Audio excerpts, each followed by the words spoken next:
The Bonds of Stone, an epic fantasy adventure.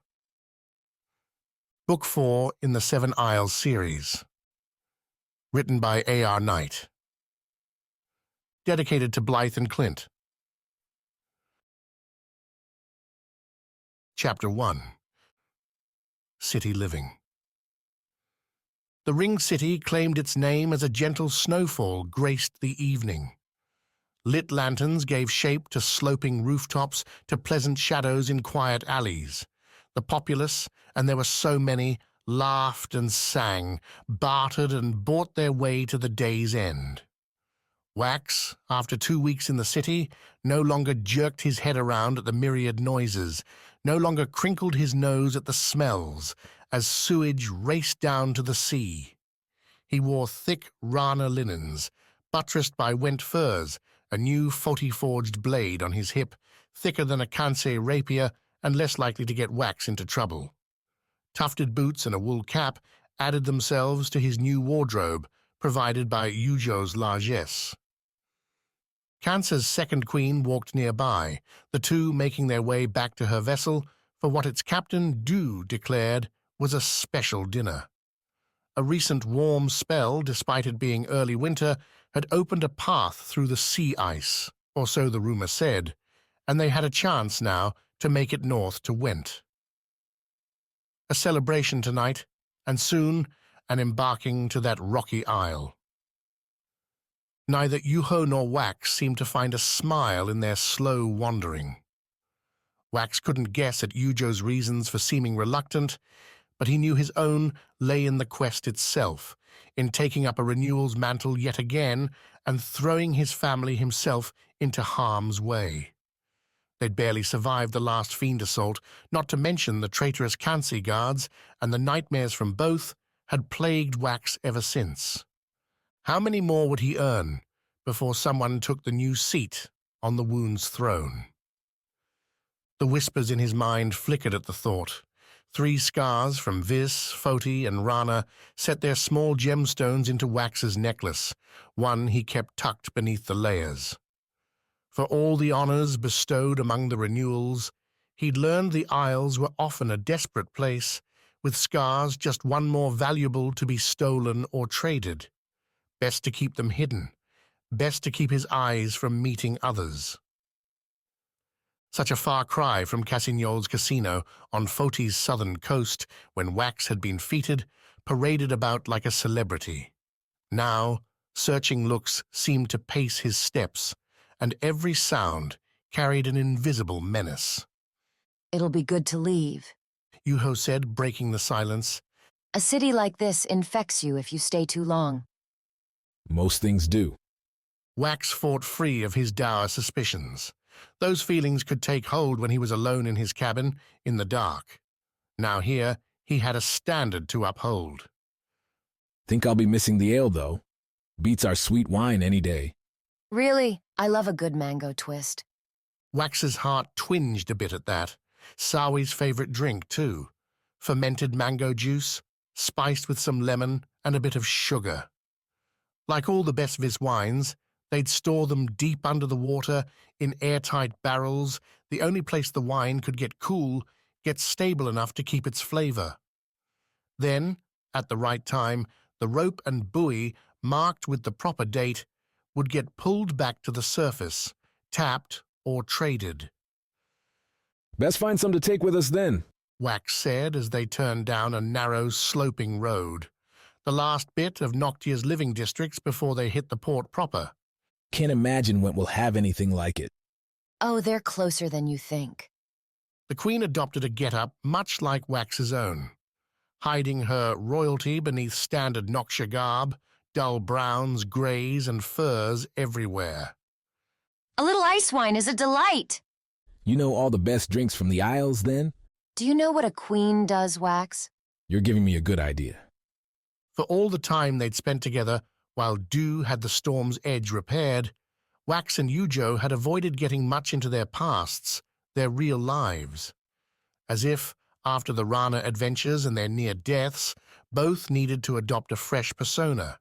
Instead, they'd bandied about the ringed city, trying restaurants, exploring various shops, and seeing how far into the Najan fortresses they could get before being noticed. That last had been Tawny's idea, a contest from the bandit to, Wax suspected, keep her from simply drinking all the hours away. The four of them, Quick, Wax's brother, and a distant presence these days, had set targets like this Tenet's tower or that school's library, and the first to manage a successful infiltration won, well, more ale. So it hadn't done much to reduce the drinking, but when you were stuck in port during winter's frosted chill, entertainment was hard to find. Tonight, Wax figured, would be little different, but at least it would mark an end. Dew put forth a generous table, overlaid with Kant's dishes Wax still hadn't grown used to. The Isle, with its avian population and reliance on massive berry groves, crawling ivies and stiff tubers, had a taste far less sweet than the sugar-filled fruit Wax loved. Even so, tonight, Wax found it hard to keep his mouth from watering, as Dew set a personal quiche, cooked with fresh eggs, at every plate. Inlaid with red pepper flakes and asparagus, sprinkling with green onion and steaming, the offering suggested no small award had gone to Noctia's traders that day.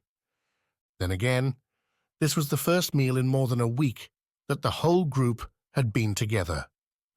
Bliss and Tawny, paired off as they often were, held the left side. Their fingers flashed beneath the table at one another, Wax only catching some of the conversation, but needing no more to guess at the jokes flying back and forth.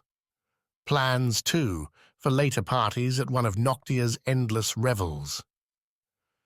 Parties Wax would have crashed if it had been a month or two ago.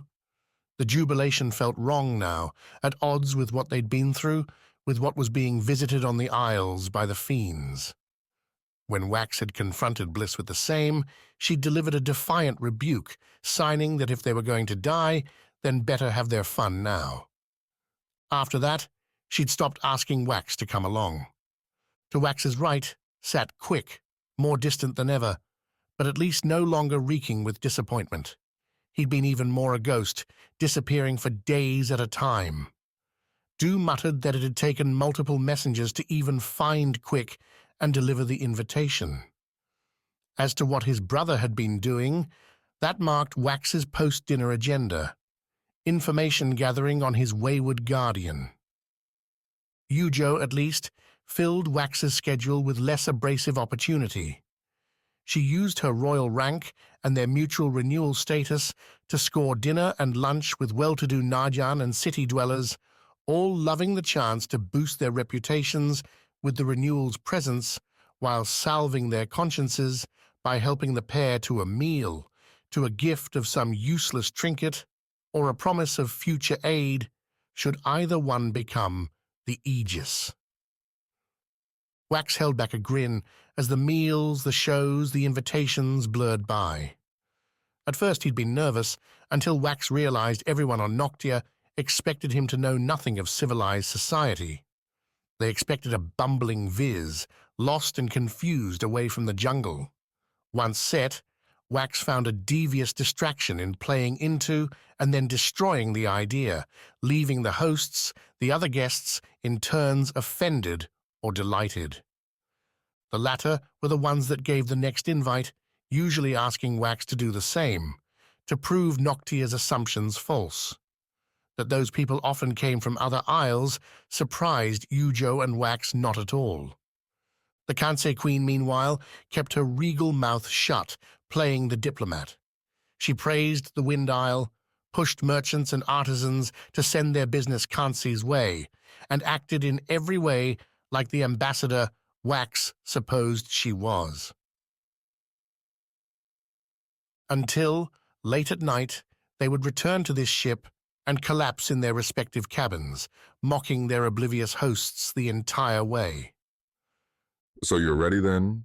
Quick asked, shaking Wax from his quiche and the reverie it brought along. Back to the renewal? The question came without hooks, honesty his brother's foremost currency. She is. Wax said, nodding at Yujo, who frowned. And she needs guardians. Not what I asked. The whole table looked at him now. Tawny at least spelled the stare with a long visit to her wineglass, the red a delicious cancer blend. Bliss matched Yujo's frown. Du, at least, offered a supportive nod. Maybe the captain wouldn't mind holding fast, an excuse to avoid the wintry seas. We don't have much choice, do we? If the other renewals fail, then we'd be damning the world by giving up. News on that score had been hard to determine, but what rumors persisted suggested no renewal was having an easy time of it. While no isle admitted their renewal had died, there was no clear leader either. Nobody knocking on Nocture's door claiming a seat on the throne. Still not an answer. Always depend on a brother to press for the truth. I signed up for this, didn't I? I'm ready. Are you? Quick glanced down at his quiche, as if debating whether he could sneak one more bite in before answering. A quick sigh said otherwise. I'm not. Quick nodded after he said it, whatever doubt may have been there fleeing his soul. I'm staying here at least for a while. Now the table truly was silent. Wax, at least, not the focus this time. Bliss recovered first, hands flashing an angry, obvious question. Because I need to get better. The last 2 isles have been disasters. We've only barely survived, and we all have scars for it. The renewal isn't supposed to be easy, but we won't live if this keeps up. Except now we have a ship. Bliss countered. We can sail right to where the scars are, easy. So easy. Tawny muttered. Du, you have another bottle?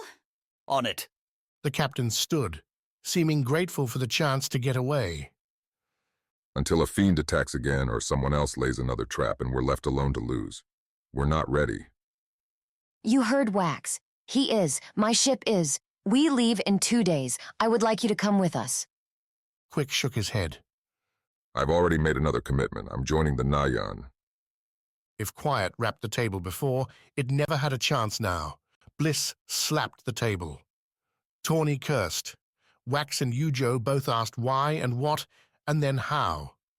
Quick had answers to them all, gave them patiently, and took more wine when it came, and still more after that, until the voices were exhausted, and even Bliss's fingers lay still. You gave an oath. Wax said later, on the vessel's bow. Sichi, the pink moon, sparkled above the horizon and made a loving look at the ringed city. You're breaking it. Quick made no move to deny Wax's words.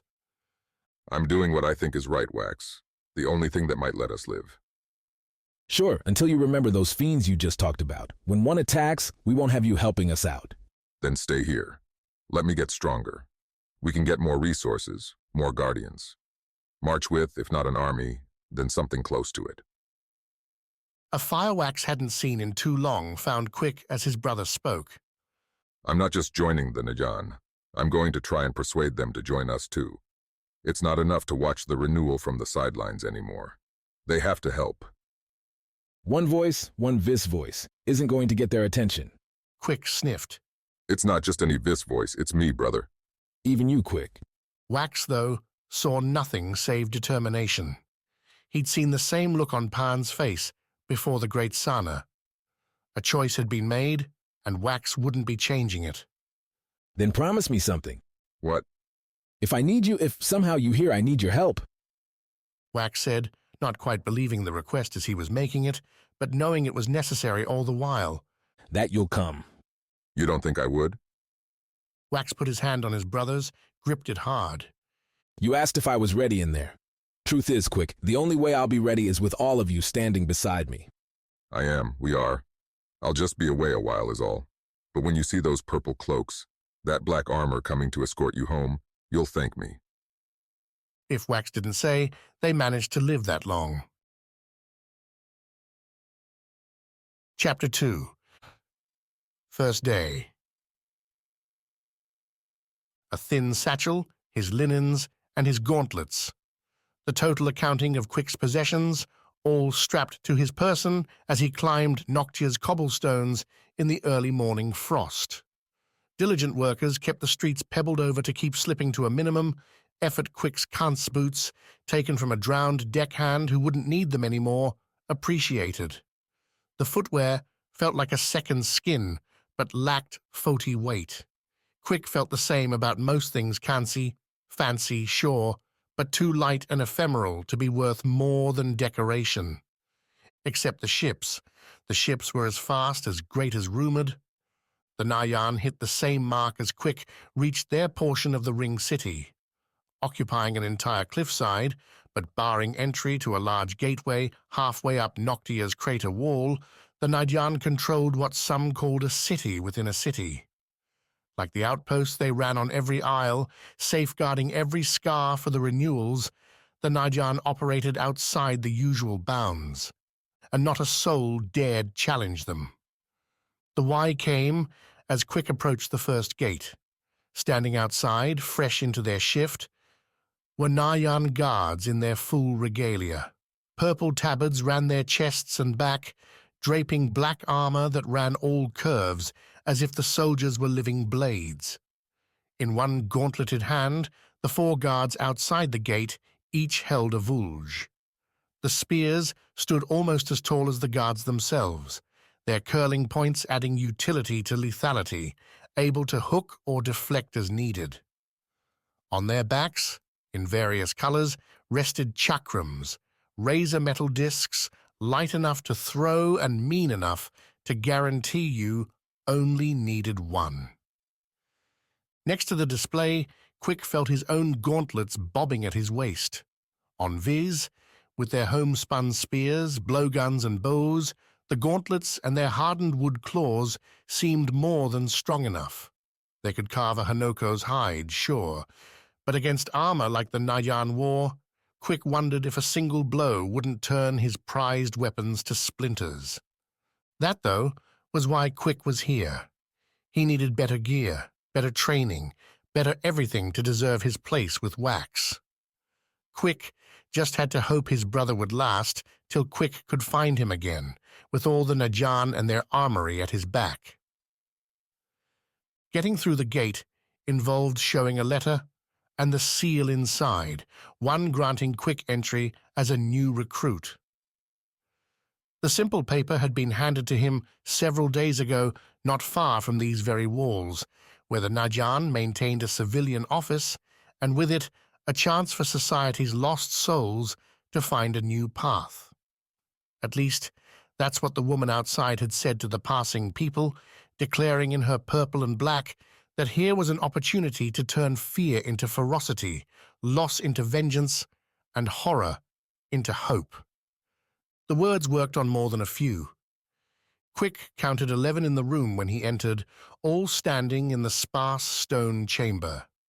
A single Najan banner with the circle's emblem, a gilded black and gold chakram in its center, hung on the back wall.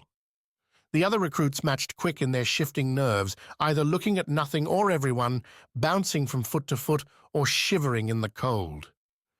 Quick, though, lost those affects as he found a spot in the group and took total stock of it, evaluating his competition as any hunter would, and finding one in particular that didn't belong.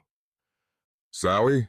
Quick asked, the name blurting out at the sight, one taking a second to recognize her amid the violet robe Sowie already wore. What? Sowie didn't seem to share his surprise, offering the same sly smile she shined when she spied some hidden fruit or a swinging path through the jungle. The other recruits, like Quick, had their eyes and ears open, looking around the place like, well, new recruits. Sowie didn't have the same air, scratching a little at her wrist and resting with her back against the wall opposite the door, as if she knew what to expect, as if she'd not been magically transported from Kitai that very morning. Nevertheless, Kitai held that elders should be respected, and Quick had a few good years on Sowie. The old order brushed off the day's confusion and let Quick stomp right past the other recruits, none of whom were Vis, right up to Sowie's side. You've a story to tell. Quick said, adopting his older brother tone, the one that used to get answers fast from a rabble eager to avoid punishment or show off their tricks. So out with it. What are you doing here wearing that? Nice to see you too, Quick. Sowie replied, letting the grin fade. She read him. A once-over Quick wouldn't have noticed, save for the same thing happening every time he, Wax, and Bliss walked into anywhere. The people inside, some savvier than others, would slow their motions and evaluate the trio, decide whether they were risks or not, make a call on where they'd come from and what they wanted. A skill Quick had used on Vis beasts many a time that he still lacked when it came to people. I'm surprised. That's all. So am I. Aren't you supposed to be with Wax? Long story. The smile sprang back. Then maybe we'll have to meet up sometime and share. Quick squinted at her. What's with you? Sowie nodded back towards the room, to the other recruits now watching the pair. When we're not performing for an audience, Quick. The Vis Hunter's glare at the fresh faces served to turn a good many of them away, but before he could get back to Sowie, their instructor, greeter, commander, Quick wasn't sure what term to use, entered the room. Like the guards outside the gate, the man had on his full uniform, clanking along the hard stone to stand before the purple banner. He rested his vulge on the floor, leaning its haft against his shoulder, while he removed a scroll case attached to his waist. The man began by naming everyone in the room, confirming their presence.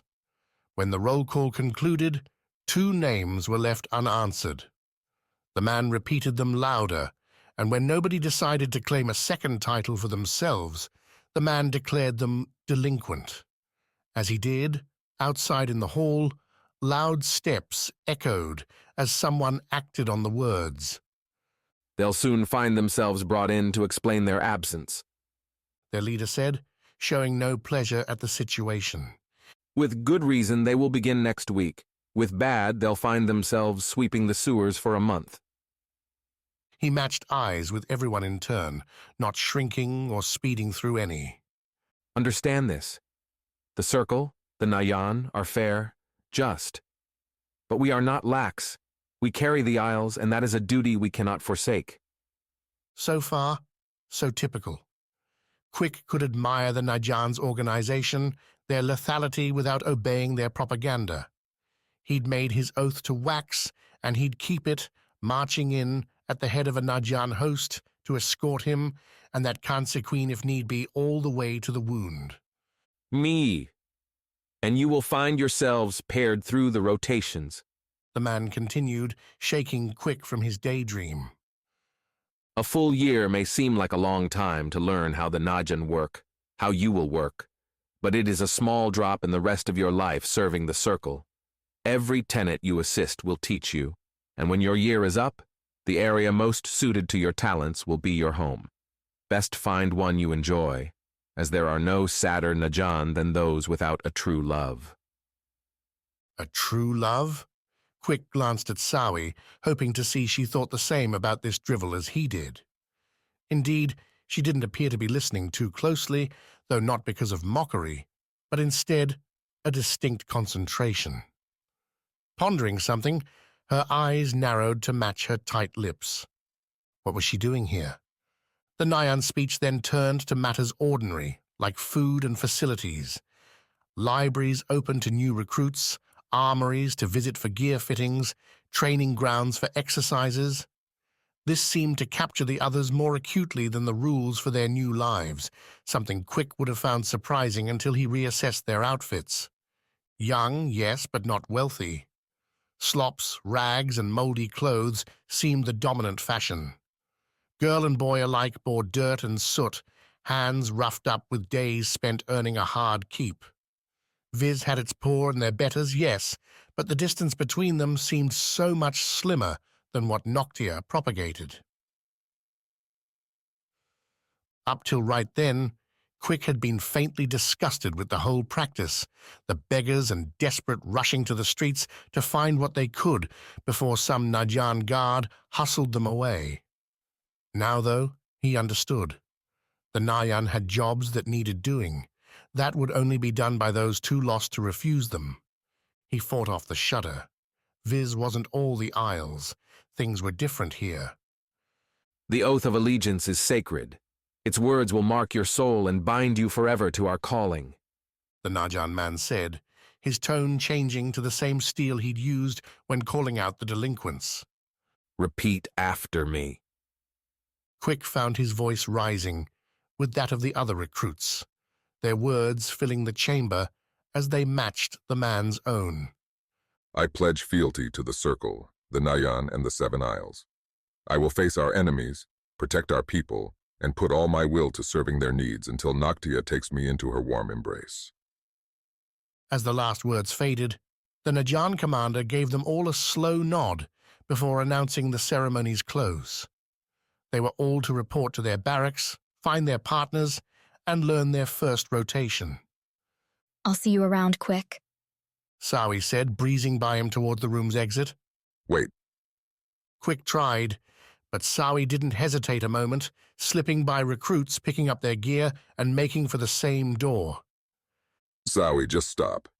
She did not, vanishing so fast as to be long gone by the time Quick made it into the hallway, leaving the Vis hunter to be pushed by his peers into his new life. Chapter 3. Exile's Return. Tawny timed it right, dashed out her tongue and snagged the snowflake as it drifted past, the silky chill tweaking the rose warmth offered by her Noctia leathers, overlaid with belts and pouches. Wrist braces offered compartments aplenty, as did similar loops around her thighs. Did the dress-up take time? Absolutely. Did it make her feel like her most perfect self? Is that it then? Bliss's fingers morphed off to Tawny's right as they walked Noctia's port in the late afternoon. Finally have all you need. The snow drizzled down amongst the ships, bursting and bustling with the warmer spell to get one more journey in before winter put the northern isles in a deep freeze. Porters angled around the two young women, some throwing consternation their way. Looks Tawny ignored, just as she always had. A good guardian takes the goods. You might be fine with that stick, but I need accessories. Bliss, her Foti-bolstered staff lost back on Rana, had found a metal pole cut to her size. She'd been scratching lines into it over their days here, etching Vis and Kitai sigils and adding a couple razor lines to the end caps. The whole thing was adorable, a personalized, smashing stick. Tawny didn't have the heart to tell Bliss any bum with a crossbow could still put the girl down without a sweat. But then, so long as Tawny was around, Bliss wouldn't have to worry about that sort of thing. And now you have them all.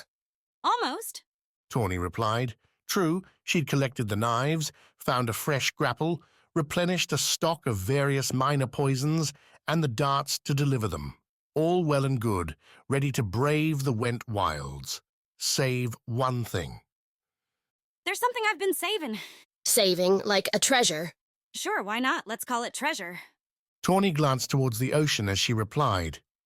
Bliss had a way of reading her face, and the fewer questions tossed Tawny's way now, the better, or else she might reconsider. It's a bit of a walk. You up for it? You know where I'm from, right?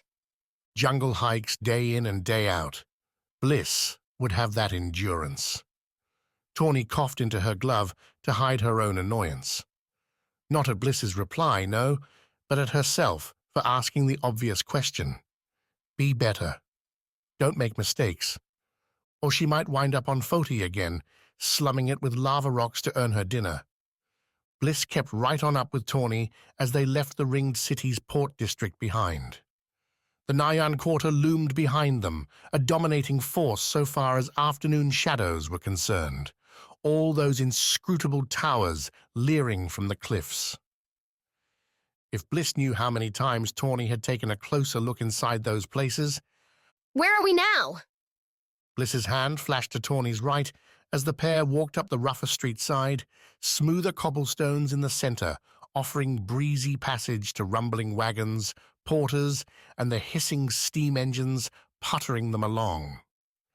Climbing in the ring city meant changing the world around you, a slow morphing from the port district's greasy business to here, a residential strip's stacked houses and sedate shops.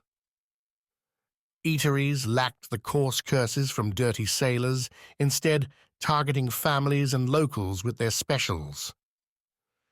An inn or two broke up the parade, packed now with long-term stays as travelers found their winter residences. Yet Tawny didn't linger on any, only pointing things out as Bliss asked. These weren't where her memories lied, and Noctia changed itself over. Even now, in the cold, construction and destruction continued, too fast to give nostalgia a hold. No, Tawny only came awake again as their walk curled around Noctia's southwestern end. The ringed city occupied that part of the smallest isle, enough to allow a dedicated walker to get free from the Najan's spires with an hour's worth of footsteps. Okay, this is cool. Bliss signed, stopping with Tawny at Noctia's knee. The landmark, denoted by a forlorn stone with the name carved into it, jutted forth towards the sea.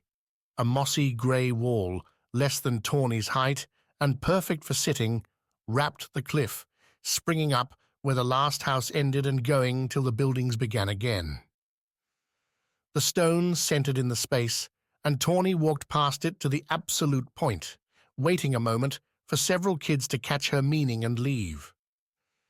Take a seat. Tawny said to Bliss, motioning the Vis to join the bandit on the wall.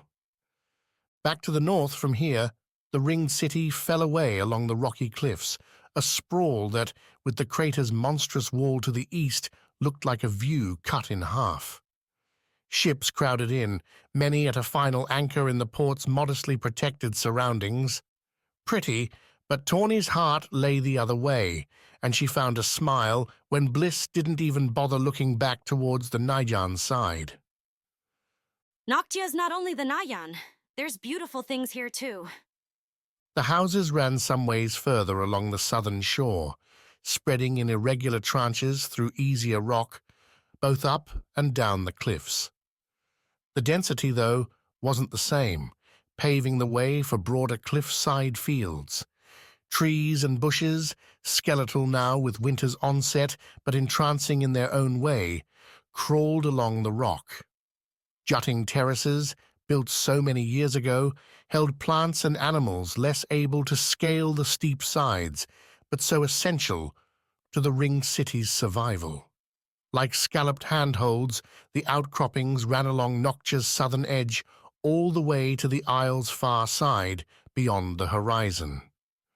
Everything here is real. The real people of Noctia. Not merchants, not sailors, not the Najan, but us, me. Your family? Sure, they're here somewhere. Not that Bliss would be meeting them, but that wasn't something Tawny needed to discuss now. In fact, reading the Sun, there wouldn't be much more for them to discuss tonight.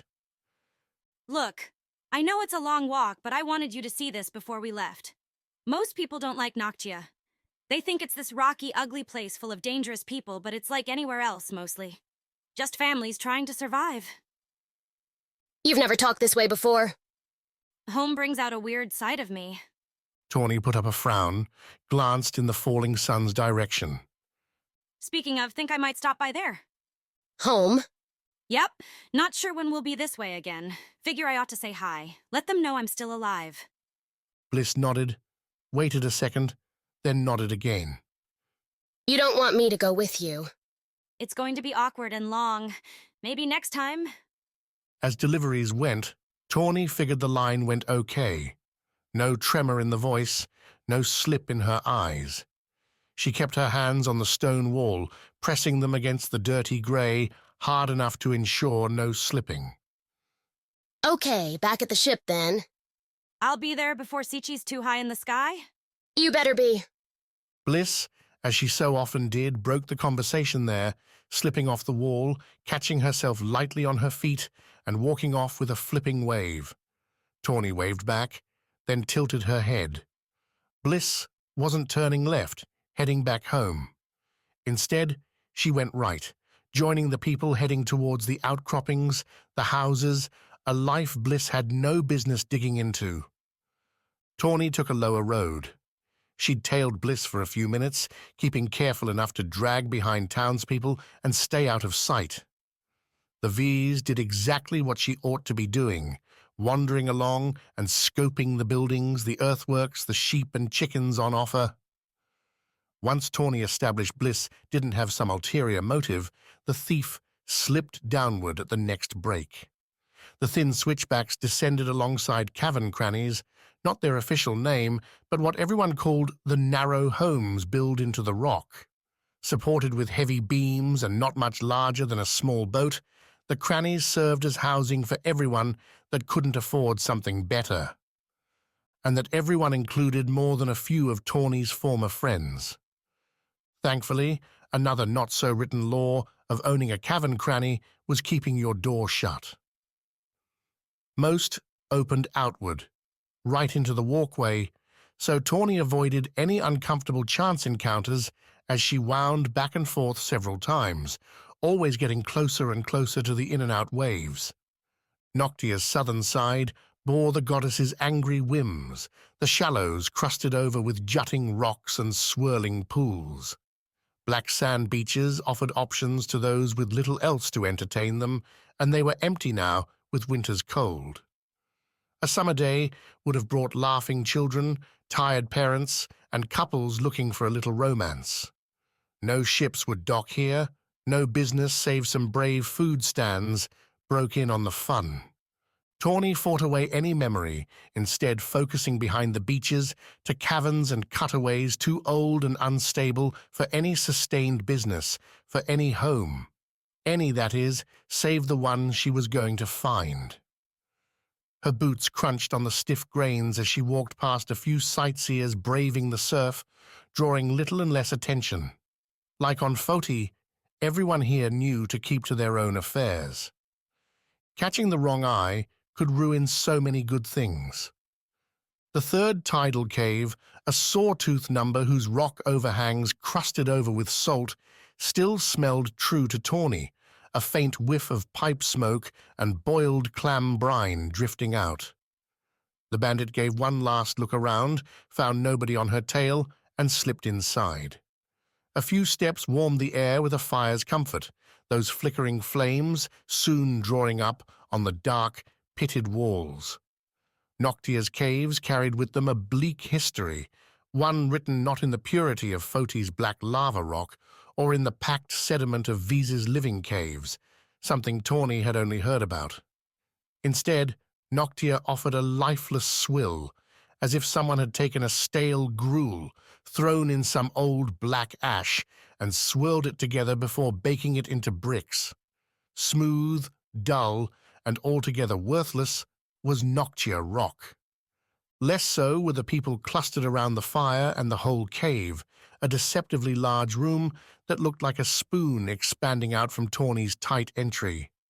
The deeper the cavern went, the more the ceiling rose, and Tawny could see all the way to the top thanks to the globes strung about the place. The lights gave sight to hammocks and beds carved into the walls, along with lockboxes aplenty. Racks on the floor held both weapons and tools of a certain trade, one practiced by all the faces, now realizing who'd arrived. You just letting people walk in? Tawny asked by way of introduction, directing her words at the older man crouching near the bonfire, pestering it, as he always seemed to be, with a metal poker. A new recruitment method? Hardly need to look for new thieves these days, The man replied, matching Tawny's look with a single-toothed one of his own. especially when missing ones return. Yarvik delivered a lot with his stare, not least the sledgehammer blow of his own visage, so gnarled by vices unknown that he resembled a fleshy tangle of tree roots all coming in together. One good eye shone out from the mix, with a second replaced by an opal, one actually a Noctia Skar for those savvy enough to see, or deep enough in the nimble fingers to know. His old hair had long since shriveled away, save for a sole thick, black strand he kept tied and coiled about his neck, a dry and shifty snake. The rest of him lay buried beneath a cloak, so patchwork any shot at identifying its original color or fabric had long since passed. What brings you back here, Tawny? Come to offer some payment for your debts, or should I have let my boys skewer you outside? I'm here for a job, Yarvik. Tawny didn't hear, didn't see the shifting around the cavern's edges, but she knew it was happening. She'd have a few more sentences to buy her life, and Tawny planned to use them. That debt wasn't getting paid on Fody, so I'm back to do what's right. Yarvik laughed, full-throated and strong. What's right, Tawny? I don't care about what's right. I care about what's mine. He pulled the poker from the fire, held its orange end up. His opal eye caught the glow, made it seem his face burned. And what's mine, what has always been mine, is you.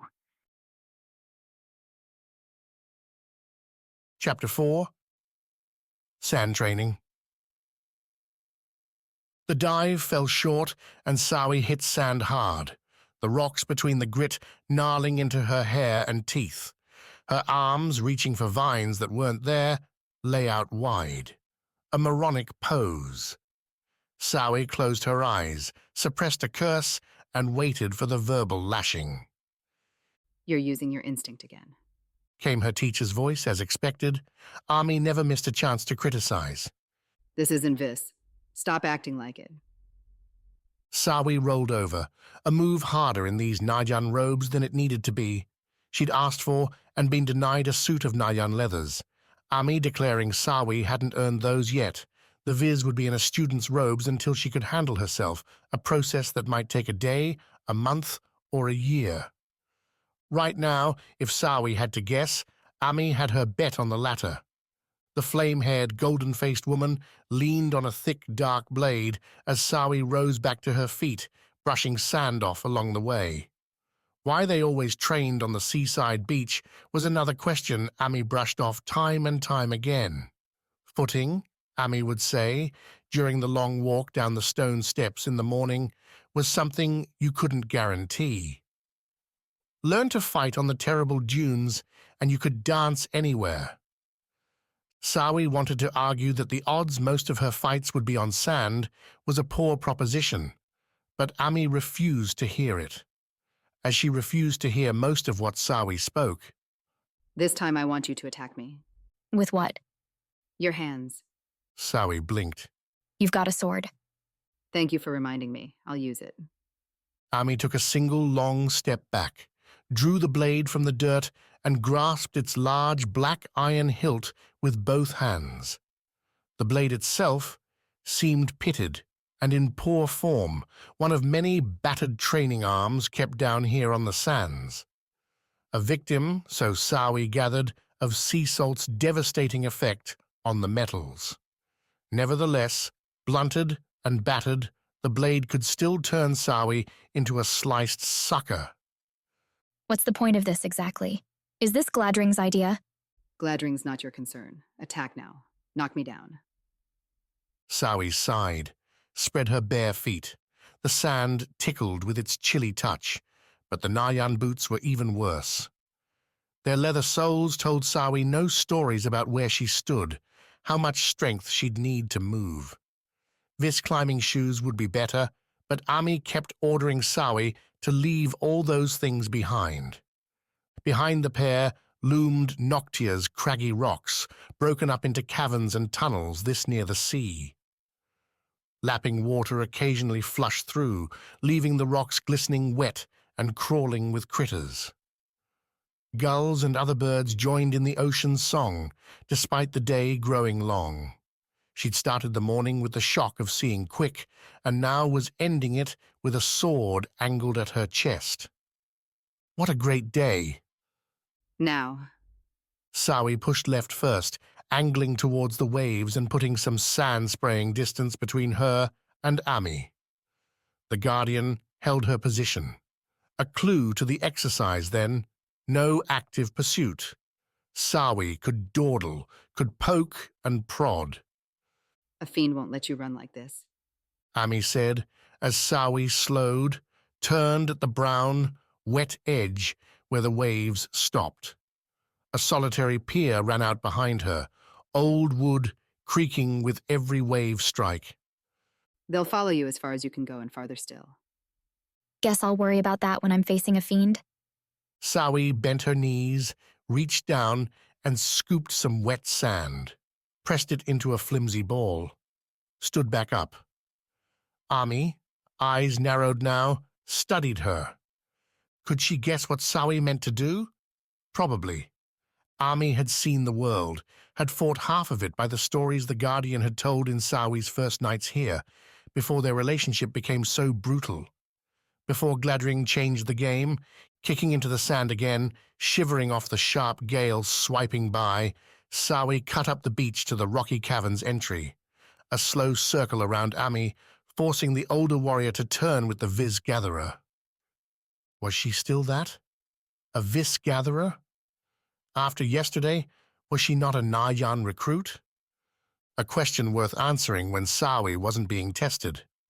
You're playing. Don't waste my time. It's my life on the line. I'll take as much time as I want. Sawi broke into a loping run, harder and more exhausting on the sand than it should have been. But the sudden speed put Ami on guard.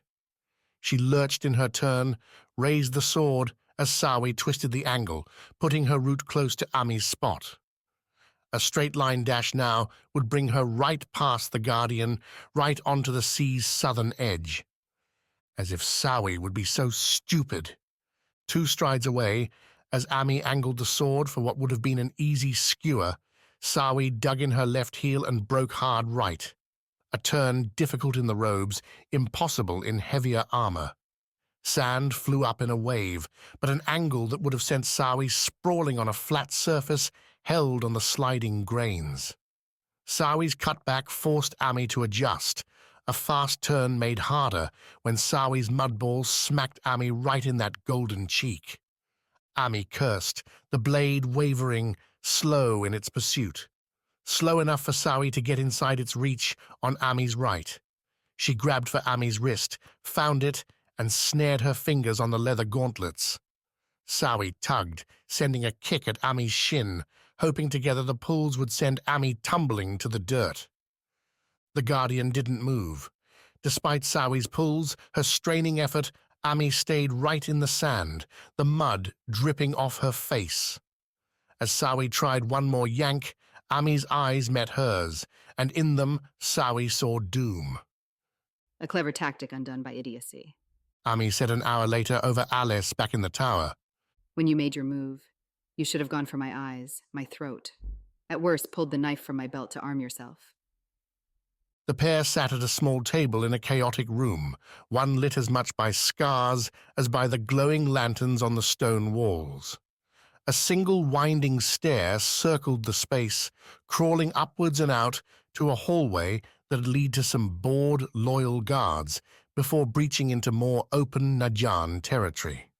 The scars, the small stones from across the aisles, lay in piles, small and smaller, each encased in a glass seal far stiffer than it seemed.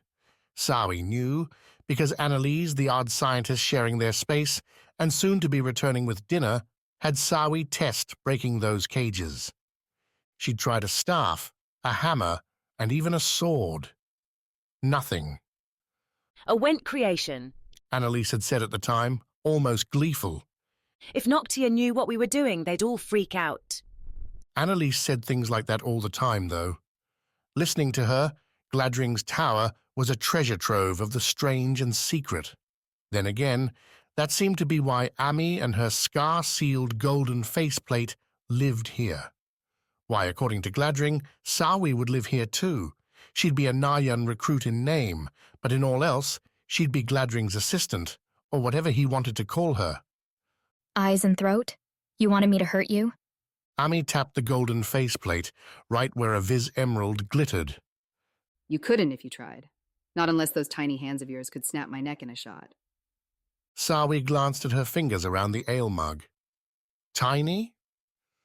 The point is to find your killer instinct, Sawi. You said a fiend nearly killed you, that you're still haunted by how close it came.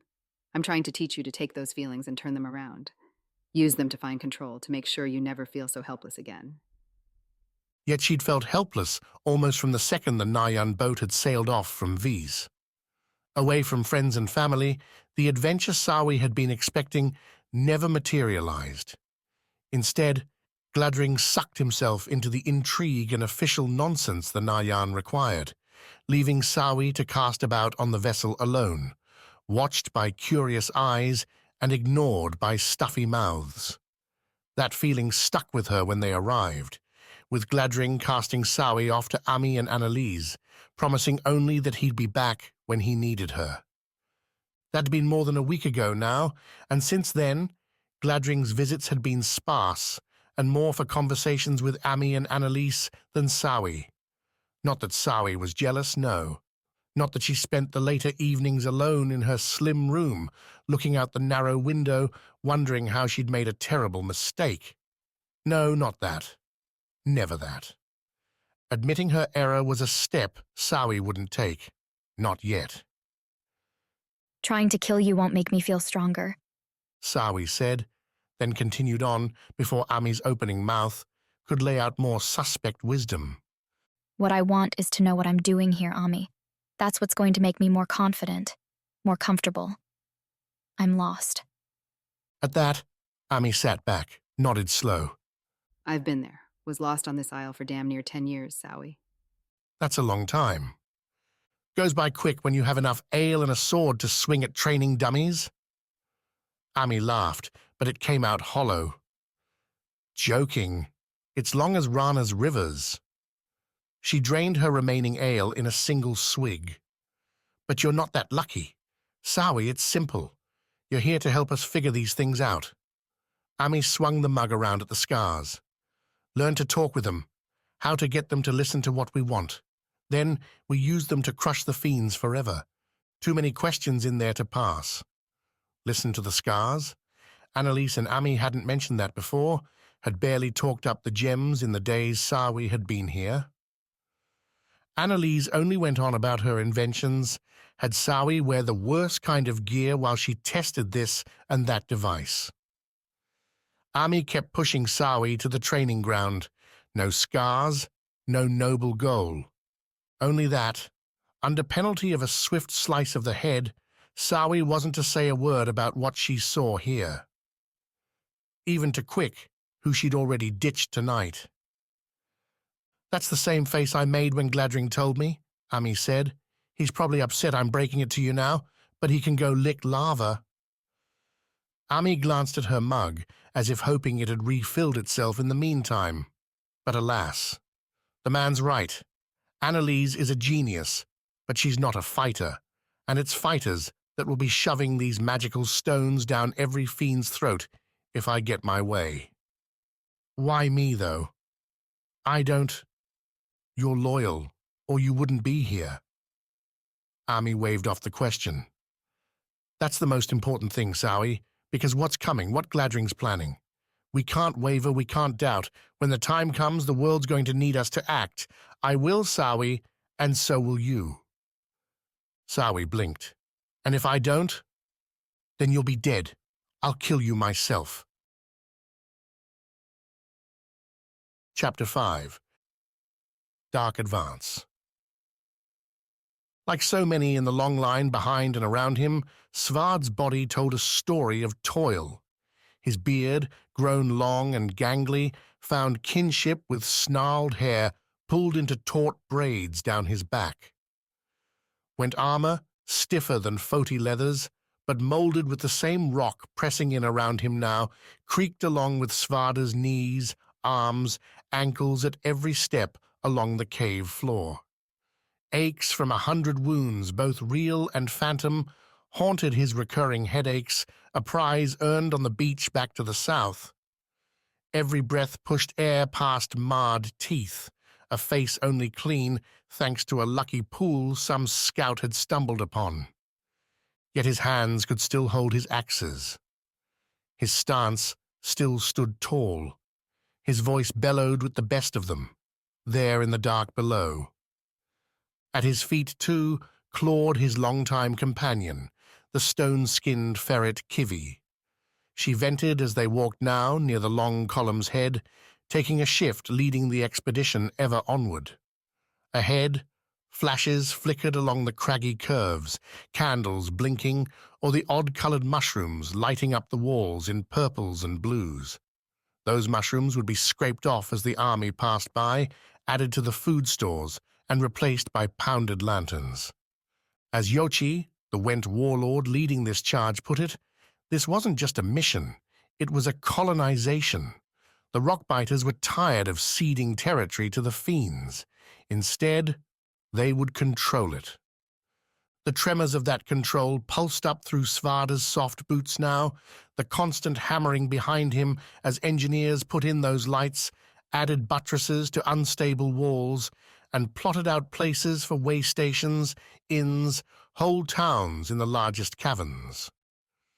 Where the people would come from to settle all these places, Svarde wasn't certain, but that problem didn't faze the Went workers.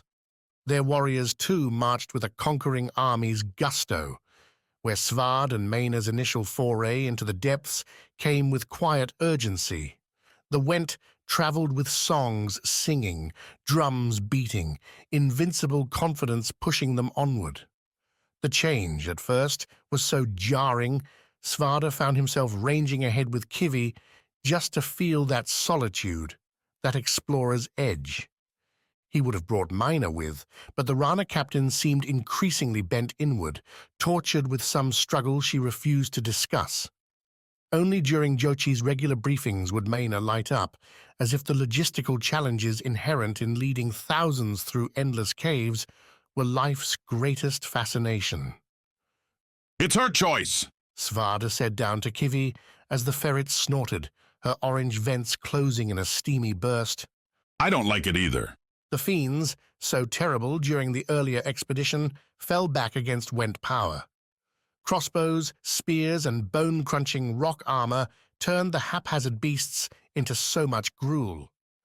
More mysterious adversaries either fled or found themselves riddled with bolts from afar. A set of those giant eyes, the mind-warping monsters, found themselves boiled with Went grenades, lobbed and rolled into their domain with devastating effect. All in all, Svarde was almost bored, which was why he and Kivi were back at the front, with only the scouts between him and fresh fiend meat, or at least an interesting discovery. They'd passed the Aegis's spidery shield 2 days ago, meaning every step from now on stretched into new territory. A thrill only somewhat cut by the sheer smell of the rumbling, mobile civilization behind him. "Is this what you had in mind?" Jochi, spoiling Svarde's quieter walk at the column's head, caught up and matched the axeman's stride. "Your grand mission, now with proper grandeur?" Svarde had long since decided destroying the fiends had precedence over holding any grudge, but every time he saw Yochi, the Foti Guardian found it hard to dismiss the trials forced at the man's hand. The pits, the beach battle against those fiends, and the draining wagon trips between both all came at Yochi's direction.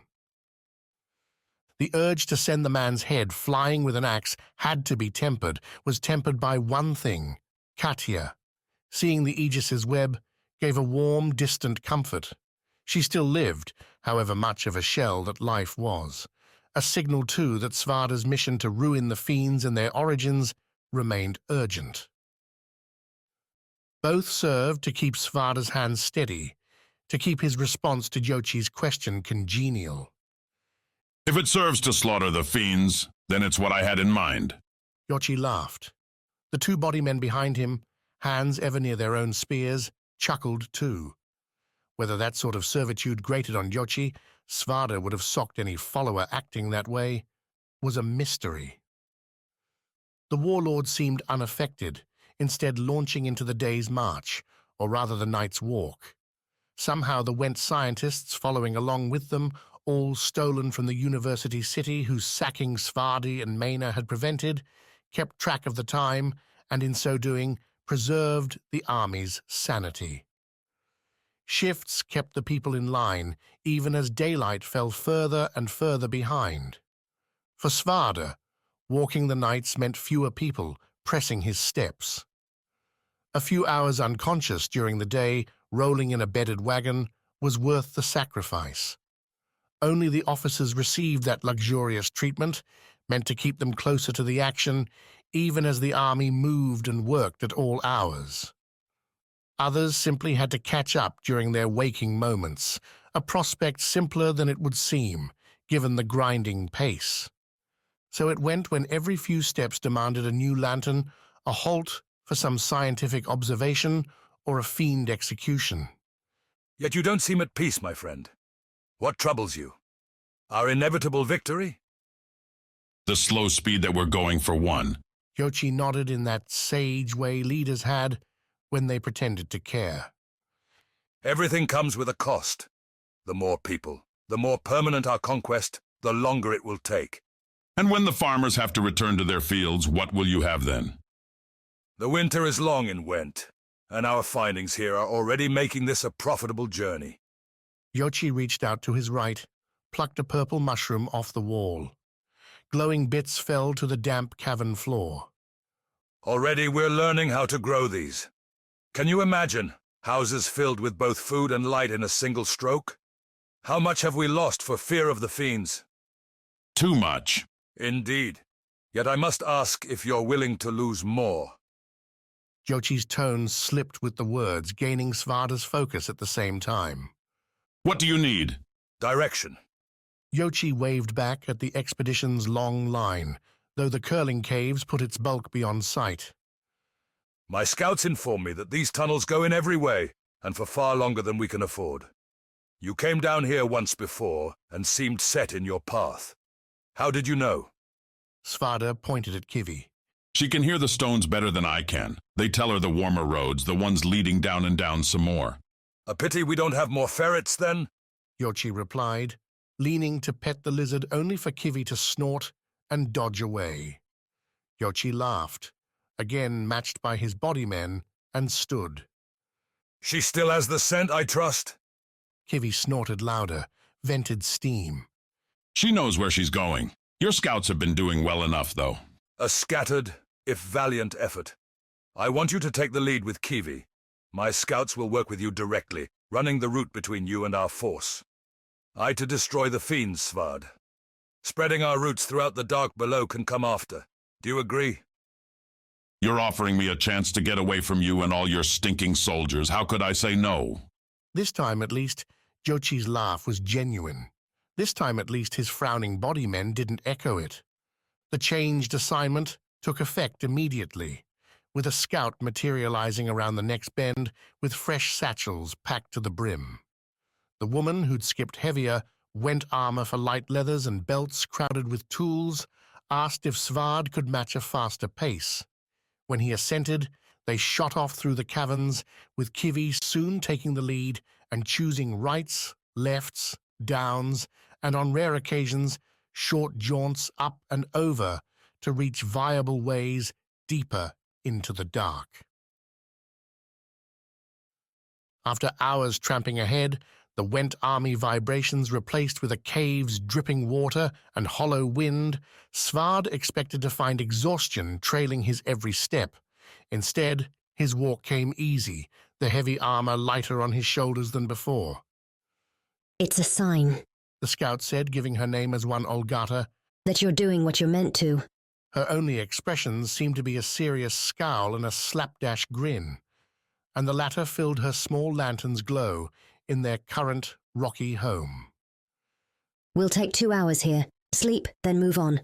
She flicked a finger towards the ferret. Can that thing keep watch? Her name's Kivi, and she'll keep a better watch asleep than you and I could awake. Good enough for me. Olgata dropped a bedroll on the hard ground, set her satchel as a pillow, and before Svarde could match it, her light snores shuffled through the cavern. Svarde would have smiled at the sound, at the delight in being again out in front on his own mission. Would have, save the other, more distant noises. Growls, scrabbling, a single roar like a forge lighting up for the first time. The fiends were never far down here. Chapter 6. Battle over Brunch. A last breakfast in the city. They'd be casting off in an hour, but Yujo wanted one more meal outside the ship's confines, nice as they were. The restaurant she chose delivered with a broad glass window overlooking the port. The place sat above the busy Royal, though industry's smells and sounds still filtered in, giving the early meal a gritty edge, one seemingly sought by the place's customers. They numbered among the administrators, the dockmasters and supervisors, the Nayan inspectors and captains, securing their ships for a long winter in dry dock, or perhaps for a southern run to Smythe, or some city on Kansi's coast. Some few, maybe, would make for Kitaye or Motilan. The thought of home struck Wax as he dug the fork, an implement he'd learned to use over the weeks since he'd left home, into an egg and bread combo. A lemon slice came with it, one he sucked on after Yujo advised him the fruit was a necessary part of any seafaring adventure, particularly one to Went, where such tropical delights were hard to find. Because it's all rocks and dust up there? They sat at a small two-person table dominated by rugged plates, earthen mugs filled with brutal coffee that tasted more like acid than the rich cocoa Wax would get back home, stiff chairs, a floor of stone buttressed here and there by haphazard boards, mild chatter as people ran through manifests and the day's objectives. Yujo snapped her eyes back to him. They'd been drifting out to the sea, her mind, probably, already on the next adventure, just like his. I keep forgetting how little you've seen, Yujo said, then winced. Sorry, it's reflex. I hadn't seen much either until, well, I made it. You never talk about that, making it. What you mean? The slightest lip curl. Someday when we've had more wine, maybe I'll tell you. She glanced at her coffee mug, her plate as it neared empty. This was nice. Thank you. What, I should thank you. You've paid for everything. Oh, you'll earn it back, I'm sure. Wax laughed. I'll try. When you're the Aegis, I'll run your errands. Yujo tilted her head. You'd stay? If I make it on that throne, you'd stay here? Not go home? He'd said a nice thing, and dug himself into a tough spot. If there was one thing he knew not to do, though, with a question like that, it was hesitate. Too easy, then, to catch out a lie, to get suspicious. Of course. If we both make it that far, figure I'll owe you a lot more than a few meals. Wax shot right back, flashing a sincere grin. If you make it that far, said a new man, one belted over tight in Kansi leathers wrapping a thin body, a narrowed face spliced over with crisscrossing white lines. Wax at first thought they were scars, but a closer look, made easy when the man put both hands on their table and grinned at the pair, revealed them instead as tattoos. An honest question and one I hope I can put to rest. Behind the man lurked two others, women both, and in stances suggesting something more hostile than innocent breakfast conversation. Like the man, they wore outfits suited for active duty, with rapiers clear on their belts. Where they'd come from, Wax wasn't sure, but they'd drawn the restaurant's full attention, with conversation dwindling and more than a few making for an early exit. Yujo set the tone quick, launching a furious glare at the man. What are the Vientas doing here? Aren't you supposed to be protecting our home? That is what we are doing, my queen, protecting our dear isle from a grievous mistake. And what mistake would that be? The venom in Yujo's words should have curdled any ordinary man. Wax wanted to grimace on the guy's behalf, but the man's slithery smile dismissed Yujo's tone as easily as if she'd asked him for fresh butter. No authority, no demand would get through his shell. Better for our isle if the Skars come home and their bearer does not. Anything more you don't need to know. Wax shoved back his chair, stood. He had no weapon on him, nothing save a breakfast fork in his hand, lingering traumas from the fiend, threatening to send fear's lightning through his every nerve, but he'd be damned before letting this slime act on his words. Yujo, though, stayed seated right where she was, only raising a single finger in Wax's direction. Even an assassin like you would know better than to do this here. There's several Nayan not 2 tables away. One's already left to fetch guards. You'd be dooming yourselves. A small price to save our isle? The man lifted one hand off the table, put it on a small pouch tied to his belt. A price, however, that you could pay, as every queen must? Yet she won't. The man removed the pouch. Yujo still had her finger raised. Wax held the fork, tried to keep eyes on all 3, with the 2 women sliding themselves to block the easiest path to the exits and the cobblestone streets outside. Bravery is your domain, I'm afraid, the man said, putting the pouch on the table.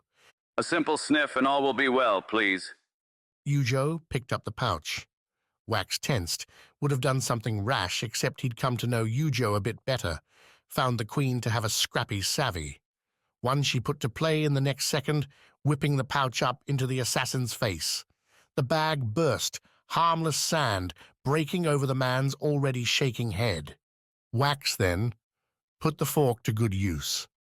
He jammed it down, the rough tines biting into the assassin's left hand, still planted on the breakfast table. Now the man howled a curse, a more appropriate reaction. Yujo shot back her chair, started to stand, as the 2 women reverted from their backup roles to star players. Both grabbed for rapiers, while the restaurant's crowd cleared out. Reaching an exit meant fighting through at least 2 killers without a weapon. Not even Wax had that level of foolhardy confidence. Instead, he did what he'd learned back on Vis, in the dining room brawl with the Motelan bruisers. Wax wielded his chair, scooping up the awkward furniture and swiping it across his chest in a broad swing. The forked man responded by ducking the move, reaching with his sand-coated self and drawing out the fork from his own hand, cursing all the while. His backup hesitated, letting the chair go flying past. A seeming miss, but Wax hadn't just learned that furniture could be a good defense. He'd picked up, in losing that brawl, that it was better to run than take on an impossible battle. Wax kept his momentum, building it as he spun, and slammed the solid chair into the thin glass pane. The brittle, beautiful window shattered, shards flying. "Time to go!" Wax shouted, catching Yujo and her own chair-based defense, the back proving adept at snagging a rapier's point and holding its grip. He took a step onto the crunched glass, heard Yujo's warning and ducked, the rapier's blow snagging Wax's shoulder and tearing a hole in his nice Noctia-woven shirt. Red pain flashed, Wax using the fire to dart forward as his scars, resting in a necklace against his chest, burst to life. Their whispers surged, the Vis Skar roaring to frenzied chatter as it began addressing the slice. More distractions to shove aside as Wax plummeted from the restaurant to a battered, sloping roof below. Noctia kept its building caps slanted, gutter linings leading to rain barrels and a chance to secure drinking water on a dry island.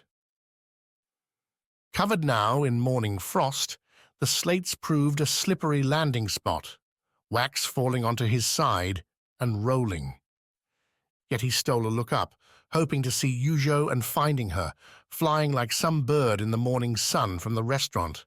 Her leap outran a rapier's stab, the sword catching light, and the queen struck the same warehouse Wax had found, joining him in a tumble. Wax grabbed out for the roof's lip, the gutter making such an arrest possible, but the frost neutered any chance. Wax's fingers, leftover breakfast still on them, found only frozen snow. Off the edge he went, a Vis curse flying free as Wax dropped straight down towards the street. Cobblestones should have been there to greet him, and they were, though Wax's left side found stacked crates instead, his shoulder bouncing off the metal and wood boxes to spin him around before he smacked the snow-covered ground.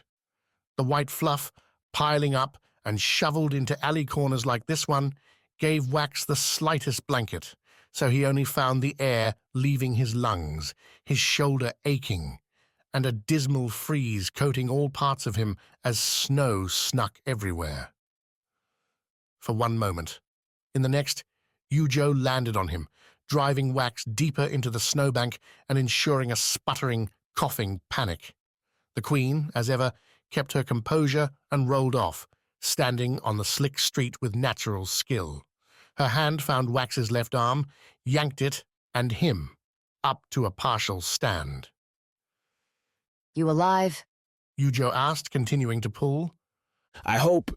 Yujo pulled hard again, and Wax came free from the snowbank, though his feet weren't ready to take command, and he stumbled right into the Queen, both falling to the alley's other side and the untouched snow waiting there. A sharp clink came from where Yujo had stood, a throwing knife bouncing off down the street. Thanks, Yujo said, shoving Wax off. In the same motion, her hand found Wax's and pulled him along the narrow street. Get moving, Wax. They're killers. Figured that out. With Yujo pulling him, Wax scrambled along, the Vis Skar doing its part to keep him upright. Yujo slanted her way through the port district, dodging around porters, through open stalls, and always breaking towards the sea, towards her ship. Who were those three? Wax asked, finally finding enough air to talk to manage his own run. It helped that, as they'd left the warehouses behind, the cleared streets offered better traction. The Vientas, a Kanche sect. Yujo replied, jumping several ropes as sailors cursed their interference in hauling a ship up to dry dock. Wax followed, uttering apologies along the way. They work for the Queen, usually. Isn't that you? 2 queens, Wax, and they like her more. Why's that? Yujo's ship lay ahead, sails already getting set to leave. The provisions crates crowding the pier earlier were all gone, loaded and ready. Dew, the captain, must have just been waiting for them. Because I'm rough around the edges? How should I know? For the first time that morning, Wax read something false in Yujo's snapped reply. The lilt almost threw him, along with an icy spot on the pier, into a sliding dive to the drink. Vis instincts kept Wax stable enough to correct himself, dropping a hand on a rope tie to push himself up. Together, they hit the boat ramp, darting up it and calling for Dew to get the vessel going. Deckhands leapt at Yujo's command, untying the ropes and hollering to launch. Yujo kept moving as she reached the main deck, darting inside to find Dew, presumably to relay what happened. Wax, though, found a grip on the railing and simply stood, leaning on the Kanse wood. He looked back towards the shore, saw 3 shapes standing out amid the workers, moving with deliberate purpose. The assassin trio stopped as they neared the pier, watching as Storm's Edge slid into the sea. Wax met their stares, saw nothing save certainty in their grim looks. The only satisfaction came from the red-stained bandage around the man's hand. The fork, at least, delivering some justice. These 3, though, marked the second Kanse group trying to kill the Isle's queen. And Yujo, Wax suspected, knew exactly why. Chapter 7. The Third Hand. The Tenet's tower sat back against the cliffside, sprawling up along the rock like growing ivy. Blackwood beams supported stacked stone lurching in several directions as it climbed, crossing back and forth every few levels. Windows, scalloped shapes twisting into tinted glass, gave no hints as to what happened inside. Neither did the 2 shapes standing outside the tower's front entry. A slim, single door entered not through a rising stair, but a descending one, a slow funnel from street level to its sea-blue boards. Here for your first tour? Asked one of the shapes as Quick approached, freshly decked in his purple Najan recruit robes. The Vis hunter had been given a time, a punctual arrival simply not demanded on Kitai.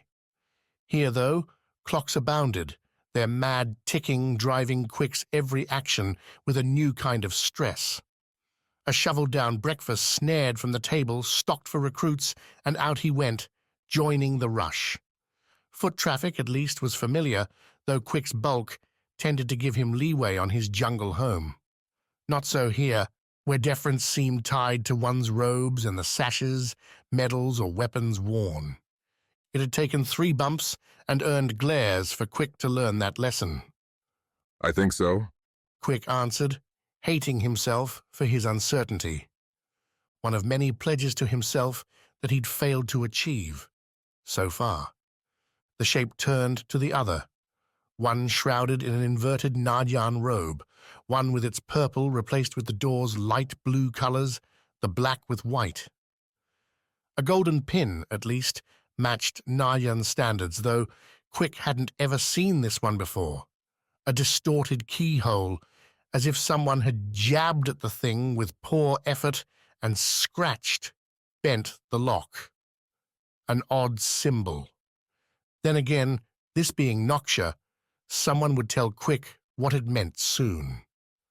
Probably with a heaping amount of sighing scorn. Is the Tenet ready? Masayo is in her chambers. The other shape, by her voice an older Tamas woman, replied. Lead him up. Following the shape proved more difficult than Quick expected, mostly because, through the door, his sense of his surroundings lost all bearing. The door itself swung open without a sound, hinges greased to immaculate levels. Beyond, where an outside view dictated a circular ground floor with upward branching stairs, the tower defied logic. First and foremost, Quick saw no stairs. Instead, he saw refracted light streaming in through the few windows, the beams catching on prisms and bouncing around in a rainbow array that would have been blinding save for its strict lines. By narrowing his eyes, by keeping his stare just off the beams, Quick kept himself from closing off sight completely. Take a minute, but only one.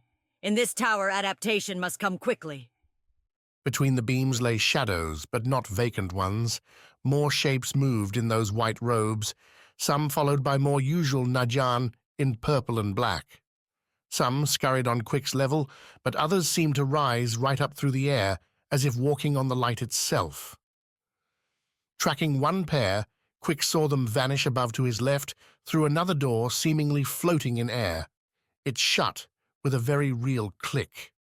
Casual words reached his ears too, conversations underway, buttressed by mild thuds as shoes hit stone. Hanging on the walls around the room were paintings, their contents amorphous, colorful blobs or abstract nonsense. The air inside tickled, a savory spice reminding Quick of cooked eggs and onions. You're noticing the breakfast, the shape said, standing just ahead. That's unimportant. Focus, your time is nearly up. Quick shook his head. Stop. Think like a hunter. Use your senses, what you know. The first clue came from those floating scholars and how they walked. Assured, but with careful steps. Not the carefree climbers Quick had seen in other towers around here, the moves he himself would make on a normal stair. Those steps, too, seemed to dodge the beams, working their way in between the light shafts. Quick drifted forward, a hand reaching out ahead through one of the rainbow shafts. On the other side, where not moments ago a robed figure had passed, his fingers found taut rope. Quick glanced back at the shape, said what he'd found. Not rope, the shape replied, though his tone marked approval. A specific cable from Kansa, woven to steer light away. During the day, a skilled eye can make out their pattern and walk upon it. At night, impossible for anyone who hasn't climbed them before. Now Quick felt stares on him. Others passing through took notice of the recruit, giving him room. To fail, to succeed, Quick didn't know, couldn't be bothered with. Why, what's the point? He felt more than saw the shape's smile. That is what you're here to learn. You found our first secret. Many more wait. The shape, though, wasn't going to wait himself. He strode to the right, walking around where a prismatic shaft struck the stone floor and stepping onto another cabled stair. Quick followed, suppressed his own tentative urges, and walked with what he hoped looked like confidence.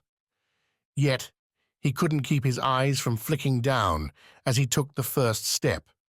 His feet felt the cables, strong and tight with little give from the first go. Even knowing they were there, though, Quick couldn't see their lines. It wasn't so much like he walked on air as he walked on a dim murk, a fogged blur. His boots came in clear enough, but beneath them the stone washed out, the light seeming unable to define the step. The door, single file like the other entry below, and every door Quick had seen in the tower so far, opened outwards towards them when the shape pulled on the handle. The stone wrap around it seemed conventional next to the magical stair. On the other side, oddities gave way to practicality. To Quick's left, burrowing into the cliffside, waited a broad hallway with closed, shock-white doors hinting at rooms. The stair continued on after a few strides, now rendered with normal stacked stone. Tables and chairs lounged around the space, a few occupied with coffee-drinking souls, most with large, leather-bound volumes in their hands. A dormitory, the shape said, flowing on towards the next stair. Should you be so fortunate to join our Tenet, here is where you might live. Unless, of course, Messiah has other needs for you. What is your Tenet? Quick asked as they started up the second stair. They told me to go to this tower, nothing else. Knowledge, information, details, the shape said, continuing to walk. Many names, one purpose. If it happens in the Isles, we know about it. More important, we know why it happens. Quick could all but hear the grin as they reached the next door. Sometimes we are the why. The description sounded like the Lyra, Kitai's own band of secretive soldiers. An elite society meant to keep Vis safe from various threats. The Lyra seemed like they embraced all sorts of odd rituals. Not that Quick knew for sure. They'd never chosen him to join their shadowy sect, and Quit had never gone looking for them. He preferred sleeping to haunting far-off tree houses at night. The third floor offered another dormitory and 2 offshoots, no continuing stair. The shape guided Quick to a hard left, wrapping back around the stairs part of the floor to an open archway leading towards the tower's center. At the archway's crest, the shape stopped, reached to the right, and pressed in a stone ever so slightly lighter than the ones surrounding it. The little block slid in, a faint, ticking noise began, and the shape stepped through. Quickly now, it will not wait for you.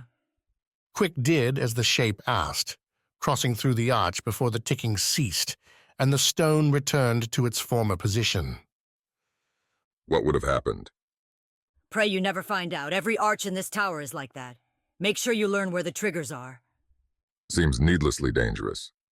The shape chuckled. Needlessly? What would be needless is letting our tower grow complacent. Our duty demands constant vigilance, ears and eyes always listening and looking. A way to keep your people sharp, then.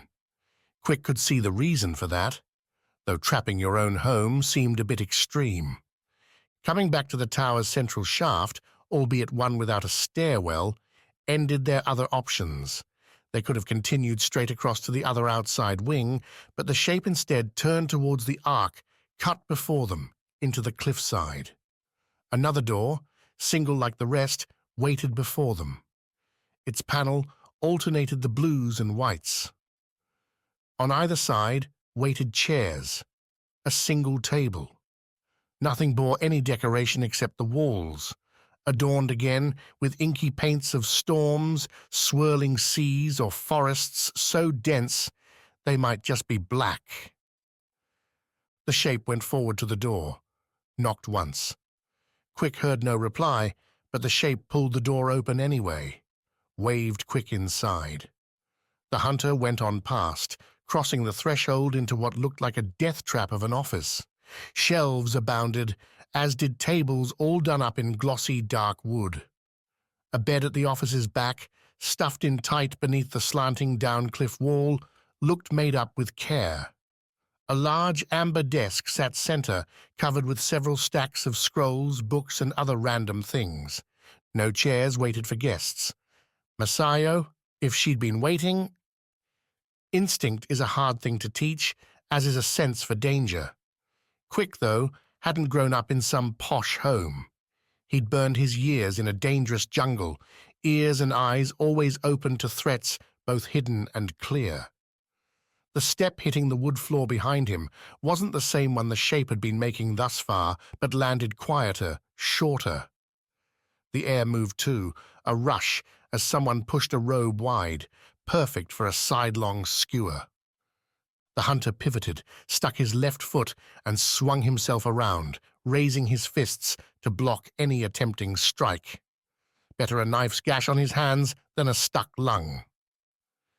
Instead, Quick found himself looking at the shape, yes, but also not. The robe now covered not an indistinct man, but a sharp-eyed woman, the one, if Quick had a bet, had been standing outside the tower back when Quick first arrived. In her left hand, the woman held a narrow stiletto. In her right, a Najan-branded letter. Seeing Quick take her all in, the woman laughed once, piercing and short, then flipped the stiletto over her hands and back into the invisible folds of her robe. At least they teach you something on that aisle. Leave those fists alone, Quick. I'm not going to kill you now. Quick took a long, slow breath as the woman went past him towards the desk. She ran a finger along its edge, found her seat on the massive piece's opposite side. Can you guess who I am? Is it the obvious answer?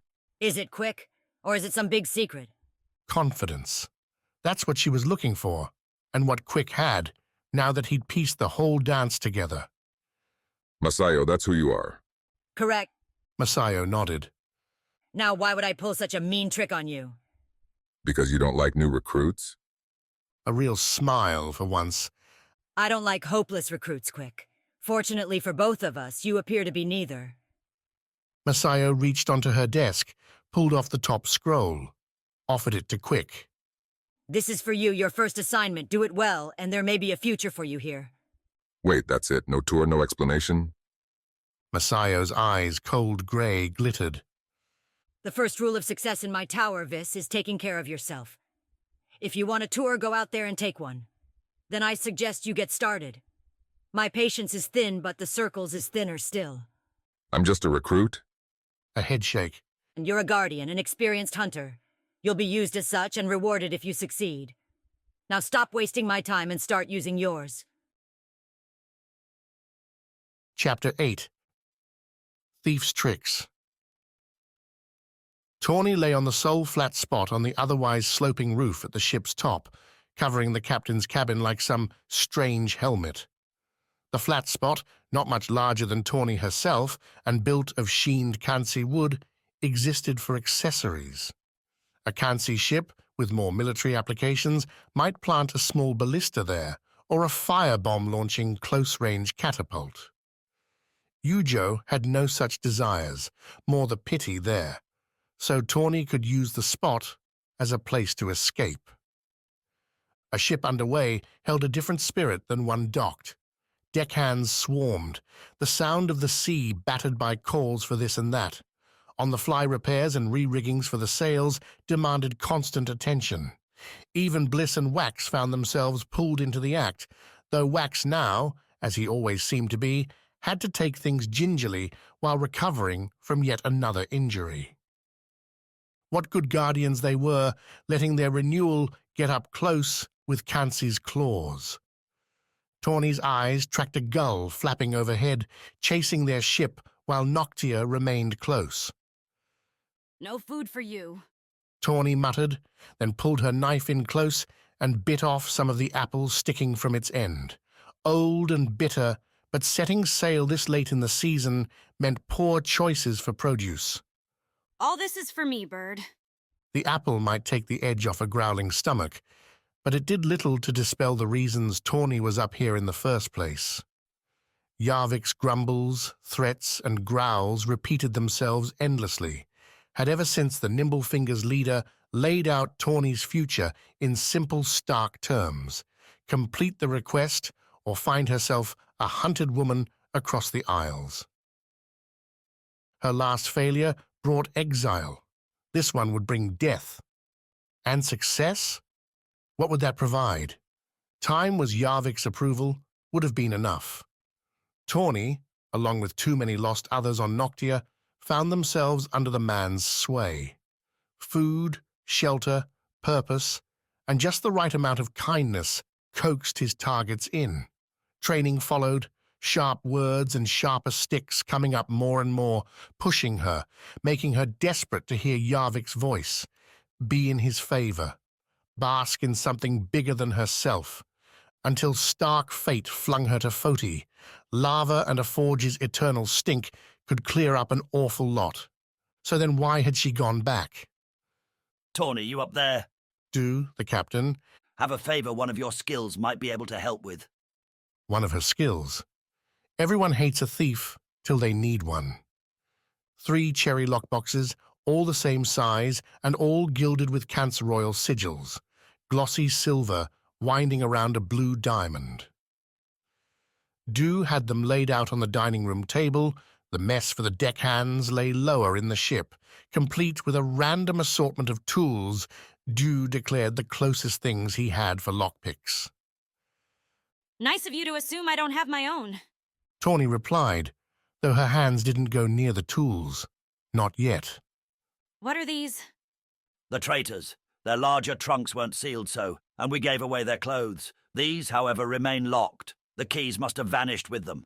And you want them open for what, valuables? The bandit and the captain stood alone near the large table and its chairs, set as it always seemed to be for the next meal. Great slanted windows showcased the grey seas outside, coming together in a broad band across the room's front. In back, 2 single doors split the ship's core, each leading to halls and the vessel's myriad chambers. Both doors now were closed tight. How much do you know about Kansi royalty? Dew asked. The captain as ever lived and breathed decorum. Full uniform with whites and blues, spotless. A cap that looked to provide 0 warmth and utility. A rapier on his belt that at least seemed real enough. He stood too straight. I know they like to stab each other in the back. A lot of good gossip about cants ran around back home. Dew frowned but nodded.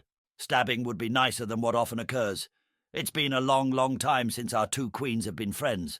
Generations. Noctia's not much better. The circle's all a bunch of vipers. Indeed. And in that you might find our reasoning here. Like your Nayan power brokers, the queens must conduct their treachery in quiet. Common knowledge makes common criminals. Dew pointed at the lockboxes. If there is any proof, any letters suggesting their actions in there, we might have a way to... What, stop those assassins that nearly killed Wax? Will your other queen just curl up and die from shame? A grim line marked Dew's mouth. No, should what we hope be waiting in there. Cancer will drag her out and cast her from the tallest cliffs, and we will return to find a new queen in her place. Brutal? But then, the Isles were a brutal place. Funny how Wax and Bliss kept forgetting that. One better than the old? Who can say? Better at least to take the chance. Deuce shifted half a stride to the left, watched her.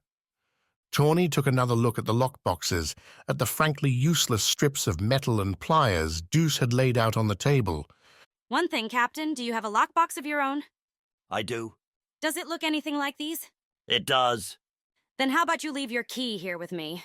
Promise I won't go pinching. You'll have it back soon. Tawny tapped the table once. The rest of this should be good enough. Dew reached into his coat, pulled out a ring with several keys on it, slipped off the shortest, skinniest of the bunch, and laid it on the table. Can I depend on your honor not to hide anything you find? Asking a bandit about her honor? I'm asking a guardian. A loud whistle outside had Dew wincing. I'm late for some maneuvering around Noctia's northern coast. Someone will be back to check on you. Check on me? Dew, though, only nodded once more, then left the room. Tawny heard a click, a very particular click, and followed the captain. Tried the door the man used, found it locked tight. She went to the other. Its glimmering silver knob shined spotless. The turn went nowhere. Locked too. Honor, her ass. So much for trust. But so long as she was locked in here, Tawny might as well get to working. Yarvik's task meant she'd need to keep everyone here on her good side. That, and Bliss, was too naive to survive these isles without Tawny keeping a watch out for her, that's what. The lockboxes offered an interesting challenge. Everyone seemed to think lockpicking, the art of the thief, involved some magic talent coupled with a device menagerie worthy of some devious hoarder. In fact, Tawny found the small pouch inside a larger one on her waist, always on her waist, holding the simple tools that had saved her life too many times to leave behind. Untying it, she dumped the contents onto the table. A file and several thin bars of soft metal, unblemished and boring. Now the bandit worked by feel. She pulled a chair over, sat next to the first lockbox, read its lines, its hinges, and the keyhole's story. Well made, but overly ornate. The whole lockbox screamed something given as a gift, rather than crafted to excel at keeping secrets. Could something do both? Sure, but in Tawny's experience, most crafters picked a side. Most good thieves, too, picked a technique. The brutes would simply break the lockbox, but Do seemed to want them kept intact. Valuable, then. Or perhaps holding something he wouldn't want smashed in the act of entry. The locks themselves, though, told the story. A simple twist of a key. No tumblers, no dials and combinations like the Najan had started using. Tawny let a smug grin grow at that, the nimble fingers having been directly responsible for that change. A good key lock could be unbreakable without force if you didn't know how such things worked. Tawny reached over, picked up Du's key. She angled, slipped it into the first lockbox. The key went right in. A successful start. She started to turn it. Found it blocked. Wiggled it some against the inside, then withdrew it. Measured the marks on Du's key. Each one gave a clue, one Tawny started to use by filing away at one of her soft metal bars. The work took hours, with Du coming here and there to check on her progress. Food and drink came and went, Tawny for once eschewing wine for an unclouded mind. Bliss visited too, though the Vis struggled to stay fascinated with the carving work and begged off after only a few minutes. Not an issue, not a problem. Because while her fingers worked the metal, Tawny didn't hear Yarvik's words, didn't find herself pulled back to the past. The new key, almost like Du's, save for some slight modifications, served to open the lockbox. A few carves after that opened the second, then the third. What lay inside wasn't what Du and Yuho wanted. Letters 3 mingled with random trinkets, each one, written out in varying hands, addressed families now left behind. The words asked for forgiveness, professed love, loss, and a desire to see names honored. Lives given meaning by serving their isle in its greatest need. Greatest need? Yujo said, she and Du joining Tawny at the table as night fell. These are the worst liars, murderers and traitors, that's all. Yujo dropped the papers. Toss them into the sea, Du. Let their names disappear from the world. We'll find another way to prove her evil. The Queen stood, stomped from the room. Du reached for the 3 letters, but Tawny grabbed them first. I'll handle them. You go do your captain thing. Du narrowed his eyes. The Queen asked me. The Queen's got a lot on her mind. Renewal and all that. So do you. I'd rather not hit an iceberg while you're taking out the trash. Du didn't seem moved by the argument. If those letters aren't destroyed, then you'll find the consequences severe. Yeah, well, I've heard that before. Tawny shoved the papers into her satchel, held up the newly fashioned key. You might want to consider changing the locks on those beauties, or tell your smith to tweak his style. Too easy. Now Du just looked confused. Too many locks made by the same locksmith. Man's only got so many hours in the day to make the things, so the keys come out nearly the same. Tawny stood. Thanks to you, I bet I can open any Kansi lockbox in a few minutes. If you try.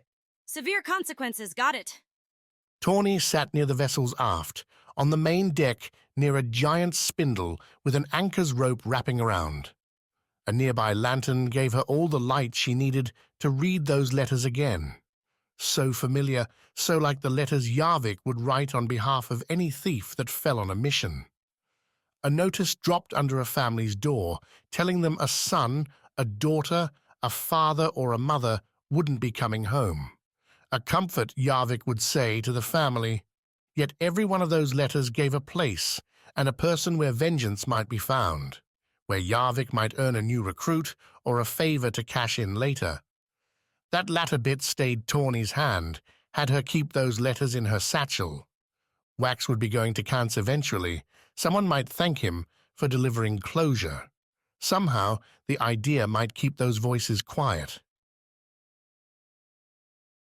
Chapter 9. Monster Walk. Rare was the morning Sawi didn't wake up with Ami knocking on her door, a fresh weapon inlaid with scars ready to hand over.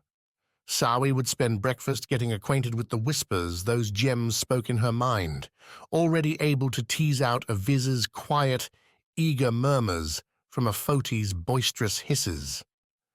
Rana and Kansi split the difference, one silky, the other slippery, as if turning away as it spoke. Hearing the whispers, though, was the easiest part. Getting the scars to really respond, to wake up and act, that was something else altogether. And today, or so Ami said, Sawi wouldn't need to try. We're getting out of this tower, Ami said, brandishing a satchel already stocked with food and water. I'm sick of it, and if you aren't too, you're lying to yourself.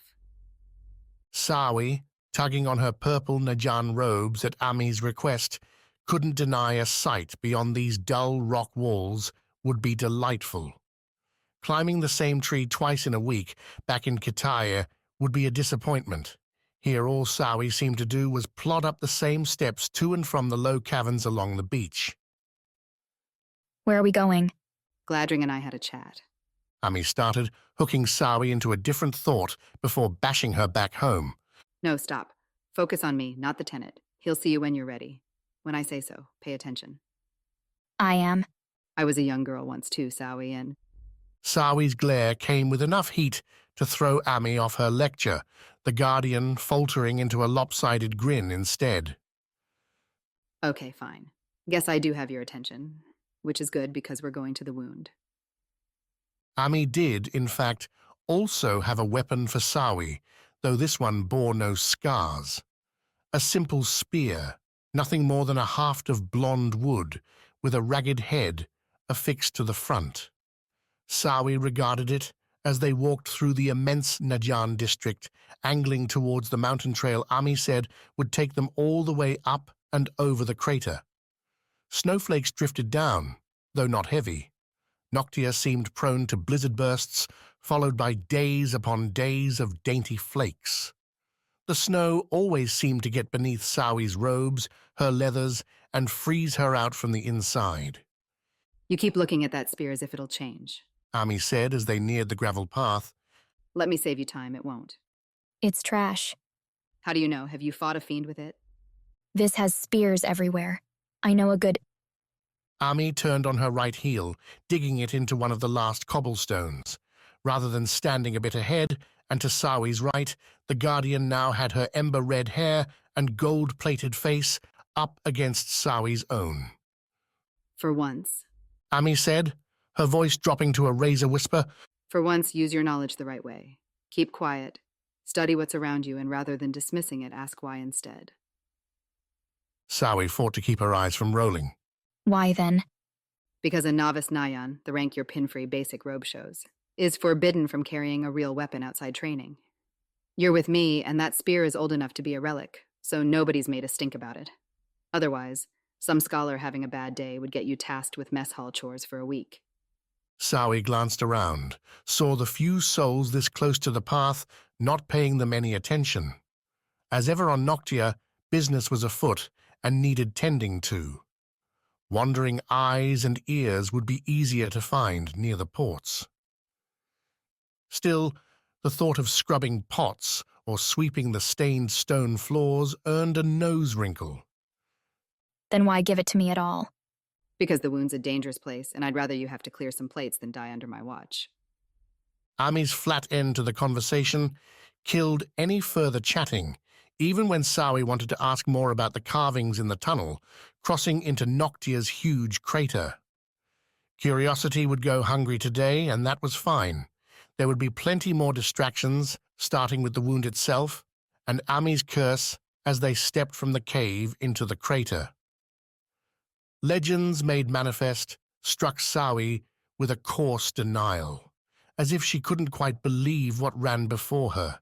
A story, a fable often told as a ritual, laying out the 7 gods and their growing faults. Noctia, death's divine arbiter, growing more and more at odds with the life-giver Vis. A breaking of bonds, a traitorous turn, who the traitor was depended on the tale's teller and where their sympathy sat, and a sudden strike.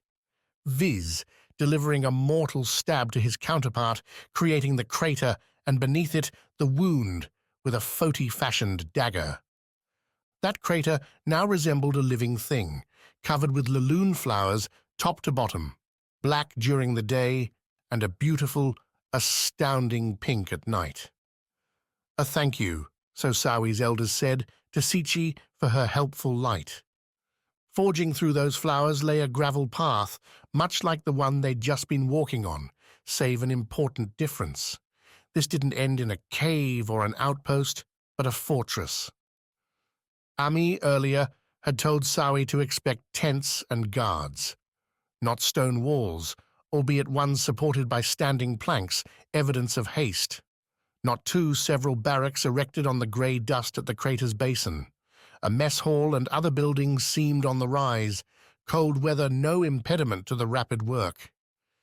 It's getting worse, was all Ami said as they took in the development. It's always getting worse. You don't sound surprised? No. Ami trailed off, her eyes watching the work but no longer seeing it. It was like this last time, when we arrived to complete the renewal. The wound was fortified, the fiends were too frequent, but not like this. Not quite so permanent. The renewals are getting more frequent, right? Maybe it makes sense now to have something here. Ami flashed a frown. It means we're running out of time. The Guardians stomped on before Sawi could throw some corrective in there. True, the renewals were happening faster, not great, but years and years would still pass between them. This was hardly like Gladring's Moteland situation, where a single night gone wrong could mean his end. Hardly, too, like Wax's pressure, racing against 6 others to grab every isle's Skar. But that was Ami. Everything mattered the most. Every day was crucial. For now, too, Ami controlled most of Sawi's life, so Sawi would try, as much as she could stand, to see things like her teacher. So Sawi picked up her pace as the pair padded to the crater's bottom.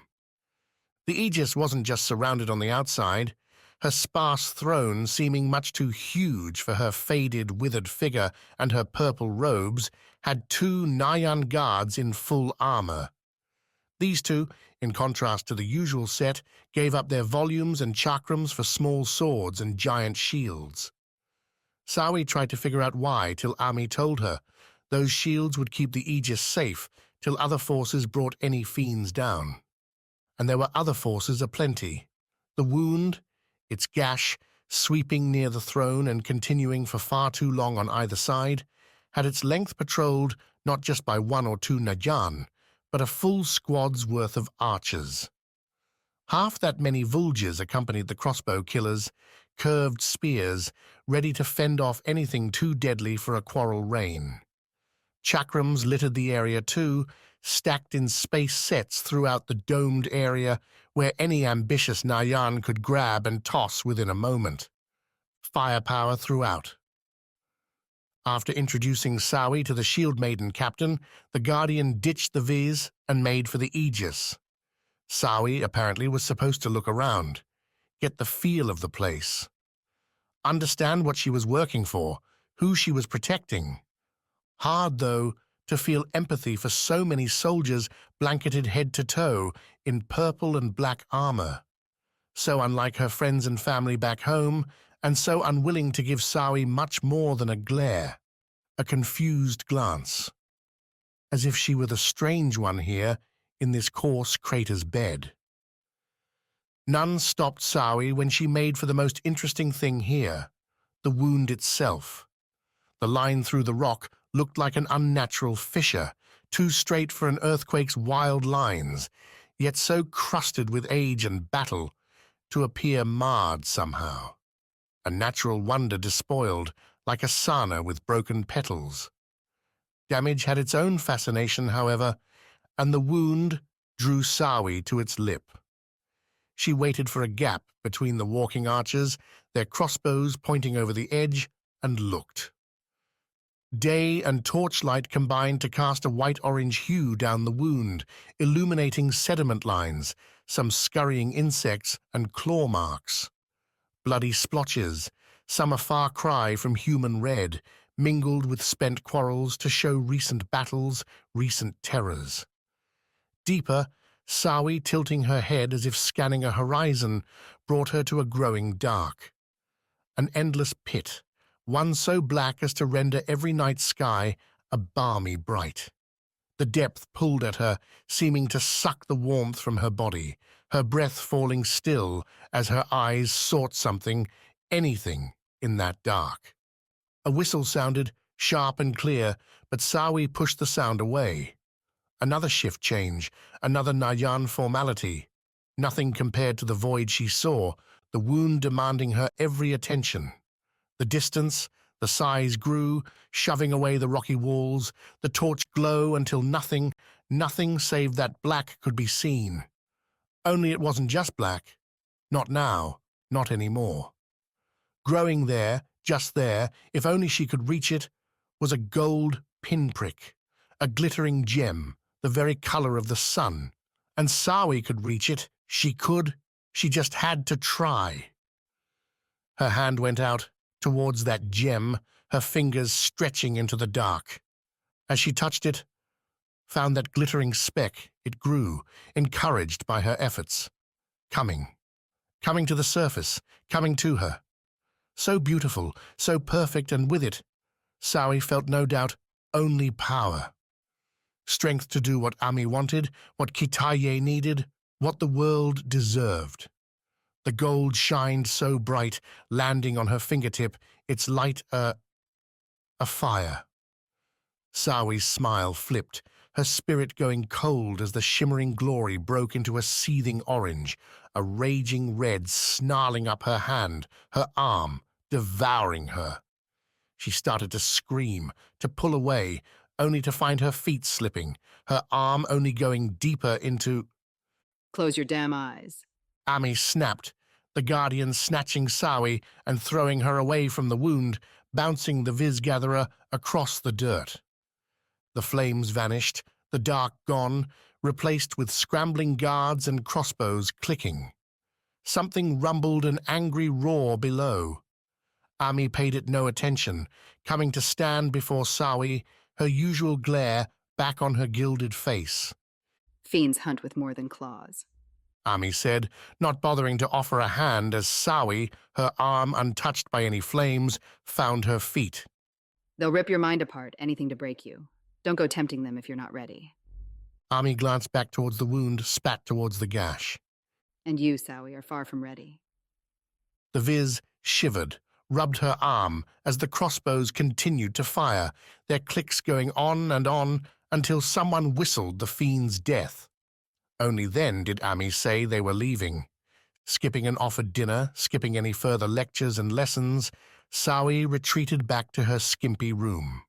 The slit window, the thin sheets, the stone walls used to offer little comfort. Now, their certainty gave Sawi everything.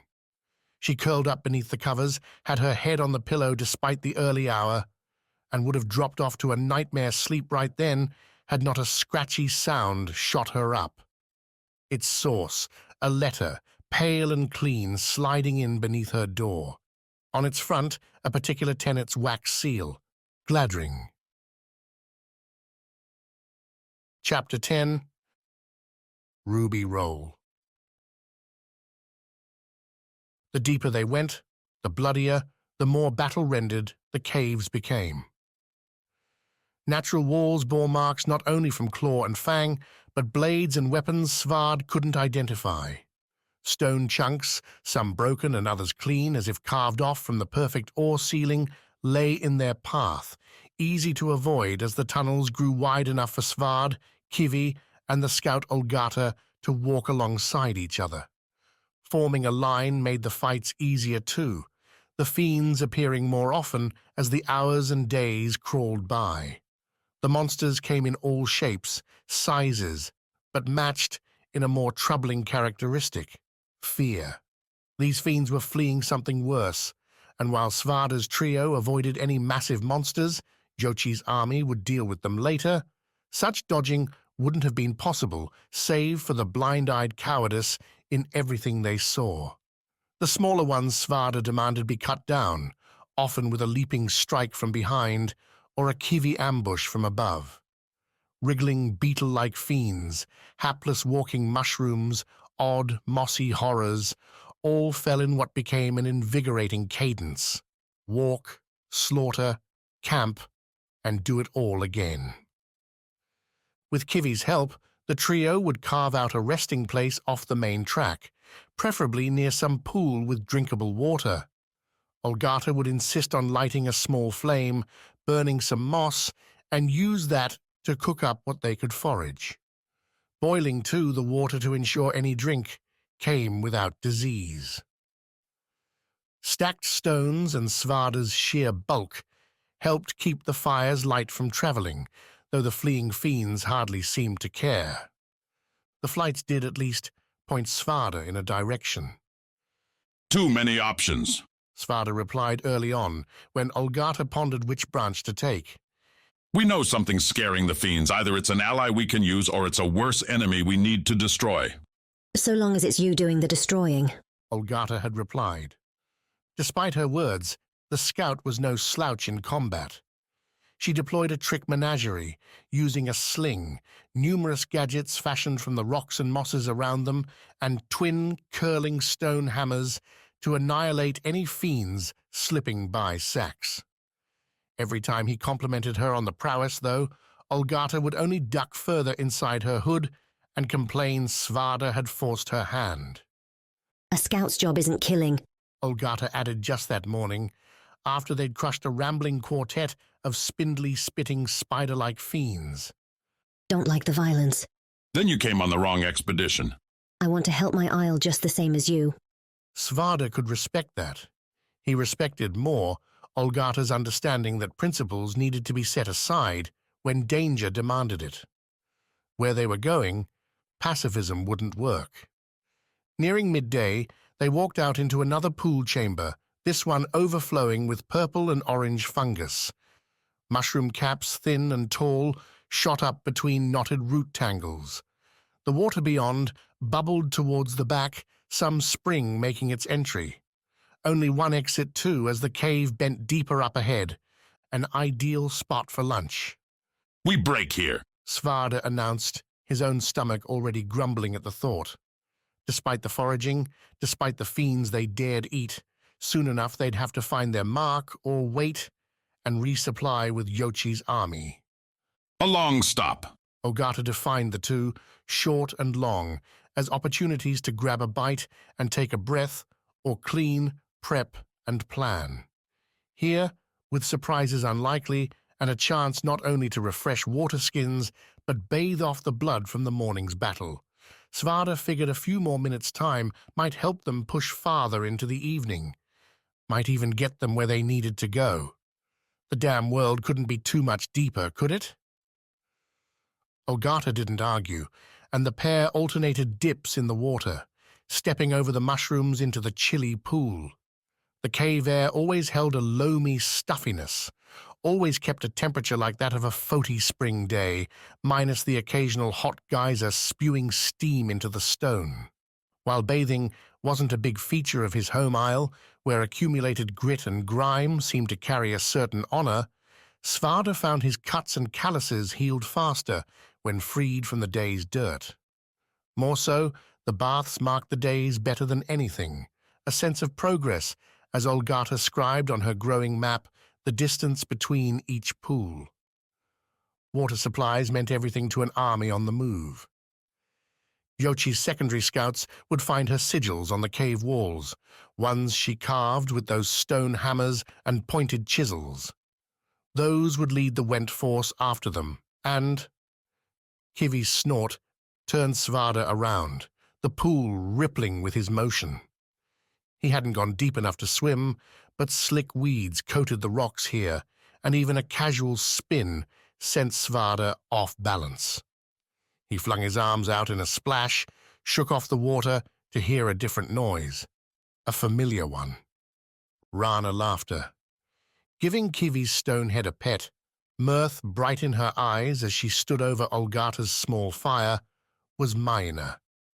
Svarde's initial elation tempered as fast as it came, the captain's overall appearance proving she wasn't some vanguard, some swift-marching force coming to their relief.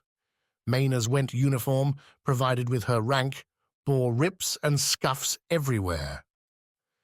Her saber belt barely hung on, and Svarde noticed fast she wore only a single shoe. No satchel in sight, and Mayna's face bore the look of someone who'd lived off what her hands could find. Speaking of finding, Olgata had disappeared. Svarde knew more than to worry, though. The scout likely heard Mayna approach and made herself scarce, ready to strike from the shadows if such a thing seemed warranted. A fiend, after all, could appear as almost anything. And after the mind-taking monster Svarde had seen the last time he'd gone into the depths, he wouldn't disagree with the scout. Mayna! Svarde asked, stomping from the pool. His axes sat near the water's edge. The leathers and other gear remained by the fire.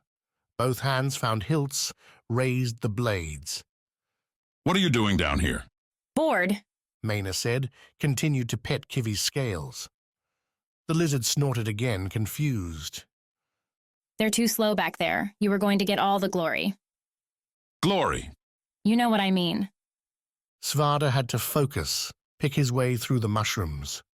The tangled fungus tickled his feet, the softness a pleasant shift from dusty rock.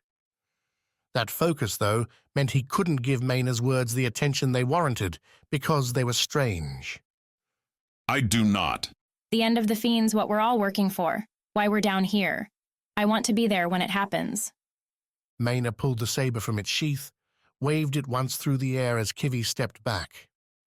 I want to be the one to do it. Destroy the thing that's done so much evil. Svarde nodded.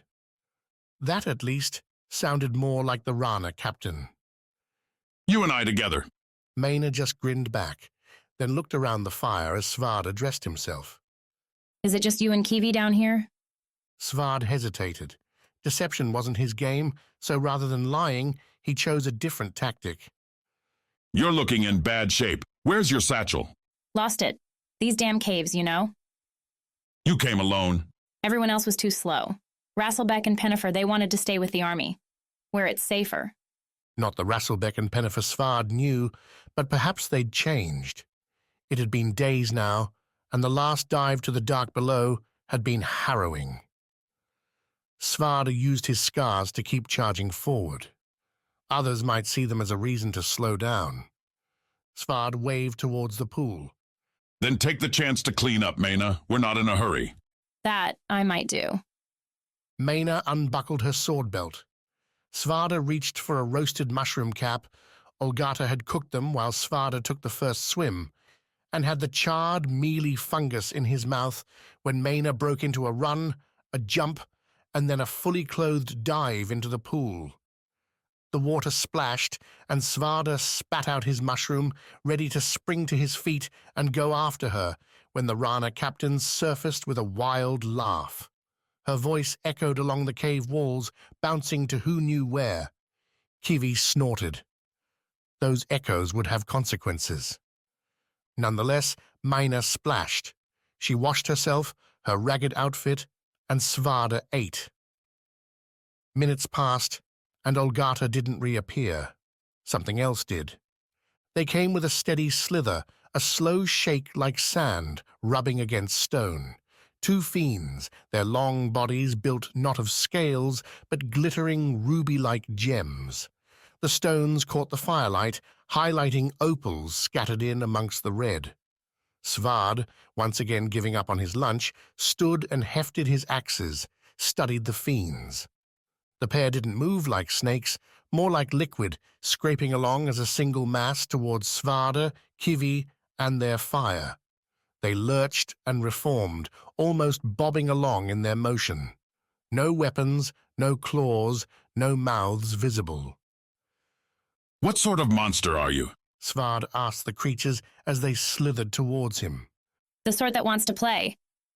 Maina called from the pool. Break them apart, Svarde. Bash them to bits, or hold on and I'll do it soon. The captain began splashing her way to shore, too far to get there in time. Svarde glanced at his axes, tried to figure what had happened if he tested their forged metals against a true gemstone. Breaking one down here would put the Guardian in a bad spot. Kivi, you're up, Svarde said, taking a step back near the fire and casting his eyes around for another option. The ferret took Svarde's invitation and ran with it, literally scurrying to the left and lunging at the nearer ruby rock beast. Kivi led with her mouth, her jaw expanding to reveal gnashing teeth, ready to grind stone to delicious dust. The fiend didn't react at all, save to shudder when Kivi bit down on its leading lump. Rather than recoil as Kivi's teeth found purchase, the fiend swept forward, its bulk bunching up and climbing over around Kivi's head while she chewed. Back up! Svarde called, deciding his axes were worth losing for the ferret's life. The Foti warrior brought them both up, made two long strides towards the scrabbling ferret, now disappearing into the ruby mound. Svarde leapt, flew, and swung both axes down at the creature. The heads bit into the rubies, sparks flying, shudders running up Svarde's arms. The weapon heads held, but they didn't bite in either, Svarde hitting and rolling off the gemstone fiend's back. The monster kept moving forward as Svarde pushed himself to his feet, only to see the second one, its stone skin a dark crimson with the fire at its back, bearing down on him without a sound. Chapter 11. Swift Sea. For someone used to the clean, quiet waters present in Kitai's tropical inlet, cutting around icebergs and their smaller brethren, while waves churned and bitter winds blew, made Wax clench the vessel's prow rail with both hands. Leather gloves, fitted and given out by Dew to Bliss, Tawny, and Wax as a departure gift, proved necessary at blunting the sheer cold. So, too, did the thick cloaks left by the traitorous Kansa guards. When do we go home again? Bliss, hunched next to Wax, signed his way. She kept her hands glove-free to make it easier, but jammed them into her cloak after every gesture. Unlike Wax, Bliss seemed solid enough on her feet. But then she didn't have the scars rambling in her head. Wax's necklace, carved by the Najan and placed evermore around his neck, held the 3 stones. They pressed their warmth against his chest, and with that nearness came a whisper slurry, as if Wax eavesdropped on several conversations at once. In languages he didn't know. Discussing things he couldn't imagine. Even so, he'd passed them well enough by now to know them by their whispers. More so, by what made them excited. The Vis Skar kept itself pretty quiet now, though Wax's lingering aches from the flight out of Noctia kept it muttering. The Skar sped the healing along, but it didn't quite work miracles, couldn't turn Wax around in a day. Then again, if it had, maybe the Rana and Foti Skars would be even louder. The 2 gemstones seemed to be in a pitched fight, both arguing over the icebergs and the storm's edge's deft handling of them. The Rana Skar leaped every time Wax laid eyes on the water, as if declaring Wax could swim his way across the ocean with its help, that he'd be far safer among the frigid waves than on the swift boat. And who knew, in warmer waters, maybe the Skar really could get him across all that ocean. The 40 Skar pitched opposing advice, howling at Wax to get closer to those floating bergs so it could blast them apart, render the floes little more than the water they floated on. That such a course would freeze Wax as surely as the ice the Skar demanded destroyed wasn't a concern. Wax had seen the disregard firsthand when fighting a fiend in Rana's northern marsh.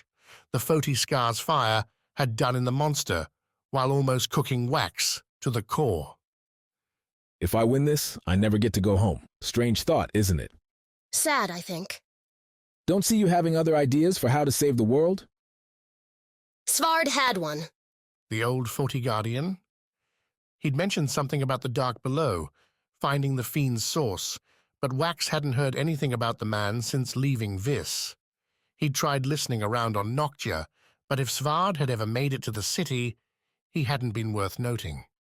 Who knew? Maybe the man had tried and died just like all the others.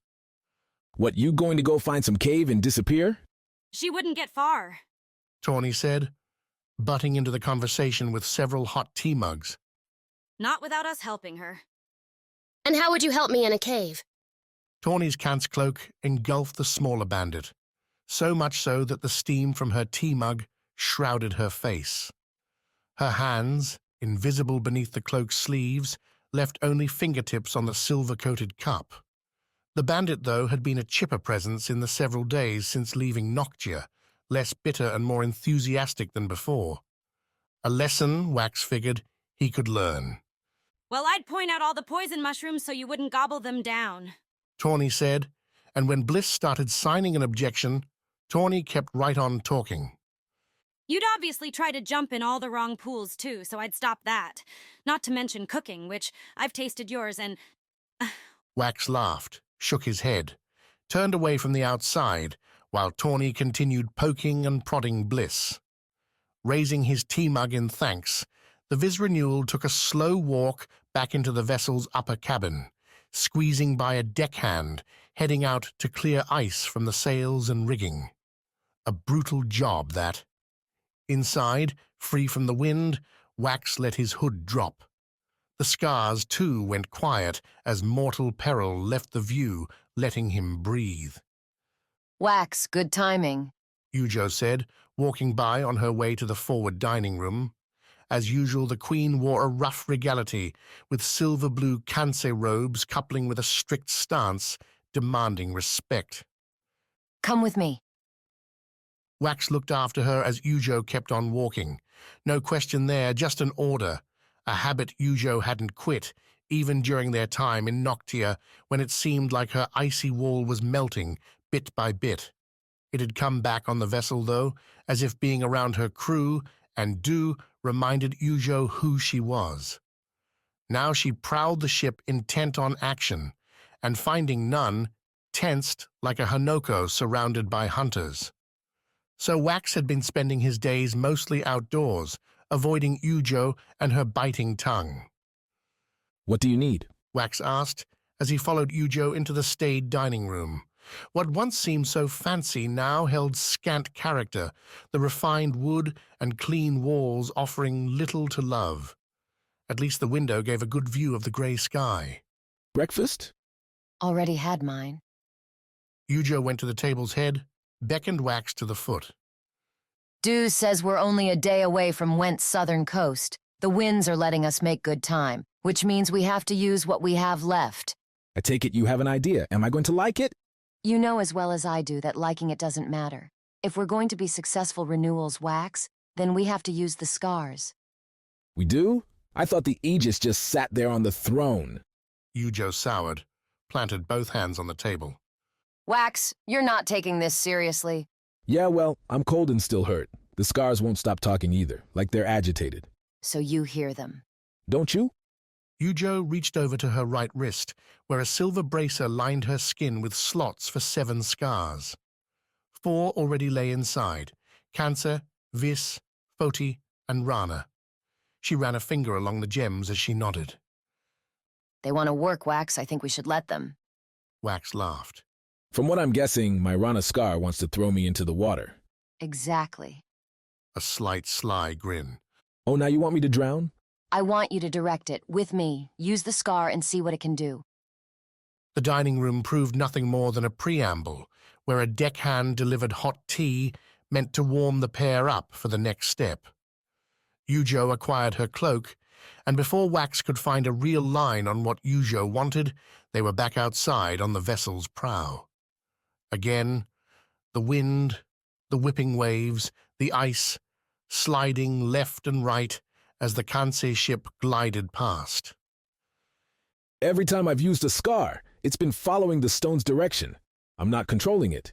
It's an animal. That changes today. You know how? Yujo set her mouth in a line. Like with anything else, you have to show it who's in charge.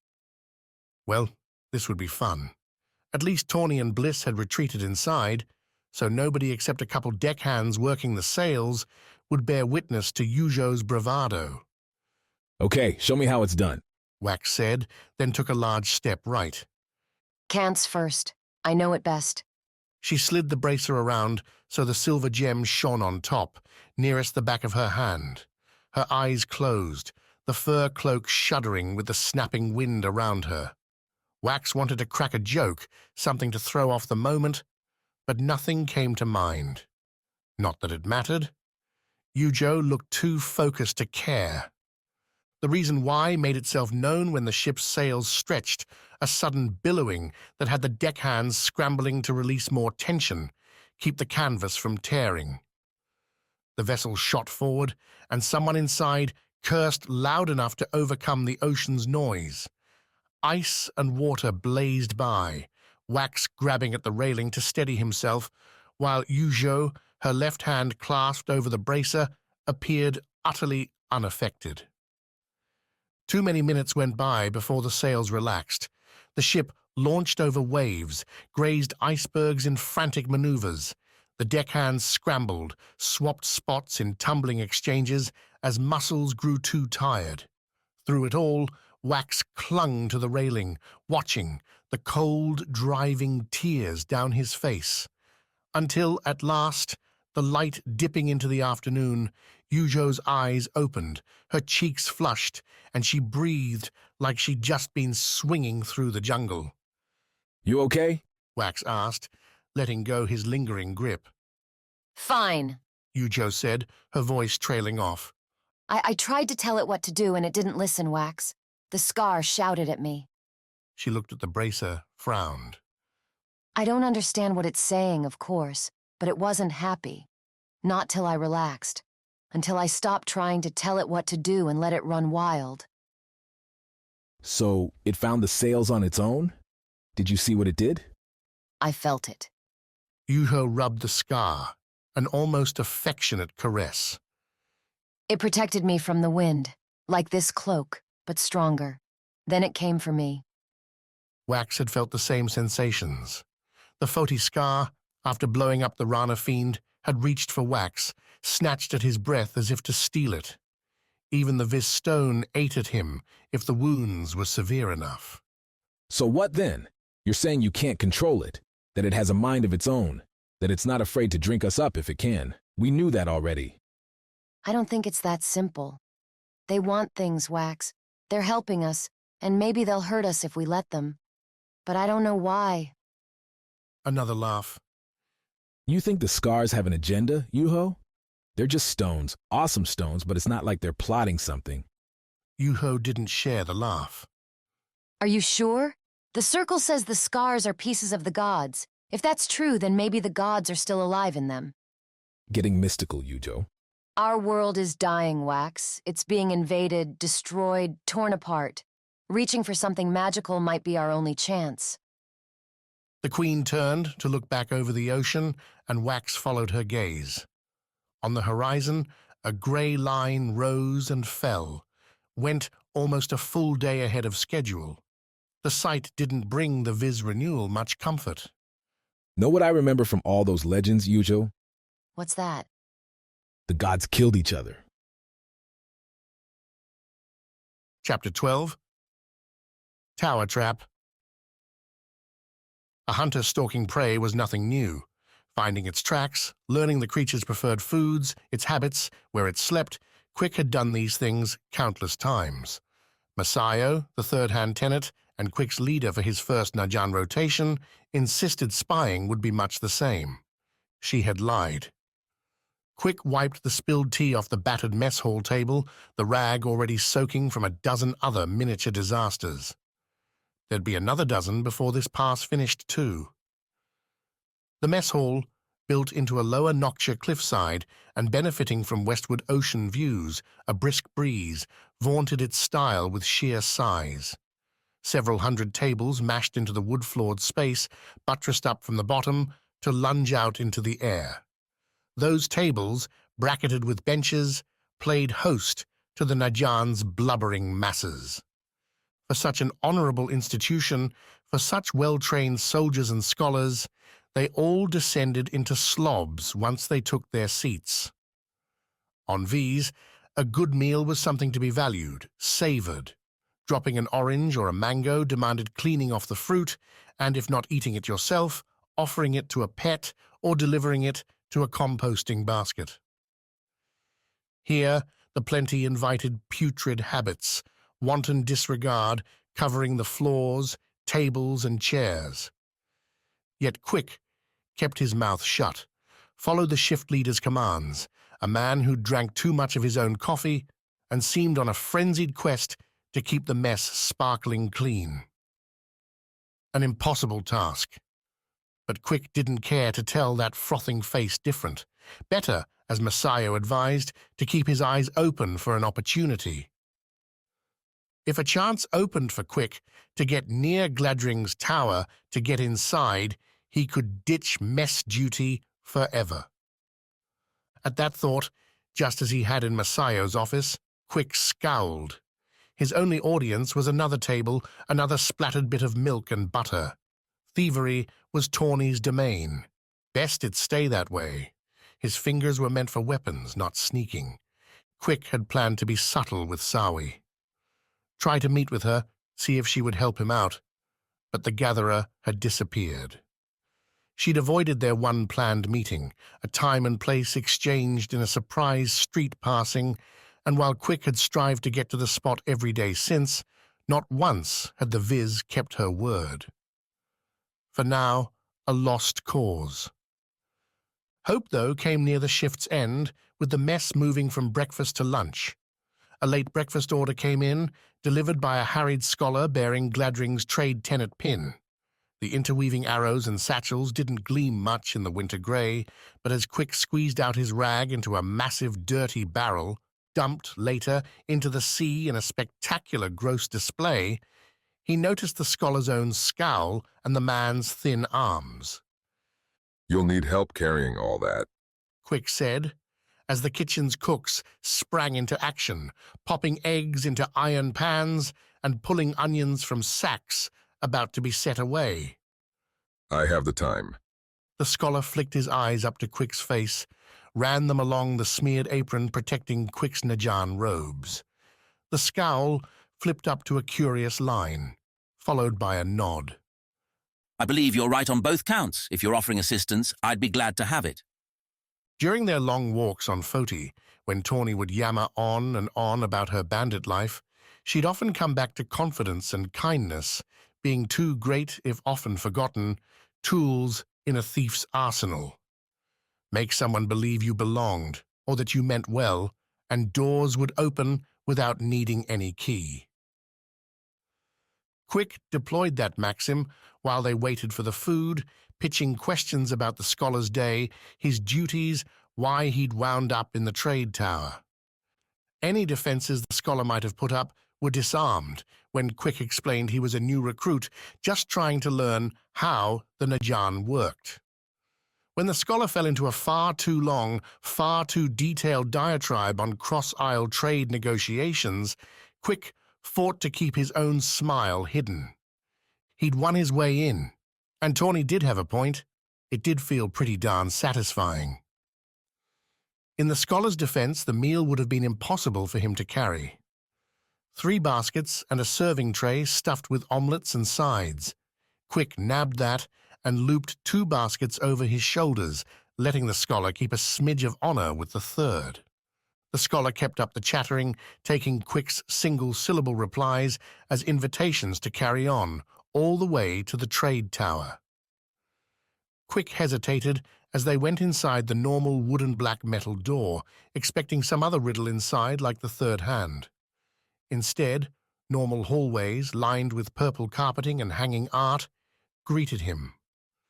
The scholar took a sharp left, climbing stairs up one level after another. Quick tried to memorize the details, tried to keep an eye out at every landing for possible things Masayo might find valuable. All he saw were more scholars, all he heard was muttering about trade deals, questions on lunch or dinner, and the usual complaints about the coming cold. The scholar directed Quick to what looked like a meeting room, decorated with framed trading contracts and dominated by a single large table. Purple cushioned chairs lined the dark wood slab, branded with the trade tower's sigil in the center. Quick set up the food under the scholar's direction, the latter letting his sticky fingers claim some snacks in the process. You can find your own way, can't you? The scholar asked when Quick had finished, the man already sitting near the table's head. We'll be starting soon, and I really don't have time to walk you out. I can find it. The scholar flicked his fingers towards the door. As you were, then. The man seemed to catch himself as Quick turned to leave. And welcome to the Najan. Thank you for the help. There, see? Not everyone here is so wrapped up in their own minds to be impolite. Quick shut the door behind him, stepping into a hallway with 2 options. To his right lay the short path back to the periphery stairs he'd climbed to get here. A straightforward way out, and not the least bit interesting. Instead, Quick took slow steps towards the tower's center. Along the way, he stiffened his spine, tried to shake any curiosity off his face. He belonged here, in this tower, in this place. He had to, in order to win support for his brother. Reminding himself of Quick's core purpose, played a particular trick, ignited a certain flame. Striding with more purpose, Quick walked past a scholar pair without a question, made it to the tower's center, and realized he'd hit the top floor. The only direction lay down. A curling stair descended through the tower's middle, wide enough for multiple people to travel abreast, and stopping at landings along every level. Quick made the trek with care, padding his feet slow enough to get a good look at the several floors he passed, only to find no answers waiting. Najan bustled about, many on their own work, while others escorted merchants or ambassadors from the other aisles. Nothing seemed secretive, nothing worth a closer look. Quick didn't entertain breaking into rooms, testing closed doors. A spy he could pretend to be, but a thief's practical skills lay outside his practice, which meant he hit the ground floor and the hall leading to the tower's exit without evidence. Nothing to deliver to Masayo, and therefore nothing to help his brother. The stairs, though, did continue down, and in the first interesting thing he found, Quick realized conversation and clutter's chorus didn't rise from the lower levels. The dorms, maybe, for people living in the tower, or something worth his attention. Put against simply leaving with nothing, choosing to break down the stairs was a simple ask. Differences made themselves obvious in the first few steps below the tower's main level. The art, first, dwindled. The stone seemed colder, the steps less worn. The first level down confirmed itself as a dorm, albeit one less crowded than the third hand's own. Quick's initial confusion found its answer in the building itself, its purpose. Traders would be moving about, staying on vessels or at the isles striking deals. Not so many needed just at Noctia. The stairs continued, and so did Quick. at least till he put the next landing in view. 2 chairs, a table. Sitting at it, grubby cards striking the surface between the pair, were guards, vulges and chakrams. Beyond, a single hallway going off somewhere. No further stairs below. What would a trader need to protect? The rush hit, and Quick fought the urge to drop into a crouch. This here was a chance. A place. But how to get past it? What could he say to the... A voice carried up. Out from the hallway and up the stairs, coming this way. Sawi, announcing a meeting with Gladring that she'd be late for if she didn't get moving. Another voice answered, light and laughing, declaring Sawi was at last getting what she wanted. Quick, halfway down the stairs, and yet to draw the guard's attention, turned around, only to find a woman as large as himself barring his path. Her face glinted gold, a plate drawing Quick's eye from her folded arms, her scowl. Inset there, twinkling against their host, were 3 scars. A green Vis, Quick recognized, and a red Foti. But the amber... Lose your way? The woman asked. Quick tried to find a lie, something that'd make sense. Stumbled out the words, I was delivering food. Nobody down here ordered any food. Try again. Upstairs, I got lost. The woman's eyes narrowed. One hand started to drop towards a dagger on her waist. Below, Quick heard chairs sliding, guards getting to their feet. Quick, Sawi said, making her entrance below. what are you doing here? Quick twisted, his hunter's poise losing itself in a situation he'd never before been in, never been trained for. Masayo, damn her, hadn't told Quick what to do if it all fell apart. Oh, this is getting interesting. Quick, why don't you come with me? When Sawi's done with her little chat, we can decide what to do with you. When Quick tried to protest, when he repeated his food delivery claim, Sawi could only grimace, could only say he wouldn't be hurt if he didn't do something stupid. That she was sorry they hadn't met earlier, but she really had to go now. You, though, get to stay. The woman said, pushing Quick down the hallway. And I can guarantee you're going to have a good time. Chapter 13. Party target. Went did not make a good first impression. Eager as she was to get off the zippy Kansi vessel, Tawny nonetheless slowed her walk towards the ship's side as they drew near the rocky city's port. Lying to the east of a large beach, gliding into the docking meant absorbing a long, clean view of carnage. Blackened pits marred snowy sands. Broken towers stood in shambles, their bricks and mortar scattered about like a child's playthings. Fire-ravaged buildings beyond left their charred husks open to the winter's bite, with few people working to repair them back to health. The only hope came from the city's academy, its splendor nestled into the cliffside over the port and seemingly untouched by whatever disaster struck its neighbors. This is grim. Bliss signed, joining Tawny. Both had packed satchels beneath their cancer cloaks, walking boots ready. The cloak helped hide Tawny's tool menagerie, sparing the bandit any awkward questions. Her twin lives were coming together here, but the longer Tawny could put that off, the better. A debt to Yarvik would be better cleansed without the Vis crew ever learning about it. And if the bandit leader had the right information, the diary he sought would be somewhere in this city. Somewhere nice. Dew guided the Storm's Edge in slow deck hands scurrying about with their counterparts on the Went side to tie off the boat. The dock, unlike those in Noctia and, well, everywhere else, was built of stone, with massive carved grey bricks resting in the sea. When Tawny's boots hit the pier, it felt sturdier than some ground she'd walked on. That, coupled with the swaying sensation striking whenever Tawny ditched the seas for land, had the thief unsteady for her first few steps. Bliss, skipping along and utterly unaffected, made no effort to spare her mockery. Just wait. Tawny countered as the pair made their way to shore. Someday you'll suck at something and I'll be there ready. Not happening. A cocky one, that Vis. Also, a trick to leave behind. Tawny's excuse had worked on Noctia, but their reason for being the first off here wasn't one of sightseeing, but work. Find out where the Skars were, then plot the best way to get there. Yujo and Wax would be packing up their materials, making arrangements for Dew and the ship, then coming ashore later to find whatever welcome Went gave to Renewals. A welcome Tawny needed to enhance. So where do we go now? Bliss signed as they went into the port proper.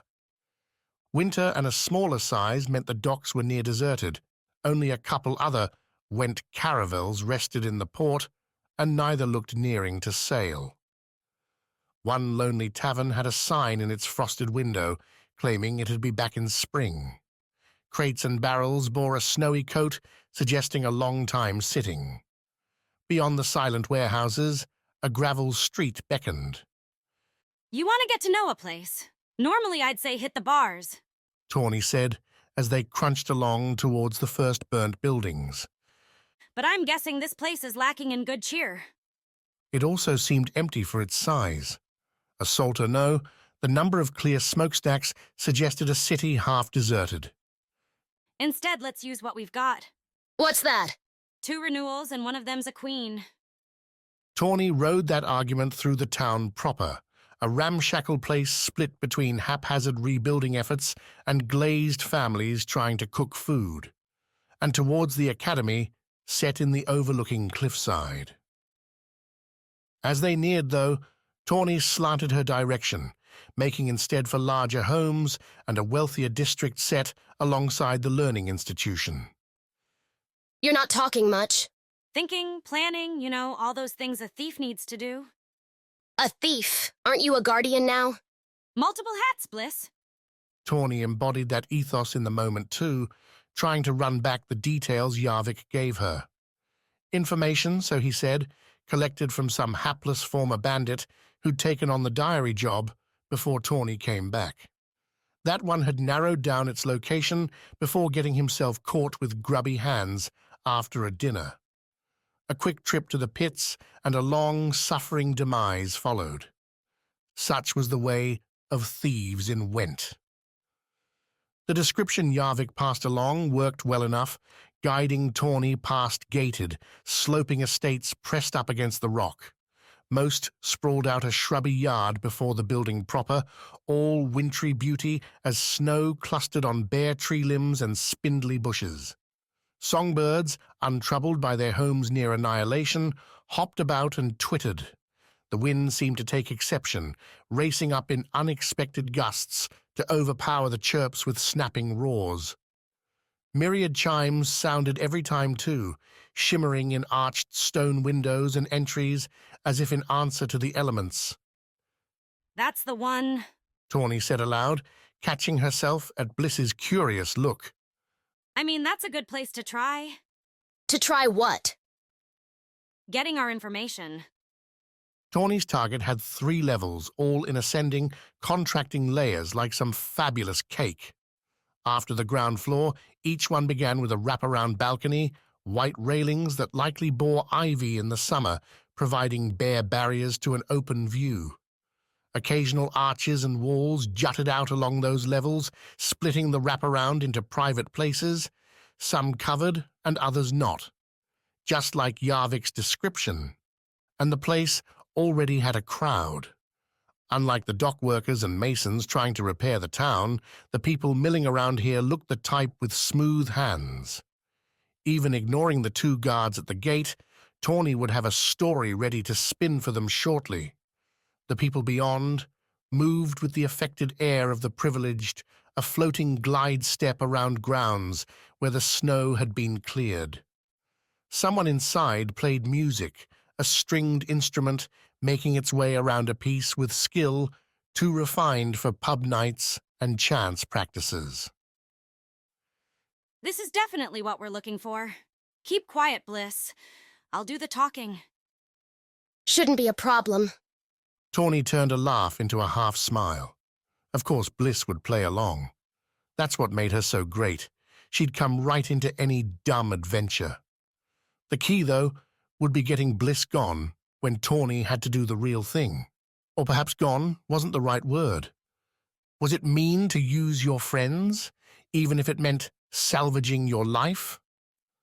The two guards showcased went wraps, thick brown overcoats leading to fat picks at their waists, as if they might jump off to start a mine at any moment. One smoked a pipe, while the other nursed a steaming mug of something, probably tea. Behind them, a wood gate marked the entry to the estate. Already, Tawny felt curious eyes on her from the building. People in a place like this would always be looking for some new drama, some new interest. Riches only bought boring lives. Hey there. Tawny opened, drawing blank stares. We've already given to the reconstruction efforts. The first guard, the taller and pipe smoker of the two, replied. You need more help. Look for it somewhere else. Tawny nodded, glanced back towards the damaged city. Yeah, pretty clear your home needs some more help, but that's not what I'm here for. The guard didn't answer, just narrowed his eyes. See, I'm a guardian, so's she. Thought your boss might like to know a couple renewals just landed in your city. Renewals from where? It's too cold for sailing. Not for a Kansi queen, it isn't. You know they can dodge the ice like it's a stone in a field. Then where is she? Dealing with more important things. Tell your lord or lady they can get the two biggest stars on the isle in their place tonight.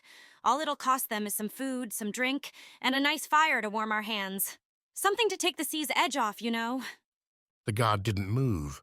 Those eyes stayed narrowed. She comes here, she can say what you did, and maybe we'll get to talking. Tawny pressed her lips together, tried to come up with the next thing to say. Playing the royalty card should have done the trick. At least, that's how it worked in all the stories. Is there another place? Bliss signed at Tawny, the guard's curious stare flashing her way. If you can't get what you want, try taking it somewhere else. Make them jealous. My mother did that all the time with the traitors.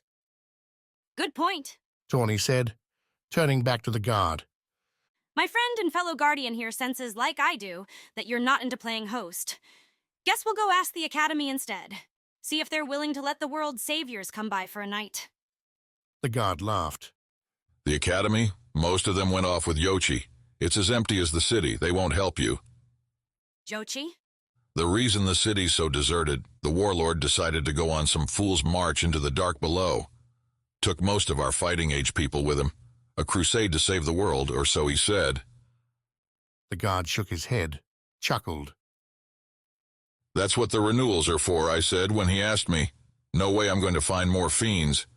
Ah, an opening. Always better when a mark gave you the key themselves. Then you do think the renewals are important? Sure, I just... The guard tapered off, glanced over his shoulder back at the house. Look, you're not lying, not after something else? Bliss shook her head.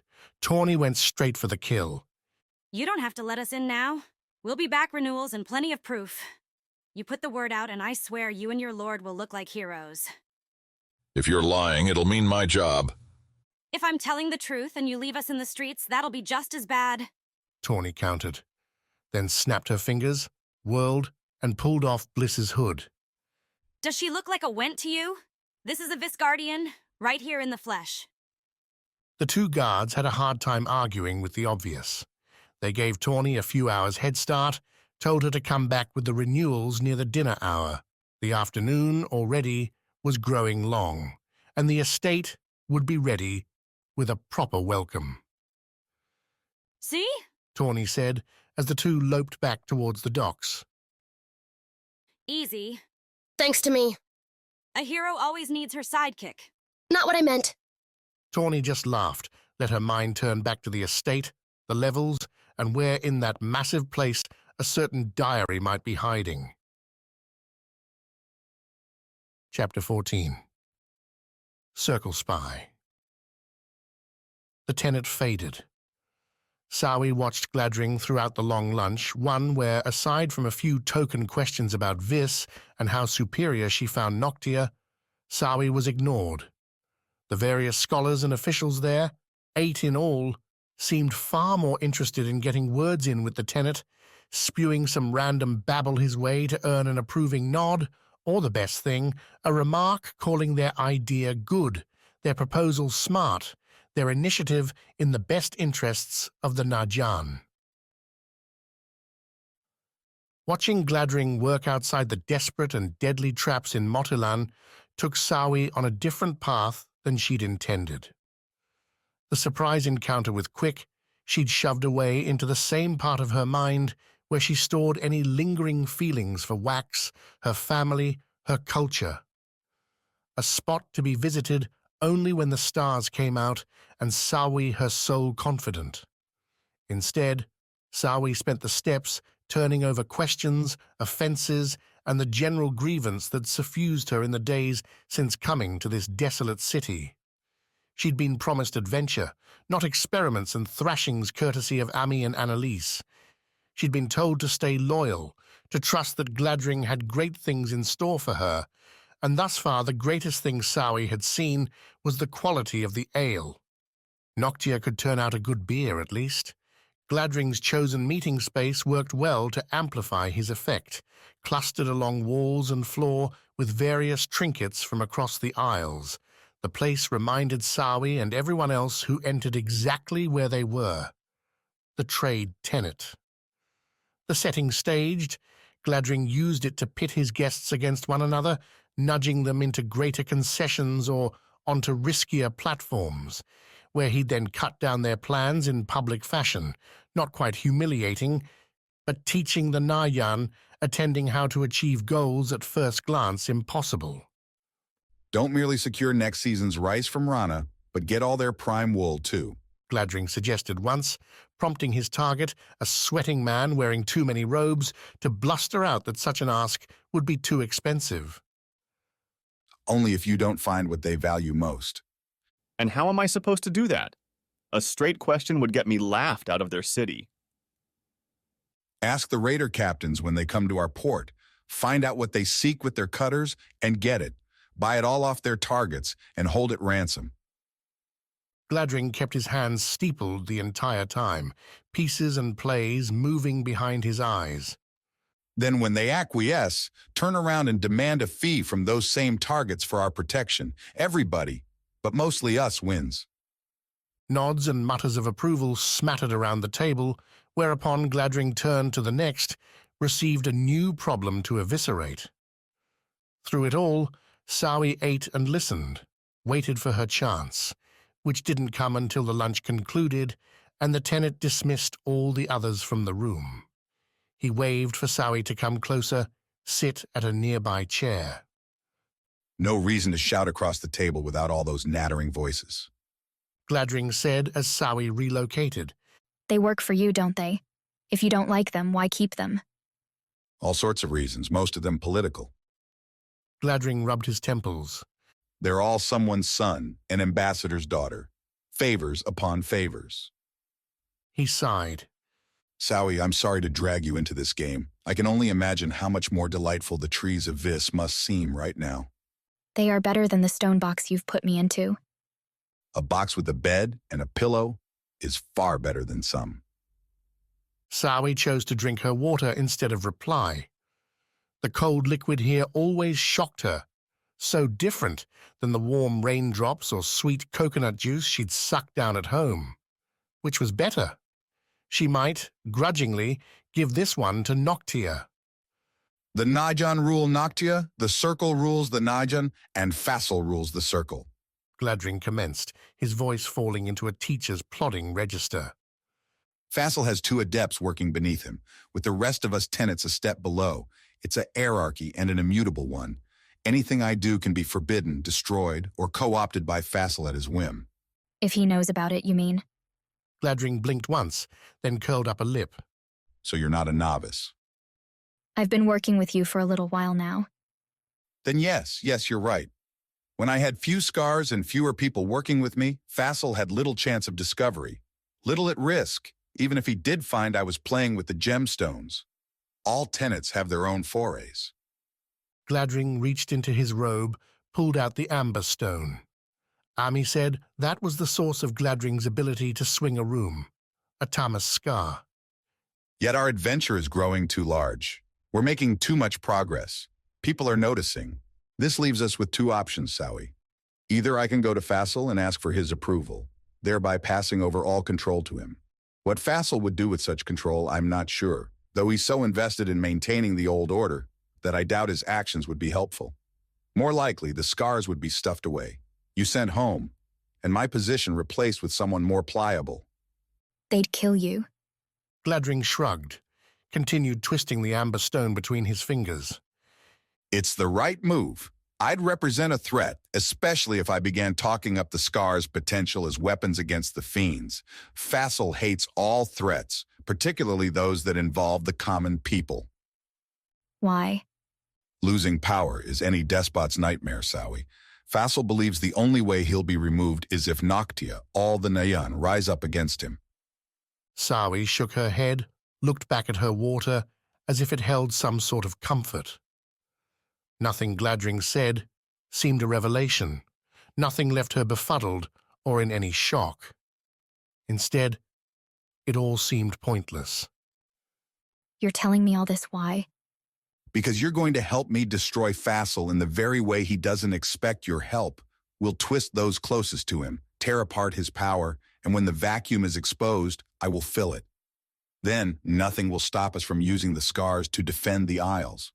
Back on Vis, I used to tell Wax, my friend, all the time that he's getting crazy. Sawi expected the confused glower on Gladring's face and earned it. He would go on like you about some grand adventure, but when we pressed him on it, all he had was hunches. Treasure, miracles, something incredible if we could just do all these difficult things. You're the same way. Dreamers are truly cursed. Nevertheless, I have something your friend did not. Power. Real power. The kind that will ship you back to Vis the moment you refuse my request. A threat, but probably not the kind Gladring thought it was. Getting sent back to Vis would mean more sunny days, no more stone cell or strange sessions with Ami. Sawi would have fresh fruits, meals and friends, her parents, siblings, a return to a well-lived life. But she'd lose out on the adventure. How much was that worth, really? What's your plan? It couldn't hurt to find out. The Circle's chamber sat inside the massive central Nayan spire. Visitors, of which Sawi was one, were escorted to an overhead viewing area and reminded several times to stay quiet. Any remarks, shouts, or disturbances would prompt immediate banishing or worse. They searched her, found no daggers, darts, or arrows. They did not question or take the amber stone from the necklace around her neck. Sawi began to put together Gladring's bigger plan while he explained his smaller one, starting with the moment the scar hit her skin. The amber stone spoke differently than the elemental ones she'd tried already, but its whispers weren't so foreign, so surprising. All those sessions with Ami prepared Sawi for the burst in her mind, the soft questions floating through every time she looked at someone. Right now, Sawi leaned on the overlook's edge, lanterns ringing the space, sending their orange-gold light down to the circular table in the center. There, Fassel sat, decked in gold jewelry over black robes. His adept pair, masked head to toe in purple cloth, took neighboring chairs. That much clothing couldn't have been comfortable, but the pair didn't shift, didn't make a sound as Fassel droned on through ordinary business. Gladring and the other tenants, at least those on Noctia, filled out the Circle's room. They listened as Fassel described increasing fiend attacks and Nayan countermeasures. As he pitched a new peace brokered between Went and Rana after the former saved a pursued fleet from fiends. Rumors of Kansa, meanwhile, suggested the old queen had no love for her younger, popular counterpart. "We cannot have a fracture on that isle, not now," Fassel said, the voice a weaseled rasp. "I look to this group to use what pressures you have to quell their infighting." The Tamas Skar provided more interesting commentary. Sawi focused on Fassel first, sparking the Skar into an excited rambling. Sawi couldn't understand the words, but impressions came along with them, much like the Scar's aggressive urges or the Cancer Stone's desire to jump, to fly. Here, the pushes came with moods, Fasel's moods. Boredom paired with his words, not a worried flicker as he went through the truce, the Cancer in fighting. Nothing here warranted real interest on Fasel's part, real concern. Now the last item this morning, Fasel said, and he dropped the paper, placed his palms down on the hardwood table. The Thomas Skar buzzed into a different life, setting Sawi's heart running. Word is a Went warlord has assembled a large force and sent it into the dark below. They are, so our friends on that isle say, attempting to find the fiend's source and stop them. Fasel frowned. A noble if foolish goal. Throwing away that many lives with a renewal in full swing is a terrible disaster. I've asked the ambassador to turn this debacle around. I beseech you all to attempt the same. We must support the renewal, not these hopeless crusades. And there it was. The Skar giving its smug, unintelligible advice. Fasel was a coward, would do anything to keep his power. As she ran her eyes across the others in the room, Sawi found, thanks to the Skar, those feelings were not shared. Other tenants had the Skar revealing disappointment in muttered whispers. Even the guards on station felt deflated at Fasel's announcement. Gladring wanted Fasel destroyed. Those in this room seemed willing to see him deposed. But how? How to get these people to act on their feelings? How to turn a miserable silence into an active rebellion? On that score, at least, Sawi had an idea. Chapter 15. Old Bones. As a man, Svarde rarely found himself flying. It just wasn't a thing that happened to the barbarian, what with his heavy furs, armors, axes, and demeanor warding away any such contact for fear of losing life and limb. However, when Ogata's swift, slim form slammed into Svarde's side and carried both of them beyond the attacking ruby mass, Svarde forgave the scout immediately and set about standing up, again, on the dusty cave floor. Olgata's dive sent them into the cavern's swooping wall, opposite the lake and most of the action, while their red quarry didn't so much turn as extend its rippling, shimmering self their way. Kivi's Scrabble took on a more interesting twist. The ferret, freed by Svarde's bellowing charge, used her speed to dance around the creature, darting in and taking bites with random ferocity. Crunched rubies dribbled from Kivi's lips like frozen blood. More than that, Svarde didn't have time to take in, as he had axes to swing and a fiend to fight. With Olgata dashing off to Svarde's right, up the tunnel, on what seemed to be all fours, Svarde himself took all the fiend's attention. He gave it a worthy curse and slapped his axes at the reaching ruby blob. Near half his size, the fiend rushed right towards Svarde's gut. Or at least it did until meeting Svarde's twin blades. Each axe, honed by Went's stonecraft, bit into the rubies with a sparking crash. Svarde's fingers went numb at the shivering strike, while red flecks caught torchlight to become glittering crimson snow. The fiend halted its outreach, as if surprised to encounter any resistance. A chance, Svarde didn't let go. He stepped left, circling back down the tunnel with one eye on Olgata, who'd given up her flight and now, instead, had her marking chisel and hammer drawn.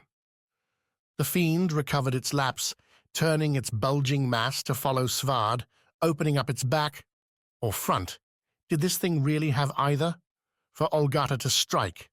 Slashing his axes, taking bits and pieces off with every blow, Svarde saw the scout make her move.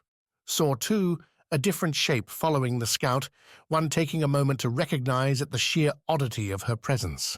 Minor, soaked clothes dripping, stepping into the battle with her saber drawn. She paced Olgata, coming behind the scout. The torchlight from behind cast both in a shadowed black, save for the saber. The ruby fiend stole Svarde's attention, swiping in low at the man's feet. The attack came in slow, and Svarde chose to leap, a half jump bringing him up the fiend to land on its shining mass. Gemstone skin proved a slick landing, the leap a poor choice that had Svarde's feet sliding out and dropping him hard onto the fiend's back. Both axes skittered from hands slapped against hard, smooth skin. Hurry! Svarde called, the shout as compressed as his lungs. The move earned Olgata her time, and the scout bit deep with the chisel, striking it almost in the same motion with her hammer. Chunks flew, and Svarde felt the monster shiver. Wanted to roar in victory, only there, again, was Maina stalking after Olgata. The scout had her hammer raised for a second blow, what would be the last strike, as the fiend reversed its swiping appendages, and behind her the Rana captain loomed.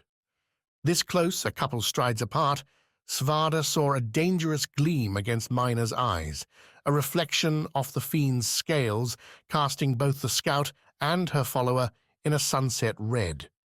The saber angled towards Olgata's gut, began to drive forward. Maina! Svarde growled, only for Olgata to break off her chisel attempt at the last moment. The saber flashed by the scout's right side, struck a ruby outreach Svarde couldn't see, could only hear. Maina whipped the saber back and forth, swinging with enough force to spark stones across the cavern. Her saber bore the brunt, the blade chipping and breaking, until, as Svarde pushed himself off the fiend and fell to the side, all the Rana captain had left was a jagged metal shard.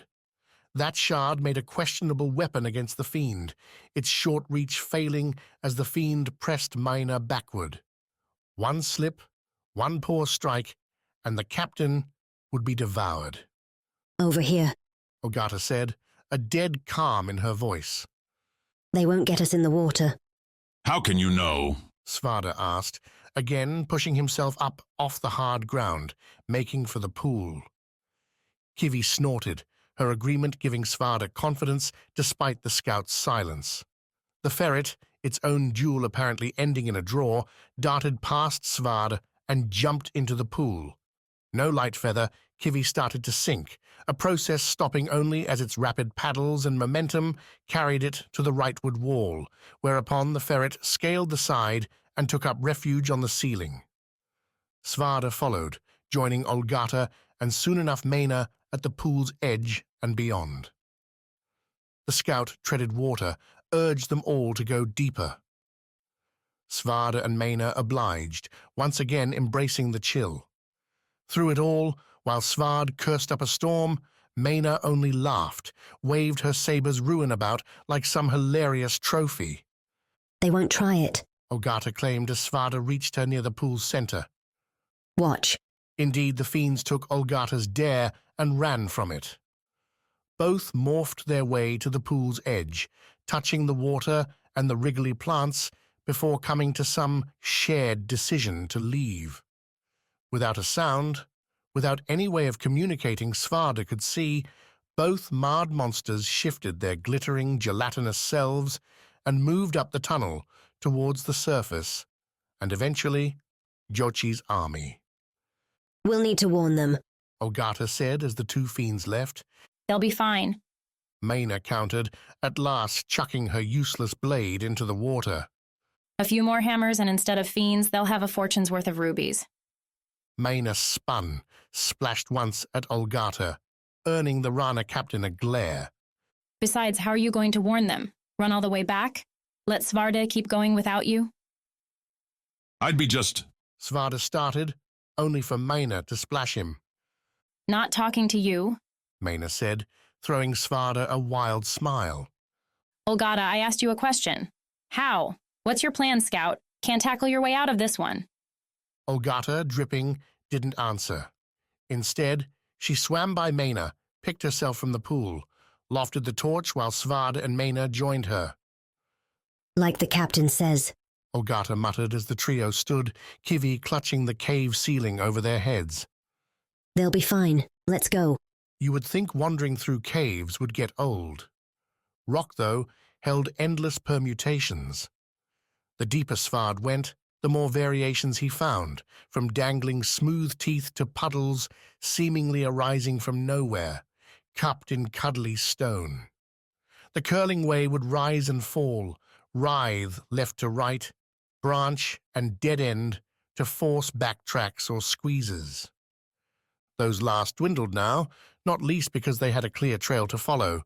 The ruby scales weren't just hard skin, they chipped off plenty as the meandering mounds migrated their way through the tunnels. Every few strides would find a few red specks catching torchlight in a glimmer, leading them on. Nobody needed to ask why they ought to follow the fiends. The monsters came from the very place Svarde wanted to be. Wherever these monsters emerged, that was the door Svarde needed to close. With his hands, his axes, or his life, if need be. The others must have felt the same, as nobody objected, suggested another way. The Ruby Road, as Maynard joked an hour into their next march, broadened into another cavern.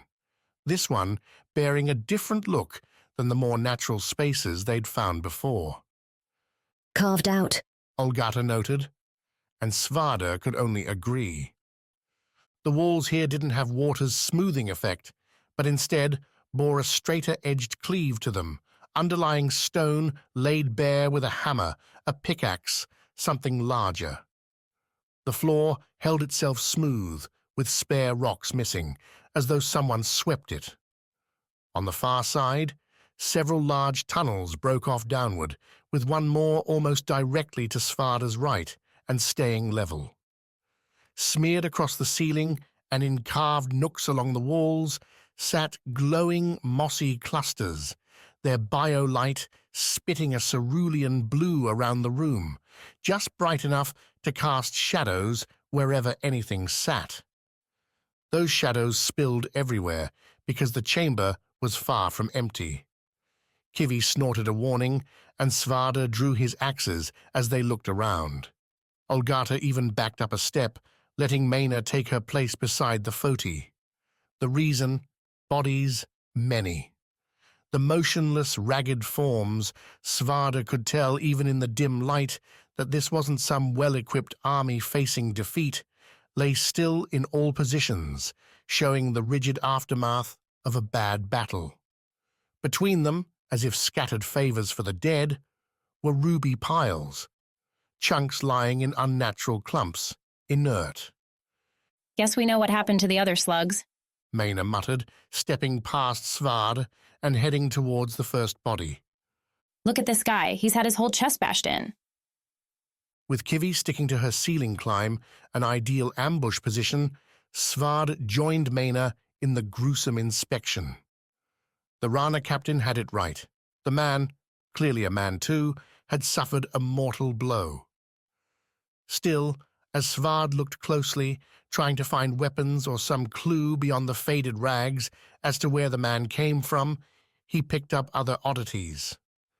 He took a hit, but he's looking like he never felt it, Svarde said, pointing an axe at the man's head.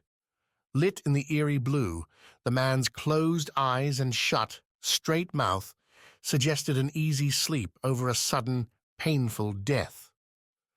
Either that, or he's the most peaceful dead I've ever seen. Maynard knelt by the body, ran a hand along the man's pants-covered leg, tracing what looked like a dreadful cut. There's only bone under here. A slice like this should have had him dead too. Maynard frowned, tapped the dead man's leg twice. Thing is, I don't recall those slugs having swords. Olgata, behind the pair and still standing at the entrance, whistled. This isn't a normal place. Use your noses. This many bodies should reek of death. There ought to be maggots on everyone, even down here. Hate to say it, Maynard said, standing up, but I think the scout's right. But if these people are long dead, then who took out the slugs? Svarde checked 2 more bodies, found the same evidence. Multiple wounds that should have downed a person, none a likely consequence from fighting the slugs. More, weapons abounded on the ground, many sharp and well cared for, not suggesting they'd been lingering in the dark without owners. questions upon questions, and eventually answered in the way Svarde hated the most. Kivi's snort tipped them off, an urgent blast jerking Svarde's axes to the ready. Maena's laugh, hopeless and confused, followed. Olgata, still back at the tunnel's entrance, cursed and backed up a step. She should have run, because the damned dead were standing up all around them, and if the slugs were any clue, these bones wouldn't be friendly. Chapter 16. Night Out. Before Noctia, Wax would have treated preparing for a wild, fancy night at some estate. Not that he'd even known what an estate was back then, the same way he would have for a feast around a kitaya fire, with not a care. Yujo dashed those dreams quick back in the Ring City, though, taking Wax, Bliss, and Quick straight out to get clothes more suitable for the sort of civilization a queen expected to enjoy. Those finer linens, in Wax's estimation, tended to be soft if thin, breezy, but a hassle to keep clean and nice. Much better to wear a weave and not give a damn what happened to it, because you could make another with some random vines the next day. Nevertheless, he saw the utility in those preparations now, as their foursome walked the evening through the city up towards the estate. Tawny had come flouncing back with her acquired invitation, offering Wax and Yujo something other than floundering on the boat for the evening. Du declared he and the deckhands could use a break from entertaining, spend the time cleaning the ship, prepping satchels for the overland journey towards wherever the went Skars were. Yujo took the sign for what it was and scooted the whole party into their rooms, demanding fine dress, and out they emerged, clad in warm furs and finery beneath. Standing near the ramp to the dock, Wax resisted the urge to laugh at his sister in a real dress. She seemed uncomfortable enough, twisting beneath the coat Yujo chose for her, pulling at the silky fabric as if it was sticky tree sap. Tawny wasn't much better off, though. If the bandit thought nobody noticed the tools she'd secreted away beneath her overlarge coat, Wax would have to disappoint her. Then again, Yujo didn't say a word, and neither did the guards outside the estate when they arrived, so perhaps Tawny's secrets would stay that way. Once we get inside, Yujo said as they walked through the gate, heads high and faces confident per the Queen's instruction, we'll split up, except Bliss. Stick with Tawny so you can, I get it. She knows how to handle herself. Tawny said as Wax readied the same words, letting them fall into an appreciative look towards the bandit. Right, Yujo said, as they continued down a wide cobblestoned walk, its bordering bushes coated with lovely shoveled snow. Flickering torches lit the way, their flames reflecting off the white ground. The point, we're looking for two things here. One, where the went Skars are located and any tips on how to find them. Two, supplies, wagons for travel. Can't just buy all that, my queen. After all I've had to give up for you three, no, I can't. Wax smiled. The two had their knives-out banter going strong. Had, well, ever since the roller back on Rana. The edges beneath had softened, though. Once Tawny realized Yujo hadn't always been royalty, hadn't always had life's sweet things thrown her way, the stabs stopped getting so direct. The estate glimmered in the early night, much like its own walkway. Rising up against the rock, the yellow edifice shone with its many torches, sang with soft music rising from inside, and bubbled with conversation's beat. On the various balconies, Wax picked out people mingling without coats despite the chill. Smoke rose from goblets and mouths alike, while the bodies seemed in constant motion, as if to hold a conversation for more than a moment or two was poor form. A broad colonnade holding up a stone slab marked the estate's entry, their arrival causing a ripple among the guests standing there. Greetings rang out, led most boisterously by one Denia Sedred, their hostess who introduced herself as such in a wide, sweeping stride out to them. Gemstones, not scars but similar in their brightness, shimmered across her, apparently accounting for her entire ensemble, no coat necessary. At a clucked tongue from Ujo, Wax closed his mouth just in time for Denia to throw an arm across first his shoulders, then Ujo's. And here are our honoured guests of the evening, Denia announced, facing the estate and the assembled crowd, most of which already looked flush from the blue-white drinks in their glasses. Renewals and two of them, Kansi and Vis, already rare enough, much less in the winter, are here. Please welcome them and enjoy.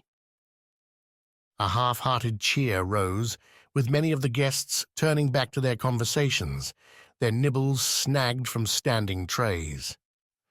Denia gave both Wax and Ujo a final pat on their backs before spinning off inside, as if such a greeting should have been enough to clear the way to revelry. What was that? Tawny asked from behind them. A beginning. Break off. Find conversation, get support. You know the job. Sure do, Highness. Before Ujo had even finished rolling her eyes, Tawny, with Bliss on her heels, vanished inside the estate. You feel comfortable? Ujo asked Wax, who'd been surveying the party landscape. Ready for another one of these? Wearing this? Wax glanced down at his ridiculous coat. Ujo, watch me work.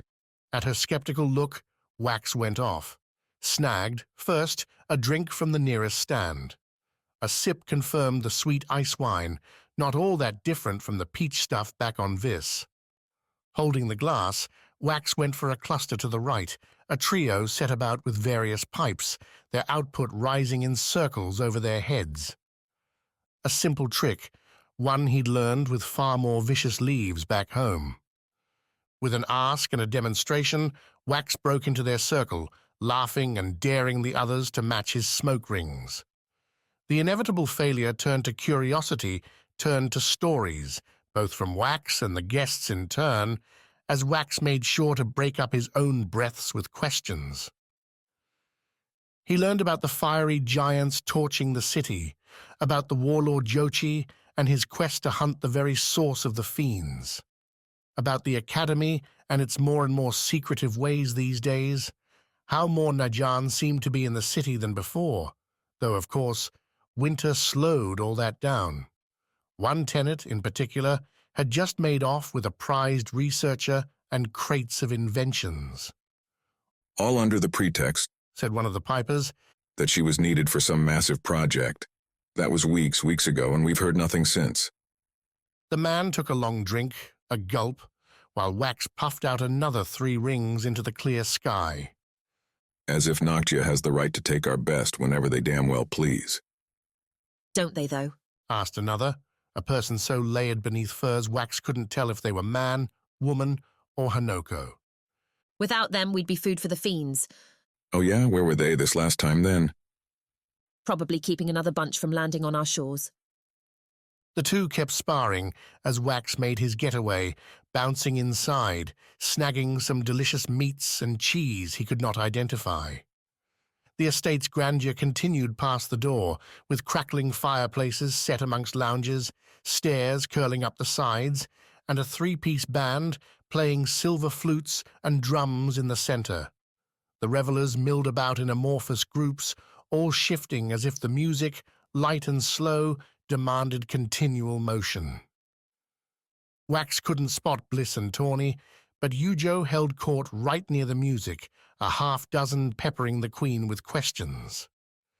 She spotted him, and Wax raised his own glass, a toast she returned. A second round of both drinks and conversation clued Wax into the Skars, their location amid a gigantic gold vein to the north. One protected from mining by, yes, the Nayan, much to another went man's consternation. The riches they're keeping in there could save our isle, the man complained to nodding companions. From what, Wax wasn't sure, but never pressed someone at a party about their points. Not worth it.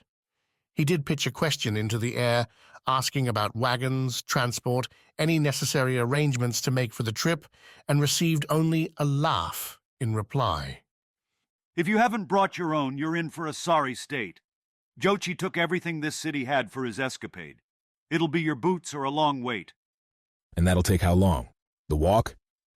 A week, more or less, depending on the cold and how much you can stand. Went's not a small place. And word has it there's fiends on the plains now, with Yochi pulling all our soldiers. Best keep your heads about you on the trip. The hours spun by, the drinks dropped, and the band never seemed to stop. Wax parlayed tales into promises, eventually earning concessions from several wealthier, went to borrow more fur, a couple shaggy pack animals, and even 2 bottles of stiff liquor whose owner insisted they'd need to survive the cold. All that, and he still found himself out on a balcony alone, looking over the desolate city, nursing a drink from a new round, one warm and delightful. You seem like you're having fun. Yujo said, the drink keeping Wax from any jump. Your stories are spreading down there. More than mine. The Queen joined him at the railing, her form somehow not a mix of cold and sweat like Wax's own. She glittered just as she had from the moment they'd left the ship, right in her element in every way. Didn't think it was a contest. It's only because you're holding back, though. Holding back? Sure. I caught some of what you said down there. You're not telling them the real stories. Yujo glanced down at her glass, then swung her look out over the city. You mean that I came from down there? Worse, if I'm picturing it right. Kansi isn't all sky diamonds and soaring through the skies. No. Vis isn't all fruits and flowers either. Wax reached over, tapped his glass against Yujo's. So long as we don't forget that, I think we'll be okay. At least your home's not trying to murder you. Yuho smiled as she spoke. I bet she's so mad. She won't be able to touch you once you're the Aegis. Just a couple more scars and you're there. A nod. Quiet. Someone else might get there first, though. Wax offered to the knight. Save us both from that stone chair. Yujo flashed a look Wax's way. What would you do then? Go back home. Not going to think about that till it happens. Not my way. Live in the moment, you know? Wax drew up the cocky grin, an easy find with the wine. Yujo matched it, laughed. I suppose with lives like ours it'd be a mistake to do anything else. A sound bounced up from below, a light sprinkling, like one of the many wind chimes in the city. Both Yujo and Wax turned, bent over the railing to sneak a look, and Wax found his hand landing on Yujo's. Neither had their gloves on for fear of fumbling drinks. And the touch, right there in that moment, stuck different than all the times they'd run, fought, swam, or searched with one another. Wax found her texture, her life in that momentary grip, and in the look that followed, Yujo for once uncertain, vulnerable, real. At least until shouts followed, angry ones, calling out a thief. Chapter 17. The Only Choice. For all the times he'd felt sand between his toes, Quick had never enjoyed the tickling grains behind tarnished grey bars, the crashing waves out to his left, beyond the black rock arches bordering Noctia's many seaside caves, provided an echoing background, their rage synonymous with his own. Yet Quick reserved the anger for his fingers, squeezing out the sand and dumping it into small piles, just as he'd been doing for hours now. With Sawi's last apologizing glance, Ami and Gladring's guards had taken hold of Quick and deposited him down here in the sandy cage. Struggle, as Ami pointed out, would be pointless. The guards had blades, as did Ami, and Quick wasn't important enough to the Najan to be noticed if he went missing. Better, so Ami suggested, to wait and see. Chance, possibility, all favored the living. So far, waiting and seeing hadn't brought Quick anything more than frustration. The locked cage proved sturdy enough to resist his attempts to pry open, and Quick tried every bar. Digging beneath the barrier, Ami hadn't left a guard, only a vague remark that she'd be seeing him later, revealed the sand this deep was a shallow cover, and unless Quick could flatten himself like a jungle leaf, he wouldn't be squeezing between hard rock and the metal bars. The cage ran to the overhead cave ceiling too, preventing any skilled climber from escaping. In other words, Quick was stuck, and it sucked. As he kneaded the sand, other thoughts made daring incursions on his budding rage. First and foremost, why had Sawi just left him there on the stair? She could have come up with just about any excuse, bargained for Quick's innocence. That Quick wasn't innocent didn't really matter, loyalty counted for more. But she'd just pressed on, as if Quick was a former friend, now an embarrassment. Sure, Vis had social circles, friendships changed over time. But those had reasons. This seemed too sudden, so random, so devastating. Second, what even was this place? Masayo and her third hand hadn't given Quick much of a clue when they'd cast him upon this particular mission, but if the outcome was a likely trip to a seaside prison, Quick had to believe she'd give him a warning. He was, after all, a new Nayan, a recruit in his training rotations. This couldn't be the usual way things went. Then what was the answer? Why would a trade tenant build a cage down here in the sand, apparently patrolled by a feisty former guardian? And third, perhaps most pressing as the day wound down, what would he eat? There were small crabs and bugs crawling about the sand, though not so many came back this far away from the water. Quick might have tried to catch one of the gulls, though the prospect of eating one without fire made his stomach lurch. Fresh water, at least, had been left in a skin, their one concession. Are you enjoying your new home? Ami asked, striding from the tunnel like some warrior queen. She carried a torch, used it to light two other sconces bolted into the rock walls, a necessity given the dying light. Quick fought off a flinch as the brighter glow found Ami's face, its plated over lower quarter. I'll admit it's lacking in amenities, but I'll tell you now, what we've got upstairs isn't much better. After sliding his look away from Ami's face, he read her gear next. She had a sword, standard Najan issue by his guess, though the hilt seemed larger than most, and on her back, what looked like a thick log. The guardian read his eyes, dipped her shoulder, and let the log fall into the dirt. When she straightened, Ami held a smile that made Quick's blood run colder than any glare he'd ever seen. At least it's soft. What's soft, the sand? Ami pulled the cage's key from a ring attached to her waist, slotted it into the large brass lock, and turned the tumblers. Would think you'd be used to that on Vis. Nicer sand than Noctia, if I'm remembering right. You are. The cage door swung open. Quick rose onto his feet, curling forward and breaking into a dash at the opening. He made it 2 strides before Ami had the blade out, pointed right where Quick would skewer himself. The hunter tried to stop, threw himself to the right to smack the cage bars instead. He'd never seen anyone draw a blade that fast. Then again, on Vis, next to nobody used swords. Perhaps Quick might have to update his expectations. Now, I get that you're upset. Ami said, leaving the sword out, though she let its point drop. A potential opening Quick no longer cared to exploit. Death at her hands would come too easy without his own weapon. I'd be angry too. I was. Not all that long ago, when I found myself almost in your position. She tapped the blade against the bars, the ringing sound lost in the waves. Then I decided to do something useful. Like what?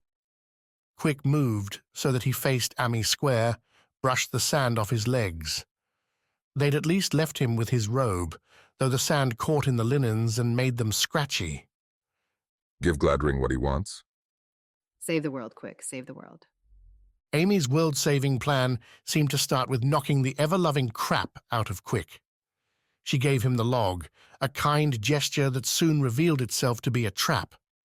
The wood had heft, could no doubt deal some damage, but Quick wasn't from Motelan, had no experience trying to fight someone with a big stick. Compared to his gauntlets, using the club felt like he'd had too much peach wine, Worse, Ami made clear their duel wasn't meant to be a fair fight. With her sword, she had quick retreat near the cage's rocky back end.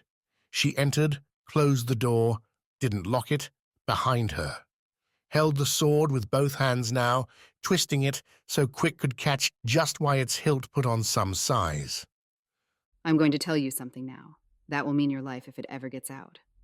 Ami said, her tone suggesting just how unlikely that would be. This blade and that log have embedded scars. Those scars, used well, can mean the difference between defeating the fiends or dying to them. Ami looked up from her sword, nodded at the log. Can you hear it? Quick tried to feign surprise, failed. Of course he'd heard the Skar whispering as soon as his hands touched the log. Different from the Vis Skar he'd held before, a thicker and slower rumbling, but one touching his mind in much the same way. This one, rather than finding Quick's scratches and sores, seemed intent on his stance, his motion, his weight, and heft. When Quick leaned back or raised the log, the Skar became excited, seeming to beg Quick to let it loose with the motion. So far, Quick had ignored the gem, had hoped Ami didn't know what she'd done. Oh. Ami said slow when Quick didn't give a clear reply. You're not new to this game. New enough. Quick snapped fast. Only there. Stop. You're not a skilled enough liar to make it interesting. It's good you know what a Skar feels like. Ami took a step further into the cage. 5 long strides split them now. We can skip the early steps. Get right to business. Business. Defend yourself, Vis. Use the Skar. At last, something Quick understood. As Ami broke into a charge, her booted feet sliding in the sand, Quick dropped the log into a wide swing. Slow enough that Ami's speed should have brought her right into the log's path, a crumpling knockout. The Skar buzzed, thrilled, asking for its chance. Quick denied it. When Wax had given in to the Foti Skar with that Rana fiend, everything had gone up in flames. Who knew what might happen now? If he didn't need to use the Skar, why bother? The Guardian didn't arrive on time. She didn't really arrive at all. On her second step, right when her momentum should have been bringing her into certain doom, the Guardian kicked, jumped. In armor and gear far too heavy. Instead of pitching forward into a worthless fall, Ami soared up, clearing Quick's swing and nearly Quick himself. Someone who'd never seen a Skar before, didn't understand their possibilities, might have been killed then and there. Quick caught the impossible and reacted, dipping into his swing and turning the crossing blow into a full-on whirlwind. The log whipped by Quick's left side as Ami landed just behind the hunter, Quick letting the club's weight swing him around. Again the Skar begged. Again Quick denied. Ami swept her sword down and right, the blade catching the log. Catching and stopping. Not as if Quick had struck a wall, where the vibration, the force, should have shattered the wood. No, more like if Quick had smacked his log into a thick honey pile. His weapon stuck on Mayna's blade, the halt so complete, so total, as to send Quick falling to the right into the sand. Still, he had one hand on the club's strap, a brown leather hardy enough to handle his pull. Quick yanked with his right hand, jerked the club off the blade, and back to his arms. And you're not a bad fighter. Good. That first jump, Cansey, the block, the very same Skar in your club from our friends up north. What are you saying? Quick asked, getting back up, sand pouring from his clothes. You're using the Skars to fight? Oh, much more than that. Ami waved the blade back and forth. As she did, its edge picked up the same light as the sconces, bright and hot. They'll change everything, Vis, everything. She swept the blade low through the sand. White searing sparks, grains burning, flew up through the air, flying towards Quick. He backpedaled, slipped, saw and felt those sparks land. His robes smoked, and he dropped the log, rolling to try and put the small fires out. By the time he finished, he heard a singular click, the gate shutting. Ami, the log recovered, and in her possession, again stood outside. I'm glad you're not just a Nayan recruit. Ami said, folding her arms. You'll help us so much more this way. I don't understand. Quick tried to keep the desperate confusion from his voice. Why are you doing this to me? Because Gladring's the only chance we've got to get all you morons seeing things the right way. You're not on his side. Ami started to turn away. You should think about that. Whose side you're on. Make the right choice fast enough, maybe I won't kill you first.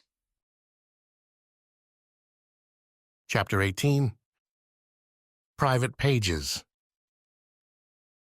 A diary. Yarvik wanted a diary, and Tawny was going to get it. Damn everything else. Well, as Tawny glanced, confirmed Bliss was right on her heels as they went into the estate. Maybe not everything. But debts had to be repaid, particularly a debt like this. The estate put its posh position into play beyond the entrance, with doors and stairs aplenty. People twisted around them all, and while Tawny dodged the initial groups, ignoring some curious questions about who they were, the drinks and snacks were too tempting to pass up, too valuable to the disguise. Take one. Tawny said, swiping a goblet off a tray and tapping Bliss's own once it found the Viz's hand. Make sure to look like you're having fun. Aren't I? Are you? Bliss crinkled her nose, scrunched her eyes. So far out of her element here that Tawny would have laughed if it wouldn't attract the wrong attention. Bliss did at least look like a party-goer. Yujo had that part covered, as any queen ought to. Fancy dress, Bliss chose green, and a thick coat that ought to find its way off those shoulders before sweat marred her face. For that matter, Tawny needed to toss her own coat, just not too far away. It's interesting. Bliss signed between bites of some crab cakes. Noxia was different. We weren't guests of honor there. Not that they were here either. Wax and Yujo sucked up that energy, the two Renewals drawing more eyes than their guardians. A couple made tentative stabs at opening a conversation with Bliss and Tawny as the pair took to their drinks, and Tawny shooed them off by suggesting a chat about fiend innards and their many uses.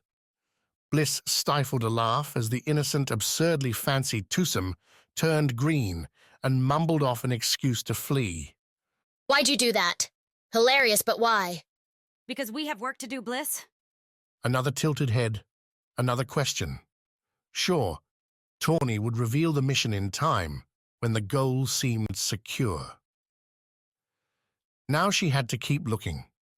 Yarvik said the diary would be a personal treasure, would probably be obvious. A battered book, brown and plain, thatched with thread on the spine. Either the library or the host's bedroom. Not that Tawny knew where to find either one. Who are we going to talk to, then? This way. Tawny said, striking off towards the estate's back, where it slammed into the rock and kept on going. Libraries, with all their books, tended to be first-floor operations. Hopefully, this would be the same. I'm thinking we'll find better info in books. Books? Bliss signed, keeping up with Tawny's speed and whipping fingers by her face. What? You know, things with paper, words, writing. I know what a book is. I'm just trying... Tawny reached out, grabbed Bliss's signing arm, and tugged her left. Just past a waiter, unable to see the approaching duo with more drink trays in his arms. Pay attention! Tawny sniped, though cut it with a wink. Trust me, you don't want to talk with these people. Why? Boring, that's why. Tawny slowed as they neared the estate's back, beyond the nifty drum and flute band. Straight ahead didn't seem to be the library, but the kitchens, going by the hot air and delicious smells coming out. Bet none of them ever fought a fiend. Is that required to be interesting? In my book. Glancing right, the estate wrapped around a broad, open patio with doors aplenty leading to an outdoor veranda. Lounges, tables, and chairs split several statues, just like went to have stone carvings inside and out, in a space obviously meant for parties and doing its best job now, with almost every seat taken by chattering glitterbugs. What else is in your book to be interesting? Tawny angled left next, saw stairs climbing up against the back wall. Before it, and near the band on, lay some small garden layout, as if to counteract the lifeless statues. A fountain fluttered, something you'd never find on water-parched Noctia. Drink and snack trays. People who preferred their conversation on the move. Behind them waited opportunity. Midway down the left side lay a hallway and back towards the entrance, though off to the side an open arch to a darker room. Secrets and more. Don't be dull. Tawny replied to Bliss's question, ditching her emptied glass and replacing it with another as they moved along the leftward half. The hallway opportunity died as they neared, with a footman standing nearby. As Tawny approached, the man, dressed in coarse brown linens, woke up like some creature emerging from its slumber, starting with a snort and finding Tawny with half-dead eyes. The man muttered some excuse about family only back there, and pushed no further when Tawny shrugged and kept on going. You don't think the library would be that way? Tawny chuckled. If there's one thing I know about people who live in a place like this, they like showing off. They won't hide the library if they've got one. Do you know much about rich people? Grew up on Noctia. Tawny replied, as that should answer the question well enough. Noctia, the small center aisle, where everyone who was anyone eventually came once they realized the Nayan held all the power. They showed up, shoveled their gifts around to get their craggy homes, then, if they failed to crack the circle's favor, wondered where it all went, disappearing in short order. Some of their stuff, inevitably, wound up with Yarvik's band. The dark room off to the entrance's left gave Tawny what she wanted. The keen smell of musty books, literature long saved and little read. She couldn't keep her grin hidden as they neared, letting it slide only when a man entered before them, bearing a drink and a tome of his own. Guess you were right. Bliss signed as they ducked beneath an arch with whence hard lines carved into its sweeping overhang. The rock god was the most boring, all his designs claiming straight sides, equal ratios, and a hard common sense. No chaos there, and no chaos in here either. Tawny's first steps into the library revealed low-lit lamps, cushioned chairs, and staid shelves packed in alphabetical order, spines out. Not a single volume left on the two desks, nor straddling a chair half read.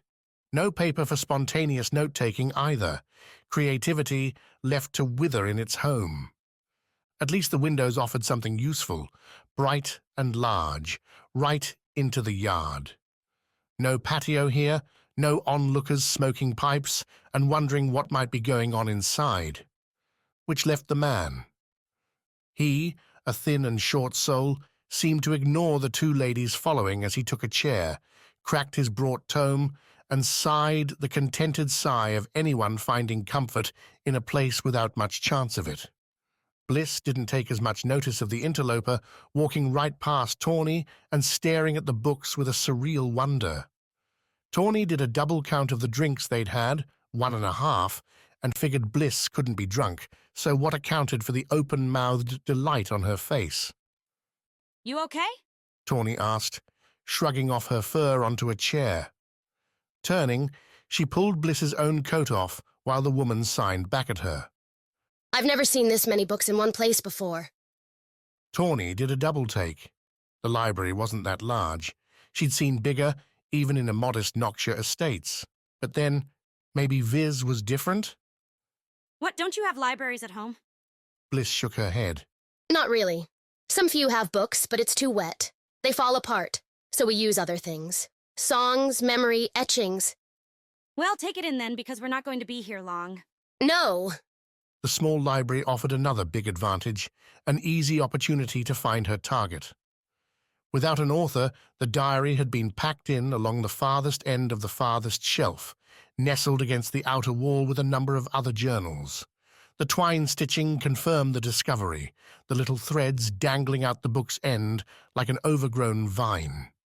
Tawny went over to it, confirming the man seemed sucked into his book, while Bliss scouted out some volume on the Skars and their first finder. Demian, or someone like that, if Tawny could remember her history. Kicked off the Aegis death clock, she did. What a legacy. Squatting, Tawny eased the diary free from its neighbors. Thin enough to mean journaling wasn't a big habit of Yarvik's target. The bandit leader hadn't specified whose diary it was, only that Tawny should find it and return it unread. How, though, Yarvik could prove Tawny hadn't read the diary was, well, an open question. She could, at least, flip open the front cover, see if the kind soul would reveal any secrets on the first page. Beneath a pleasant orange glow, with the band's light beats in the background, Tawny couldn't hide her grin. Ah, so that's why Yarvik wanted the diary so badly. A memento, a memory, and more inside these pages, each one written by a singular name belonging to the bandit leader's only child, a long-lost son. Tawny started turning more, dashing through the pages while the man read, and Bliss found a book of her own. If Tawny thought she could snag the book and dart from the party, she'd have been long gone by now. Instead, her dual role meant she'd need to kill time here, or else be noticed on the way out. A guardian abandoning her renewals would mean eyes she didn't want. So instead, she read. A story unfolded there, one of tragedy and betrayal, of morals lost and found, a lover's escape to the north with a young man growing through every entry, one who both regretted losing and understood why he had to lose his father. Interesting choice. Tawny looked up, saw the man, tome discarded and standing now, watching her with eyes far too wary for a casual remark. Time to drum up a lie and see if it worked. It looked different. Thought I'd see what it was. Did you now? The man took a step closer. Have you then seen what it was? Tawny flipped the diary into a single hand, waved it around like she might put it back at any moment. Looks like a journal. Have you read it? Is it interesting? Behind the man, Bliss had noticed the conversation, ditched her own book back to the shelf, and stood, searching for an answer in Tawny's eyes. One Tawny couldn't give right then, right there. I should hope not, at least not to you. To me, though, it is everything. Tawny felt the sigh before it came. You're not, are you? I am, though I'm wondering at the significance. Pass, man. You can't escape 'em. Tawny raised the diary. Can I borrow this for a while?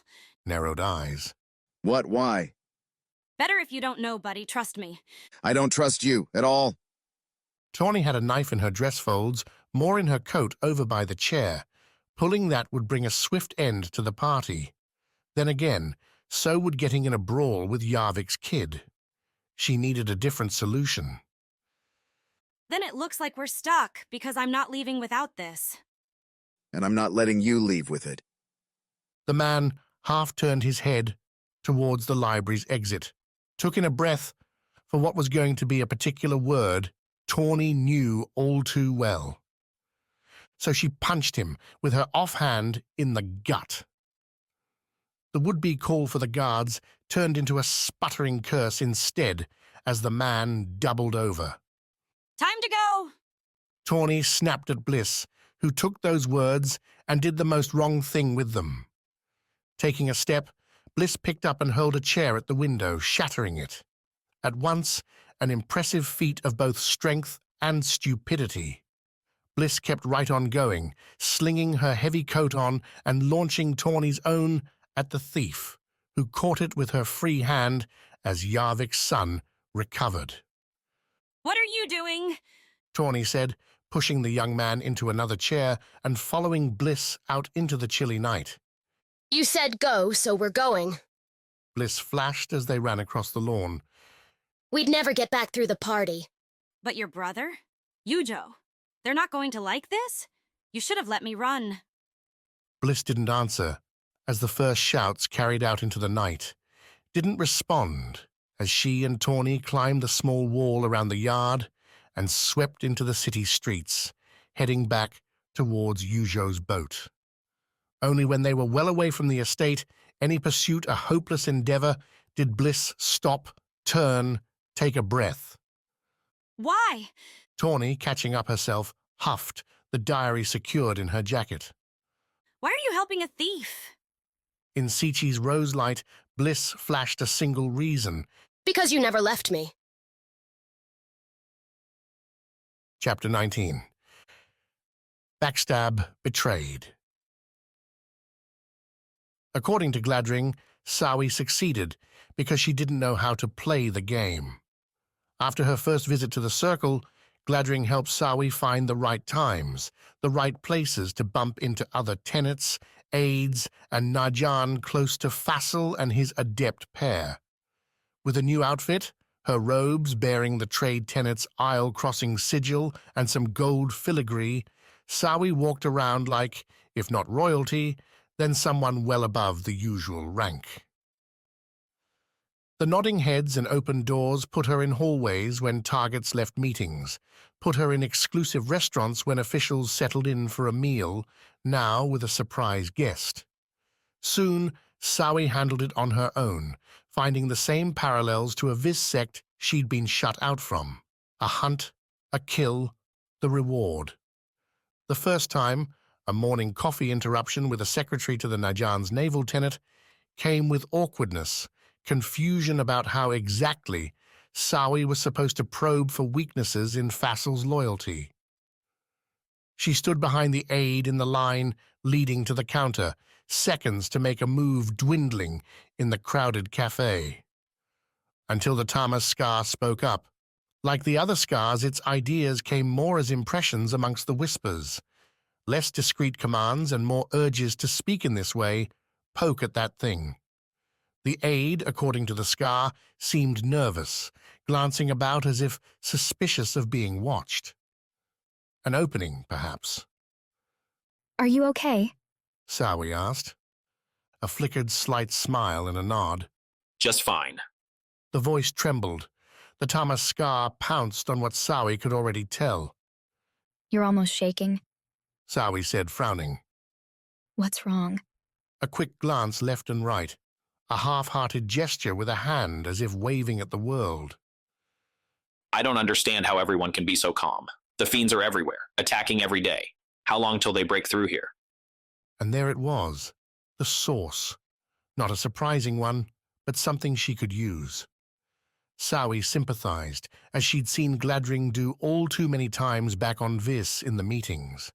Make the person feel they're being listened to, that you care about them, and when you have them on your side, twist to an ask.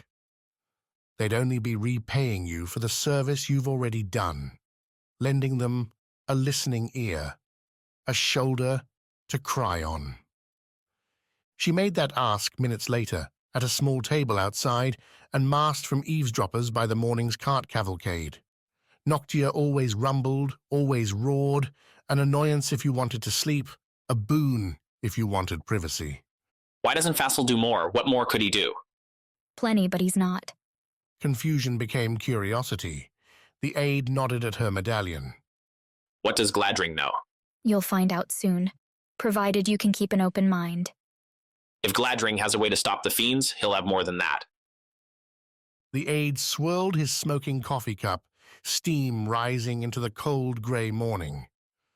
More than my support, too. If he's got an answer to the fiend problem, half these people will jump onto his side. Fassel be damned. Bold words. Gladring, though, was delighted to hear them when Sawi relayed the conversation. Fassel was more vulnerable than expected, which meant they needed to move fast. No sitting around, playing it slow. Sawi would begin now. That very afternoon. No more playing with Ami and Annalise. They had someone new to use. Sawi didn't have to ask to know it was quick, didn't have to ask to know he'd be safer in their Skar testing dungeon than up here, where knives were being sharpened. Can I talk to him? Sawi asked when Gladring finished relaying the plan, the people to meet. Quick, he should know. He's not your concern. Gladring at least had the grace to look apologetic, his frame bending down to put a hand on Sawi's sitting shoulder. Do this well and he'll escape any harm. Fail, and it won't matter anyway. The hours and days burned after that, spinning away in targeted talks, gathering whispered support from one to another and another, until Gladring decided, nearly a week later, that the time had come to spin up the speed, enter the final phase. Aren't we moving fast? Sawi argued as they met, once again, in Gladring's crowded tower office. They say they support us, but... And the Skar agrees? Gladring motioned at the jewel around Sawi's neck. It does. So far as I understand, anyway. Then we don't need any more. Speed is important, Sawi, because word will spread if it hasn't already. Fassel will find out, and he will move. We must strike first, or lose everything. Gladring's grand plan culminated in a gathering, one Sawi arranged through past notes and whispered times. A chance to display the scars, their potential. Sawi would do it, and after, Gladring and Ami would arrive, ready to lead the riled-up bunch in a rapid rebellion. Fassel would be ousted by dinner, Gladring installed by dessert, and the Nigerian would start their Skar-supported campaign against the fiends by dawn. Simple, effective. Sparking a coup against Fassel wasn't something done in the open, so Gladring posted Sawi up for the final push in a strange place down near the Nigerian docks. An odd house given over to Gladring as a result, so the Tenet said, of the owner's understanding just how bad things could get crossing him. When Sawi arrived, alone, the building had nobody in it to greet her, just an unlocked door down an alley and a slew of crimson-cushioned furniture inside. Wine bottles, both open and not, lay scattered around the space, goblets and glasses right along with them. Leftover food occupied plates on various end tables, as if some revel had been dispersed with no warning, which, knowing Gladring, knowing Fassel's likely anger, perhaps it had. What it felt like to be at the end of a string, dancing to whatever Gladring demanded. Clean it. Get it ready. You'll have an hour. The instructions Gladring gave in a letter handed to Sawi as she ate lunch, along with the directions to the place. Walking down the cliffside had taken most of that time, and now she scrambled, rushing the bottles and glasses into the cramped kitchen towards the building's back. Plates, too, a couple breaking as she launched them into the wash basin. Only once did she stop, question herself, why she was there and what the point of the whole thing was. Why Sawi, a Vis gatherer, was stuck in this strange place, cleaning up someone else's mess. The answer, as it so often did during these last few days, came with Gladring's own voice. Save our 7 Isles. If Wax could brave endless danger by taking the Renewals route, then Sawi could handle a little labor, could take greeting the shifty tenants, their aides, the ambassadors as they showed up one by one at carefully planned intervals. Each knocked on the door, spoke the password Gladring had decided upon, and entered. The last one came nearly 30 minutes after the first. Cowled in black, her face grim as Sawi opened the door. One of Fassel's adepts, the only one open to persuasion. With you here? Sawi said, following the lines, the steps as Gladring had directed. We can begin. Where's Gladring? The adept asked, her tone parched, scared. This is his doing? He's busy implementing the plan, the one I'm about to reveal to all of you. 15 in all, commanding hundreds, maybe thousands, all gathered on musty couches and chairs, listening and muttering as Sawi described who would go where, deliver what, threaten who. She read from notes Gladring had given her last night, once they'd secured the likely attendance. Questions came up, and Sawi dismissed them all with a singular phrase, pushed by the Tama scar still around her neck. Trust the plan, Sawi said again and again, and each time she felt the scar's whispers brighten. Whomever she addressed would sigh, nod, or simply halt their arguing and settle back into the cushion. At its conclusion, Sawi stood, declared the session over. She read the final line, trying to find the appropriate gravity. Go and save our 7 Isles together. It sounded perfect. Nobody questioned it. All seemed committed. The Tamas Skar again listening to Sawi's desire and projecting it upon the people, just as Gladring said it would, just as Sawi had learned to do. The Skar, though, did nothing when the building's door broke open. When black-armored Nyan, vultures at the ready, marched into the room. When Fassel himself, in purple, black, and gold robes so spotless they seemed unreal, followed. And here they are, Fassel announced to the frozen crowd. My traitors all together. So nice of Gladring to round you all up for me. Take them. Sawi stepped back as the Nyan swept past her, grabbing a suddenly blubbering, protesting, pale crowd. The adept knelt then and there, begging forgiveness, only for Fassel to hold out a hand, accept a short blade from a Najan captain, and end the adept's life with a single, clean stroke. The blood matched the cushions. The screams stopped only when Fassel threatened any more antics would receive the same treatment. No Nayan came for Sawi. They blocked the exits as more came to escort the others away, one by one, in a ceaseless parade of the damned. Through it all, Fassel watched with a spider's smile, satisfied and smug. Yet, when the last one left, a poor aide needing to be carried after passing out from fright, Fassel and his guard captain did not follow. Instead, Fassel appraised Sawi while the guard captain glowered beside him, Vulge still drawn and at attention. Gladring's apprentice, Fassel said, looking Sawi over in much the same way Gladring often did, a master judging his tools. He claims you carried out his orders with skill, do you agree? 1,000 scenarios had played out in Sawi's head during the Exodus, many ending in the same bloody pool that continued seeping across the floor, though the adept's body had been removed. None started with Fassel asking her a question, much less one like this. I did what he asked. Sawi answered her back against the stone wall. To her right sat a couch in front, between her and Fassel, rested the chair she'd sat in during the speech. It all seemed too ordinary, too dull a place to die. He wanted me to find people open to his ideas. And you did. Fassel nodded, then scowled. Altogether too many, I think. He flicked his eyes to hers, matched stares. Why? Why did they listen? Was it the Skar? How much did Fassel know? Regardless, Sawi felt herself on a shifting log, one misstep dooming her. This was all about her life now. Gladring was probably dead, nothing gained anymore by protecting him, what he'd been doing. The Skar only grows. It doesn't create. As for what that Skar was doing now, the Tamas stone only gave quiet, cautionary whispers, as if it couldn't get a read on Fassel's intentions. Perfect. So Gladring's argument was persuasive. Fassel mused. He drummed his right hand against his clean robes, then took a long step over the bloody pool, sat on the chair near Sawi, and beckoned her onto the couch.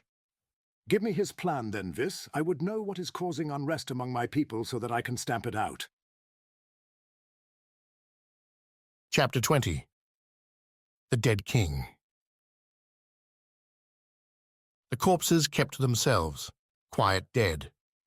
Svarde, Maina, and Kivi stayed still, watching as the forms rose up around them. Some stood erect, more sat up, while still others shifted with their faces down in the dirt. The reasons were as varied as the means by which a person could die in these 7 Isles, though Svarde noted a distinct bent here towards the physical variety, rending claws, missing limbs, bones broken in ways horrifying and utterly, by this point, ordinary. How distorted was Svarde's life that he saw all this and felt nothing more than recognition. So many times it could have been him looking like these grubby bodies. What then? Olgata called from the tunnel once the corpses ceased their motion. becoming strange obelisks amid the ruby-strewn cave floor. I don't dare leave without warning, Jochi. Nor would Svarde want to press on with this awful force at his back. Anything fighting fiends couldn't be all bad, but fiends could fight one another too. What if these things were only taking time to wake back up, getting ready to pounce? Or tackle, grab at Svarde's ankles? All bad, all awful. Then go, Svarde replied, his gruff voice a hollow echo in the chamber's quiet.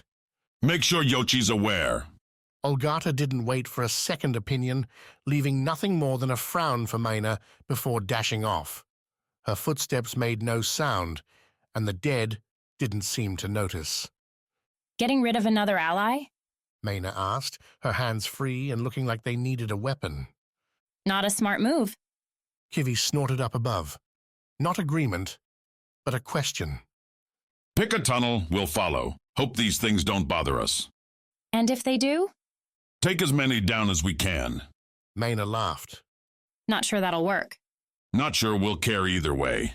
Kivi clawed across the ceiling, rock dust sprinkling down amid the bodies as she moved.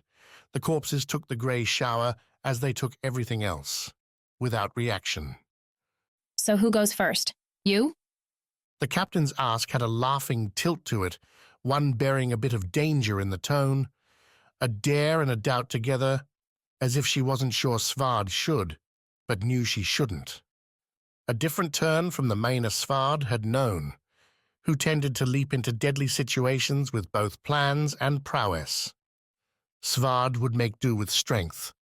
Hefting his axes, trying to keep his eyes everywhere, Svarde followed Kivi's line with a single step. His boots crunched on the stone, a single ruby squeezing out from his soles and skittering along.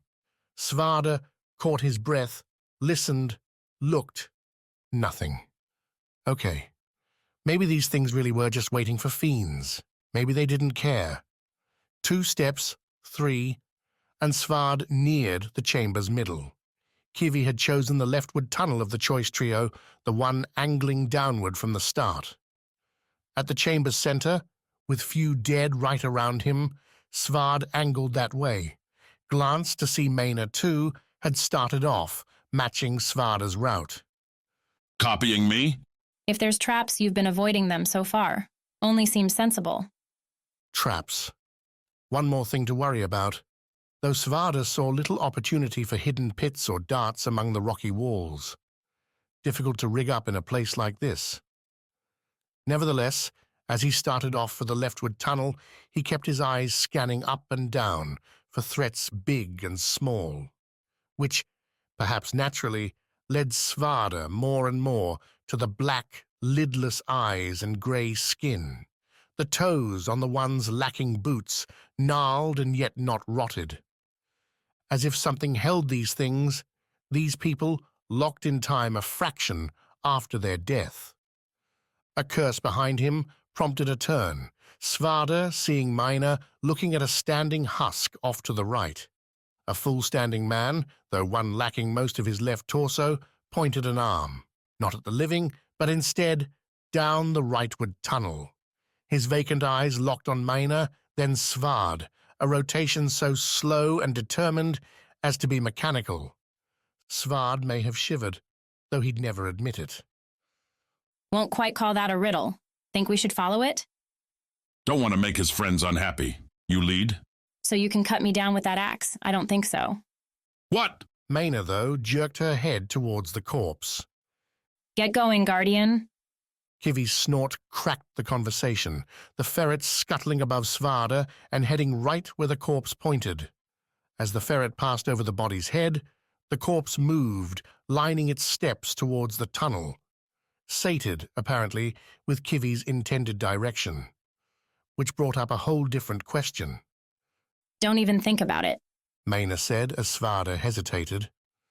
We're not splitting up, not in these tunnels unless you want the fiends to feast.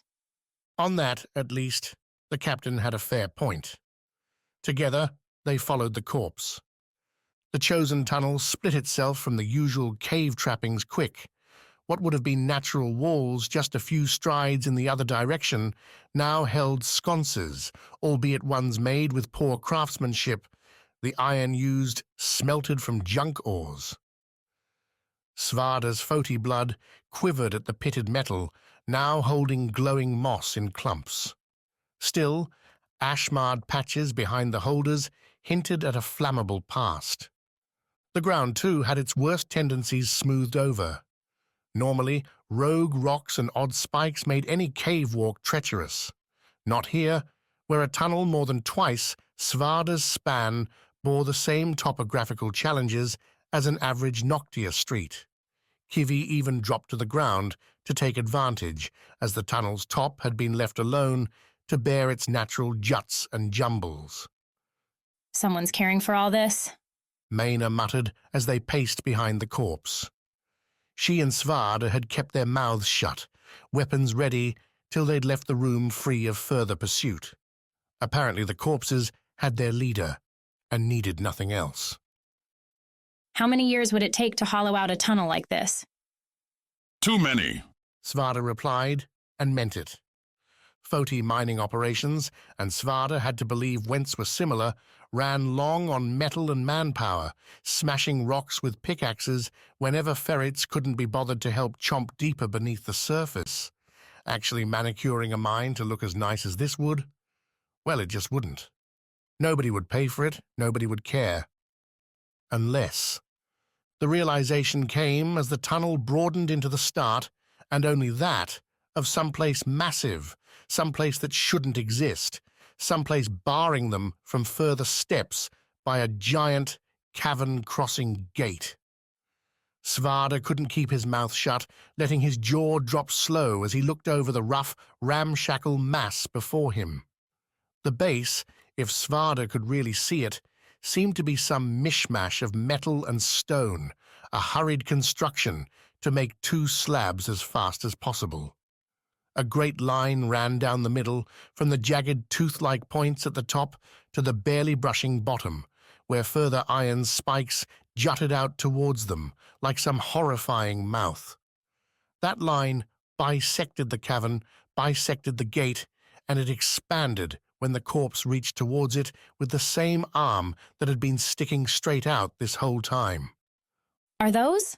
Maina asked, her voice barely a whisper. Believe they are. Think we've come to the wrong place. Or the perfect one. Both watched the gate open, lingered on the white and grey shapes plastered onto its outside, above and below the metal teeth. At first, Svarde hadn't been able to tell what they were, but quick enough it had become clear. Mottled, worn with time, but clearly bones, stacked and smashed against the gate. Some might have been human, but more looked alien, with swooping lines or massive jaws, talons with many claws or only one. Chopped, sliced, battered and broken, with bits of grey mortar shoved between them. I've seen graveyards, Maina said as the gates completed their opening, sweeping outwards and almost grazing them with the teeth. but nothing like this. It won't be the worst thing we see today. There were some things you just knew. The corpse began its forward march again. Maina, Svarde, and Kivi followed, with Maina again keeping her steps just behind the barbarian. Her hands, thankfully, free from any knives, swords, or other implements of random murder. Those dark thoughts were hard to dismiss as they followed the corpse into what may have been a city once, but seemed closer to a mausoleum now. The cavern broadened beyond any Svarde had seen thus far, though buildings filled the space, strict, brutal shapes bearing carved stone's hard lines with a lacquered edge, as though the makers wanted every corner, every side to shine with the silver-blue light coming from the ever-present moss. Dark holes offered windows, though only one way.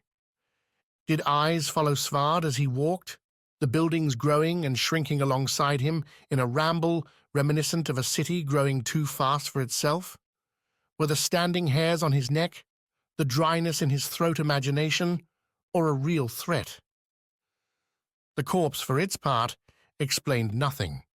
Mina and Kivi kept to themselves, the latter even forgoing her snorts.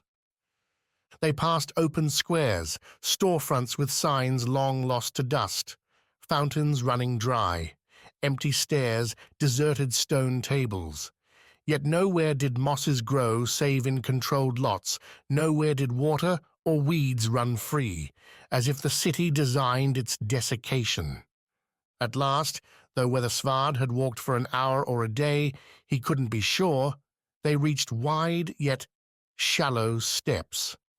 20 or so leading up to a building. No, not a building, What is that? Svarde asked, as the corpse kept going up the planks. Unlike the stone city, their apparent destination lacked the strict lines, the block structure. Instead, its ends curled on either side, brushing up against the stone. Sigils ran the dusty grey length, black lines on an otherwise slate surface. The lacquer found its marks around a sharp arrowhead door, the point rising well above Svarde's head.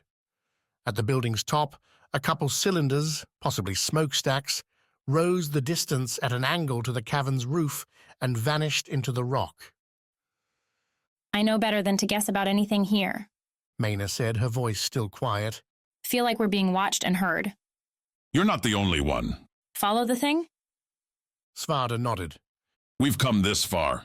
Hardly a courageous Foti battle cry, but Svarde couldn't muster up much else. They crested the steps in quiet, caught up to the corpse at the arrow door. The battered body stepped to one side there and gestured through. No further, buddy? Maina said to the corpse, whose mouth, a sallow thing that may not have opened for more years than Svarde had ever lived, didn't budge. Guess not. Svarde, his hands ever on his axe hilts, led the way through. Immediately, on either side, he noticed nothing. No benches, no chairs, no tables or flags. Those sigils, dancing unnatural lines, continued on the inside, though, and across the floor. No columns broke the space, no walls, only a broad emptiness leading to a single light shaft piercing down from above. That light, silver, as if Sichi had lost her color, splashed on a solitary sitting soul. The man sat at rest, both arms holding the hilt of a massive yet ugly sword. With frayed ends sticking out from its black metal body, the sword looked less like a craftsman's work than a wild fury embodied in. Svarde couldn't tell, from strides away, what metal forged the blade. The man's armor, covering him in head to toe, was easier to read. An old make, ancient now, stiff and heavy, for when humans had to tangle with fiends as a matter of daily life.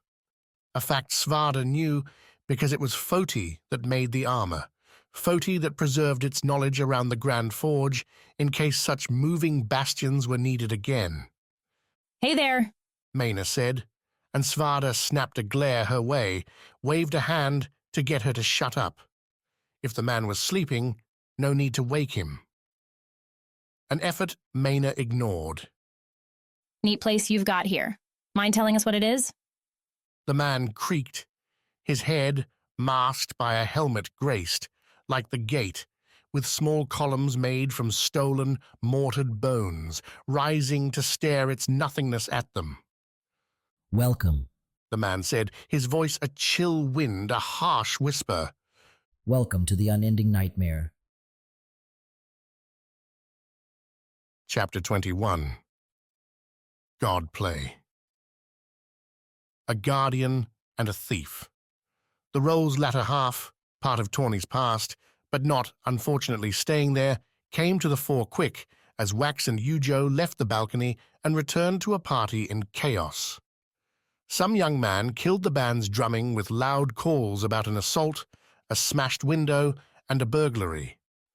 Revelers found sobriety quick, couples and groups searching out each other, confirming belongings and bodies intact.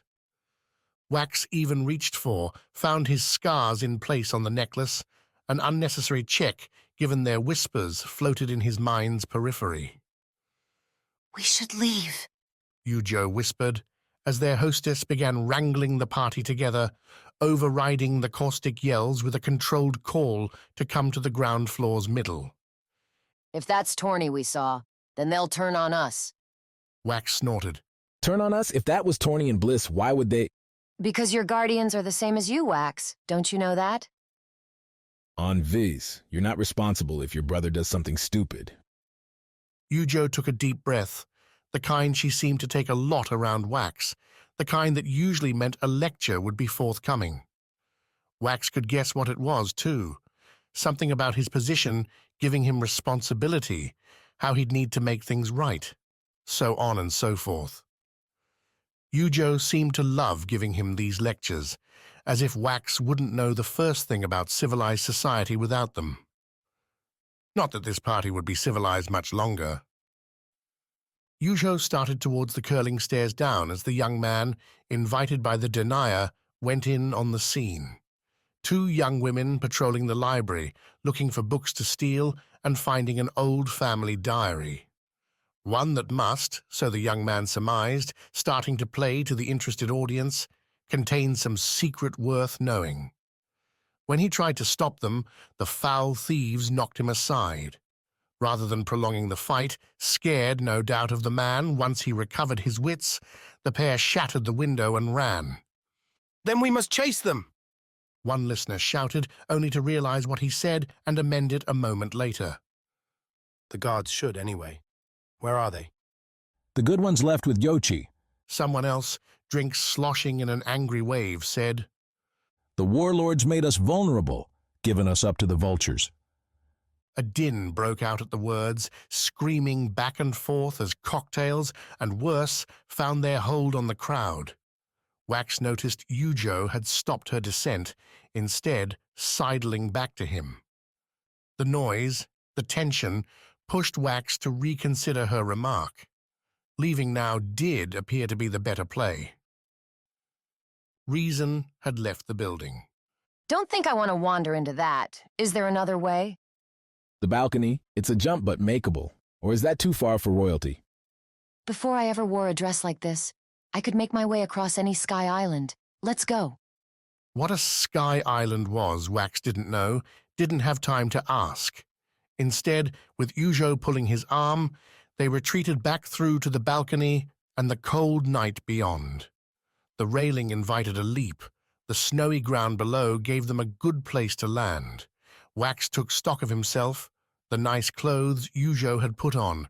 That Wax found those clothes uncomfortable seemed unimportant, and asked if she cared they'd be ruined. There's 100 more of these. I'll go first. Lead on, Wax said, and Yujo didn't wait.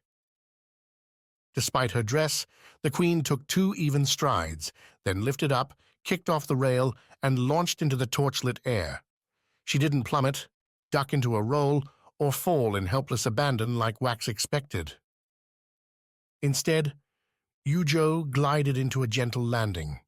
The snow puffed up in a pleasant welcome at her touch, and Wax only killed his shock when he remembered just what Yujo had in her possession, the Kancha Skar, again proving its worth.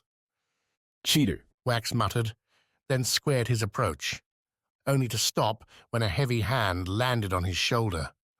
"An unusual way to leave a party, wouldn't you say?" asked a gruff voice, an older one. Wax shrugged off the arm, looked back to see the man in a guard's thick grey coat. Beyond the open hand, the guard had a second on a fat blade's hilt resting against his substantial waist. Dark fire glowed in the man's eyes, a flush on his face. A vanished life coming back. For a moment, anyway. "Looked a bit exciting downstairs," Wax replied, backing up to the railing. He tensed his legs, a little hop to the railing and off, and he'd be clear. "Figured we'd get going early." "Don't think you'll be doing that. Everyone's gathering below. There's going to be questions." The guard shifted, showed a second man behind him, equally old and equally thrilled at the chance to do something more than watch their employers eat, drink, and dance. "Colby's a good shot with his crossbow. You won't make the jump." "You'd shoot a renewal for nothing?" "This is when in the winter, boy. What happens is what we say. Shame if you were to break your neck in a bad fall. The guard shifted again, now against the balcony's side, but still within reach of Wax's arm. His friend, Colby, had a clear view and, indeed, had a crossbow ready. You can either give up your guardian and her thieving friend, or you can pay their price. Some justice here. Who says? We do. The guard cut him off. Step away now, or he shoots you in the leg. See how far you can run then. Okay. Words wouldn't be cutting it here. Wax figured he could make a backflip, though the landing would hurt, but the crossbow might make the move fatal. Going back down into the party wouldn't be much better. Even if they didn't knock him dead right away, there'd be no leaving without turning in tawny. Wax fought off a scowl, instead bathed in another smoky, cold breath. That thief would have a lot to explain once he caught up to her. The heated thought sparked a new whisper, one sharp and vicious, meaningless muttering urging Wax to act, to give in to his frustration and let the Skar handle things. Come on. 3 seconds more and you're a wounded man at best. Maybe the Skar had it right. A little flash, some surprise, and Wax could jump off the railing. Easy, just like before. Colby and his crossbow wouldn't stand a chance. You're not taking me anywhere. Wax gave into the Skar as he spoke, the hot stone resting against his chest. The Renewals body killed the cold, filled with a searing heat, like being on the Foti lava river or maybe inside it. Wax's vision blurred. The Foti Skar's whispers became a raging shout, hurling slamming syllables Wax couldn't understand at nothing, at everything. The air shimmered, the guards starting asking a question, when the floor, the walls, the two guards around Wax lit up. One moment, a pleasant balcony illuminated by twin torches. The next, a roiling inferno, one casting back away from Wax into the massive estate. The fire reeled and writhed like a thing alive, flames jumping along an unnatural wind to grab artwork, furniture, the crowd coming to see a renewal held to task. Colby and his crossbow vanished behind a frothing blue and orange blaze, someone's scream reaching Wax through the Skar's mind-melting rage. He jumped. No, fell. His hands, in sheer panic, gripping the railing behind him and pulling Wax over into a stiff plummet.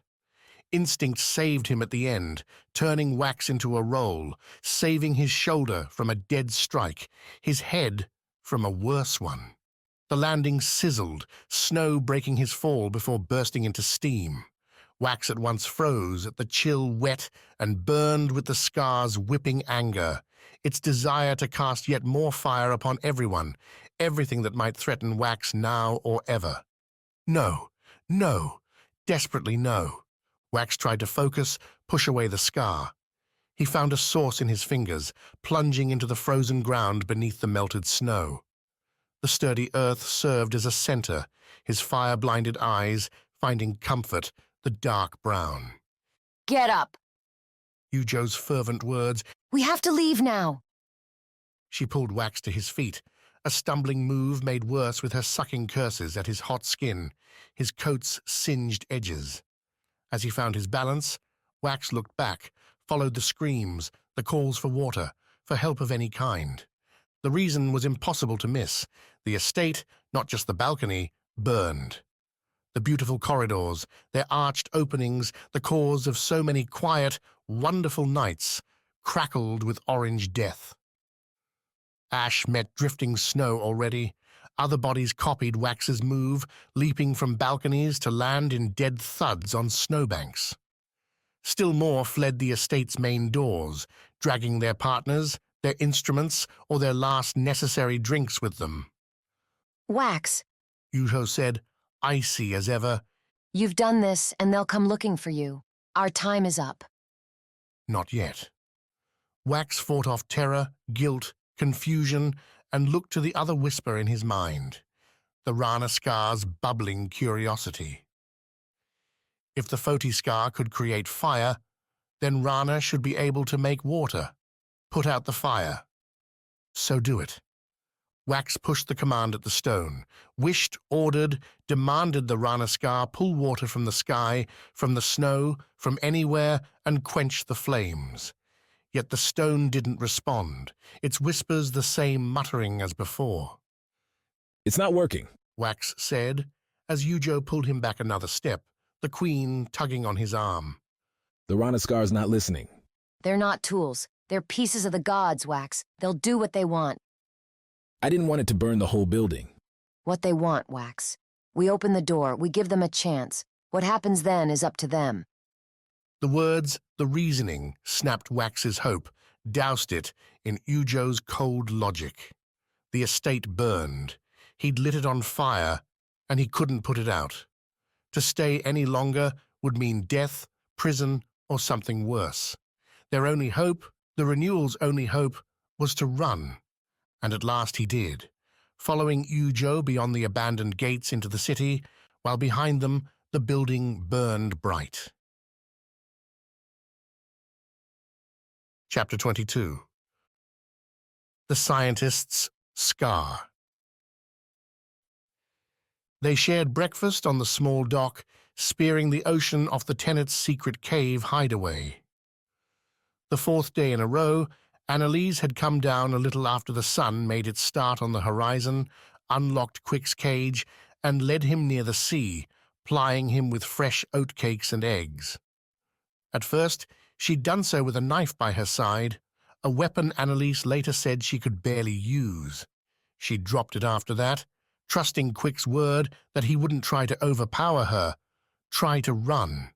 Not that Quick wasn't thinking it, not that he didn't spend most seconds with those oatcakes tracking the distance from the dock around a black rock mass curling into the ocean. Swimming around there would take him right to the Nayan docks, where workers would help effect his rescue. The timing, though, would have to be perfect. Otherwise, with how much Ami destroyed his body, Quick would drown after a few strokes. She's working you hard? Annalise asked on the first day, an obvious question made to break what had been a nervous silence. The scientist, her own title for herself, seemed to have a hard time with casual conversation, a trait Quick noticed whenever he tried to turn their chats to Annalise's life, her past, her interests and hobbies. Rather than answer, she had a habit of looking away, mumbling something non-committal, and returning to skewering Quick with one direct question after another. She's not lazy. I hope not. We're doing important work. Work. Annalise used that word a lot too, as if smashing small fiends with scars or dancing duels on the dunes was the sort of stuff that'd bring the Isles to peace and prosperity. Ami, at least, didn't distract herself with those ridiculous notions, setting every day's objective and pressing Quick until it was through, a process that tended to leave him bloodied, bruised, and exhausted. At least now he knew he'd wake up to something pleasant. What's the end? Do you have enough scars for the Najan to just win? Will you train them all? A good question. Quick could tell because Annalise picked up a sparkle every time he hit on something right. Her hands would fidget, as if wanting to grab some invisible toy and demonstrate it. A dichotomy. Quick in his battered linens eating with a hunter's control, while Annalise wore something Quick could only describe as pockets and belts, all tying into various pouches. Sometimes Annalise would reach into one, pull out some odd brass or silver device, and describe how it could, someday, work with a scar to make something incredible. A lot of possibilities, not a lot of actual so far. If we do this right, they won't have to. We'll make weapons so simple, so easy anyone can use them. Anyone can keep themselves safe. She spoke with such blind belief, Quick almost hated to push back. On Vis, we don't let anyone hold the spears. Quick said, dipping fingers caked in breakfast into the water. You need to be old enough, responsible enough. It's an honor. What happens when danger comes after someone who doesn't have one? The rest of us protect them. If you're not there... Quick shook his head. Then they've made the wrong choice. Annalise stuck up a single finger. See, that's what I'm saying. This way, with these, they won't need to worry. They won't need your spear. What about the Rana? Won't they use these in their raids? Couldn't they hurt so many more? That's what the Nyan are for, Quick. Anyone abusing these, they get tossed in a cell. Quick snorted. Or to the ocean's floor. Annalise looked away, let the sea breeze spray out her snarled hair. The conversation killer, that look. Whenever things became too real, too beyond the invention, the possibilities, she did this. Guess that's what being locked in a Tenet's tower could do to you. Time for a different tactic. Why are you doing this? Quick asked, and not for the first time. Almost a week you've been coming down here every morning with food. You don't like it? I do, but... Quick nodded back towards the caves. I've been used a lot. I want to know why. An honest smile. Because there's not many people to talk to. Gladring doesn't let me leave the tower. He thinks I might get in trouble. The other tenants don't know I'm here, what we're doing. It's all secret. So I have the guards. I have Ami. Annalise chuckled. Ami, you know, the world's best conversationalist. Sawi was okay, but she always seemed to want to be somewhere else. And now you. Quick had tried the Sawi route before, found that a dead end time and time again. Annalise would only say Sawi and Gladring had their own things going on, things she didn't know, which left Quick himself and his potential escape. So I'm fun to talk to? A sly smile. Look at your competition. He had to laugh at that. One that died as he noticed a ship coming in on the horizon, looping up from the east. Probably a Foti galleon. How much longer will you keep me here? Until I'm dead? Or we get far enough along to reveal everything, then it'll all be over. Cold comfort, Annalise. You say that like I'm not a prisoner too. It's what dreams do to you, Quick. They take and take and take until you have nothing else. Ami broke up the meal minutes later, coming down and declaring she had a new fiend, some new scars to test. Annalise took the interruption without enthusiasm, wincing and mouthing a silence Ori Quick's way. That gesture stuck with Quick down the dock, across the sand, beneath the caves, to a second, smaller cage newly stocked with a scrabbling critter. Looking a bit like a furry beetle, the fiend fluttered from bar to bar, its child-sized self seeming incapable of landing anywhere for more than a second or two. It's fast, Ami said, handing Quick a knotted club, albeit one with a familiar metal hilt along its lower handle. Fitted with several scars, the hilt buzzed when Quick took hold, whispers alighting in his mind. The goal isn't to kill it, but to slow it down. Stop it if you can.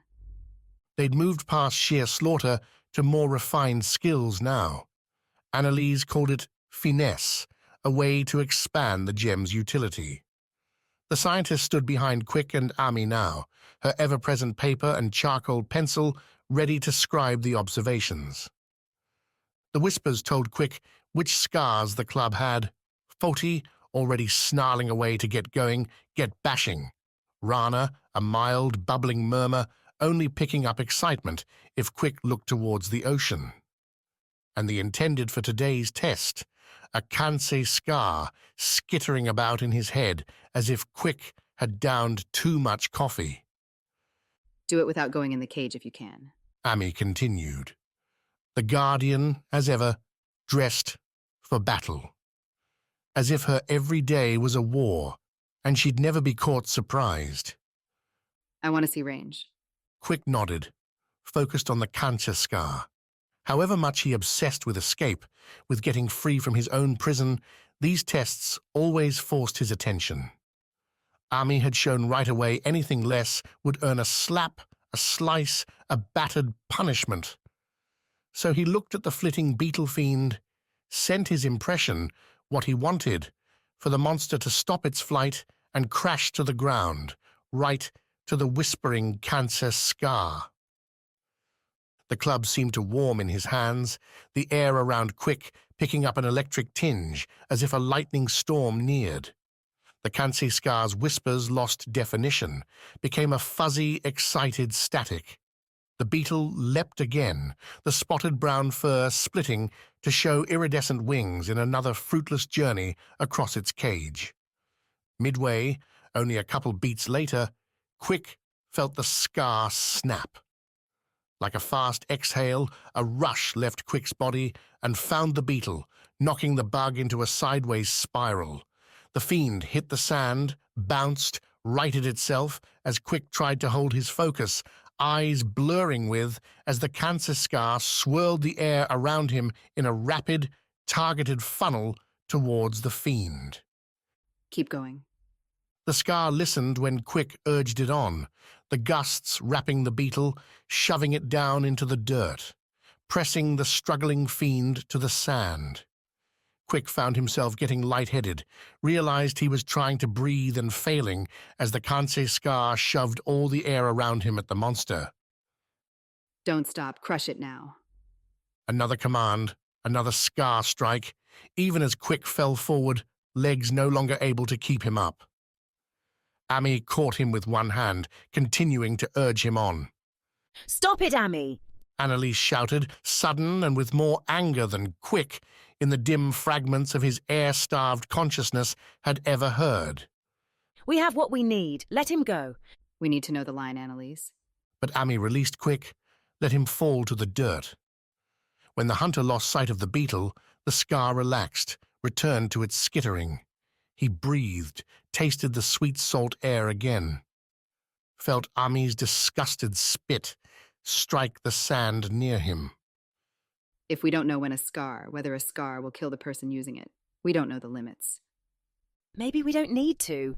Annalise put her hands on Quick's back, slung an arm over her shoulder, and helped him stand as the hunter heaved in one breath after another.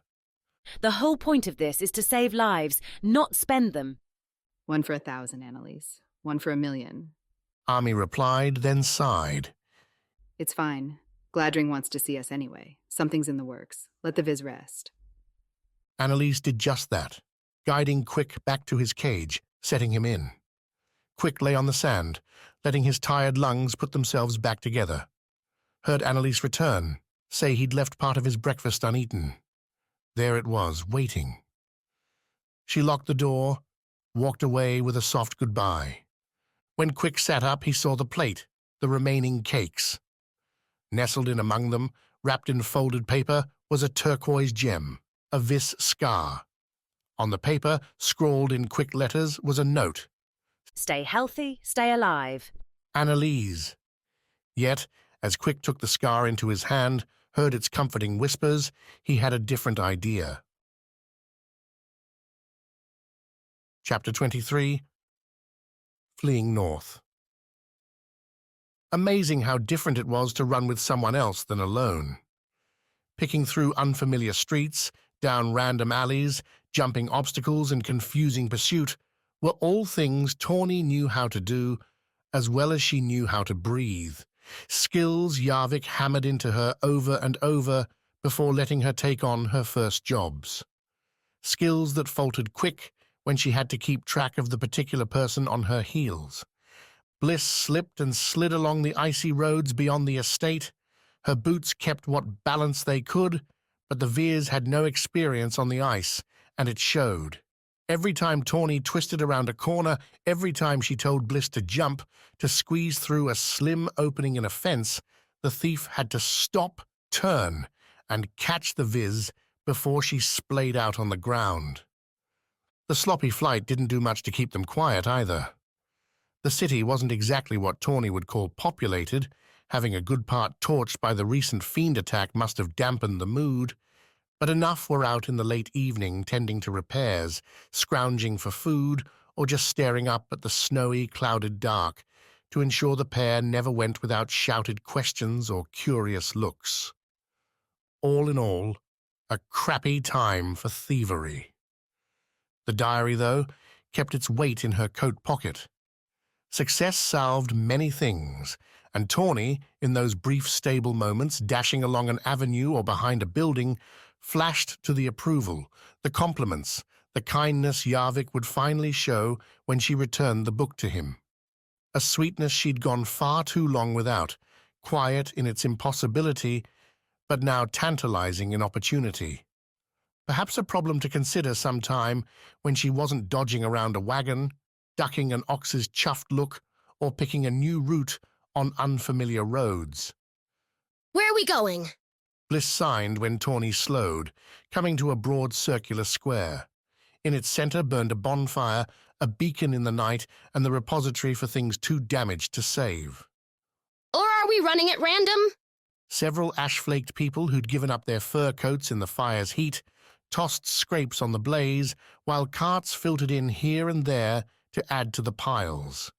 Nobody paid the pair any mind, and without a guard's chorus on their tails, Tawny figured they could take a beat. I wanted to get to the storm's edge. Turns out it's hard to navigate this town in the dark. Not totally true, but an easier explanation than detailing how going right to the most obvious destination was a mistake. The people at the estate would figure out quick, if they hadn't already, who Tawny and Bliss were.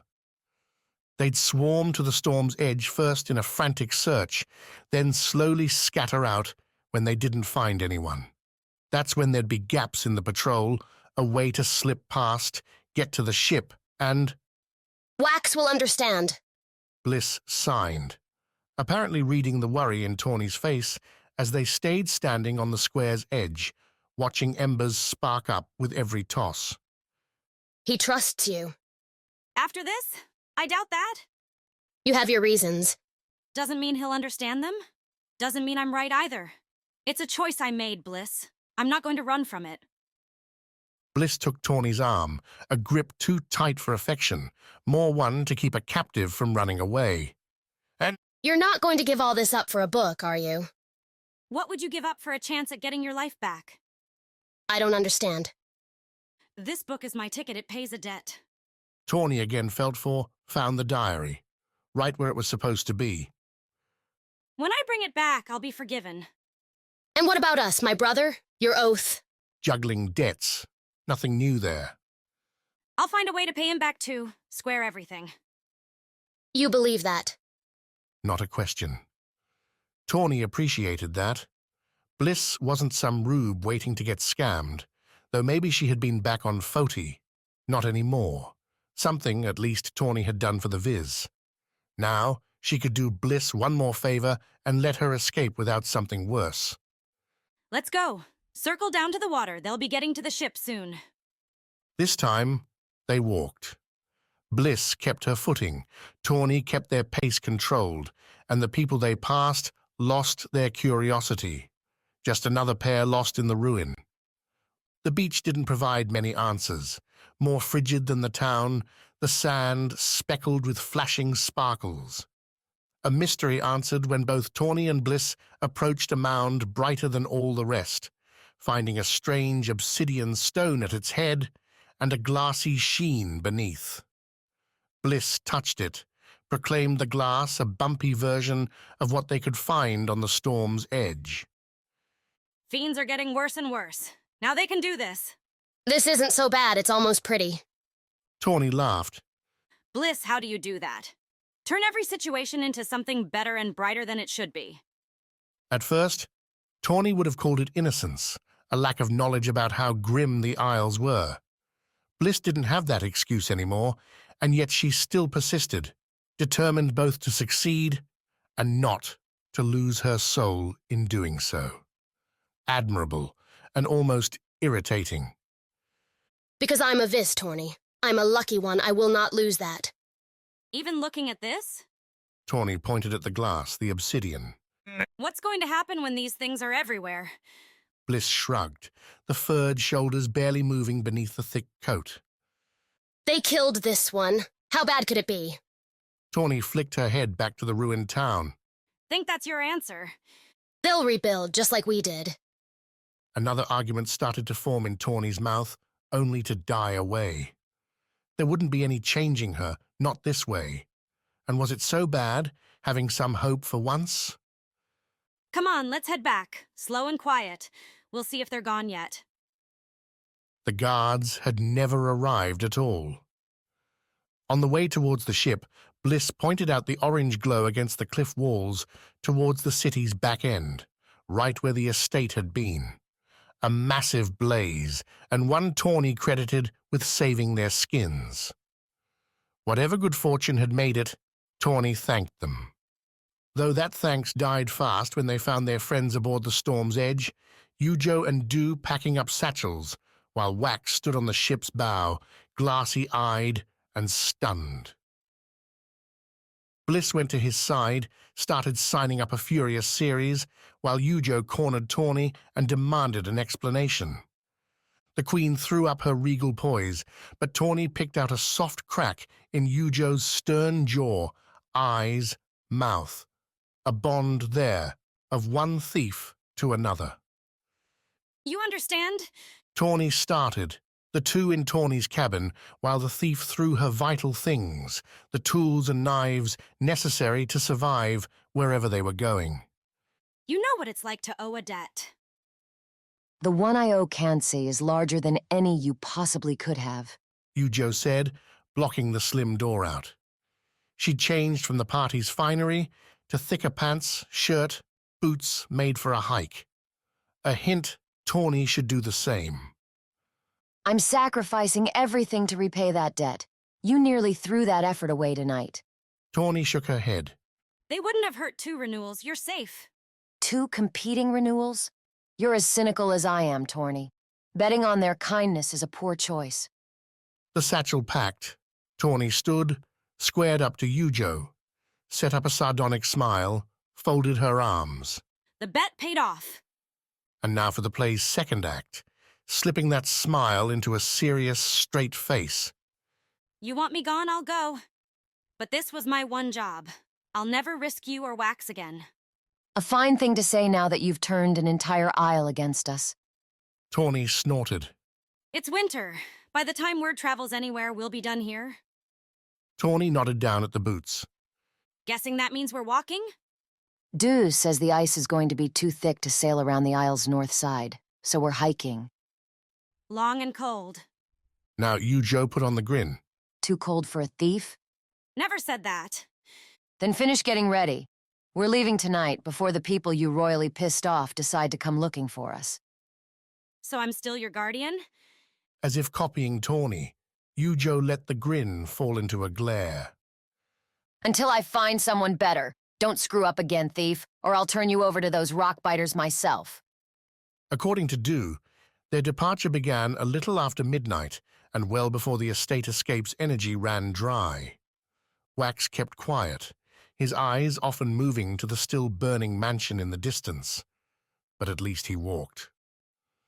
Tawny led the way, again marching the quartet, now burdened by packs, across the beach to the town's western end, before cutting north.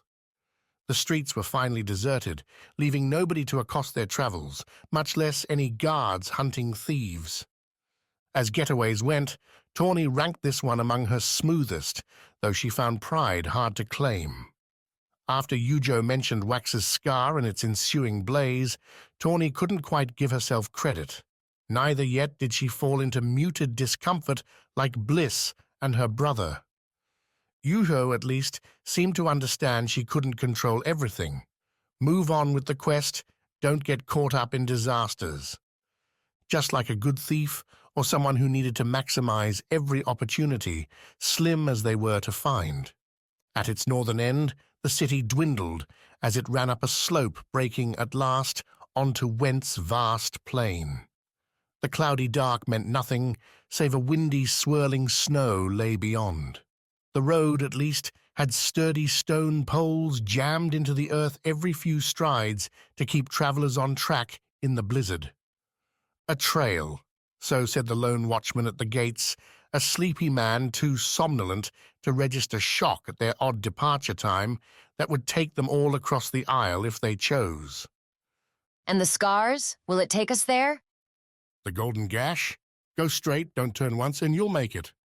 Or I should say you might. Might? There's fiends out there, sure, but worse still if you're not traveling with a bigger crew. The man peeked out from his guardhouse, nestled near great wooden gates and a torch forest. Not big enough, and on foot too. You're liable to freeze or starve before you make the Nijan. We'll be fine. Open the gate. Before she'd stolen the diary, Tawny might have argued there, suggested they find a cart, some ox or something to pull them along. Now, as the man shook his head and opened the doors wide, revealing the blustery tundra, Tawny kept quiet. Every job had its price. Chapter 24. Assassins ask. What did loyalty get you? Sawi kept repeating the question to herself within her new confines. Stone, small, barred, high up in a tower Sawi hadn't seen from the outside, Fassel's appointed guards moved her through tunnels and cramped stairs, back ways designed to keep curious eyes away. A bench with a stale mat, a dirty pot beneath for her body's needs, and not much else. The window somehow shrank on her old one, now little more than a dinner plate in size. No glass either, giving winter's chill free rein to bluster about her suddenly thin clothes. Fassel took those too. No Nijan robes for a prisoner, no Thomas Skar either. Only what must have been a grain sack in a prior life and the thinnest, rattiest sandals ever forced upon feet. Nothing more, everything less. She'd been tossed in the cell and told to wait, then left there. Hours ground away with Sawi, her regrets, and little else. She'd had 2 meals already, if you can call stale bread, mouldering fruit, and melted snow as a meal. Any attempts to voice displeasure were met with silence, not even a shrug. At least, Sawi supposed, the guards don't seem to relish it. They didn't beat her, didn't mock her, just said nothing beyond any instructions, and left her alone. For a time, Sawi tried to put herself back on Vis, argue that staying home would have meant constant regret, wondering why she hadn't taken the new chance when it had come her way. She put herself back among those trees, climbing high and almost touching the sky, the birds. Wax had a Renewals cloak. No way they'd imprison him, not when, as Fassel put it, Noctia and the Najans safeguarded the world. Sawi had no such leverage, had no such... So the Vis has made a mess? The voice had an alien familiarity, as if someone were trying to match a Vis accent, what Sawi's family sounded like, but didn't quite get there. It belonged to a lanky man not in Nijan robes, but clean clothes, grey and blue. Several silver chains gathered about his neck and looped his ears, a makeup Sawi recognized as Kanse. No purple and black anywhere. Not a Nayan then? Who are you? Someone who sees trouble and looks to trade on it. My name is Livier, and I'm looking for my queen. What? Livier, rather than answering Sawi's question, nodded as if she'd answered his. He reached out a hand, a bandage tight across its palm, and ran it along the bars. Fassel thinks you aren't party to the Vis Renewals actions. I hoped otherwise, but alas. Again, what? Livier wrapped his fingers around the bar. A loose hold, then tight, as if gripping some chicken's neck. The Vis Renewal and our queen are, to their vast misfortune, traveling together. A mistake brought by several people who failed in a most miserable way. You keep talking in riddles. And perhaps the Vis are exactly as simple as the rest of the Isles believe. Sawi stood, hit the bars fast enough to reach, grab Livier's hand, and pin his wrist against the metal. I push on this. I'll break it. My day's been, how'd you put it, messy, and I'm not feeling you. Say what you want, what I'll get out of it, and then we can be done with this dance. Livier whistled. Not a frightened sound, nor did his gaze waver. He left his hand in Sawi's grip, relaxed. At least you're willing to take initiative, and I believe you have time to waste. Seasons upon seasons, according to Fassel. The Nyan aren't big fans of traitors once they're caught. Still not saying anything I care about. Sawi fought hard, though, to keep Livier's words off her face, her ice nerves intact. Seasons spent in this cell? She'd wither up, lose her mind, join the occasional mad screaming from elsewhere in the tower, sounds that only shut up when the guards grew bored enough to make them. Not a death, a life meant for a Vis. Then how about this? Confirm my intuition. You know the Vis Renewal, yes? Why do you want to know? Because my queen assumes your renewal can keep her safe. He cannot. Not from what's coming. Sawi blinked, dropped Livier's hand, and took a step back inside her cell. What's coming? Livier nodded, a slow move, as if he'd decided now to rest Sawi with some formal respect. Kansi has 2 queens. Their rule is always uneasy by design. No power gets too comfortable. However, one queen has decided the other no longer needs to live. Assassins are in play, more dangerous than any fiend. If the Vis renewal travels with their target, his life might well be forfeit. Any kid on Vis grew up learning not to trust a single source.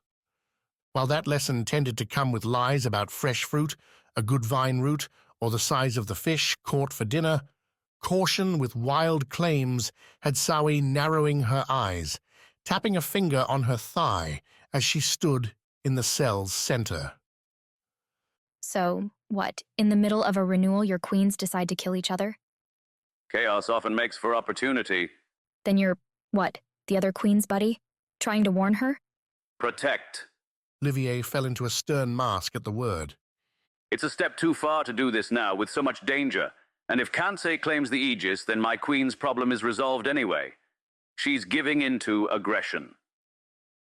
She's going to get Wax killed. Livier tilted his head. Wax, is that the renewal's name? Damn. Sawi bit at her lip, brushed away the mistake. The Tamas Skar had been keeping her fed these last weeks, whispering emotions and intent in her ears. Without it, she felt lost, without any way to navigate Livier's conversational fog. Retreat, then. See if she could reset. So you want to find the queen? Your queen.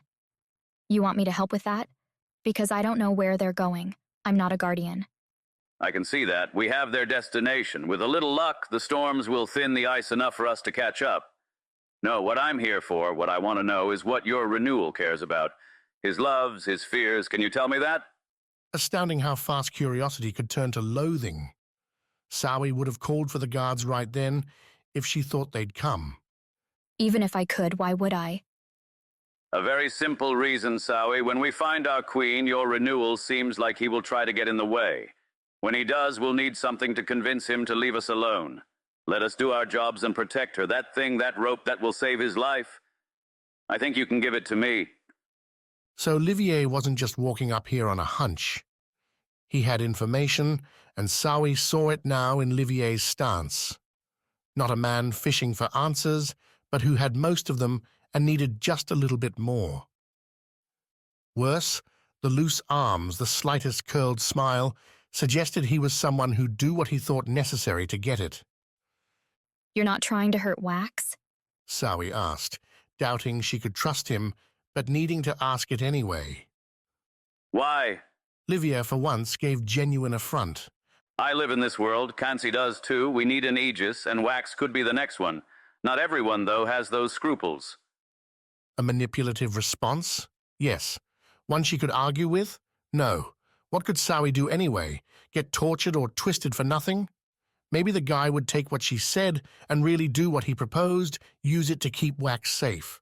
Either way, Sawi would still be here in the cell. At least this way she wouldn't get hurt. His sister is a guardian. She's mute and fierce. If you get her on your side, Wax will do what you want. Livier nodded. Anything else? For his safety, you understand? Sawi hesitated. A glimmer. A sick warmth spread through her gut at the thought, at knowing the thought was about to become action. But she couldn't stop the words. The cell was too small, the stone too cold. She couldn't stay here, not one moment longer than necessary. Me. Tell him what's happening to me and he'll forget about your queen. Say no more. Livier gave another nod, this one more formal. A bargain struck. I'm sure Fassel will see his way to mercy should the Vis renewal ask for it. I'll offer the same before we sail. A full smile, genuine as the snort before. Thank you, Sawi. You might have saved many lives today. Yet no comfort came with the cold after Livier left. Only the screaming, only the wind, only her thoughts growing ever darker. Chapter 25. The First Guardian. In a ravaged world, there were two. Amid desperation, destruction, and violence, there were two who left behind the ashes and the blood in hopes of something better. They stole and strove, fought and fled across the 7 Isles, then a savage ruin amid the chaos of dying gods and wild fiends. Sword and dagger, rope and axe, Demian and her guardian crossed the mountains, the plains and the rivers as 4 long years burned by. Their goal arose by accident, a chance discovery amid the high Kansai mountains. A glistening silver stone and its whispers, fragments of what the gods had once spoken when they lived, when all the people were merely gnats upon greatness.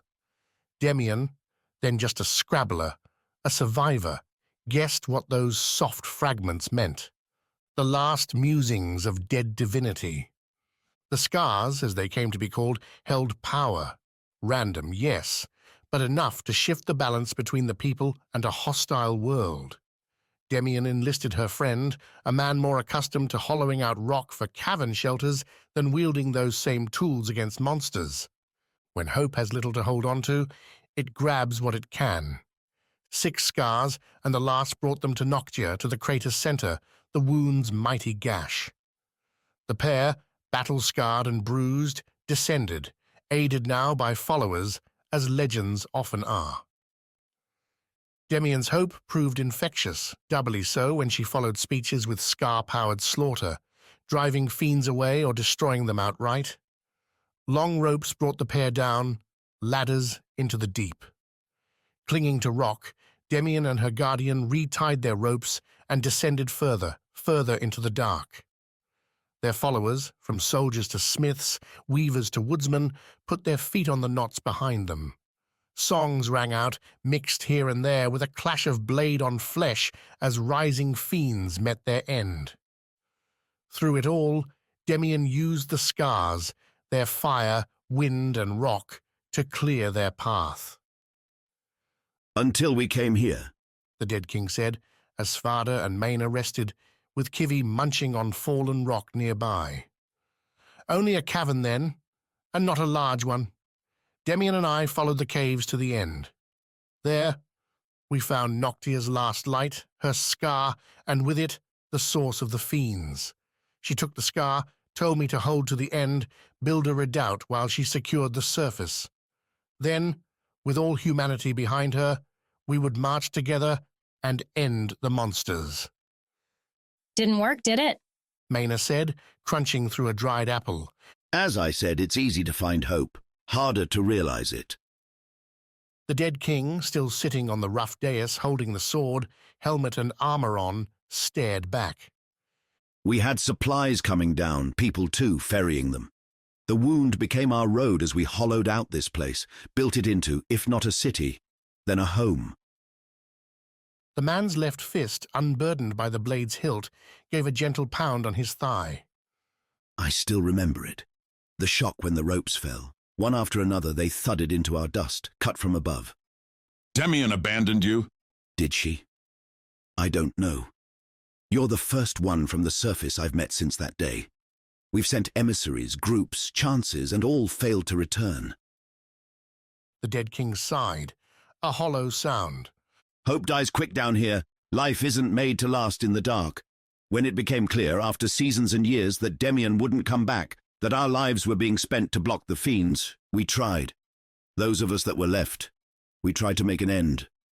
The man shifted his grip on the jagged sword, lifted its massive bulk a fraction off the floor. I found this, a shard of Vis's dagger, and within it, a power over death and life together. That phrase prompted 1,000 questions, but Svarde held them back, focused on his water skin instead. Something in the man's tone said he'd not had a chance to tell this story for a long time, that interrupting now would be a grievous offense. Not a chance to take with someone claiming mastery over the bodies littering the caverns beyond. At first a blessing, then a curse. Every friend I made, their children and their children's children became less than memories. Fiends, disease, simple accidents turned my family, for that's what we became, into tools. Bodies to throw at the unceasing stream. I wield them like you might twitch your fingers, a command acted on without resistance, with blind force, until all that remains is torn apart. Okay. Maina held up a finger, tilted her head. You've got this blade. It can take the dead and make them do what you want. Why don't you wake up all these fiends you're killing and march them against their own? The dead king turned to the blade. Like fingers, I said. Perhaps someone else could find a way. But I can't cross the gap. A dead fiend is as blank to me as it is to you, but bring me near enough a human's body and I feel it waiting. So you've been sitting here dithering all this time? Maina asked, her apple finished and replaced with an angry confusion. Building up your bone gate with the fiends right there? We tried. More than once we carved our way to the source, and more than once we tried to destroy them with what we had. Axes, rocks, blades. We found our methods ineffective. So I turned again to Demian's last words, to hold this place, and did as she asked. Not very well. Hey! Svarde started, only for the man's jangling, clanking rise to cut him off. A dead man makes for a poor fighter, a broken body less so. We've faced the fiends as best we can, but our numbers are dwindling. They make it past often now, and soon there will be nothing left to stand in their way. Svarde picked up an almost happy note in the man's voice.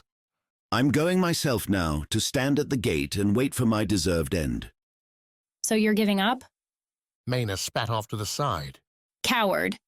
The dead king didn't bother replying, walking past Maina with his slow steps. The thick metal boots rang through the dwelling with every footfall.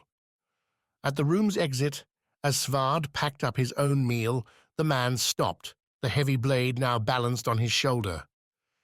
Do you want to see why? Do you want to see the source of it all? We're here to end it, so yeah, let's go. She's right, we have friends on the way. Together we'll... You'll find what we found, one last look at our unrelenting horror.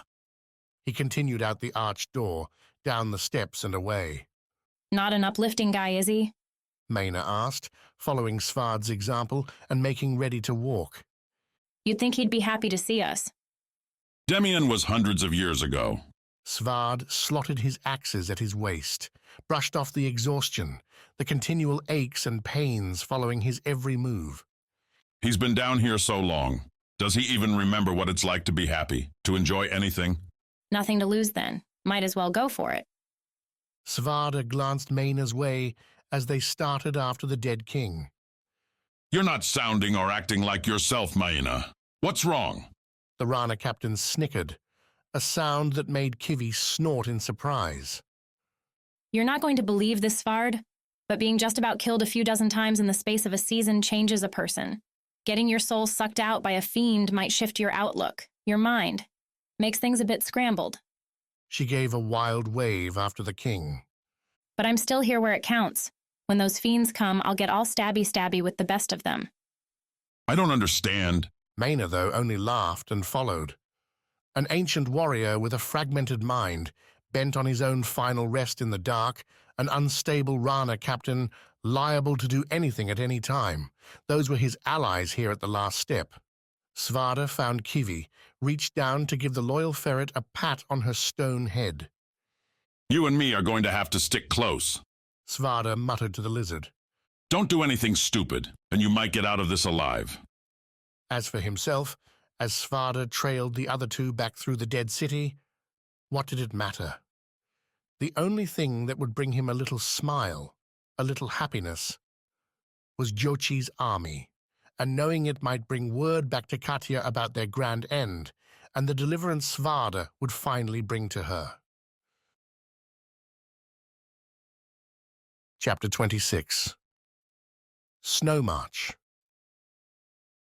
Strange how excitement, anger, and will to live could die in a few hours, curdling into a menacing exhaustion as Wax stepped one booted foot after another on the hard ground, treading north into Went's vast tundra. Gale-blown snow whipped across a road, bordered only by poles jammed deep into the earth. In a way, the wind kept the drifts from growing too deep to cross. In another, the air felt like knives digging into his skin. Yujo and Tawny seemed less affected, their warmer blood waging a better stand against winter's chill. Wax, his furred hood ruffling into his eyes, shot glances at the pair every few steps, both in envy of their apparent resilience and to confirm he hadn't wandered off into the white. The night's misadventures left Wax's legs heavy too. A burden clinging ice did nothing to alleviate. The scars, though, made their benefits known. First came Vis, its turquoise brilliance serving as a continual rejuvenation, healing up Wax's frozen limbs, parched skin, and blistered feet. Both he and Yujo passed their Vis scars around to their guardians, spreading the benefits to keep their foursome moving. Sharing the trip, too, were the Foti scars and their endless warmth. Little fiery pockets Wax held in his hand, rested against his chest, or even dropped in a boot, just to nurture some life into a dragging foot. We should have taken a dozen of the things, Tawny said as morning stretched to noon. Not that any of them could really tell. The day's blinding snowstorm made time an impossibility. Nobody would have stopped us. Until the next renewal came along and found themselves without a chance. Yujo replied. Both had to shout over the wind's snapping noise, a prospect making Wax's throat itch. That wouldn't be fair, right? Or good for the Isles. I hate how what's good for the Isles never seems to be what's good for me. That estate burned for you, Wax said. Because it was good for the Isles we survived. Bliss and I were gone by then. Wax shot the bandit a glare. One Tawny answered with a shrug. The bandit's acerbic tongue always seemed to target other people, a trait Wax hadn't noticed till right then, till Tawny played off what had happened last night as a random act, a poor choice, and not her fault. At least the rising anger served to push away the cold, give his footsteps more heft. We wouldn't be out here like this if you'd kept your hands clean. You don't know that. Didn't see any wagons for sale. No beast to pull 'em either. That warlord took 'em all underground. We'd be marching either way. With better supplies and friends behind instead of enemies. If those people are your friends, Wax, you ought to find better ones. We could have used them, Tawny. Yujo entered the fray, her royal tone adding an iron logic. They would have helped for their own gain. Not friends like you and Bliss, but friends we would have liked. Sure, until they stabbed you in the back. Only one stabbing back there was you. What's that, Renewal? You saying something? Bliss lurched to her left, grabbing the bandit's arm and forcing Tawny to look her way. Fingers flashed, the snow making it too hard for Wax to catch. Not that it mattered, he could get the gist. Calm down, Tawny. Stop making an ass of yourself, so on and so forth. The same conversation she'd had with Wax time and time again when he'd had too much peach wine or fallen in love with his own ego. A level-headed woman, Bliss. Without her, this whole adventure would have fallen apart a long time ago. He would have given up, been back on Vis, enjoying some nice morning sun. Failure's sweet consolation prize. Evening brought respite, the snowstorm slowing down enough to show off some rocks clustered just off the road. A sign hung there with grim distances plastered on its lacquered board, ones claiming they'd made less than half a day's progress at their awful pace. A week to their goal now looked more like 2, far longer than the rations they'd packed. Turn back? Tawny answered Wax's question as they huddled beneath the stones, the jutting slabs looking like granite flower petals launching to the sky. They'll kill us. Better than freezing to death out here. Besides, maybe if you give them back the diary, they'll, well, probably still kill you. Exactly. There's no going back. Yujo nodded at Bliss, who'd been scrounging around the stone's bases to find grasses, shrubs, and dried weeds. She'd stacked them up, with some help from the others, and now had a small fire on the way. Bliss has it right. We're here. We're Renewals, and this journey won't end till one of us sits on the wound's throne. Or we're all frozen statues. Guess they could take the diary then. Pry it from my icy fingers. There's a thought. A better one would be sleep, food, getting what rest you can. because we'll need to walk faster tomorrow. Yujo said, then waved a hand into the air as if surfing it on the breeze. The wind's dying down. It'll be an easier journey. Hope so, because my legs are about to fall off. Bliss, give me a nudge when something's cooked. The bandit started to roll over, her satchel on some snow as a makeshift pillow. Someone wake me for my turn at the watch? Wax snorted. You think anyone's out looking to steal something tonight? Not a thief. Tawny said into her satchel, sleep already snatching at her words. Went has more threats than snow and ice, Yujo added, staring into the growing flames as Bliss spurred them to life. Torny's right. We'll set a watch. Then I'll take the first shift, not tired anyway. After some light nibbling, the cold seemed to steal appetites as well as warmth. Yujo and Tawny gave in to their dreams. Bliss came over, sat next to Wax with the fire glowing against their backs. The tundra sprawled before them, an endless dark beneath a clouded sky. No stars, no sights, and little sound, save the wind's slowing rustle. I know you're upset with Tawny. Bliss signed, tucking her hand back into her pockets between flashes. She had a reason, Wax. I'll bet. Wax adopted the hand signals, saving his voice from breathing in any more cutting air. I'll bet, too, it's nothing compared to the Aegis. To her it is. Then she needs to adjust her priorities. Bliss frowned, an expression hard to see in the shadows. She turned, bored a sullen hole into the ground with her eyes. Wax kept his to the distance, tried to imagine a jungle there, vines to swing on. Sawi in the summer sun. She's not just a guardian. Bliss signed after several minutes. I know, she's a thief. That's not what I mean. You know that's not what I mean. Did he? Wax read his sister's face, her clear eyes and bright stare. Not a person scared, a person cowed, a person wondering who and what they were. No, Bliss seemed to be right where she wanted to be.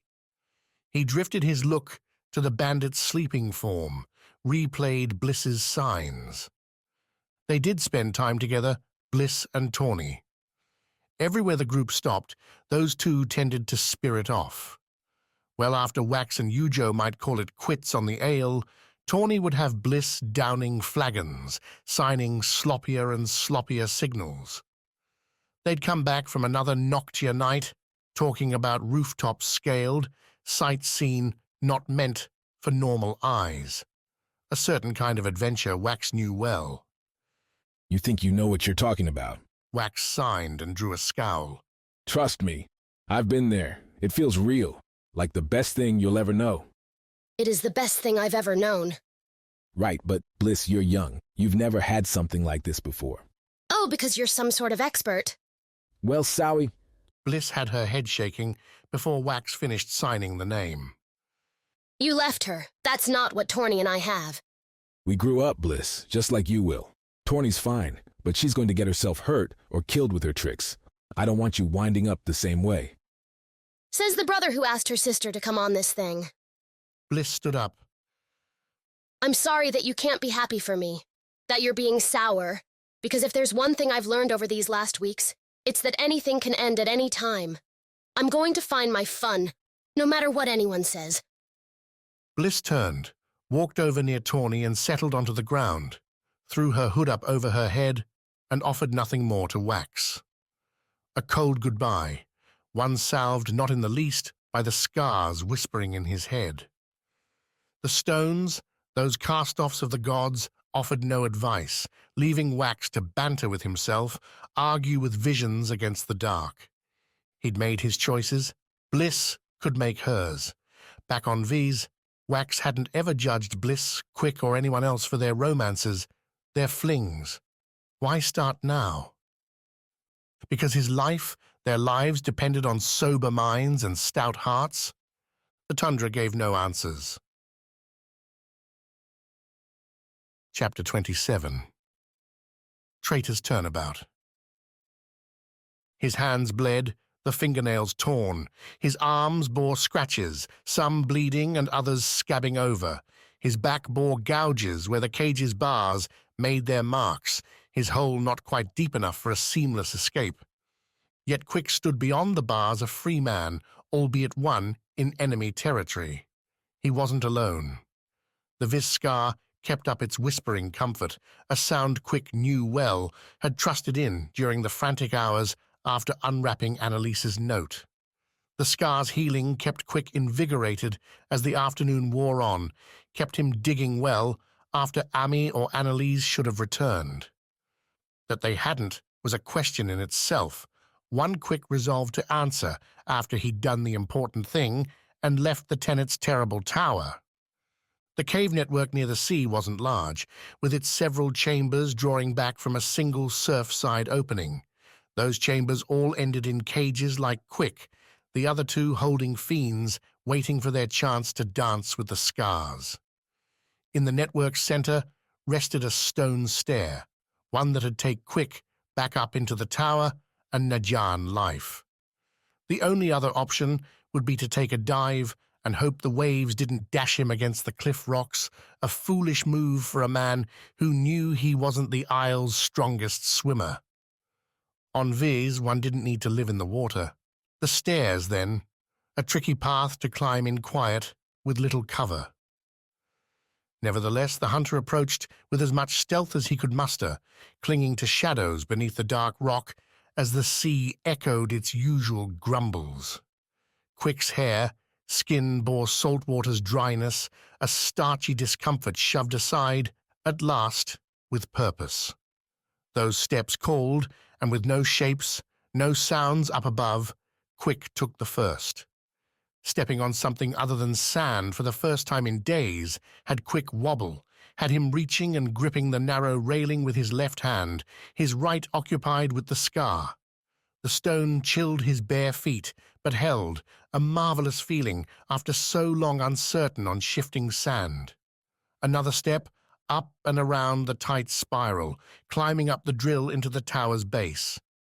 The lowest level marked Annalise's lab. Or was it Gladring's? Quick shook off the question, emerged into the torchlight circular room through the entry, the spiral loosening into a languid curve ending with a flat platform. There, sprawled throughout, waited the chests, the artifacts, the wonders. Quick caught himself staring, having never seen the room before save a brief glance as they tore him down, captive, that first day. Then he'd been occupied with more immediate pressures. Quick crawled his eyes over the Skars, the devices, marking each and how many. A few days ago, so many of these metal constructs, the weapons and tools with carved insets, would have been mysteries. Now he catalogued their spots, their functions, the Skars set alongside for their use. More Vis and Foti Skars than most. Rana and Kansi seemed fewest. That fit what Quick surmised. The Wind Isle kept the Najan as far away as they could, while Rana was a fiend-disrupted disaster. He listened and heard no voices, felt no tremors from quiet steps on the stone and wood floor. Quick stayed in a crouch, feeling his way along the room's perimeter, his eyes always looking up, watching for any surprise arrivals. That attention earned him a chance to duck behind a Skar shelf when the door above, connected by another sloping stair, banged open and two familiar voices cascaded into the room. We'll get as many as we can and leave. Ami said, her voice stretched with suppressed panic. Gladring can hold them long enough. Steps loud. More than one person. Hold them with what? Annalise, the second voice. He's a talker, not a fighter. Then he'll blather their ears off. The pair landed hard in the central floor, Annalise with two satchels over her shoulders. Ami, in leathers, a blade over her shoulder. The scientist, hands twitching and face pale, froze for a long moment until Ami reached, pulled a satchel off Annalise's shoulder, and started stuffing it at random. No, we can't just take anything, Annalise said, batting the first device, what looked like a hammer with a Skar inset in the handle, from Ami's hands. Only the stones themselves. Those will make the biggest difference. Then get to it. The door above rattled. Someone shouted. Ami cursed. So much for Gladring's tongue. Annalise muttered, loading the satchels with more scars than things, the small gems making for easy transport. Get those. The Foti ones are the farthest along. Ami took up the other satchel, stepped towards the Foti scars, and stopped when Quick rose. Revealed himself. The choice came easy, a stalker's analysis finding he'd be discovered soon anyway, and better to not get Ami's sword in the gut as a result. Even so, even with his hands wide and clear, save the Vis scar still clutched in his right, Ami had her gritty iron short sword drawn and pointed before Quick could even get a word. He gulped instead. How'd you escape? Ami asked, Annalise giving Quick a similar sharp stare, but not stopping her packing. All about the priorities, that one. Doug. Quick answered. What's happening? Ami scowled, the souring prospect of questions she knew she'd leave unanswered. Quick had been there a time or two himself, though his sympathies were rather low at the moment. Fassel's found out what Gladring's doing, and he's cleaning house.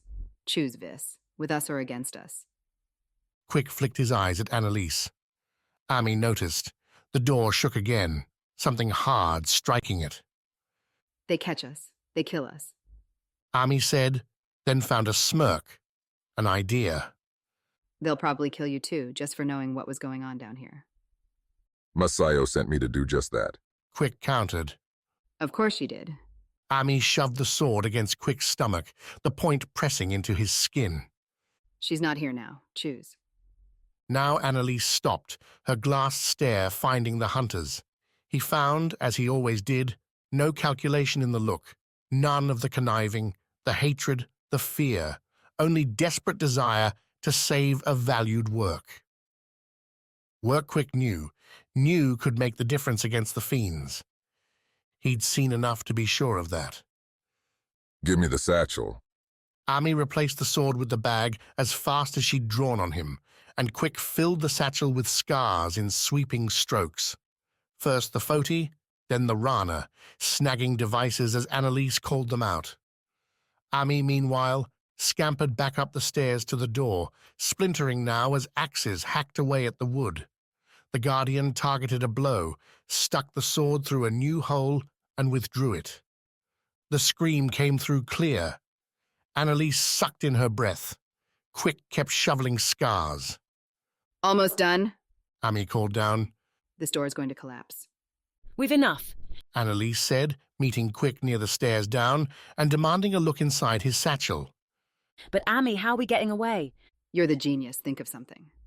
Annalise glanced at Quick. Down. Gets us more time. Ami agreed, leaping from the stair as the door shattered.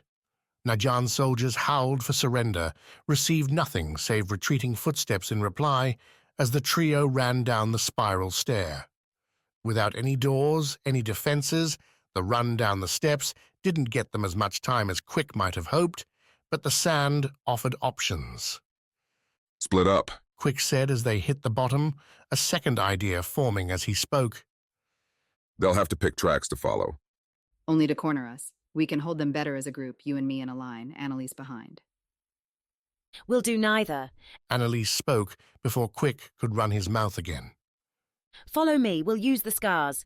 The scientist spun on her heel and dashed through the sand, towards the sea. Quick turned to follow, felt Ami's blade cross his chest again. Keep her and those scars safe, Ami said, Quick tilting his head. She's the best chance these Isles have, and you know it. What are... Ami pulled the sword back, hit Quick with the flat of the blade. I'm no damn swimmer. Go. I'll hold them here. Quick nodded, his legs already breaking into motion. A brave sacrifice or a stupid one, Ami could do as she wanted. Annalise ran right on down the beach to the pier, one hand digging through the satchel. As Quick caught up with her, Annalise pulled 3 sapphires from her satchel, flicked one to the hunter, who caught it with his left, adding the watery whispers to the Vis scar's continued mutterings. The pier creaked as Annalise talked up her plan, waves lapping around them. Grey overhead, a chilly wind promising icy waters. No ships in the distance, no rescue if currents pulled them out to sea. Where's Amy? Annalise asked, stopping her explanation to look around Quick's broad shoulders. She didn't follow. Quick started, then trailed off as clashing steel echoed out from the rock. No. Annalise tried to step around Quick, only for the hunter to grab her shoulder. Get off me, Quick. I'm not letting her die for us. You're not, she's choosing to. Quick ran the scenario, found the reason. Think, Annalise, if those soldiers see us jump into the sea, they'll know where we're going. We won't have a chance. She's giving us one. Annalise relaxed her press, rocked back on her heels. With a swipe, she tore her glasses off, stuffed them in her satchel. Then let's go. Follow me. How fast she could turn.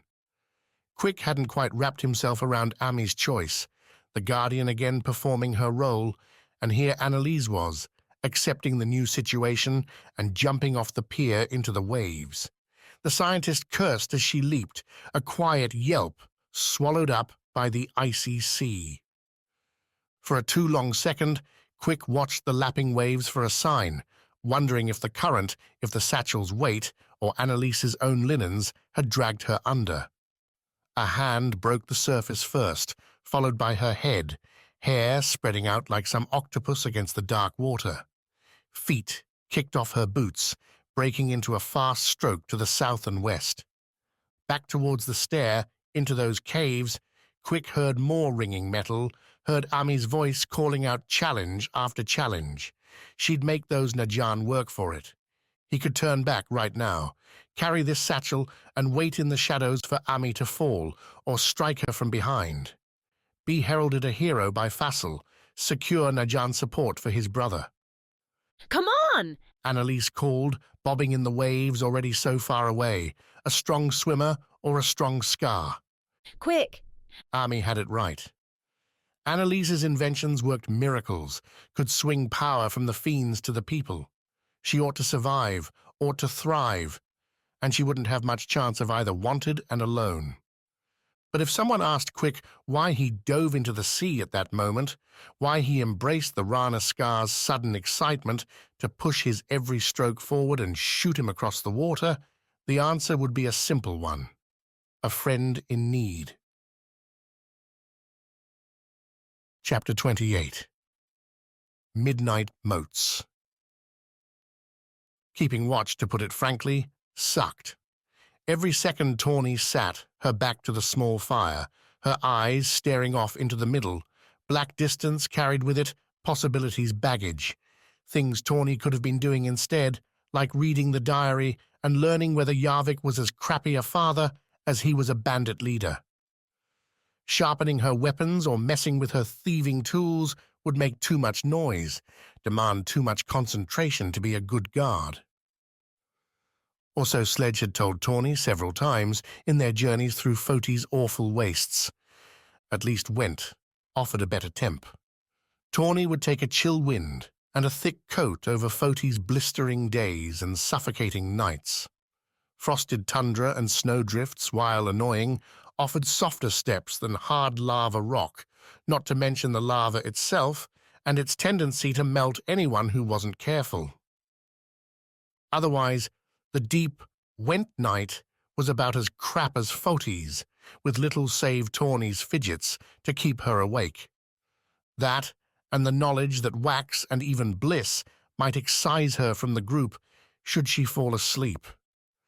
Coupled with the thievery and its attendant disaster back in the city, Tawny figured her guardian scale was tilting too far in the wrong direction. So when an odd green-tinted light rose up on the horizon, like a star that had lost its spot in the cloudy sky overhead, Tawny saw it and thanked Noctua for something interesting.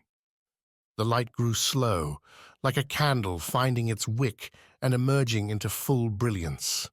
Growth meant the light might be coming closer, and Tawny saw now its reflection on the snowy ground a ways off into the distance. Beyond bowshot, beyond being able to pick anything out, but close enough to warrant a response. The bandit stood, and the light stopped. Flickered there, a wisp in the night, but it came no closer. Tawny ransacked her memory for anything about Went, about what might be waiting in its cold wastes, but found nothing. Not that she expected any revelations there. When hadn't been a stop in her travels before, no reason to brush up on its wildlife. Because that's what she stared at now, right? Wildlife? Tawny drifted a hand to one of the dagger pair on her waist, huddled beneath her coat's ankle-length fur. The light could belong to a fiend, but Tawny figured a monster would just come charging into camp. The green mote's hesitation suggested caution, nature's mediating instinct. Tawny cocked her head, lifted her offhand, and gave a slight wave at the light. Wax and Yujo hadn't discussed the rules of the watch, no parameters or particulars over what was worth waking up the soundly sleeping crew.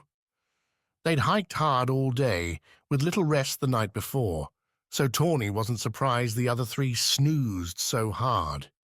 She'd been the same before a near-delirious Wax shook her awake for her shift. With another hard day coming, breaking serenity for a harmless glow seemed a poor choice. At her wave, the light bobbed, a sway, really, back and forth before settling into its standstill spot. Okay, now you're messing with me, Tawny muttered. She wouldn't be able to sit down, relax, or think about anything else while the light hovered there, making the choice an easy one. Get closer, resolve the mystery, and either wake the rest for reinforcements or return mollified and ready to wait out her shift. Still, Tawny drew the daggers. The firelight died quick as Tawny moved away from camp. Sichi's pink doing little to pierce the clouds. Someone less suited to working in dim light might have stumbled, felt the night pressing in. But Tawny accepted the grey slate, the shadows upon shadows as she walked with careful purpose. A thief, so Yarvik said, needed to make friends with the night, as they'd be seeing each other often. The light bounced as Tawny approached, the green glow bobbing up and down, side to side, as if a small child held it and wouldn't sit still. No noise save the slow breeze, a calm change from the prior day's storm, and no scent on the nose. As silent a night as Tawny had ever heard. Enough so that the green light held her focus, all of it. It shrank as Tawny neared, the blurry aura around the green core dwindling till it seemed little more than a hand's breadth across when Tawny approached a couple strides away. Beneath it, the tundra sat undisturbed under a snowdrift blanket. No tracks, though any made would vanish quick enough with the moving flakes. What are you? Tawny asked the emerald light. Some trick? Am I dreaming right now? The light answered. It bobbed towards her. Tawny lifted her thumb from the dagger's hilt, reached out towards the glow. A touch, at least, might tell her what made up the light. Fire, some magical glow, another. The mote flashed, bright, harsh, enough to make Tawny squint and stumble back a step. Her eyes caught a silhouette behind the glow, black and large, sculpted and wide. She blinked, only for the glow to flash again. This time, she heard the snow shuffle. Something surged towards her. Tawny cursed, moved to fling a dagger, and thought better of it. Abandoning a weapon out here with no sure replacement seemed a bad idea. Instead, she turned, the twist coming easy in the snow, back towards camp, towards reinforcements, and saw the dwindling orange fire had two friends, a pink and blue dot on either side, closing quick with the slumbering trio. Get up, idiots! Tawny screamed as she ran, the green glow flashing again behind her. Her first shout prompted some squirms. Her second had Bliss sitting up. Tawny didn't get a third. Something snaked out and caught her right ankle, sending Tawny sprawling forward.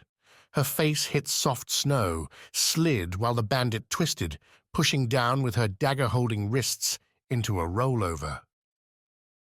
With frozen cheeks, Tawny looked up at the green glow above her face. It swung down in a curl, brightening again to show a descending maw. Razor teeth rose behind chapped black lips. Mottled skin rose away from the mouth, a poxed, pitted medley showcased in shadow. Ripe, at least, for a stab. Tawny jutted up both daggers to meet the teeth, their points digging into the lip before the monster could commence its bite. The creature slurped at the impact, a wet cough coming with hot blood as Tawny's daggers found gristle.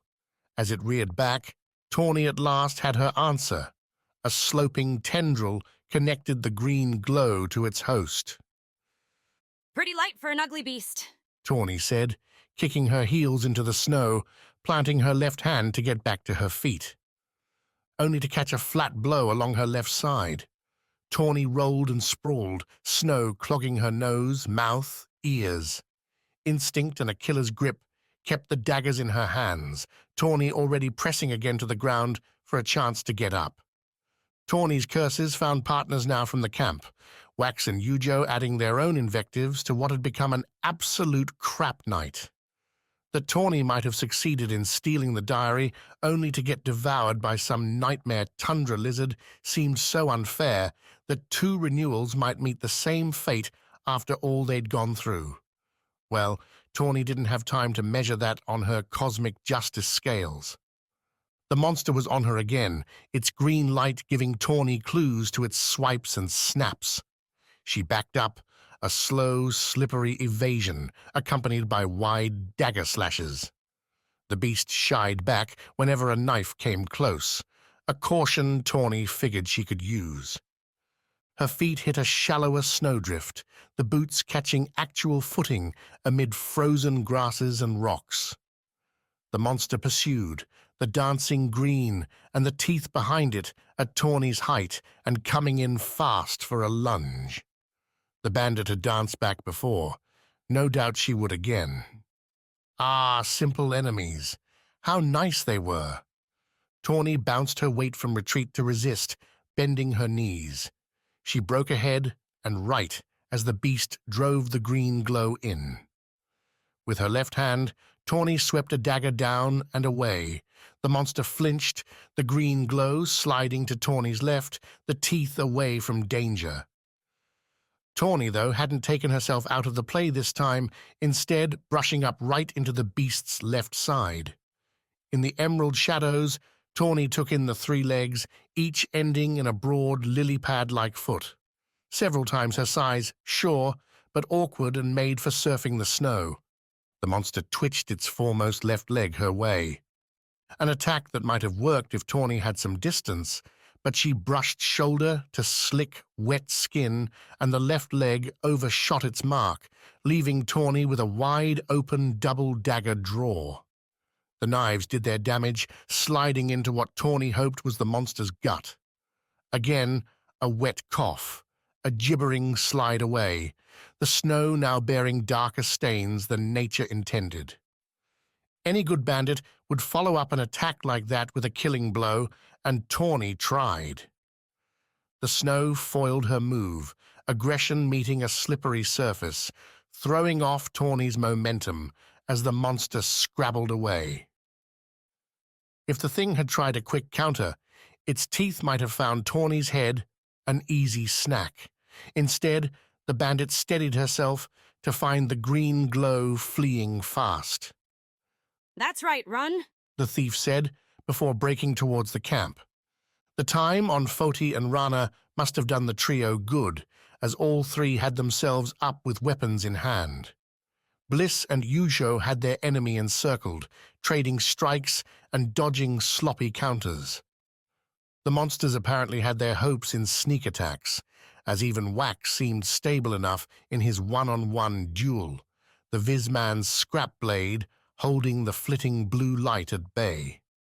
A few seconds had Tawny jumping on Wax's beast's back, the shadow easier to find with the fire in the foreground. Again, she used her knives like claws, driving them in and out in a scrambling, slicing run over the hapless creature. Much like her own enemy, the new beast coughed, turned and ran, leaving Tawny rolling off before Wax. She managed this time to land on her feet, dropping into a flourish. Very nice, Wax said, glancing to see Bliss and Yuho finishing off their own creature. Next time, how about you give us a bit more warning? Think of it instead as me giving you the most sleep you could get. Tawny's crack might have gone over well if Yujo hadn't pointed her rapier out to the dark. The sword drew their eyes to where solid night should have been, to where several dozen lights bobbed in all colors. They travel in packs. Yujo said, as serious as ever, scooping up her satchel. We need to move. Oh, really? Tawny asked, slinging her own over her shoulder. You don't want to fight them all? Not the wake-up I had in mind. Then we run. Yell when you need a Skar. We go until we can't anymore. Tawny fell into line with the others, sprinting through dark snow, leaving the fire and the rocks behind. Unhurt, cold and already feeling her muscles burn, Tawny nonetheless found breath to curse the night, the watch, and the whole damn isle. Chapter 29. Breakout Banter. Bloodied, cursing, and bereft of everything Sawi had ever known Ami to wear, save that golden faceplate.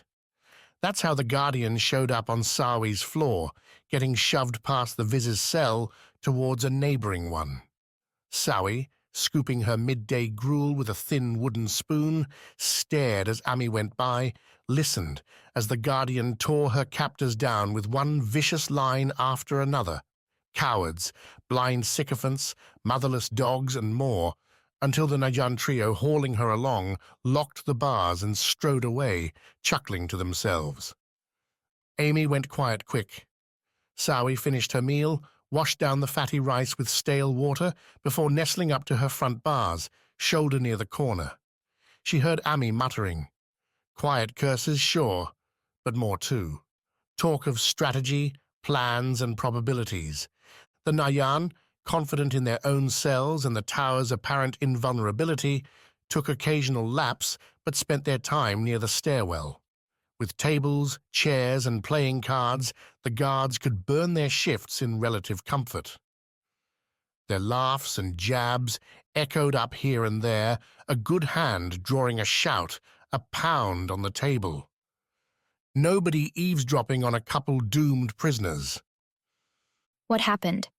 Sawi asked first, loud enough to carry around the cell.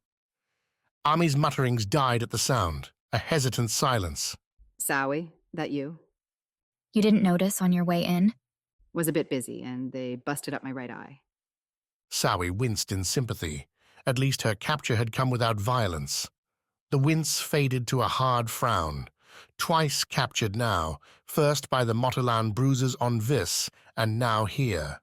A dangerous habit, one she'd have to correct. Ami asked, and Sawi relayed her story, Gladring's set meeting and Fassel's ambush.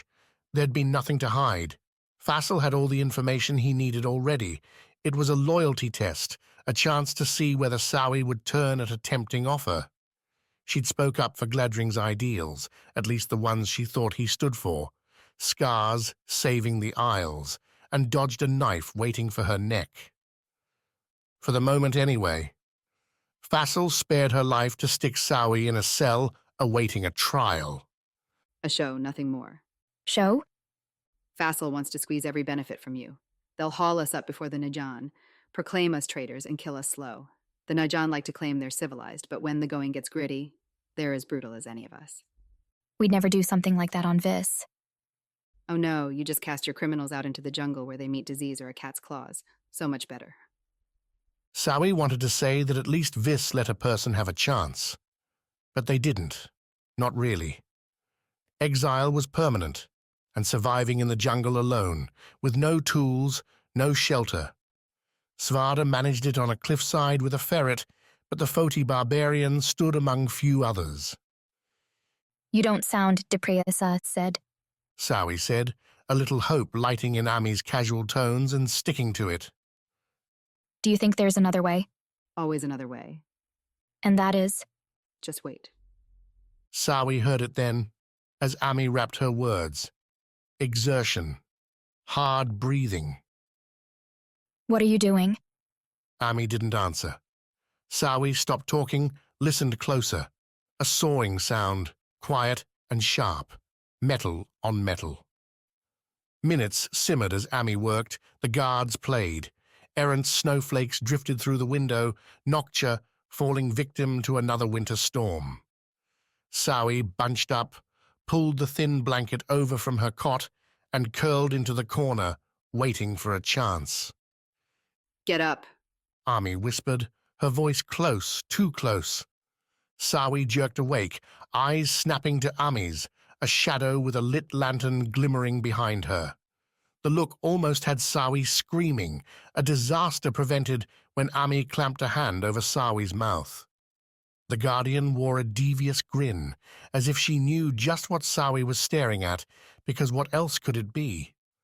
Ami's face looked split in two, the piece to her right, where her faceplate normally rested exposed as a white and red, snarling, pulsing nest of scars, veins, and ridged tissue. Framed in the Guardian's tangled flame hair and glaring eyes, the sight was enough to blast away Sawi's sleep and get her to her feet. Only then did Sawi understand Ami stood outside her cell, right there in the hallway. Sawed through. Ami whispered, answering the obvious question. The faceplate just looks like gold, but it'll stop a spear's strike. Sawi saw the glittering mask in Ami's right hand. Its edge held burrs, jagged hairs that'd no doubt leave a scratch on any wayward finger. Ami's left hand clenched into a tight fist, loosened as she let Sawi in on the secret. They let me keep this when I said I'd die without it. Morons. You will, though, right? Die? Ami set the faceplate against her skin. Pushed with a grimace, eyes closed. Pain. Red rivulets opened, ran down her cheek as those burrs found purchase. So too did the metal, slotting into points Sawi neither saw nor wanted to think about. The fiends made monsters of them all. What's this, then? Came a voice, the same one that had brought Sawi her lunch. The Nyan didn't hold a vulge, quarters too tight, but had a short sword in one hand and a lantern in the other. Thinking you should be in your cell, Guardian. Ami, fist holding that scar tight, rose with a shudder, her back to the guard. Only Sawi saw the woman set her shoulders, her legs. In nothing more than a ragged tunic and trousers, Ami looked very much like a person ready to slaughter hundreds, like a Hanoko who'd found its prey. I'd run if I were you. Sawi offered to the guard, who only grinned. My friends are coming around the other way. The guard said to Ami's back. You've nowhere to go, and all you're earning now is a good beating. The Circle won't care if you look good for the killing, so save yourself the pain. Don't think I will. Ami muttered, the words almost a growl. Your choice. The guard adjusted his grip, came in with a hilt-first swing at Ami's head. The man's lantern swung low and back, a target as Ami ducked and swiveled in a single motion. She reached with her right hand as the guard's strike whizzed by overhead, grabbing the burning lantern's handle and forcing it, along with the guard's left hand, up.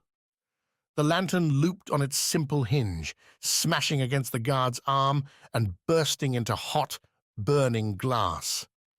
A curse killed the guard's coming counter, one cut off as Ami, close in with the man, delivered a knee shot with her left leg to the man's stomach. The sword clattered to the stones, a sound matched with a hard thud as Ami grabbed the doubled-over guard and drove his head into the stones. The man collapsed, and Ami kicked the lantern's burning fragments away as she bent down, swiped the cell keys off the man's belt, and tossed them through the bars at Sawi. Someone who hadn't been sparring with Ami for weeks might have been stunned at the speed, might have stared in disbelief at the keys as they jumbled to a stop near Sawi's foot. The Vis only whistled, picked up the ring, and went for the bars. Several keys, with only one long enough to fit in the cell's lock, made it an easy choice. Less clear was Ami's response when the guard's buddies came rushing up from the left, blades drawn and barking challenges. By now, some other prisoners on the level had found their voices too, calling out to be freed or sending jeers at their distraught captors. Ami scooped a ragged sandal beneath the first guard's fallen blade and flipped it up, catching it with her right hand. At the same time, she pressed her left against her faceplate, withdrawing it to reveal the Vis Skar back in its set spot.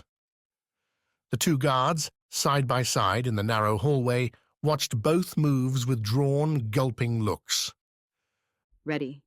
Ami asked the pair, settling into a blade-forward stance, standing over the unconscious guard. The two guards looked at one another. One took a step back. The other set his lantern on the ground, gripped the short sword with both hands. "Return to your cell," he said, the trembling in his tone undercutting any message. "and we'll not tell Fassel about this." How about you go in my cell, and you don't get to see your guts tonight? The lock popped clean. Sawi swung the cell door open. Both guards slid their eyes her way, and in that moment, Ami took advantage. She rushed the forward guard, planting her left foot and lunging into a skewer. The guard used his two-handed grip to frantically deflect the strike, a move Sawi appreciated till she saw Ami's follow-through. The Guardian let the deflected blow cross over the guard's left shoulder, right in at the second soldier. Ami herself followed the thrust with a shoulder charge, knocking the first guard's chin back even as her blade struck home into the second soldier's chest. Ami dropped the stabbing sword, releasing the weapon as the first guard tried to recover. Even as he brought the blade back, Ami punched the man in the throat, right between his leathers and the knocked chin. He coughed, eyes going wide, blade falling as hands went to try and get his breath back. Ami completed the takedown with a snap kick to the man's left ankle, dropping him, choking, to the stone ground. "Okay," Sawi said, looking over the devastation. The stabbed soldier had a hand on the sword in his chest, tugging at the hilt. "Guess you weren't trying all that hard with me." I didn't want you dead, Ami replied, bending down and scooping up another fallen sword. Let's go. "What about the other prisoners?" Sawi jangled the keys, nodded at the calls for rescue. "We could—" Some people belong here. Ami crouched, began pulling off boots, leathers from the bodies. We only know ourselves. "Then shouldn't we leave?" Take some gear, Sawi, as much as you can. There's no alarm yet, but there'll be one soon. We need to be gone by then. The words pierced a frenzied veil, Sawi realizing in that second a true prison break was underway.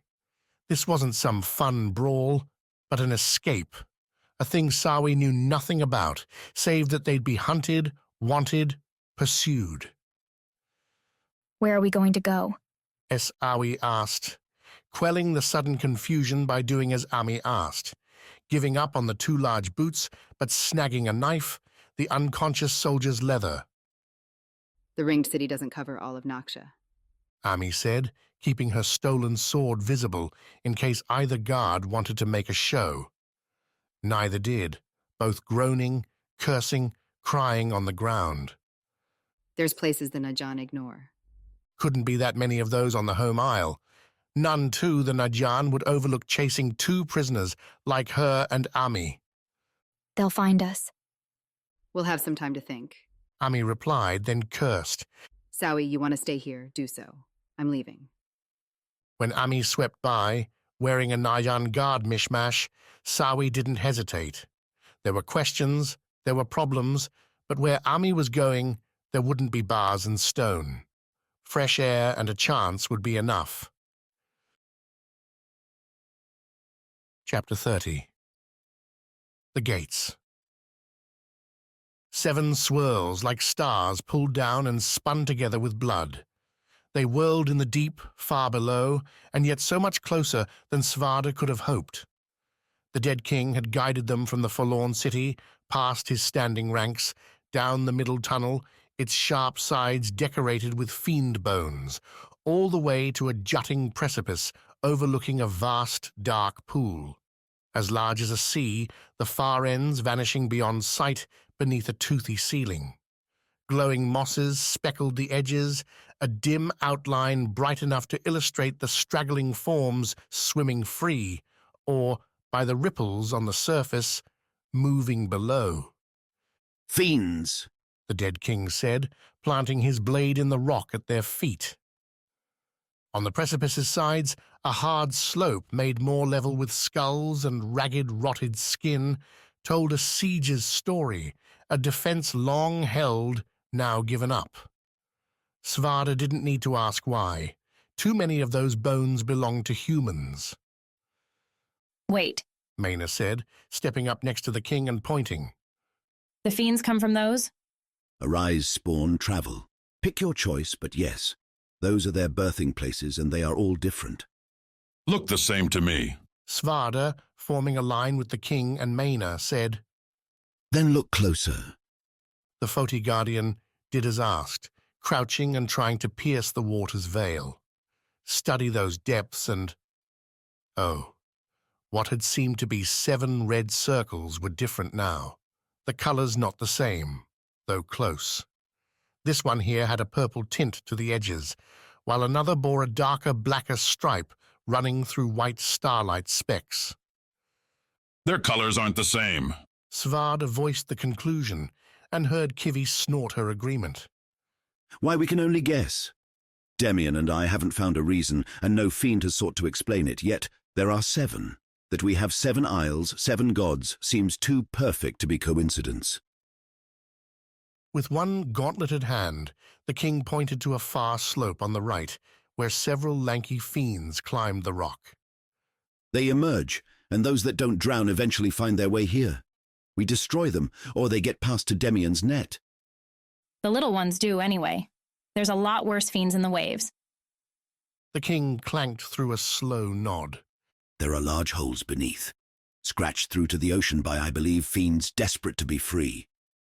Oh yeah, you go down there yourself? Take a swim? Svarde threw Maina a frown, but the captain wasn't paying attention to him. She'd continued to be so flippant, so carefree, so unpredictable. I sent someone long dead down to be my eyes, the king answered, unperturbed. Guess that works. Maina joined Svarde in a crouch. So what's the plan? Doesn't seem like we can shoot an arrow at the swirl, or can we? We've tried arrows, rocks, bodies, nothing holds. The gates are unaffected. Gates? So you've given them names. The 3 lanky fiends had reached the same height as the precipice, were now making their way along towards Svarde, Kivi, and the rest. He reached back, found his axes, ready to draw when the monsters closed. Gates poaratal's doors, the king said. He hadn't shifted once as the fiends closed. What does it matter? They can't be closed and the fiends continue to come, faster and faster. Your quest is an impossible one, Guardian. Better to fortify and defend. Hope your friends up above can devise enough weapons, hold enough scars to keep the fiends at bay. That's grim. But accurate, Svarde said, standing, drawing his axes. Yochi has the engineers, the expertise. We can rebuild the city, hold it, then find a way to plug the tunnels. If we can't deliver victory, we can at least prevent defeat. You're all talking like losers. Maina picked up a stone, walked to the precipice's edge, cocked her arm, and launched the fist-sized rock. The missile flew, smacked the leading fiend in its lumpy head. The 6-limbed creature faltered, slipped on an old ribcage, and rolled down to a satisfying splash. We've come all this way. Let's make it count. Svarde was about to answer the Rana captain, about to say they could get themselves established and try new things, try using Jochi's army and its expertise to attack those gates with something different. He had the growling speech ready to go, only to let it stall out as the pool below them bubbled, hissed, clouded. They're coming again. Every time there are more, they use the water and the land. He took a long step back, pulling his blade free. They've fought past us before, all the way to the wound. Who's they? Maina asked, not following the dead king's retreat, to keep looking over the edge. Svarde, though, figured he knew, that she knew too. The 2 remaining fiends on the slope stopped their advance at the noise, looking down at the sea. Kivi let her vents loose, a worried hiss. Metal sprang forth, black, burned and defiant. The construct, an edged, wheeled thing as wide as the tunnel Svarde had just walked, burst free from the sea and onto the bones, crushing them with its grinding progress. Rounded tanks along its sides sent hot geysers forth, releasing searing air that burned Svarde's skin all the way up. The two fiends howled. Svarde moved back a step. Oh, it's these guys again. Maina said, wincing as she joined the retreat. They're not great. The two fiends reacted much the same way as the humans, breaking into a fast run towards the precipice. Their rapid advance lasted 3 short seconds until the metal construct made a clanking sound, like a blacksmith's hammer hitting forged iron. One massive black bolt lanced forth, spearing the first fiend like Svarde might jab an ant with a knife's point. A second followed, finishing the lanky fiends and marking their fall against the rock slope with those metal pillars. Not good, Svarde said, but slowed his retreat as they reached the precipice's end. But if we're going to hold them, this slope hands us an advantage. We shouldn't give it up. The dead king raised his great sword, held it in both hands, but continued walking back, up and away. They will only destroy us from below. The tunnel's turns will serve us better. I'm with Metalhead. Tight quarters have to be tough for that thing. Let's go. The dead king turned as he reached the tunnel's entry, picked up his pace, and vanished towards his undead army. Maina followed. Svarde hesitated. The metal grinding had slowed. Maybe the vehicle wasn't able to scale the slope. Maybe they could hold here after all, and give Jochi's army time to arrive, build defenses further back in the tunnel. This was a military campaign now, not some expedition. The Foti Guardian dropped to his knees, used his elbows to crawl forward the rock. Kivi snorted behind him, asking a question. Intelligence. We have to know what's coming, if they can reach us. The metal machine wasn't alone anymore. Looking over the edge, Svarde heard and counted 2 more of the things rising free from the deeps to beach upon the skulls and bones. The water still bubbled, and the reason came clear as smaller pods broke between the massive machines, pods like those that had crashed onto the beach near the Went City. The iron tops bubbled and popped, clanked and spun. They opened one by one, and as they did, things Svarde never needed, wanted to see again emerged. Obsidian heads, blue-burning bodies. Only these didn't wield the long flails Svarde saw before, but instead held hammers and wore scalded black bags along their bodies, the solid sides sparking every time they touched the burning skin. Now what are those for? Svarde muttered, only his eyes, his rough hair peering over. The answer came when another door opened, a hatch at the middle, the first machine's top. From it rose the largest one of those burning giants Svarde had seen, its obsidian gilded with a silver lining. Its head swirled and flashed, sparks and embers tracing lines that all the others, nearly a dozen now, turned to watch. When it finished, its audience flashed back in turn, a show that would have been dazzling if it didn't fill Svarde with a dire dread. The creatures turned, opened those bags, and began pulling out thin bars. Hard beams of the kind Svarde might see in a Foti forge. Their purpose became clear quick as the monsters hammered them into the bones, breaking apart the aged remnants to drive the bars into the rock beneath. With every placement, the fiends took another step up, then repeated the swinging. Treads! Svarde said to Kivi, the ferrite crawling low up near him. They're building a ladder for their damned machines. He glanced back towards the tunnel. A hard charge now, while the fiends were distracted, might break them, might give them an opportunity. But the cowards had run. Do what we can, right? He asked the ferret. Kivi snorted. Svarde rose, stood tall on the precipice. As he did, the lead fiend still watching from its machine, turned that great obsidian face his way. The other fiends followed the look, stopping their hammers. Behind, the sea bubbled, frothed. Go back, you damn things! This world doesn't belong to you. The lead fiend flashed something back, an unintelligible spark spatter. You heard me. You're far from home, and the road ahead's going to be paved with your bodies. The yell flushed his face, rose the anger, the energy Svarde always nursed to its forefront. This was the sort of thing he was meant for, not skulking through tunnels or wasting away on a cliffside. Fighting the enemy to save his friends, his isles. Kivi's stumpy tail hit Svarde's ankle, knocked him back as the barbarian prepped a third threat. Over the precipice, right where Svarde had been standing, came another dark iron bolt. It lodged into the stone above, scattering rock around them. Svarde sat up, shaking the dust from his hair.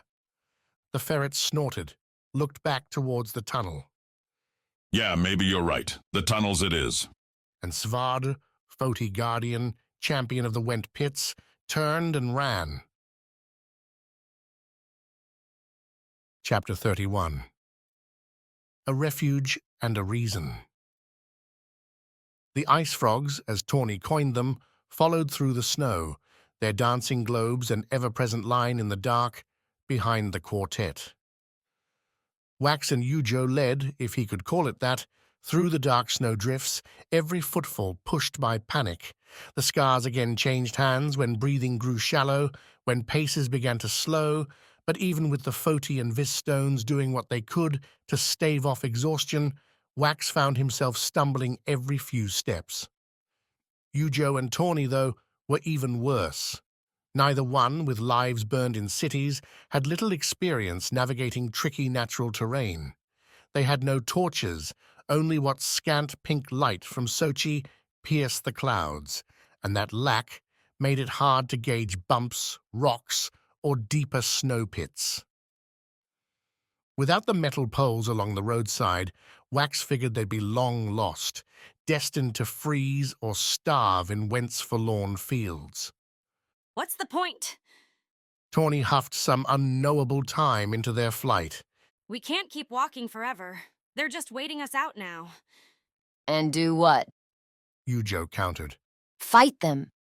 Was thinking we could lay down real nice, give them a meal for all the hard work they've done. Wax laughed, lunged through another knee-high drift. You think that's funny, Wax? Tonight, I'll take it. Wax couldn't really make out Yujo's face, could barely see the snow puffs as she trudged alongside him, but he felt the glare, the disappointment, readily enough. Demanding some leadership or something, some strong speech about pressing on in the face of danger and defeat. Well, Yujo could give it as well as Wax could. Better, probably. Besides, his boots were soaked, his feet blistered, and defeat seemed pretty damn likely. Bliss, of them all, had energy to burn. Wax's sister loped ahead, taking on a scout's role without being asked. She'd wait for them every now and again, report the only thing farther ahead was more featureless snow. Nothing to hold, to defend, to help against the chasing frogs. Those things at least did seem content to let their prey lie down and die. It's not about being funny. It's not because I like where we are, what's happening. It's about trying to distract and delight. Delight. You're wasting breath on smart cracks when you should be using it to walk faster. It's my breath. I'll use it how I want. Another scowl Wax could feel, couldn't see. Time, it appeared, for the mediator. You both can do what you want, so long as you keep moving forward. Guardian, Renewal, Bandit, Queen, I don't care what you are, and neither do those things chasing us. So save your spears for what really counts. Spears? Who's got a spear? A question I also have. It's a phrase. A weird one. Tawny, to Wax's left, muttered, Senseless. Wax sighed, smiled, even as his legs burned and sweat froze along his back. They might die from 1,000 things out here, but at least they wouldn't die angry with each other. Like a frosted phantom, Bliss faded into view, standing with one arm pointing ahead and to the west. As the trio caught up, Bliss tried making signs, a difficult series to pass without much light. Nevertheless, Wax picked up the gist, spoke for the others to know. Bliss says there's a roadside inn not far ahead. Deserted, but it's shelter. Then what are we stopped here for? Let's move. If we're fast enough, we can get it ready for those frogs. Wax was ready to ask why a random inn would be out here in the middle of nowhere, but then he recalled the Jarl's Tooth back on Foti, a tiny spot rising right where a day's journey out from the city would put you. Travelers would need rest, someone wouldn't mind profiting. But why was it deserted? Because nobody travels across Went in the winter, duh. Tawny said when Wax broached the question, the group tromping hard through the snow after Bliss. Board up the place, go have fun when the snows fall. Come back and have your summer party. Summer party? Sure, the time when you get all the goodies from everyone else? You're a strange one, Tawny. Look who's talking. Bliss's directions held true, the inn arising right where she'd pointed. A deeper shadow than the ones surrounding it, Wax made out the several-story building, a small, snow-covered wall, and a few nearby structures as they stumbled into them. The pursuing frogs slacked their pace, though the lights began to circle to the east and west. Trapping us, Yuho said as they sloughed through a gate Bliss opened by scrambling over the wall, lifting a crossbar. They're not letting us go. Better than fighting in the open. Wax clutched the Vis Skar tight as they crossed a speckled yard broken up by a well, animal pens, and places to park the carts and carriages he'd seen back in the city. I'd like to see one of those fit inside the inn's door. Bliss led the way to that particular construct, putting her shoulder into the frosted wood slab. One push proved it locked, an unsurprising turn given the abandoned look. Tawny didn't even bother taking out her gadgets, instead marching off to the inn's right side. In the dim night's glow, broad glass windows reflected winter's frosted stain, and as she moved, the thief's shadow. Wax asked what she was doing, and Tawny said to follow. That door's barred. Only way in's going to be through the window or the secret. The secret? Yujo asked, glancing at Wax and Bliss as if they knew the thief's mind. Bliss shrugged, smiling wide, a bold expression for the half-frozen and hunted group, but Wax admired her confidence in the bandit. The two had become so close, it almost had Wax thinking back to Viz, to Sawi, and... See? Tawny said as they circled around the inn's rock-and-mortar base to the western side. This is what I'm talking about. A snow-covered rise lay at an angle along the ground, going up about as high as Wax's knee. They stared at the unblemished snow while Tawny bent over, swept her hand across the surface. The shoveling revealed only more snow and a snide comment from the Queen. But Tawny ignored the words, brushed at it again. A door. How? Why? Don't have cellars on Vis, do you? What? Bliss signed, and Wax echoed. Places under the ground? Lets you store stuff when it's cold and miserable outside. Tawny continued her sweeping, now with the others bending over and helping out. They all kept looking back between swipes, confirming those deadly lights weren't coming closer. Also a great way to get out if you want to keep it quiet. Why would someone this far out care? Either we'll find out inside, or we'll just have to guess. The cellar door had a lock too, but this one came with a conventional metal latch around two small handles. Tawny, requesting a Foti Skar to warm up her fingers, worked her tools on the thing's keyhole, pressing in at the right angle to make the bolts pop off. She snorted as the lock slid off the door into the snow. Cheap lock, too. Tawny said, putting away her tools. Probably figured anyone who found this door and wanted in would manage it. Wax pulled the doors open, their creaking spread giving way to a musty yet clean odor. A stepladder waited on the other side, though its bottom rungs vanished into a lightless dark. Let me, Tawny said, not bothering to wait for approval before she slipped down into the gloom. Seconds ticked by, whence wind starting to pick up again as the night tilted towards morning. Those lights had the group encircled, and Wax thought they were moving closer. Hop by frigid hop. It's not just me, right? Those things are coming in? I'd rather risk the dark than... Yujo's words slid away as light erupted behind them. Bliss clapped once, then swung herself into the cellar. Wax and Yujo followed, squinting at the lantern's golden glow as snow drifted in behind them. Tawny held the lamp aloft in the cellar's middle, whistling at bags, barrels, and thick wood chests. Looks like this place was stocked for... Tawny said, then swung the lamp back towards the cellar door. Mind closing that unless you want our friends to come inside? The inn had stocks and security. Wax and the others explored its rooms up and down, confirming the place seemed ready for an active winter. One probably murdered by that warlord's call to pull an army off the surface and send it underground. Not a soul waited here, though the beds, the mugs, and the wood were all ready to use. Bliss and Yujo would have been up for watches, but Wax let them escape, claiming he had too much energy after the rush to collapse right then. A lie, but a gentle one. Instead, he lit a fire in the inn's common room, a task made easy with Tawny's lantern and its ready wick. The wood burned merrily amid its stone fireplace confines, melting away the tension, the fear, if not the frustration, stalking Wax's mood. Here.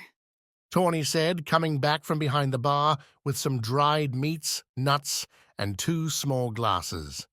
It's not quite a 40 Skar, but it'll warm you up all the same. Wax clinked his glass with Tawny's, another custom he'd picked up since leaving Vis, and the two shared a sip. Wax puckered his lips, blinked, and found himself gasping in agreement to Tawny's assessment. The bandit, though, didn't laugh, didn't do much except stare into the crackling flames. There's a reason you're not going to sleep, isn't there? Wax nodded. Has something to do with me, doesn't it? Another nod. If you kick me out now, Wax, I don't want you to leave, Tawny. Trust me, I don't, but... Wax slowed, threw a look upstairs, or rather to the wood boards marking the ceiling. This is already hard enough. Yujo, Bliss, and I have given up everything for this. Absolutely everything. It's a crap world. That's the thing, Tawny. It's not. Not all of it. I didn't really see that till I had to leave Vis, but it's not. It's worth saving, even if it means throwing myself on that stone chair. Wax dropped his voice to a whisper, put up a sly grin. Though I won't be mad if Yujo gets that prize. You bastard. Tawny's eyes, though, sparkled. Never argued otherwise, but I can't, Tawny. Can't lose because you won't commit like we did. So I want you to choose. Give it all up, put it all on hold, or whatever you have to tell yourself because that diary almost killed us. We can't risk that again. Tawny, at least, gave Wax a nod at that. Stood up from her chair before the fire, wandered past Wax towards the windows. They made this glass thick, Tawny said, tapping the window before her. Keeps it warm, keeps the dangerous things out. She flicked a look Wax's way, as hard a stare as Wax had ever seen from her. You asked me to come with you, Wax. You got me, and all that comes with me. If that's not worth it, then I'll be out that door before it's light out. Chapter 32. To stay, to leave. If Quick could have a Rana Skar in hand every time he took the water, he'd be fine living as a fish. The little stone turned the waves into helping hands, the crashing white tops folding around the Vis hunter and funneling him towards Annalise. Together, the pair skimmed through the rough waters like dolphins at play, every stroke an effortless delight. Even the ocean's bone-numbing chill stayed at a distant remove, like how Bliss described the fiend's slime coating her after the fight off the coast. Despite what was happening behind them, Amy's likely capture and death, Quick couldn't fight off a wild grin. He'd never been a huge fan of the Guardian anyway, with Amy more likely to deliver a slap to the skull or a kick to the shins than a compliment, no matter how well Quick used the Scar's strength. Annalise didn't match that enthusiasm when he neared the treading scientist, but he could have sworn he saw upturned lips as they slithered through the surf. Their destination was an obvious one. The Nayan docks, split from the ringed city's commercial ports by an intimidating sea wall. The private Nayan piers never quite bustled, though ships tended to come and go at odd hours, and mostly small ones at that. Now, the afternoon getting well along and winter in full grasp of the seas, the 4 piers lay empty with nothing, save a foul grey overhead. The usual barrels and crates were missing, a sign the Nayan kept their docks in order. No bars offered music, no sailors threw curses to the winds. The absence would have been eerie had the circumstances been different. Come on, Quick said as they came close to the first pier, a stone dock jutting out like a blunt board into the sea. Let's use it. Where is everyone? Busy with something else, not us. Quick wasn't an expert on information and the passage of it. But if Fassel wanted to destroy Gladring, crowing about it beforehand seemed a poor choice, particularly if he wanted all those scars. A secret raid, a subtle cleansing made more sense. At least, that's what Quick told the scientist as he scrabbled onto the barnacled stone ledge. Reaching down, Quick gripped Annalise's hand and helped her up. Almost at once, as the swimming's effort receded, the day's icy grip took a terrible hold. Quick's teeth began smattering against themselves, while Annalise's lips morphed into an unhealthy shade of blue. We need a fire and some new clothes. She chattered, joining Quick in a look up and down the dock. Several warehouses greeted them, all looking dark and lonely. Behind those great blocks waited alleys with uncertain endings. Any could bring them to Nayan guards and unpleasant questions. For a moment, Quick considered jumping back into the waters, swimming around to the port proper, and emerging that way. An idea floated and quashed by Annalise. There's always eyes at the main port. Nayan collectors, guards, they'll see us and wonder. Let's try that one. Annalise pointed to a squat house to the warehouse's left, what appeared to be a quartering spot for any guards and officials holding down the port. Dark windows and a smokeless chimney suggested as quiet an existence as everywhere else here, a confirmation achieved when Annalise gave the salty wood door a brisk knock.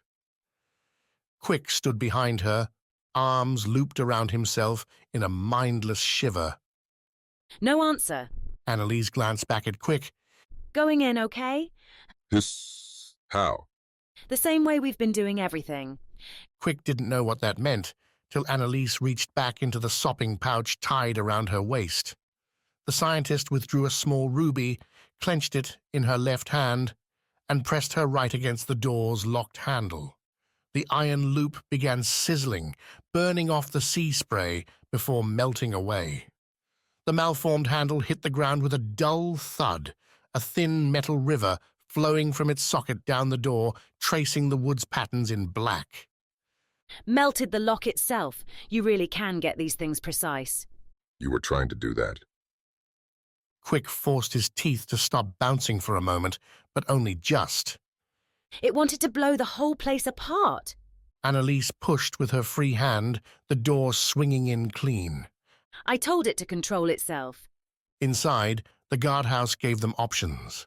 Several narrow cots, a coal-fired furnace, table and chests filled with cured meats, cheeses, fresh water, and best of all, clothes. Fresh purple and black robes. Any modesty flew away fast as both Quick and Annalise tore off their ruined, soaked outfits and tossed on fresh and dry options. None fit perfectly, but robes were robes, the fabric twisted and flopped in the best of times. With some nameless, salty jerky in his mouth, Quick moved to the guardhouse's window and watched outside while Annalise finished her own changing. Still quiet out there and getting late in the day for any ship to come in.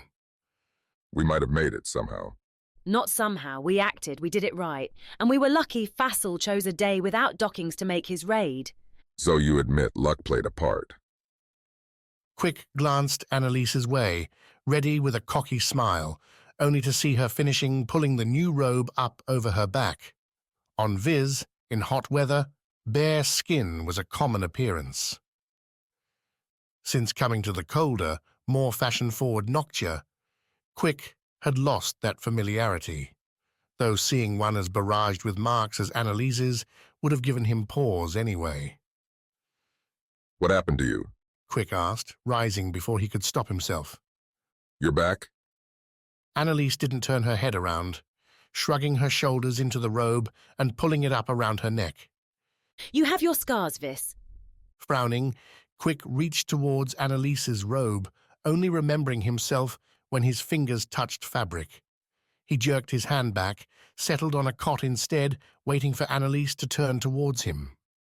She did, folding her arms in the process, scar pouch already retied around her waist, determination evident on a face for once cleared of goggles, ink stains, and the general grit they all gathered in the Skar experiments. My scars are nothing like those. They come from learning weapons, from testing myself against Hanoko. Yours didn't seem so random. Progress is painful. How do you think I learned to work with the scars? To build all those things we used? For every success, I had to fight through 100,000 failures. Alone? A soft snort, a quick head shake. I worked with the smartest people on Went. Some earned worse wounds than I did. A couple didn't survive. Their sacrifice brought me here. How? Gladring said the right rumors reached his ears. He's the trade tenet. He learns when an isle starts offering something new. So he came, found me, and bought me. Bought you? My time and talents. Annalise jerked her head towards the door. Any ideas on where we should go next? Drink some water. Eat something first. We don't know when we'll have it again. The scientist softened. Now there's a suggestion I can take. She went by Quick, dug out her own helping from the chests, and collapsed on the cot next to him. Not exactly my favorite meal, but if it has to be my last. Quick sat silent, eating his own jerky but barely tasting it. He'd seen Annalise as one thing up till now, his captor, and an odd one at that, obsessed with the scars and their potential to, as she put it, save the Isles. Now a life spread itself, one not all that different from his own, with dreams and disappointments, sudden ups and downs. Death often close, even if for Annalise it might come with an exploding scar rather than a predator's jaws. Wax or bliss might have made the connection earlier, but Quick. Vis wasn't so complicated. You had your role, you performed it, you drank the fruit wine beneath the stars with a smile. You thinking real hard over there, because I'm waiting for ideas. We're squarely in your territory now, Vis. I've never escaped from something before. Annalise laughed, a bright sound for once not tied to some experiment. More pure, somehow. Not true, Quick. You escaped our cage just this morning. Sure, but, Quick stopped, grinned. You're right, I guess I did. So then what's the plan? You're no novice anymore. Whether Annalise was right about that was up for interpretation, but Quick figured she did have one point. After busting from their cage, Quick had adopted a stealthy stance, sure, but the important part was the clear objective. Knowing where he needed, wanted to go, gave his every action a direction, and he gave that plan to Annalise now. We need to decide where we're going. What do you want to do? I have a couple pouches filled with scars and a couple trinkets to trade. Winter's closed the shipping routes back home. Annalise winced. Not that I'd want to go to Went anyway. If Vassal's trying to get me, he'll aim there first. Leave the ringed city. Leave Noctia. Of course, Annalise would have to do that. Always another vine to swing. Vis, that's where you should go. Nobody's going to look there and they'll accept you. Vis? No offense, Quick, but I'm not sure your isle's the right place for someone like me. A dozen possible responses to the rude remark, but Quick brushed it off. Panic made fools of us all. Have you been there? Annalise glanced down at her hands, seemed to understand she'd said something stupid. No, I have not. Unless you want to go to the smelly Fodi forges or join in Cansey's murderous games. Quick started, the latter suggestion drawing a curious look from the scientist. I'd say our isle's the nicest one. You'll have a home there too. We'll find my parents. They'll help us. You'd do that for the person who stuck you in a cage? My brother's risking his life for the Isles. What you're doing can help him. Can help us all. I'm not so stupid I can't see that. Another laugh. Light. Quick smiled with it. You're not stupid, Quick, Annalise said, standing up, holding out her hand. When he took it, she tugged him to his feet. Maybe a little gruff, but you're kind where it counts. Thanks. With their goal figured, getting to the main port without suspicion proved easier than expected. The Najan docks and the climbing pathway up remained almost deserted, an explanation coming from a couple harried scholars Quick and Annalise passed on the way up. The tenants had cancelled most work for the day, with Fassel planning a big announcement that evening in the main square, and not a happy one. Everyone's preoccupied with themselves, Annalise said after the robed man dashed off, claiming he had jobs to do. Making sure they're not the targets, that their initiatives are safe. Safe? I don't think... If the Circle decides your work isn't worth doing, they'll pull support, assign you to something else.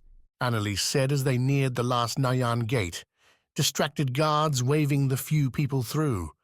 Gladdring protected us from all that nonsense. Power and politics. Always. The guards glimpsed their purple and black robes, gave them no trouble, giving credence to Annalise's idea about Fassel's secret raid. Once they'd moved beyond the Najan borders, Quick found himself feeling oddly free. No more eyes watching his move, no sword ready to stab out from the shadows, no ranks or rituals. Annalise, too, kept his attention, peppering him with questions about Vis, ones he answered with relish. Talking about home felt a bit like returning there, warm and comforting. A feeling that lasted till they hit the docks, till they found a Foti merchant's sloop, ready to leave that very night. Aiming to beat a coming storm and hit Kitaye's inlet before any flows, any rough waters could disturb its Noctia luxury cargo. Luck again, Annalise said as they stood on the pier, the boat's ramp only a few strides away. Hard to say how this could have gone any better. Ready?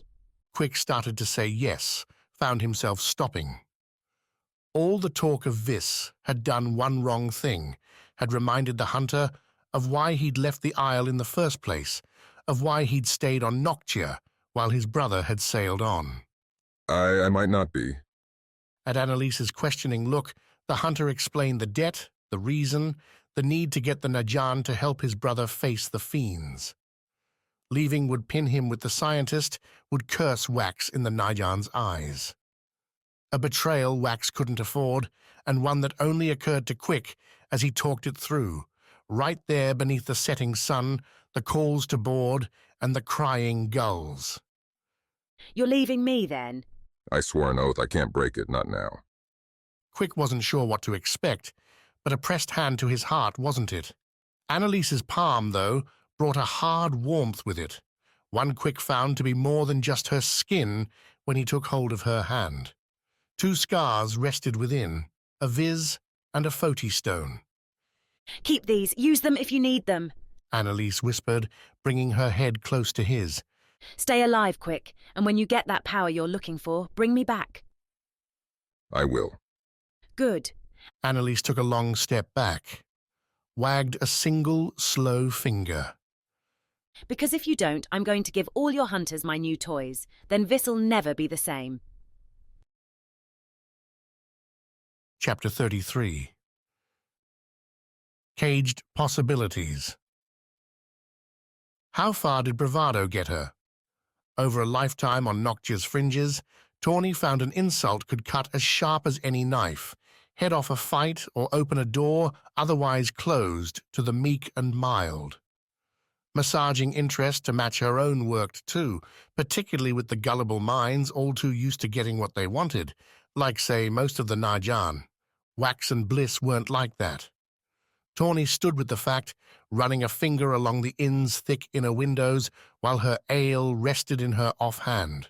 Neither one seemed willing to go along, ignore her, and focus on their desires. In other words, the thief kept getting called out for being what? Who she was. And now Wax had done it again, here in these snowy wastes, with predators waiting just outside. Hardly a fair situation. Join us or get eaten by some horrible ice frog. Wouldn't it be easy to forfeit your past and roll with a new present? Save the world, Torny. She sniffed. Looked back towards the fire. Wax stared into the hot flames, his own ale barely touched. The renewal seemed as likely to pass out as sit there all night in some deep thought. Was that what it looked like? To have fate weighing upon you? As if. Above them, both lay the real winner, the one they all expected to take Noctia's cursed throne. Yujo had the demeanor too, haughty and cold, like she'd forgotten all about the gutter she grew up in. Perfect to get stuck alone in an ugly crater, waiting to die a few decades too early. Wax had nothing to worry about. He was, like Tawny, an accessory.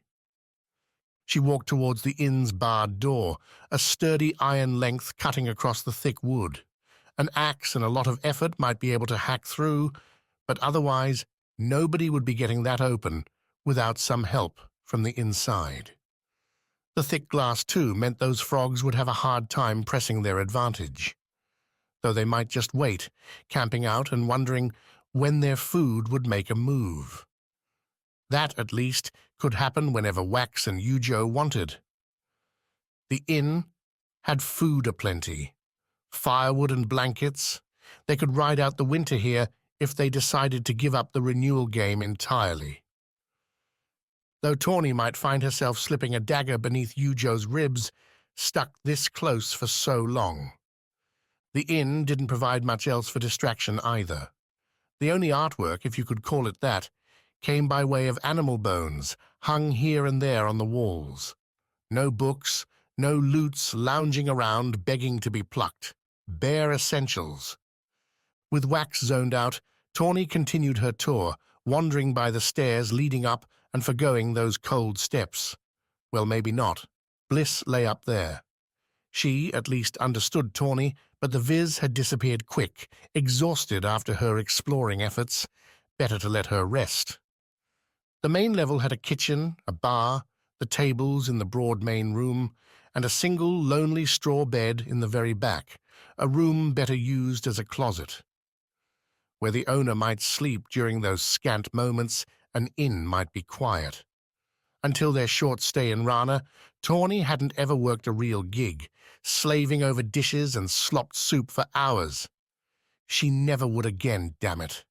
That was a torture reserved for more resilient people than her.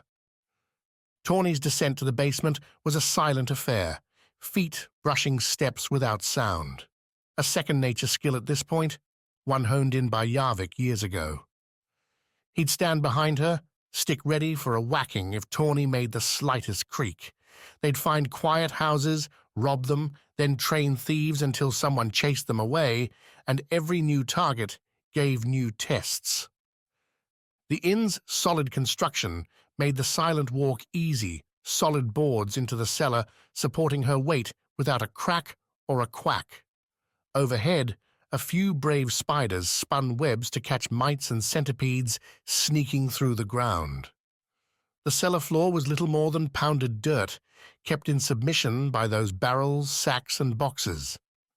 Shelves slammed into stone shone as Tawny ran her lantern, snagged in her run around the main level, jars promising pickled delights to whomever pried them open. Those were all ordinary things. Less so was the flat, square wood piece lying on the floor near the slanted double doors they'd used to get in. Sprinkled with blown snow, Tawny hadn't noticed it till now, a forgivable lapse given the rush they'd all been in. Tawny smiled to herself. Yarvik wouldn't forgive her the slip. Never miss an opportunity, no matter the moment. The bandit bent down, set the lantern on the floor, and traced the wood square. A dark iron loop came up about to her wrist on one end, begging to be pulled. A curious thing, a trap door within a cellar. What would be worth digging so deep? Tawny took another long look around the basement, double-counted the food, the jars, and came upon an idea. While the ale and some harder things waited up behind the bar, there hadn't been any wine. Tamas was close enough to Went, and Tawny thought the rockbiters crafted some of their own, that there should have been a few bottles in a place like this. Maybe they kept the good stuff way down here. Yet, as Tawny reached for that loop, her head fogged, her arm wavered. Exhaustion, the late-night walk, the little sleep coming back now that they'd gone from risking their lives to living them again. Go back upstairs, take a snooze, let Wax's ultimatum play out in her dreams? Not yet. Tawny pinched herself. Another trick, this one learned before Yarvik. A way to keep awake and snag the food right when the Noctia restaurants finally threw it out. Fall asleep on the sly, and there wouldn't even be scraps when she woke up. A tug on the loop opened the door without resistance. The door swung up, struck the cellar wall with a dusty thud. A small ladder lay inside, resting against ramshackle dirt, with old roots and gnarled remnants poking out. The smell coming with it reminded Tawny of the Noctia trader's ship, the old treasures waiting to be sold in its hold. What secrets do you have? Tawny muttered, leaning over and holding the lantern into the pit. The glints gave the first clue. Sharp and irregular, like the ring city at sunrise. Not something nature made, and not something Tawny had seen before. Something begging a closer look. The thief swung her legs onto the ladder, tested the rungs. The narrow wood passed the test like everything else in this well-made inn, and soon enough, Tawny hit the lower level's floor, this one not so flat. Between the dirt walls, wood beams buttressed the space, giving Tawny plenty of height, width to work with. Good thing, too, because what waited down there didn't make sense. Cages. 4 spread along the room's borders with a narrow walk between them. Big enough to hold a person, Tawny, having been in a cell not long ago, would know, yet small enough to ensure they'd never be comfortable. Each one had a bench and nothing else. A single dead lantern hung from the ceiling. To the ladder's left, pounded into the wall, waited a small board with 4 keys looped on stubs. The thief gulped. An inn, sure. But who belonged down here? People who couldn't pay. Tawny turned to hit the ladder again. Get out of there. A certain level of creepiness lay well within a thief's realm. This? Nah. A sound stopped her first step. A shuffling, a sigh deeper beyond her lantern's reach. Tawny snapped back, the lantern swinging. She'd left her ale mug up a floor in the cellar and replaced it now with a drawn knife. Shadows only waited, silent. Tawny forced her breathing slow, told herself her lantern exposed enough that anything back there would have to be small. Still. Hello? Tawny asked the air. With the lantern held high, she couldn't exactly hide. Might as well see if something would show itself. Another sigh, another shuffle. Some dust rose, caught by the lantern's light. Tawny kept her grip tight on the knife's hilt. Told herself these were cages. They'd hold anything inside. Nothing was coming to get her. She took a single step forward. Repeated her call. This time, a huff greeted her. The air moved. Something shifting places in that back, left cage. Don't be a coward, Tawny. See what it is, or go back. Get Wax and Wax. The guy who didn't think Tawny was committed enough? Not a chance. The thief shook her head, narrowed her eyes, and took another step forward. Raised the lantern, blotted out all the shadows, and cursed. Chapter 34. Jump.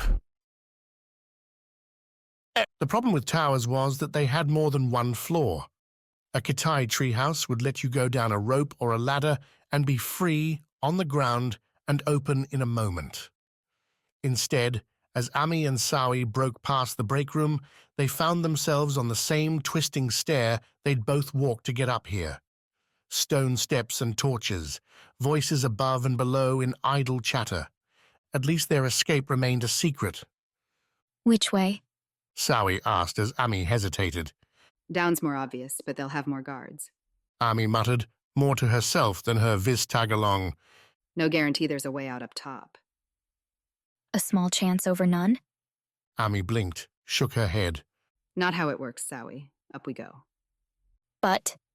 Ami brushed by the Vis, holding the stolen sword steady as she rose with determined steps. Sawi followed, their Najan robes close enough to swish into one another as the coming storm sent its blusters whirling through the tower. Another marker of its status, few windows sealed with glass. Gladring's tower came off cozy. This one, the prisoners could suffer. The thought almost made Sawi pause mid-stride, did make her stumble and draw a glare from Ami. Before she'd been a prisoner, Sawi hadn't ever once thought of what happened to people hauled into places like this. Part of that could be excused away, as they did things different on Vis. But she'd been on Noctia long enough now to notice the guards hauling away everyone from street thieves to would-be deserters to merchants with loose morals. They'd disappear from sight, and that'd be that. Except now, she knew they'd be strung out on plain cots, freezing, till the Nayan gave them a clean exile or a cleaner cut. Focus. Ami whispered as they hit the next level, another cell set. The door through to the guards' area was shut, muffled laughter beyond. If they open it, you need to strike first. Sawi mouthed a prayer to Vis that in the interest of all their lives, the door would stay closed, and indeed it did, the god doing his part to keep the guards interested in their cards or their dinner. The next level didn't grant them the same luck, though words and creaking hinges gave the sneaking pair a warning. Ami bolted up as the landing came into view, a guard holding a dinner basket walking out. The man's eyes went the wrong way, back to his buddies, and with both hands occupied, the man never stood a chance. Sawi thought Ami would go for some brutal stab, a gutting, but the guardian flipped her grip, instead mashing the sword's hilt into the guard's face and crumpling him into the doorway. Run. Ami called back, her mauling not unnoticed by the two other guards waiting inside. Sawi gave them a brief glance as she sped by, wide eyes and fumbling feet their primary traits. Ami's victims sprawled in moaning uselessness, the basket and its dirty dishwater scattered all across the floor. Better than blood. The next landing put their strategy to the test, the stairs ending with the stone floor and several doors. All three looked the same, solid caramel wood, the black iron handles favored by the Nayan. Ami almost spun in place, trying to decide, only for Sawi to brush past her and pick the rightward one. An easy choice, as the others likely led seaward. Maybe Ami couldn't hold her directions straight in the spin, but keeping track of herself amid heavy cover was something any Vis had to learn, or else the swinging vines would leave you lost. Beyond the door waited a deserted room stuffed with trunks, heavy ones labeled with numbers. The room's only light, a lantern near the door hung dead, came from a broad, arched window at its back. Unlike the narrow slits in the tower's stairs, this one had glass, its glint matching the falling snow in the dimming day outside. No, eats it. Ami said, looking around Sawi into the room. We have to eat. A crossbow's quarrel slammed into the wood over Ami's head, quivering in the splintered board. Ami cursed, pulled herself inside as Sawi went deeper amid the trunks. Ami slammed the door, turned, and started tugging a trunk over. Help me. The guardian snarled and Sawi did, the pair working quick. Move one trunk before the door and stack another on top. What are these? Sawi asked as they moved, the simple question doing its part to edge off the fact that some Nayan had just tried to shoot them. Shoot them, as in not trying to take the pair alive. If Sawi ever found Gladring again, the man would wish she'd left him to rot in Motelan. No idea. Ami said, stepping back from their makeshift barrier, sword ready, as if that'd do anything against a crossbow. Try one. Might be something we can use because we could damn sure use something. Sawi picked one at random, flipped it open to see assorted clothes. Decent garb, not Najan, but nothing that had helped them. The contents, though, clicked with the numbers outside. It's prisoner stuff, what they had on them. Sawi said, shutting the trunk. Not, great. Unless one of them had a big sword. Think, Vis. You're supposed to be clever, aren't you? Was she? Sawi glanced around the room, but the trunks were the only things there. A thud bounced against the door. Someone jostled the handle. Ami cursed. She was always cursing, but their barrier held. For now. The window came next, and when Sawi pressed her head to the glass, she almost screamed. The tower had height, sure, but they'd built it into the Noctia cliffs. Outside, a leap away, lay rugged rock and open slope. A gap between the window and that freedom, sure, but nothing a good Vis couldn't manage. Sawi didn't hesitate, taking her own stolen sword and smashing its hilt into the glass. The blow punched through a crack, a second one. Sawi had never broken glass before, but she'd seen a drunk. Ami cut herself on a shattered wine bottle, so treated those shards with caution, splintered the window the rest of the way. What are you doing? Ami called as the door rattled again. The Guardian had her back pressed up against the stacked trunks, pushing with her legs. Sweat ran down Ami's face, despite the chill now racing into the room. I didn't come all this way to jump. Hope you like getting shot then. The tricky thing with the window was that it didn't hit the floor, and its height meant the leap would be a face-forward, diving affair. Get a good lift, arc your body, and plan on a roll as you hit the ground. Harder than a fern's frond, but the same idea. Sawi took a deep breath, the fresh, icy wind going in and filling her with ecstatic life. Something cracked the door. Sawi glanced, caught a big axe's silver edge as the weapon withdrew.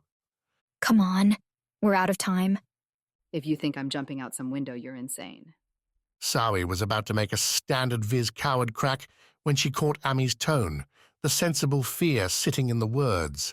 A Foti Guardian, that's what Ami was. She'd never gone swinging through the jungle, probably saw every jump as a risk to her ankles, not a chance to fly free. Leaping out a window, much less one into space, wouldn't be a first, second, or 50th choice. You have to, Ami. Sawi said, as that axe struck again, withdrawing fast to let a guard's blinking eye peek through the hole. Either that or they'll kill you, Skar or no. Yeah, figured that was a possibility. Ami grinned, gripped her sword in both hands as she stood up from the crates. Better this than letting Fassel get his fancy execution. Sawi felt her mouth hang open as Ami assumed a fighter's stance a stride away from the trunks. She wasn't going to jump? Was just going to swing that blade till the guards tore her apart? Don't throw your life away. We're proving a point, Sawi. Ami replied, shaking herself loose. The axe struck again, tore a whole board free. Someone stuck a crossbow into the opening, so Ami flipped the top trunk's lid up, caught the quarrel as it fired. What point? That you're a moron? Flipping her short sword to her offhand, Ami snagged something from the trunk. A guard in the room pushed, sending the trunk lid falling forward. The Guardian chucked the object, some heirloom, through the broken board, laughed as someone in the other room cursed. The axe struck again, pulling at a second board. I'm a Guardian, Ami replied, flipping up the trunk again. Dying for my Aegis, Sawi. That's what I swore an oath to do. She laughed again, pulled another object free. This guy's shoes are the stiffest things. The trunk lid slammed down. Ami chucked the second shoe, and Sawi jumped. The wind swam through her robes, the window's edges brushed her own, but Sawi took flight into the dim air. For a long moment, Sawi felt her stomach lift, felt the god's hold on her relax.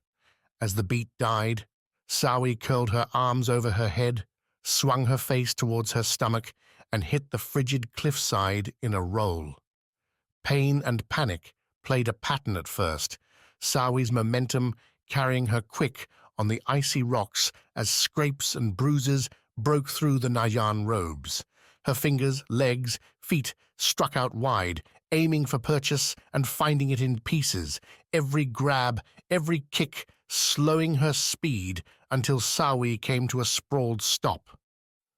On her back, bleeding, with a shoulder telling her it might not be in the right place anymore, Sawi stared across a curling, wide crater wall, running away from the ringed city's Nayan end. Free. Sawi smiled, ignoring a bit lip and its leaking blood.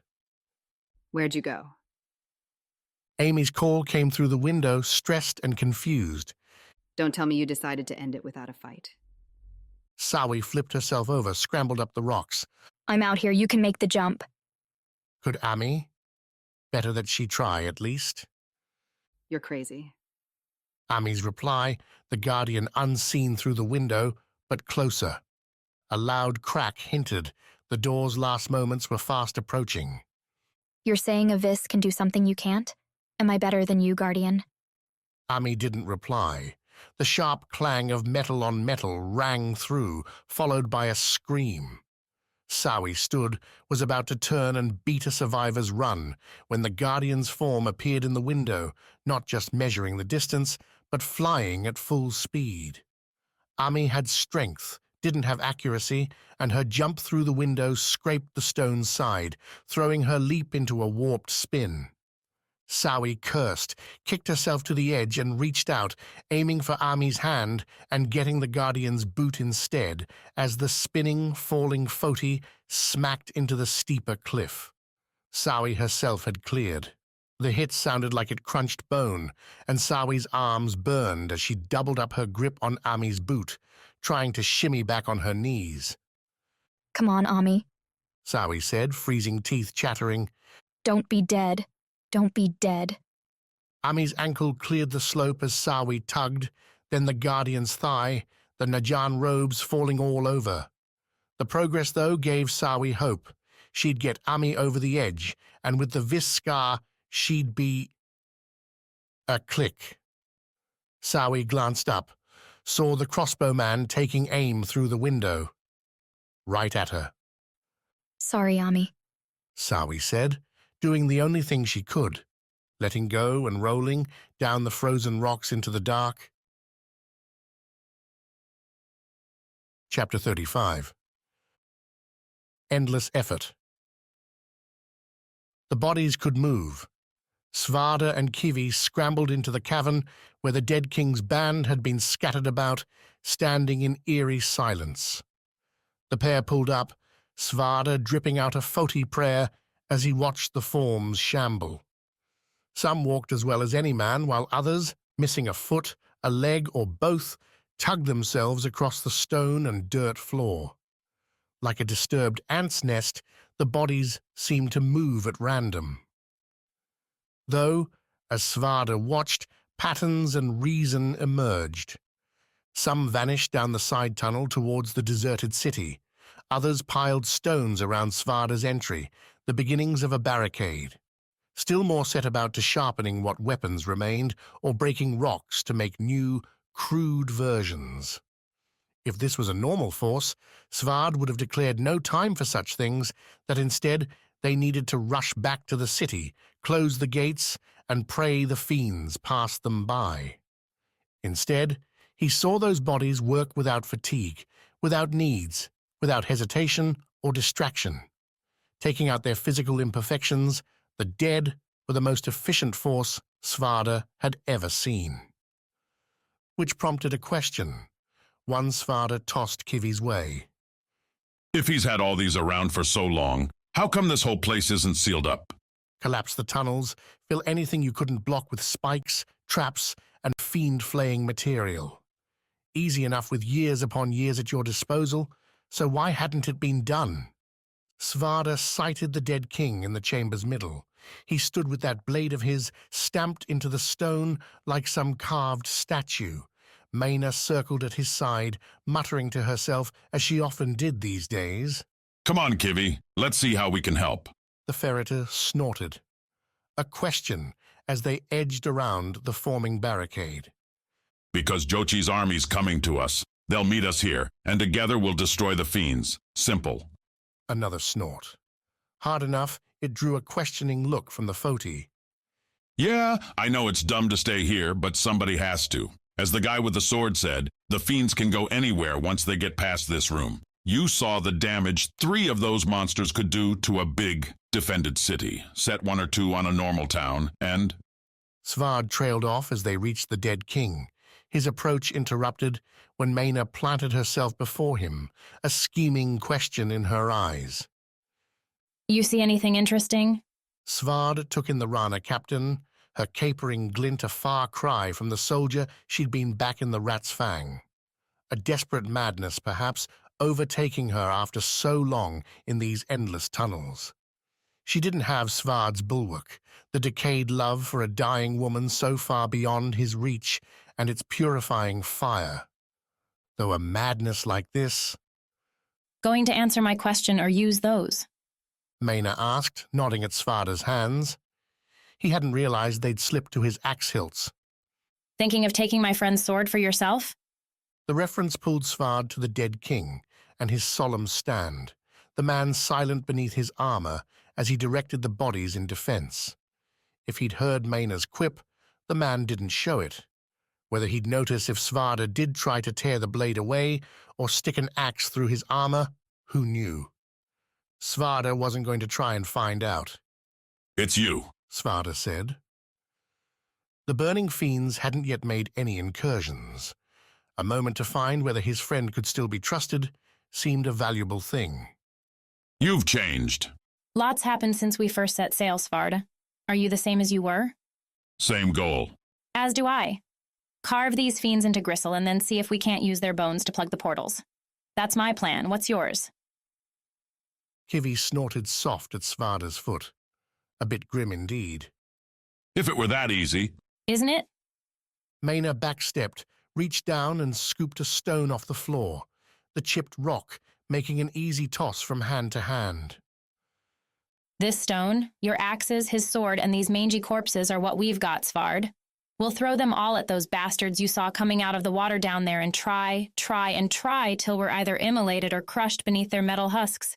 Simple enough. Is that how you planned your raids for Rana? A blind charge onto a went vessel, come what may? That was then, this is now. Maina, still tossing the rock back and forth, moved aside and opened Svarde's path towards the dead king. You want to strategize, be my guest. You'll find our friends not the most talkative sort. You're calling this conversation here? You're not giving me any answers. Maina sniffed, spat out to the side. You don't deserve any guardian. Who I am is my concern, and mine alone. Keep your mind on your own problems. Svarde was about to argue that's not what friends did, particularly ones about to march into battle. Something in Maina's stiff look, though, pushed away the crack and killed the talk. The Rana captain had drained away as they spoke, going from pithy and playing to brittle and bristling. At least, seeing as she had no real weapon, Svarde didn't have to consider her a threat. The dead king gave a different conversation, namely one beginning and ending with Svarde's greeting. The plated man didn't respond, save the soft in and out of his breathing. When Svarde tried again, the silence persisted, though the work continued around them. The dead king seemed a rock until his work was done, so Svarde set about doing what he could to get himself ready. Hours passed as the bodies worked at their stone bulwarks. Carts rolled in from the old city's tunnel, fractured wheels scraping against the floor, shoved with tireless effort by their rotted pilots. Inside, lay the very thing Svarde didn't want Maina to have: weapons. Crude swords, spears, shields, and knives. Hammered out and sharpened with pitiful skill, their edges held more pits than Svarde's battle-scarred skin. The spear hafts weren't sturdy wood, but old bones, fashioned together with tar and spit. Many didn't have hilts at all, wielded by jamming a single end into the soft, barely there flesh hanging from the dead king's soldiers. Svarde muttered one curse after another, watching the display, as the entire chamber filled with its fetid ranks, the ones not working to bolster the makeshift wall lining up in battle formations. You asked me a question, the dead king said, his voice quieter than before, drained and yet immovable, undying like its subjects. I wanted to know your strategy, whether you'd consider taking the fight to them while we have the high ground, force them back into the sea. For your friend's force viable. For mine, the dead don't swim, and the water eats their flesh to nothing, till they are nothing but a bone pile. Better we fight in here, where every one of ours struck down has a chance to rise again. The dead king unfolded as he spoke, rising from his kneel to his taller-than-Svarde height. Amid the chamber's mosses, the dead king glimmered in blues and greens, a blooming shadow. They can charge as they will, but they will find every step earned will stab their backs, their legs, their feet, until they are as dead as their enemies. Svarde started. Can you take them? Where are the others? Svarde swept an arm around the chamber, and for once Maina seemed to be on his side, echoing the question. Shouldn't you have fiends everywhere around here, ready to defend us? It isn't so easy. The dead king nodded towards the barricade. Are you ready? Hold. One more. You say you've been down here for so long. Why aren't the fiends walled off? Why not have thicker walls, stronger swords? Demian tasked me with protecting the Isles. Walling off one way would simply send the terrors in another direction, down farther tunnels I cannot protect. At least here in this crucible we can stop some of them. If the dead king had more to say, something sapped his words. The black iron helm and the head within it turned towards the barricaded tunnel. The fiends approach. The dead king didn't need some skilled scout to make that call. A low rumble had started some minutes ago, the vibrations peppering Svarde's feet. Now, a distant golden glow shaded in the tunnel's far end, like a creeping, chaotic dawn. Maina, carrying two misshapen scimitars, those curved weapons favored by Tamas soldiers, what few of those fanciful folks there were, tested out her range with a dance. Kivi, with Svarde's blessing, gave up the ground for a spot on the ceiling, an ambush waiting for its moment. The dead shuffled, spear-bearers rising to the front, while those few with limbs able to wield rock-throwing slings brought themselves space. The 40 barbarian took one last pull from his water skin, drew his axes, and picked his chosen bellow. When they arrive, wait, the dead king said, his mighty sword still planted point down into the dirt. Let them tire themselves against my old friends first. Don't want our bodies added to your collection? You will be. Better to make the most of your life before you hand it over. Not much for inspiration, are you? The dead king turned her way, his helmet grinding on the plate. This is our purpose, Dancer. We fight here to save the world. What more inspiration do you need? Well, when you put it that way. Svarde whistled, drew their attention back to the barricade, where gold had become yellow, had become orange. Heat rushed into the chamber, drawing the first sweat Svarde had felt in days among the cool underground. The ramshackle stone wall blocked their sight, but not the sound. Not just the rumbling floor now, but machinery's steady grind, those vehicles pressing against the loose stone. With it came the jangle, the clinking as chains rubbed on the ground or crunched against the pressing cave walls. At some silent command, the dead slingers commenced a barrage, stones arcing up and over the barricade with more violence than Svarde expected. Tireless force, all-out effort, given to every spin and throw, Bangs and breaks rippled. Sparks flew up, rising in their hot glitter over the dark wall. Another volley and a third, an unbroken assault maintained as other dead gathered, dropped further ammunition. A vague hope found its purchase. For as the fourth volley flew into the air, a rumbling crunch, a bright gout enveloped the wall, and its simple stones melted away. The roaring glow didn't fade, didn't calm as the barricade died. It advanced, the only break in the inferno coming from those obsidian triangles, marching forward in burning silence.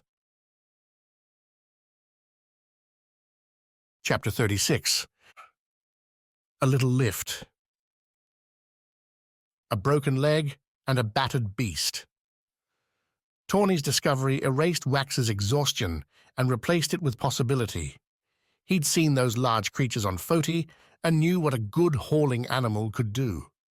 As to why it had been left in the cage with large straw piles strewn around within reach, the answer came with its limping, huffing form as the great ox regarded the two beyond its bars.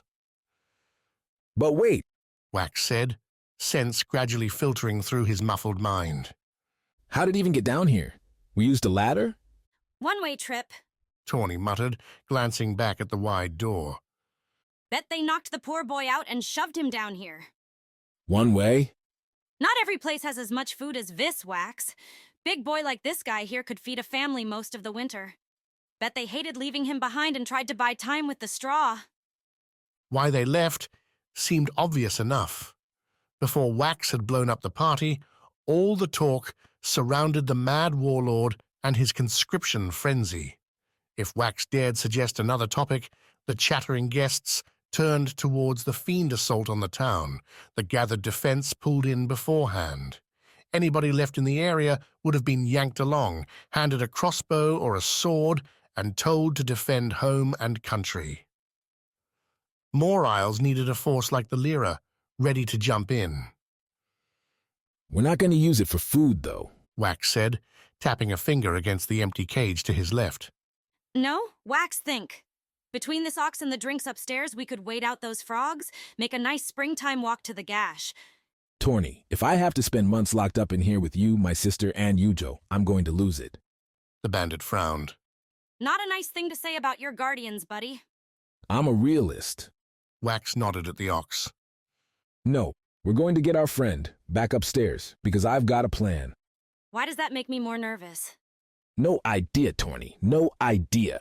Wax's ox excavation hopes died a swift death when confronted with reality, like how the two of them were going to get the massive beast from its cage and up a ladder. While ropes and random tools clogged the inn's basement, none seemed a viable option to bring an animal all the way up, much less with only 2 people to work them. But if you couldn't do step 1, move on to step 2. Wax took a rag, bundled up his Vis Skar inside it, then returned to the ox. The creature, either so docile or despairing, didn't bother moving more than its eyes as Wax came in, wrapped the scar around the ox's injured leg. He gave the beast a gentle pat, whispered a prayer to his god, one asking for health, happiness, and hope, and left to spin plots with the thief. Wax's bright idea, there in the early morning dark, continued to earn Tawny's skepticism, but the bandit played along as Wax described the plan, one commencing in earnest after a nap. Even the ox seemed to agree, resting its head on straw and closing those big brown eyes. The inn held a different savory smell when Wax woke up, having traded beds with Yujo. The Queen and later Bliss had put their earlier wakings to use, pilfering the inn's supplies to make an oatcake breakfast. Snow, melted over the fire, provided fresh water, while chopped potatoes and carrots continued Wax's acclimation to foods common in the other isles, but found nowhere in Vis's hotter, swampier jungle. The foursome gathered in the late morning, the frogs maintaining their idle distance as snow flurries whipped around outside.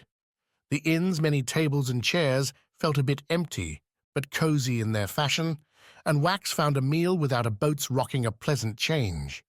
The fire's merry crackle, a thing also avoided on the storm's edge, added to the scene, letting him ease into the day. And wait until you try this. Tawny said, carrying a boiling pot over to the table and setting it down. A loamy, bitter odor rose, one Wax recognized. Coffee? Can you believe it? They actually have real coffee here. Know what that is? Wax and Bliss glanced at each other, the Renewal giving his sister the nod to break the terrible truth to the bandit. We grow it all the time. Bliss signed as Tawny started pouring the steaming drink into several thick grey mugs. Kitaye trades it to everyone. Tawny blinked at the signals while Yujo chuckled. Okay, well, nobody talks about where it comes from, and I've never seen you two drink any. Because we don't need it. Now Tawny and Yujo shared a look, one accompanied by the first gentle sips. Bliss held a growing smile at the other two's disbelief, a joke Wax decided to spoil so they could get the conversation onto what really mattered, the creature in the basement. We chew the beans. It's far less work and way less hot than boiling the coffee, but we didn't bring any when we left. Maybe a mistake. You can just eat the beans? Try it. The bandit did just that a few minutes later, after they'd finished the cakes and carrots. Her face scrunched up, and Wax swore he saw a tear form in one eye at the bitterness, but the bandit kept it down and even reached for a second. Whether she ate that one or simply palmed it, showing off for the watching trio, Wax wasn't sure. You want to give it a shot, Yujo? Wax asked, as they used more snowmelt to clean their own dishes. Even Tawny had been on board with the idea, seeing as they'd used the inn for free and were about to, well, steal its old ox. Coffee bean? I'll keep it the way I know, thanks. With breakfast conquered, Wax unveiled the plan. Use the scars with the ox, have the thing, powered by Vis and Foti, propel them away from the inn all the way to the Gash. On what? Or are you thinking we'll just ride the beast the whole way? To that I say, who wants to go for a walk? Bliss volunteered, while Tawny and Yujo continued the cleanup and packing more supplies for the journey. That nobody shot Wax's idea down with harsh sarcasm or doubt put some verve in the Viz's steps, enough that with his thick coat, Wax shrugged off the blistering cold and hiked into the snow with a grin. Bliss followed, matching her boots to his steps as they went west, away from the inn and towards the barn off that way. The frogs, invisible during the day, made no forays. Maybe Wax dared to hope they decided to hop after easier prey. The hunch bringing Wax into the snow, supported by Tawny's casual Isles knowledge, said this barn would hold livestock during the harvest, but might also store gear the inn didn't have room for, like, say, some sort of sledge. The big double doors on the barn's near end rose more than twice Wax's height, the whole building as tall as the inn it supported, but no lock laid on the handles. The Vis, with a shrug at his sister, gripped the iron loop and pulled. The doors went nowhere. They shivered at his effort, but moved not at all, a confusing stalemate until Bliss pointed out the obvious issue. The snow, all the snow, clustered up against the door's base. Don't look at me like I'm an idiot, Wax said as they bent down, scooping the fluff away with their gloves. I've never seen snow like this before, much less tried to open a door covered in it. Bliss replied by throwing the flakes in his face, a full-on scoop that left Wax's skin cold and glittering in the sun. An attack that could not go unanswered. The siblings cleared the barn door in the best way, launching snowy handfuls at each other, with Wax shouting and cursing every time Bliss landed a chili bunch down his neck or inside his coat sleeves. Bliss lost her hair to the flakes, her head soon coated in fluff, before both realized they were reaching beyond the door's edges for their ammunition. Together, almost as one, they turned back to one another with empty hands, red-faced and grinning. Can almost see why people would live in all this, Wax muttered, when Bliss nodded at the door. This time, the tugged wood gave a groan, scuffed along the thin white still on the ground. An earthy scent greeted the pair as they stepped inside, seeing a bottom floor arrayed into stalls beneath an upper deck, coated in hay bales, the latter a term Wax had only just learned since arriving on Went, seeing them stacked here and there in the city. Without the wind, the pair's snowy fight had them warming up quick as they moved through the barn, confirming empty stalls all around. Towards the far end, 4 large sections with locking gates seemed too open for animals, a suspicion confirmed when they hit the last one, near the barn's rear doors. Wax couldn't help it. The whoop came easy. Bliss did one better, hopping on the small, ramshackle sledge and raising her hands in two-fisted triumph. The sledge had 2 long, thick skids, room for their packs, and while only a single bench sat forward, perhaps the reason it wouldn't serve an evacuating family, they travelled light enough Wax could see them cramming in. The fiend pushed the plan into the next phase, rescuing the ox from the basement. Wax had an idea there too. One Yujo came around to with the cautious reluctance of someone pushed by circumstance. Namely, that walking any further towards the golden gash would end in their frozen, frog-devoured deaths. The Rapt Vis Skar hadn't magically restored the ox to full health, but the creature managed a shaky stand. Yujo added her own Vis stone to Wax's wrapped one, the ox remaining its gentle self, though confused snorts broke out when Yujo revealed the white Kansei Skar. With Tawny leading the ox from the cage, the Kansei queen grabbed the beast's fur and pulled herself into a hugging ride. "Careful now," Wax said, calling down from the basement. "Don't spook her." You ever ride an ox before? Yujo replied, her voice a whispered shout. No, then I don't want to hear a word. Not that Wax had to say another thing. Tawny guided the ox to the trapdoor's base, the beast looking at her as if to declare in no way was it climbing the ladder. Okay, Yujo, now's your time. I'm trying. From above, the queen looked like she was trying to give the ox as tight an embrace as possible, gripping the animal around its shoulders, her left hand pinning the Skar between them. Her eyes shut. Wax thought he caught a shiver. Yujo's thick coat bubbled, its edges rising up as a wind, seemingly from nowhere, flowed up from the cellar into the basement. The shelves rattled. A jar of pickled something hit the floor and shattered. Wax started to back away. Any wind strong enough to lift an ox through that door would tear this whole place apart. Except the air died. The wind vanishing as suddenly as it started, only to be replaced with a panicked snort. Wax returned to the door's edge, only to fall back again as the big beast's head rose through, the ox's eyes whirling and wild. Yujo, eyes open and telling the ox to stay calm, followed with the ox's body, the whole creature, its hooves hitting the ladder, the floor, pulling through into the basement as though lifted by a gentle hand. Well, look at that. Tawny quipped from below. Thought I'd seen everything, but guess I was wrong. Chapter 37. Tenet's Task. A disturbed hornet's nest, and one quick had to wade through. The Nayan scurried, shouted, hid their faces, and murmured to one another as evening descended and the knives came out.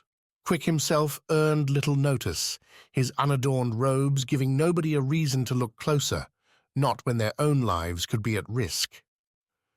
An innocent ask to a nervous guard gave Quick the update he needed.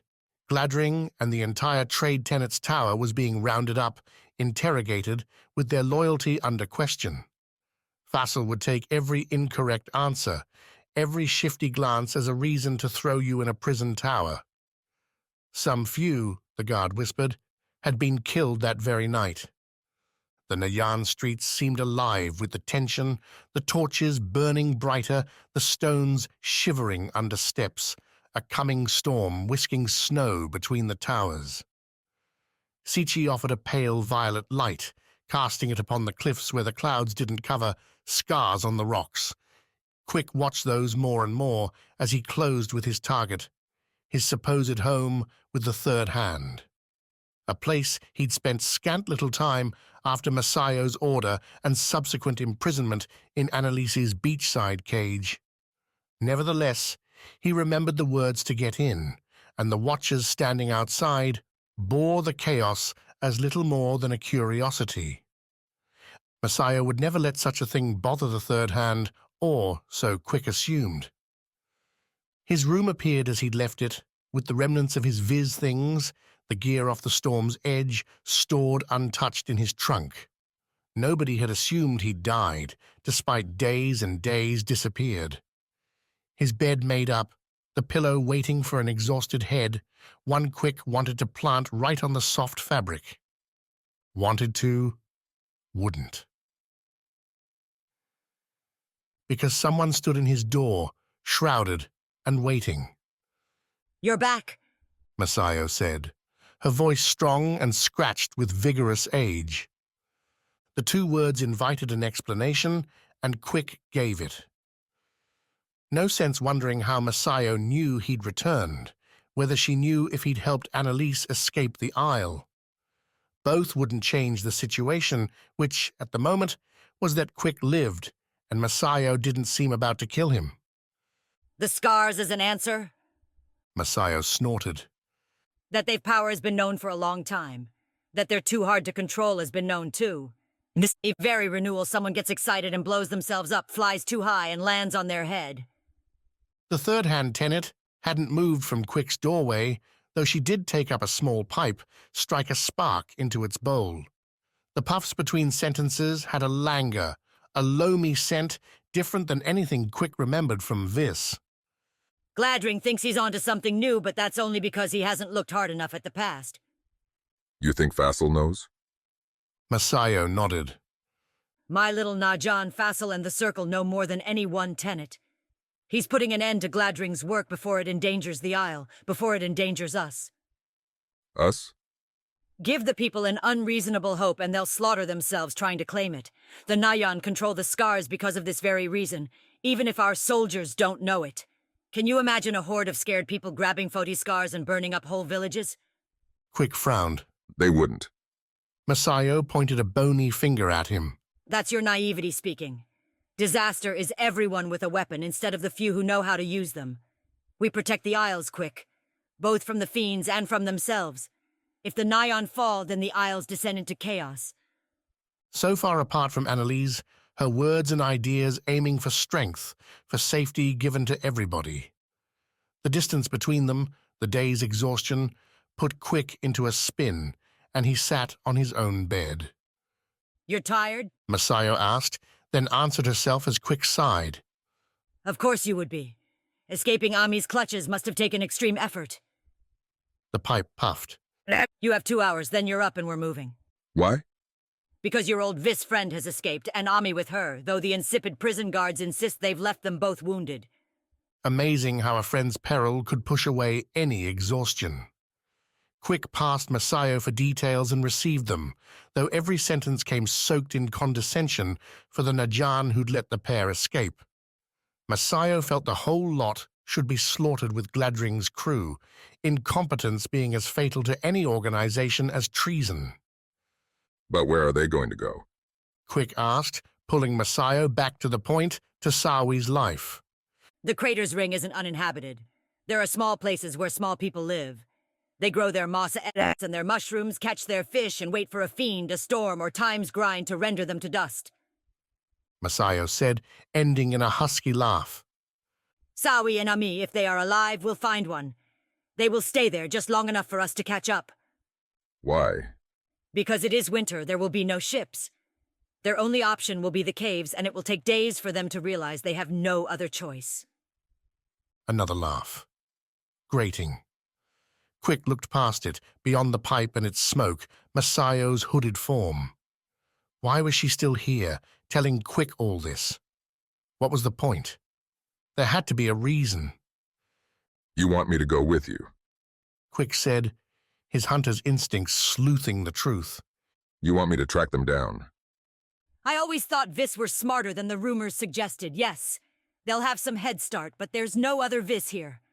I trust you'll know how your friend thinks. You'll help me find them. You want me to kill my friend? Find them quick, that's all. The knife work comes later. Quick glanced at the pillow, the bed, the purple and black robes he wore. The unsaid stakes were obvious. Do what Masayo said, or he'd find a knife in his own back. A traitor to the Najan cause. No help for Wax, no rescue at the head of an armored force for good. But kill Sawi, or get close enough as to make no difference. She's been a friend her entire life. I can't.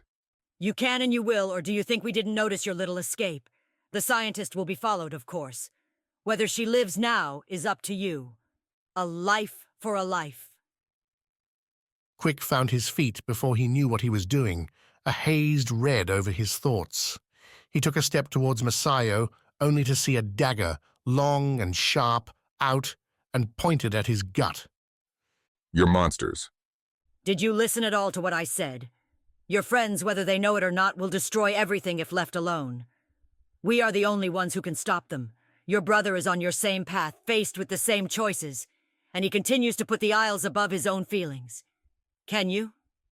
How Masayo would know what Wax thought, what he chose and why. That was a play, but it made Quick wobble nonetheless. He'd seen the scars, their power, and could envision a town, a city burning, as people did what Wax had done time and again with that faulty Skar. Give them swords, spears, or Annalise's stranger devices, and what more harm might be done. I'm too tired for this. Quick said, rocking back on his feet. I don't know. You don't have to. Not yet. We find the Vis, the Guardian. Go from there.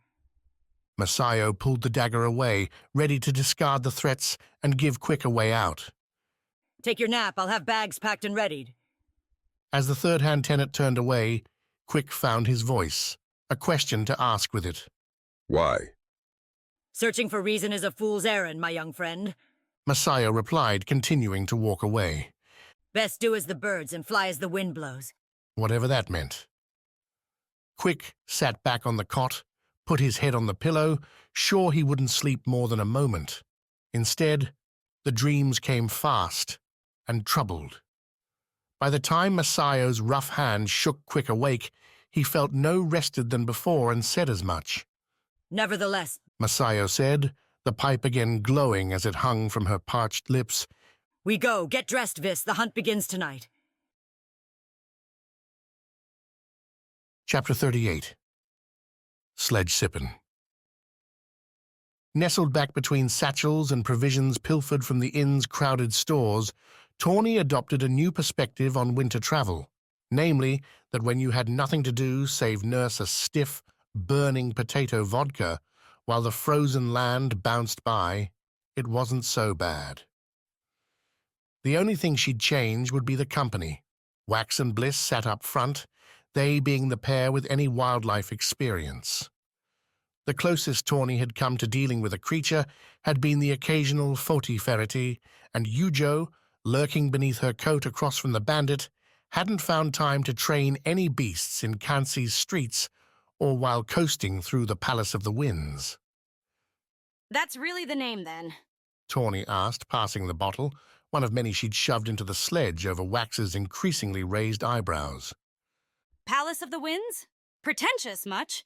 Pretension and royalty go well together. Yujo took a drink, didn't cough once at what must have been a tasty, harsh ride down her throat. The Queen earned an iota of Tawny's respect. But that's not really you, is it? Royalty? Tawny held out her hand for the bottle's return, shivered as the sledge caught air and her stomach floated for a moment. The ox, its stamina boosted by the twin Vis scars and its hooves, lightened by Yujo's Kansi gem, zipped north with a frantic, delighted fervor that was doing as much as the boredom to make Tawny, and she suspected Yujo dip into the bottle despite the day barely passing into the afternoon. From the back, the two couldn't see where the sledge was headed, and better to absorb the unknown shock with a solid booze buffer. Depends on the day. Yujo's banter, like an untangling knot, had started as stiff as ever, but the liquor was doing its work. Sometimes I would wake up beneath sheets more valuable than the entire street I scrounged on and want to run down the hall, leap from the windows, and see if I could steal a biscuit for breakfast. Others, I'd have some ceremony, some reason to be in front of people who had to place hope in me simply through accident. Then I try to be what they need. Awful kind of you. Yujo had a faraway look, the sort Tawny suspected had the Queen lost in a place far warmer and friendlier than this one. People are depending on me. They didn't get to choose me, but I'm what they've got. I don't want to disappoint them. How's that on you, though? Not your fault you are in this. I could have refused, Tawny, or let one of the other Queen's assassins take me out, exile me from the Isle.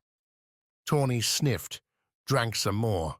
At this rate, both the bandit and the Queen would be good and toasted by the time they made the golden gash.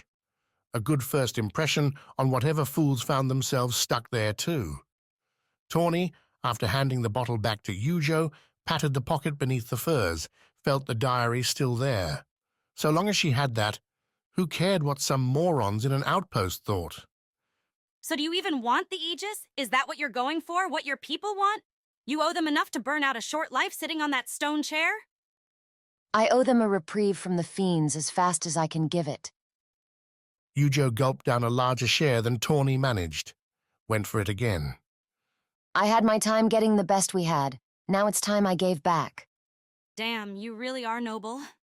Yujo shook her head. Just fair. What were your guards then? The ones that wanted you dead? They didn't seem to like you much. Yuho frowned. Her hands gripped the coat as if wanting to strangle something. They were traitors. They thought they were doing the right thing. Not what Tawny would have said if she'd been stone sober, but better get the truth out there than sit suffering Yuho's saintly proclamations any longer. You read the letters, Yujo said, leveling it as a fact and nothing more. Absolutely. There's a lot of rules to being a thief, but one of the big ones is not letting free information get away. Doesn't change that they were traitors, even if they had their reasons. So what are you going to do? Ignore it? I'm not sure. A glance towards the grey clouds overhead, the snow always falling. Either I hide it, claim they died from some fiend, or I call it out, pin the blame on the other Queen, rift my isle in two. Chaos is profitable. For some. Tawny laughed. For your old friends, I'd bet. For mine, too. A sly smile swapped the Queen's frown. Despite the Sledge's rush, the snow continued to gather around them, on their hooded heads as a silver wreath. The nimble fingers, Yujo said, handing the bottle back. We hated you. Because we were the best. Are the best. Yujo laughed. You're right. I can't even argue. Your thieves would sneak onto our isles and take our marks, lift our targets before we'd even have a chance. Because your hearts weren't in it. Easy. All you Kansi have these higher ideals. Even the gutter hounds think they're on some noble quest. We'd try to take in some of your better ones, but it'd be a struggle every time to get them to nab a tomato. They'd mutter the whole way about whether this vegetable would pave the way for a happier world or some crap like that. As if that's a bad thing. You want to be a bandit, it is. Orny washed another swallow down, lounged in the warmth. The Sledge hit another bump, caught air. Wax whooped his Vis call. So that's not you? No greater good bones in your body? Just the next move, that's all. A curious, iron stare. Then why are you still here? You took your goal, that diary. Surely you could have slipped away. Yujo hesitated, threw a glance towards the front. Or did Bliss tail you too close? I could have lost her if I wanted to. But... Tawny held up the bottle, decided against another drink, and went for her water skin instead. Being a bit loopy was one thing. Being unconscious on arrival was something quite different. Besides, she had enough courage now to open this particular door. There's rules when you're working with a group, Tawny said, and Yujo nodded. Some are loose, like who gets to take the credit for a job gone right. Some aren't, like what you do if you get caught. Yujo stayed quiet. Smart one, the queen. That was me. Took on a gig that went wrong. Bad luck. Guy came back with buddies hours before he should have, all because he forgot his Nayan Vulge. I tried to get out the kitchen window, one grabbed my leg, pulled me in and put a blade to my neck. Now Tawny took that drink. The story, the memory demanded it. They pulled me along to Masayo that same night, and she made me an offer. 3 thieves for 1. You didn't. I'm here, aren't I? Maybe you're made of steel stuff, Yujo, but I prefer to keep my neck unbroken. I gave him another job, and they caught their culprits. Word came around, and Yarvik kicked me off the isle. He should have killed you. Probably would have if I hadn't jumped on the next boat out. Self-exile. Sounds like self-preservation. Tawny tossed the bottle at Yujo, light enough to catch, hard enough to deliver a good thwack, but the queen snatched it fine. Judge me all you want, I don't care. But now you know why. The diary's paying down a debt I'll never clear. The guardian thing, that's it too. People died because of me, and I'm living with that. You always will. That's not a weight that ever leaves. Tawny's turn to get curious. You have a story there? Another pull.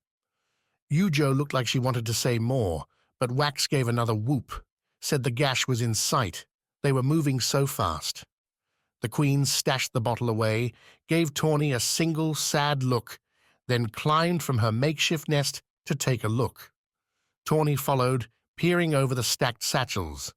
The golden Gash stretched not like the jagged Foti mountains, but rose instead in a smooth ripple up from the earth, rising soft over the horizon before sloping off into the distance. Despite the grey day, the Gash earned its name with a vast stripe running along its upper edge, as if someone had painted sparkles all along the curve. They caught the light like a million stars, almost blinding in their golden twinkles. At its feet, visible as a smudge with wispy smoke, lay their goal, another Najan outpost.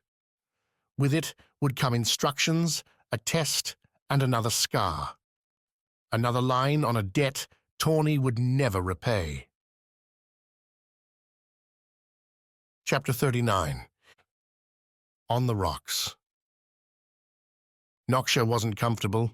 A cliffside fall on Vis and Sawi might find herself nuzzling sand amid a quiet cay, ready to slip away into a blissful sleep for hours, days healing away the traumas. She would have liked that, would have embraced it without issue, except dreams weren't reality, hadn't been for so long. Her eyes snapped open, the rough rock pressing into her side, her cheek. She'd caught on a narrow ledge, a slope all the way down and down until a pebble-strewn beach bled into smashing icy waves. Far out against the horizon, looking north, Sawi could make out pearly smudges, ice floes on the move, matching, if only in color, the flakes drifting down from the sky. Evening, late. Cold and dark would be coming soon, and Sawi wore little more than a prisoner's rags. Nobody ever died freezing on Vis, but that didn't mean Sawi hadn't heard tales of near misses in the mountains, hunters getting caught too far out, breaking an ankle and having to pull themselves back down. Here, she had nowhere to stumble to. Everywhere would be the same chill, the same biting death. Ami, though, might have a solution, might know where the 2 fugitives could go. The idea had Sawi sitting up from her impromptu fall, a desperate dodge away from crossbow bolts while holding onto Ami's leg. She'd lost that handle somewhere in the roll, a second or two before collapsing onto the stones and laying there, eyes closed, bruises boiling up, waiting for the killing shot that never came. Not that it wouldn't eventually. Sawi shook her head, an act of mild defiance that nonetheless sparked a desperate life. She'd fought this far. She'd not stop now. Not now. A careful stand, the Nayan boots worked well enough to keep traction on the stones, let Sawi look behind her, up blessedly deserted cliffs. Beyond the sloping stones, she caught the prison tower's very top. No window, no sightlines to let pursuit know where the pair had wound up. A few minutes free, then, to run, to rescue. Ami's body lay crumpled further down and to the left, a more sheer dive to a roiling pool filling with icicles as abandoned drops froze. Ami's form, dotted black and grey rock, chilled mud-green corals clustered in the crevasses. Sawi picked her way down, hands and feet trading off turns and uneven grips. The task helped wake the Vis, its simple, determined nature leveling Sawi out. The steps to get near Amy's body played in a line. One Sawi extended as she reached Ami's side, knelt on the narrow band over the crashing waves. Get the Guardian up, run away from the ring city, scavenge, forage, survive. Build a small shelter with stones. Use the scars to stay alive. Ami already had hold on that last. As Sawi turned the Guardian's body, a light hand on the shoulder and a twist, Ami's golden half-face came into view. The scratches that should have littered her body already looked like soft pink smudges, receding as the two green scars nestled in her faceplate did their jobs. Feeling her own aches, Sawi reached towards one, then stopped. What you couldn't see from a fall like this could be far worse than what you could. Gladring would leave you. Sawi muttered, plotting a course along the rocks. He'd make some sour claim about it being a pity and wouldn't lift a finger. Then again, Gladring was probably dead already. That, or getting dressed up for a public execution. To her own surprise, Sawi found herself muttering a prayer to Vis for the man's soul. He'd been awful, yes, but he'd also saved her life, given Sawi something more than gathering fruit to fill her days. Broadened, if she could call it that, her horizons. The Tenet's whirlwind impacts on Sawi's life played out in flitting memories as the Vis pulled Ami onto her shoulders, then made a halting hike away from those waves and out onto the cliffside proper. Far from the stark drops on Vis, Noctia's natural world seemed built, this far down, from pebbles, as if some playful trickster stacked so many stones atop one another that they formed the Isle. The truth, as Sawi knew it, was something grimmer. Those stones were all part of Noctia herself, the goddess, split from her in the same strike that formed the wound, the crater. A war between gods for reasons unknown. People, creatures, Sawi wasn't sure what to call them, but for all their power, they had enough faults to get them all killed. Humans, fiends, animals, all left over after the divine squabble to populate a shattered world. Big thoughts for a gatherer. Sawi smirked at herself, winced as the cold tugged at her own lips. The elders in Kitai would give her sidelong looks if they knew what she was thinking, wondering at. What use, they would say, in trying to understand the gods? Better to mutter a prayer and move on. Then why pray to dead gods, Sawi might ask. Because you never know. Ami's voice came as a whisper, but one with a backbone. Sawi wouldn't have heard it, save Ami's head rested near her own as they trudged, each step a weighted lurch along the stones. The uneven footing had them bouncing with every move, slow progress forced by the surf's spray, the slick, round surfaces. Sawi must have been focused so much that she'd been talking aloud. You're alive, I thought. No damn Nyan's going to kill me. How far have we gone? A few steps. Too slow. Sawi rolled her shoulder, dumped Ami off against the rocks. The Guardian sprawled with a grunt, but she gave Sawi a smile flush with menace. Those eyes focused. Her hair, like Sawi's own, remained a gnarled mess, and both of them wore clothes better suited now to a fire than their skin. Yet they lived, and the moment pushed Sawi into a half-crazed chuckle. They'll follow, Ami said, after she joined Sawi for a gleeful second. And not those boneheaded guards either. It'll be real soldiers or worse. Worse? I'll tell you later when it'll give you proper nightmares. Ami said, pushing up to her feet, a wobbly stance stabilizing only when Sawi offered her shoulder. To lean on, not to carry, not again. You'll tell me now because I don't trust you to stick around. Where else am I going to go? The pair began their shuffling again, following the waterline east. The dimming daylight promised a treacherous path, one the clouds ensured would stay hidden after Sichi rose. A concern Sawi dismissed for herself. Nighttime jungle swings offered as much risk. The deadlier enemy here by far would be the cold. If Gladring's trading maps are right, there's a small village not far ahead. A half-day's hike at most. It's almost night.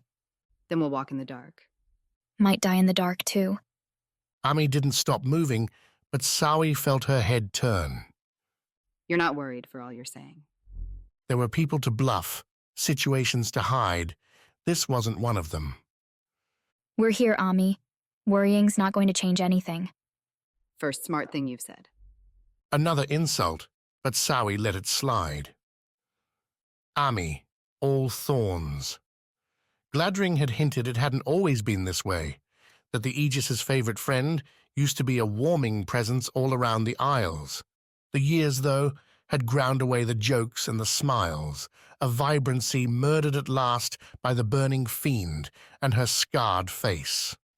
For all Sawi had been through, Ami had seen worse. At Sawi's advice, the pair hiked down almost to the surf, where the pebbles shrank to fine gravel, giving them surface filled only with crab holes. At least the stumbles there only came to their knees, to shallow, albeit icy, water. A twisted ankle beat a shattered skull, particularly when the Vis scars were around. As darkness claimed the evening, reducing the world to dimmest pink where Sichi could sneak through, Ami turfed off one scar to Sawi. The stone's warmth, its whispers knitting her sore muscles, massaged her bruises back to health. While Sawi's stomach still groaned and her throat scratched, the gatherer kept Noxia's cold grasp at bay. When we reach the town, what are we going to do? Build a boat? Find a way to leave it. Ami still leaned on Sawi, though the Viz sensed it was more about keeping her footing in the dark. The Naijan will know where we're going, but we don't have another option. Leave it how? Ami laughed, one of her snippy, dire chuckles that served as both insult and relief. No boats going to these towns in the winter. No, we ask, and of the options they give us, we pick the worst one. So the Nyan go the other way? Sawi, we're being hunted now. Every second, every minute, every hour we gain on the Nyan is one we get to live. So we lie, misdirect, and scramble as much as we can. The words crashed along with the waves, the wind. Sawi let them swirl, wondered at the force behind them, where Ami found her strength. Until what, Ami? What's the end? The Guardian took her time in answering, the soft stones grinding beneath their boots. I thought I had one once. Had a friend with one too. An end, a goal, a dream. Ami's voice, like Sawi's, had grown raspy with water's lack. In the chill gloom, the Guardian seemed less a person, more a spirit, an ethereal beast. As Wax would say, Sawi was letting her imagination get the best of her, but out here, what did it matter? And now? I'm picking a new one. Ami replied, the rasp changing, picking up a familiar edge. We're going to find a way to get back at Fassel, those Nayan monsters, and save my friend in the bargain. And how are we going to do that? Ami tightened her grip on Sawi's right shoulder, made the Viz turn her way. The woman's gold plate took what light it could, glimmered almost like bloody glass as the rest disappeared into shadow. But Sawi could see easily enough when Ami tapped the stone near her left eye, the Viz Skar. With these, Sawi, with these we'll break their world. Chapter 40. Opening Flame. Against the burning fiends, the dead king's soldiers had little chance. The barricade broke apart, and with it came a sweltering heat wave, the orange-yellow glow washing into the assembled, rotted ranks. Sweat blanketed Svarde's skin in a second, the cavern's normal chill vanishing as his vision swam, his breath dried, and his eyes itched. A breaking dawn underground, the world seared in glorious flame. The dead king's ramshackle army, only shadows against the aura, made their charge and died anew for it. What rags remained sparked a flame as fiend and friend neared. Those lucky warriors with spears and slings struck the enemy from slight distance, marring those burning idols with white and black patches. The rest vanished, their ashen remnants blowing back towards Svarde, Mena, and the dead king, like Foti's own blizzard. Behind and beside the fiends themselves, those flail-wielding, obsidian-crowned monsters, came their machinations. Belching noise and fire in equal measure, the constructs rumbled over the barricade's remnants and crunched through the dead king's shambles, turning numbers into fodder for their treaded wheels. This isn't even a battle, Mena shouted as the dead king raised his heavy sword, pointing it towards the fiends. We've got to run and wait for Yochi while we still can. Svarde had to agree and said as much, but the dead king didn't appear to listen. Instead, the armored soul, his black seal coated now with his side's drifting remains, strode forward with indomitable purpose, a clanking counter to the fiends Svarde would have respected if it wasn't so stupid. Courage in the face of impossible odds wasn't bravery, just suicide by another name. He's going to get himself killed, Mena said, moving up beside Svarde. I say we beat it back. Wait for Yochi. This guy's done.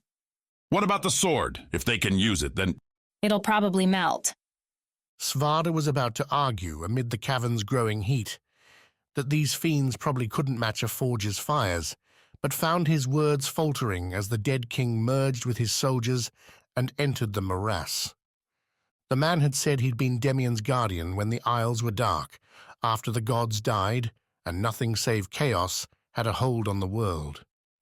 Svarde hadn't considered it till this moment, but the journey across the Isles then must have been treacherous, filled with desperate souls and creatures unleashed by the wound. To survive all that, to survive so many years down here with nothing but death to keep you company. The dead king dodged the first flail to streak his way, slanting his step to the side so the weapon's clawed head streaked past. Letting his left hand take the heavy sword, the dead king snapped out with his gauntleted right and gripped the flail's heavy chain. With a strength that had Mena cursing, the dead king yanked the link, and the fiend, holding its end, forward. As he did, the dead king lunged with the blade in his left hand, delivering a strike right to the stumbling fiend's chest. Embers shot in all directions as the sword dove in, black and white spreading over the fiend as its obsidian triangle flashed wild designs. The flail's handle hit the stone floor, followed by the fiend's darkening body. Still holding the flail's chain in his right hand, the dead king withdrew the strike, raised the blade, and slipped his grip, angling the point low as he kept moving forward. A single downward thrust put an end to the monster, the cavern's glow flickering as one fire went out. The dead king couldn't have attracted more attention than if he'd jumped up and down while shouting his own name. Svarde saw almost every fiend turn those black gazes towards the armored man, saw them shade away, keeping those flails headed towards easier targets. Instead, one of the three grinding machines, each several times larger than the tall monsters, rotated towards the dead king and pressed forward. The snout-like nozzle at the machine's front steamed, found its energy, and poured forth a burning liquid. Swinging his left shoulder forward, the dead king took the splatter on his armor. The dead king swept his captured flail, his right hand moving up the chain to grab the handle near its owner's body. The swing brought the clawed head along and over the ground, knocking more than a few dead soldiers away. The flail cleared the fallen fiend, and as the fiery shot died down, The dead king's left shoulder glowed with heat. But the man seemed otherwise unaffected. The flail's head sang through space to bash into the machine's nozzle, clawing, breaking the piece clean off. Like some pipe left unfinished, the construct's next blast poured forth over itself, smoldering into its own ruin. He's buying us time, Maina said after another impressed curse. We've got to run, Svarde. Then go. Svarde hefted his axes, caught Kivi's eye as the ferret held her position on the ceiling. Get Jochi and bring him here. We'll hold the line. You'll die. Svarde laughed as the dead king found another fiend, found another victim for his giant blade. We all die, Maina. Better to do it for something than nothing at all. As good as it felt to say the words, the familiar Foti rush Svarde expected as he took his opening strides, axes high, died as fast as his battle cry in the cavern's swelter. The heat sapped his drive, yet restored his senses, leading Svarde to head left, around the dead king's corpse battalion, towards the cavern's edge. Above, Kivi tracked the barbarian. Behind, Maina slipped away. The burning fiends seemed to realize the true threat lay with the dead king, and not his dwindling dead horde. Svarde didn't have to see the fiends themselves to notice the changing tactics, as the orange-gold light shifted to match their movements, the auras focusing in on the dead king. The old guardian took hits from all angles now, shrugging some off with his armor, batting and blocking others with his hands and that blade. Defense, for a man so bulky, with strikes coming at a flail's range, didn't lead to offense. Only opportunity, at least for Svarde. Two fiends held down the left flank, raining over a swath of simmering corpses. One flared at Svarde, while the other spent its energy swiping at the dead king. A dozen spear-wielding bodies remained upright, their numbers falling fast as flail sweeps took off legs, tore apart withered torsos. Getting close, his eyes almost shut with the heat, Svarde threw his axes. The weapons needed him too near to survive, and their battered edges did better work from a distance. Both whirling counterweighted weapons hit their target, lodging into the fiend's blue-orange body and showering sparks. Black and white patches grew where they struck. The fiend's obsidian shimmered, its flail raised. A strike meant for Svarde, and one he planned to counter with a scooped-up spear.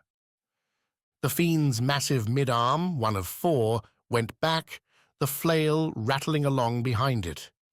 Its other limbs swept away the pestering spears and swords of lesser bodies like they were so many insects. Svarde bent his knees, readied his dodge. Evade and strike then. Kivi dropped, the ferret landing her stone self on the fiend's flail arm, bending it towards the ground. The ferret's claws bit in, its jaws clamped down, and the obsidian skull flashed brighter than before, a dazzling blue and gold sparkle, and giving Svarde his signal. The Foti charged 2 long strides, hefting his spear and launching it as his left foot hit the floor. The missile flew, unseen and unblocked, towards a straight-on strike at the fiend's chest, burrowing itself in above Svarde's molten axes. A true shot, a devastating shot, and one whose success Svarde couldn't celebrate, as the fiend's friends had noticed. The fiend's left-side ally twisted, drawn by some communication Svarde couldn't pass. Did the heat the fiends gave off change? Could the others see their friend's flickering obsidian sparks, and grabbed Kivi off its friend's arm? The snatching fiend threw the ferret, sending Kivi crashing into the cavern wall deep behind the fiend lines, where the glow only shone brighter. You'll pay for that, Svarde muttered, picking up a second spear from an owner who wouldn't need it, or anything, ever again. The fiend Svarde had struck collapsed, its burning body cooling to hard black rock. The axes, the spear haft fell free as Svarde, along with a corpse trio, faced the second fiend. Behind the monster, The dead king continued his doomed effort, though freeing up one side seemed to give the guardian some life. While his armor bore dents, while it shone with hot strikes, the dead king drove forward now against another of the constructs, blade leading in a gnashing crosscut to splinter the machine's front plating. Living, Svarde understood, depended on keeping the dead king standing. Dying would be all too easy. His own fiend swung its flail low, a leg-sweeping shot. Svarde leapt by, climbing the corpse next to him. The body's legs shattered, but the claw and its chain passed by the time Svarde rolled to the ground. From his crouch, Svarde hefted, threw the spear. Right on target and right on time to get snatched by the fiend's smaller, shoulder-height arm. The fiend began sweeping the flail back, shifting the spear around as it did so, aiming to skewer Svarde should the barbarian make another move. To jump back meant getting smacked by the flail. To go up meant a spear to the chest. To go forward, well, that was what a foti ought to do. Svarde lunged ahead, breaking into a dive as the flail's heavy chain came back across, the claw scraping the floor behind him. Svarde stretched out his hands, felt pain flare along his back as the thrown spear cut too close, and his fingers closed on the chain links. Any triumph at the grab died quick as the flail kept sweeping right, dragging Svarde across the rough floor, tearing at his leathers. But for all the pain, the motion gave Svarde momentum. As the fiend slowed the swing, Svarde let go, rolled off the chain, and bounced amid ruined bodies near the dead king's back. Not exactly a safe place to be. Svarde pressed his palms to the ground, stood as the dead king's familiar clanks suggested the man settling into a guard stance. The reasons shone around them. Several more fiends, and the second construct lay dead and cool. Behind them waited more, their flails ready, their arms moving to deflect the few stones slung by those few bodies still slinging them. Svarde coughed, pushed away the gritty aches, and stood next to their only chance. He looked for some sign Kivi survived, and saw nothing save fire back towards the tunnel. You live? The dead king rumbled into the baking quiet. For now, I'm going after my ferret. A foolish move. This whole thing's a foolish move. Svarde bent down, picked up some metal shard of some sort. Better make it worth it. We can't win. Nah, but we can make the bastards bleed. That's good enough for me. The dead king, in the burning cavern, gave a slow nod. As if in reply, deep in the tunnel, down where the portals waited, came a rolling crackle, an inferno finding its thunder, heading their way. Chapter 41. Bone Soup. If the scars were but a small piece of the gods, their power put the gods' own into perspective. Wax and Bliss spent the hours behind the ox, speeding across the wet landscape, no sign of the frogs, talking about Vis, about their journey, about the two passengers getting steadily drunk behind them. But Wax kept returning to the stones and the deities that made them. In a way, the scars confirmed humans like him were just cosmic playthings, tiny motes in a big and dangerous universe. Wax's own injuries, the persistent nightmares visiting his sleep, the frequent trailing off and staring into nothing, all found a home in the relation. Wax was nothing. His traumas were nothing. He was just a random speck in a random whirl. And that's why I'm still going, Wax said as the ox closed in, night making its descent on the golden gash and the outpost at its base. What? Bliss flashed with one hand, the other holding the reins as the sledge burst through one snowdrift after another. I'm saying we're nothing, Bliss, so there's no pressure. To do what? Get these scars, become the Aegis, save the Isles. The gods obviously didn't care, or they would have stopped all this. Wax held up the necklace, a thumb rubbing the ruby foti scar, its murmurings an ever-present companion in his mind. We're struggling so hard all because the people who made these couldn't keep their heads. They made a mistake, and they had all the responsibility. I haven't had enough ale to follow you. I'm saying, Bliss, that if we make it, great. If we don't, it's not our fault. Wax leaned back against the sledge seat's headboard, a rough, frozen surface whose cold didn't penetrate the Vis's thick coat. Whatever happens, let's just have fun. Bliss didn't reply, save to slide a squinting frown at her brother.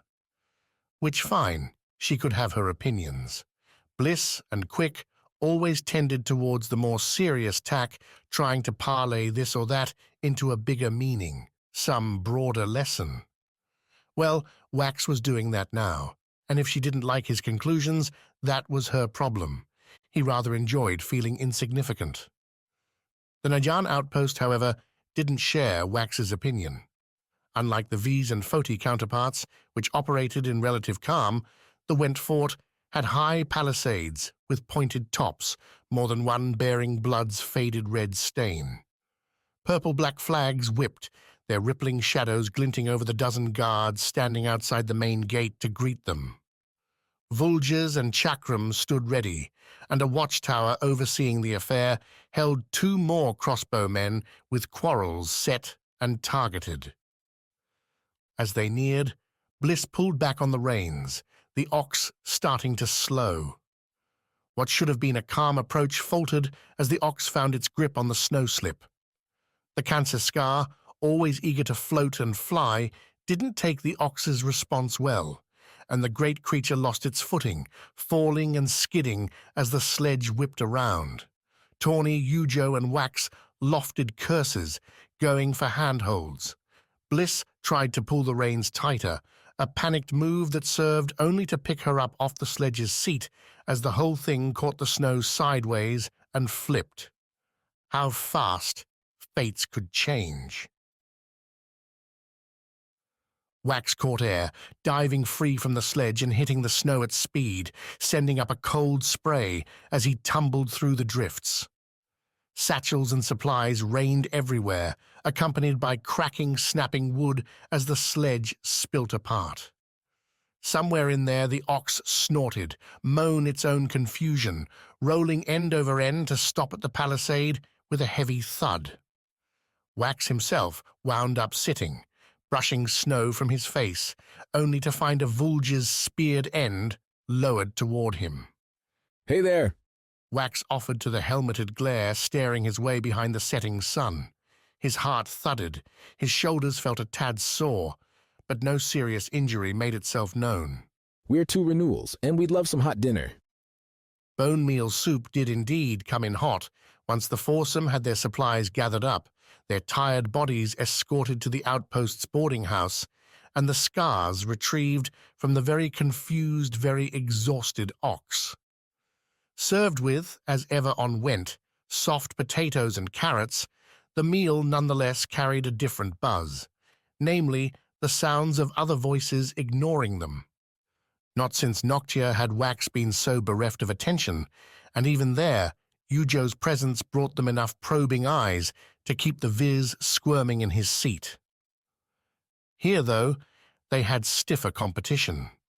First, the Foti Renewal had beat the pair to the spot, but hurt his leg in the journey. Wax offered the man, a burly joker with forge dust, seemingly stuck forever in his skin, a Vis Skar to speed the healing, only for him to turn it down. A wink, a crack that getting stuck here meant a guarantee not to get locked into the Aegis's chair, and Wax had his offer waved away. The man's entourage held more enthusiasm for the northern ale than anything to do with the Renewal anyway, and their laughter echoed among the immense wood rafters. Second, and more serious, came through the weaponry on display. The loud strategy discussions, the postings detailing shifts and scouting reports.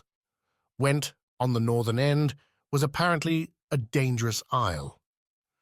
Fiend incursions were increasing, explaining the bloody palisades, and fights happened every few days. The Najan responded in kind, bolstering the force here to several hundred, far more than Wax had ever seen or heard of at the Vis outpost. The military effect put on a different mood, with those joining the Foti crew in celebrating doing so less out of boredom or fun and more their own survival, their hope of a quiet tomorrow.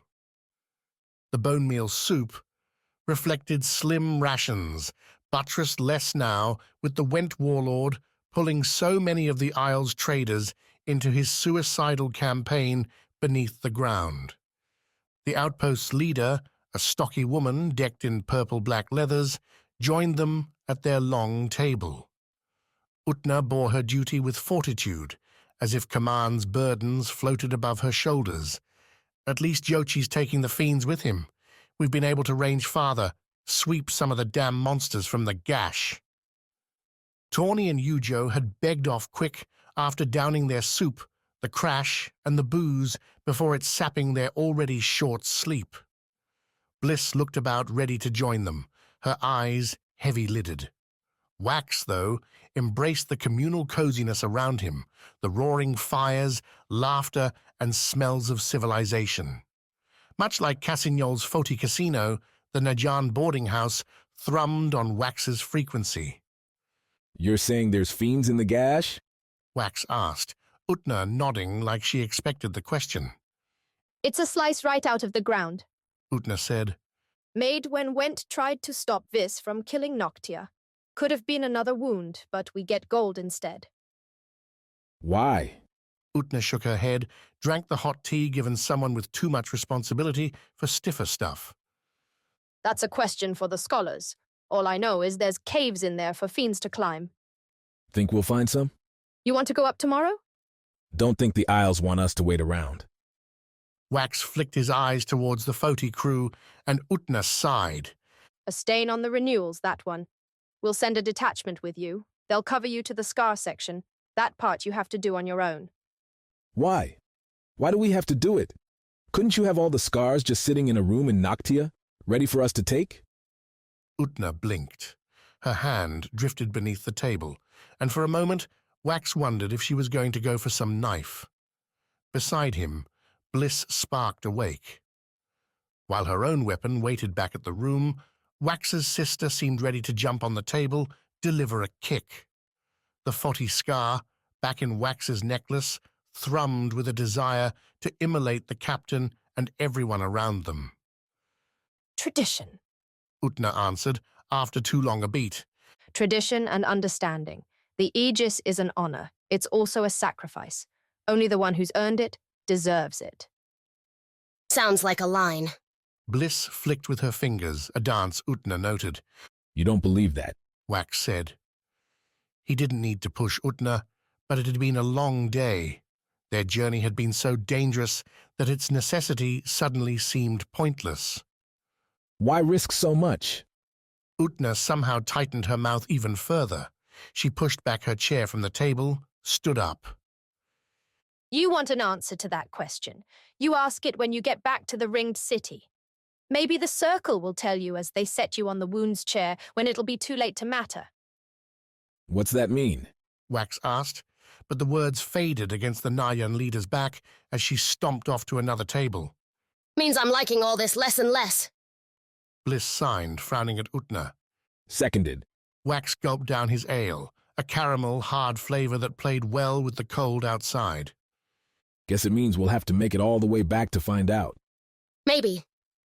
Bliss, though, didn't elaborate on the way up to their rooms, saying instead she needed to do some thinking. Always dangerous, getting his sister stuck on something. Utna was, at least, true to her word. A full 20. Nayan waited for Wax, Tawny, Yujo, and Bliss the next morning. Their satchels had been stuffed, their stomachs filled with a potato cake breakfast, and their boots replaced with spiked versions, better able to grip the icy terrain up the Great Vein's sloping side. The morning greeted them with crisp sunlight, no clouds mucking up the blue sky. The outpost's rear gate opened, their steaming breath led the whole bunch out, and Wax pushed last night's puzzling conversation aside. Looking up at the Great Vein, this close brought adventure's familiar rush back. The Skars leapt to join in, their murmurs rising to rapid chitters as Wax took his first steps. The Najan broke into a marching song, one Wax didn't recognize, but caught on to quick enough. Feet pounded, snow parted, and their force climbed. On his right, as they walked, Ujo looked at a tool given each of them that morning by Utna herself. A diamond chisel, its edges glimmering brighter than the snow. Necessary, so the Nayan captain said, to get deep enough to find the Skars. Necessary, too, she added, to get out. The Golden Gash holds Went's power and his vengeance, Utna declared as the gates had swung open. This time, when Ujo asked the commander for more, Utna cracked a smile. Met not the Queen's, but Wax's eyes. That's for you Renewals to find out, not for me to say. Good luck, and don't give this damn god another soul to keep. Chapter 42. Always a Vis. Swinging through the Vis jungle, grabbing vines and trunks, watching the ground sweep by beneath his feet, made the slow journey across Noctia's rocky northern cliffs an exercise in tedium. Quick suffered the slips, the scratches on hard stone, the growing numbness in his fingertips in silence as he trailed Masayo. The Tenet embraced nighttime travel with practiced ease, never once stumbling so far as Quick saw. Her wrapped multitudes, cloth flowing around itself in a robe, Medley Quick couldn't track, caught Sichi's scattered light when the wind kicked up, a silver-pink shade in the black. Quick himself eschewed the robes for more traditional tracking garb, suiting up in Najan leathers. He had neither earned the heavy mail nor wanted it for this trek, and hiking in a thick furred coat kept Quick warm enough. His gauntlets, abandoned in his room when he left on his first spying expedition, rested against Quick's thighs, a comforting presence amid the frigid rocks. Like old friends, those wood claws, and ones he wouldn't soon leave behind again. Their target, so Masayo said, was a hamlet a half-day's strong march along the coast. They'd lost some time confirming neither Sawi nor Ami's bodies lay in the stones beyond the prison tower, finding nothing save some spattered blood and torn fabric. Masayo claimed the evidence suggested the pair lived, were walking away to freedom. Quick, watching the grey waves crash, wanted to say they'd rolled into the waters and drowned. His own hunter's instinct said that was false, but better a lie than having to watch, having to rend his old friend. That thought, more than anything, claimed responsibility for Quick's wandering feet, his slower-than-expected walking in the dark. Masayo hadn't pointed it out, but Quick figured she held the question, and possibly the answer, in her mind. Why would an experienced Vis hunter like himself have so much trouble stalking through the night? Because every step didn't bring Quick closer to his quarry, to something he desired. They stopped in the early pre-dawn morning for a meal. Masayo and Quick each had their own satchel provisioned by Najan cooks, rolls and dried fruits, long gone cold, water skins full and chilling. They ate in silence, Masayo puffing on her pipe, only breaking the mood once they'd both repacked their gear. We're getting close, Masayo said. Shortly after dawn, I expect we'll see the town. Then we see who you are. What? You're not dumb, Quick, so don't play that way now. The third hand, my Tenet, and one that existed well before me that will remain long after, doesn't tolerate other loyalties, other feelings. Not even to the circle? Masayo smiled, a shadowed orange behind her pipe's smoke. We're not some Thomas puppet master. We don't pull the strings, if that's what you're insinuating. But we do. If the Isles need it, if our survival depends on it, take matters into our own knives. I gathered. The Lyra, back on Vis, operated in the shadows just like Masayo's cult did here. A society willing to act to save the Isles, a force of some comfort to folks who'd rather not worry about such things. To people who didn't dig a little deeper, wonder who among the Lyra decided the Isles were at risk. A thought Quick himself didn't have till he sat right there watching Masayo calculate. If she could make the call on who lived, who died among the Najan, then why not across all the Isles? A dagger stuck between ribs on Kanse could be a poisoned dart in Kitai, a falling rock on Foti. All that mattered was Masayo thinking something was a threat. You don't approve, Masayo said, nodding, though Quick had tried to keep his expression as straight as possible. Not that you would understand. It's too early. Your skills are valuable, your potential great. Your heart and mind are the only problems now. Or my only hope. Oh, please, I'm as prone to dramatic speech as anyone, Quick. But we're on a cold cliff tracking 2 traitors. Let's dispense with the lofty words and get right to it. Masayo jabbed her pipe at him. I brought you hoping you might help me track these 2. An insurance I didn't need because you Vis leave as obvious a trail as anyone. Now you're a risk, one I won't tolerate. With her left hand, Masayo reached beneath her robes, pulled out from some pocket or hidden pouch a wrapped wire tangle. This is a consabind. You'll tie your feet, then your hands with it. Do it now. Masayo tossed Quick the bundle. He caught it, felt smooth fibers with none of a rope's weakness. When you're done, I'll check. If it's right, if it will hold you well, I won't kill you now. The first time Quick heard a threat thrown his way had been on Foti, after more than 20 years on the Isles. His life till that marked point when Sledge, bow in hand, dared Quick to move and die, had been built on cooperation, on light scuffles and heavy hunts. His size deterred anything more serious. Kitai's own society, with anyone making a nuisance of themselves getting shuffled to the edges, kept things safe enough. Back on Foti, Quick had to decide right then what to risk. Continuing to face off against the bandits meant his brother, the Renewal, might take an arrow through the heart.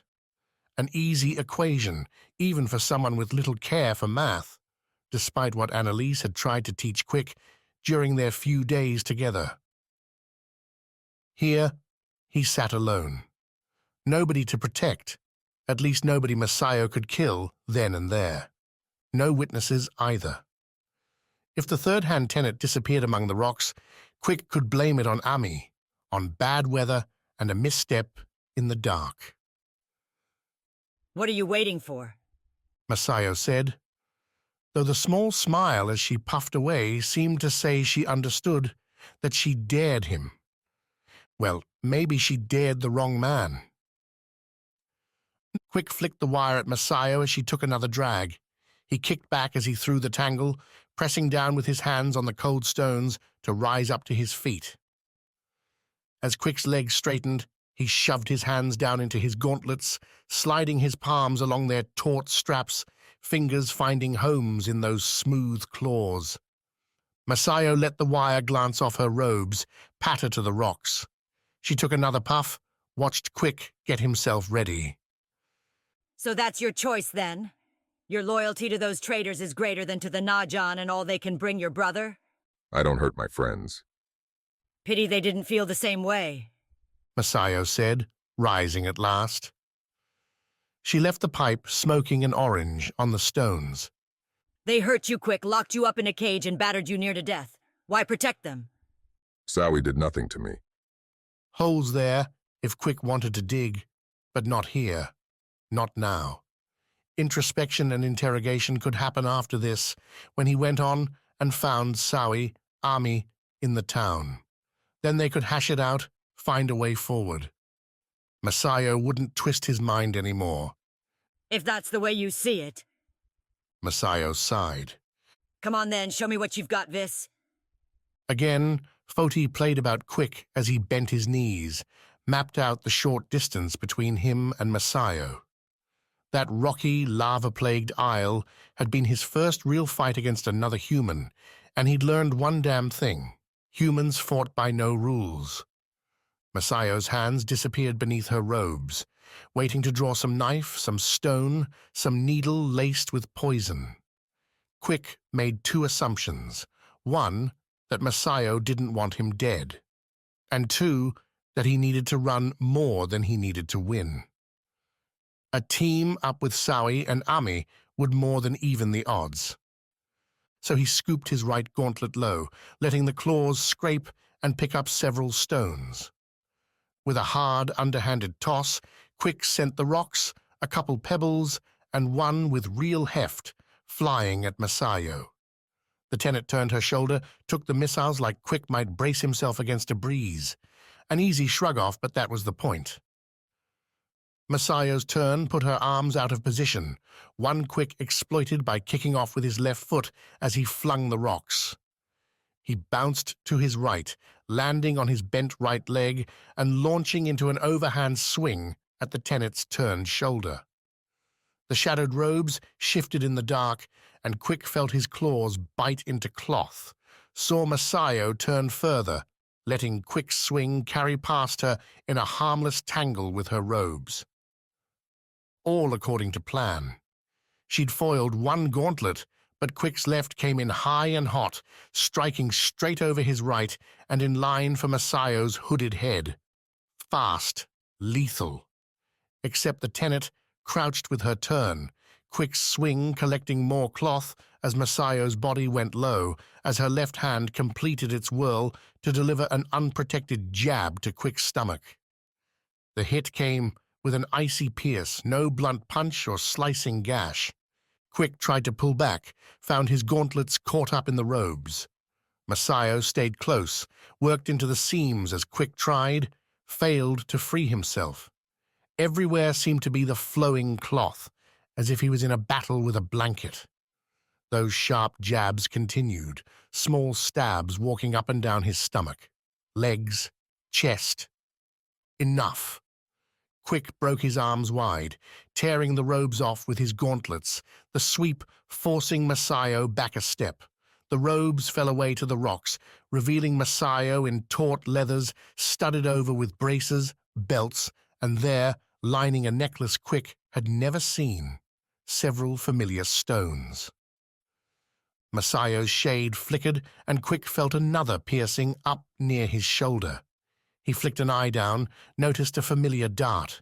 Slim wood, tiny feathers laced into its back end. Motelan made.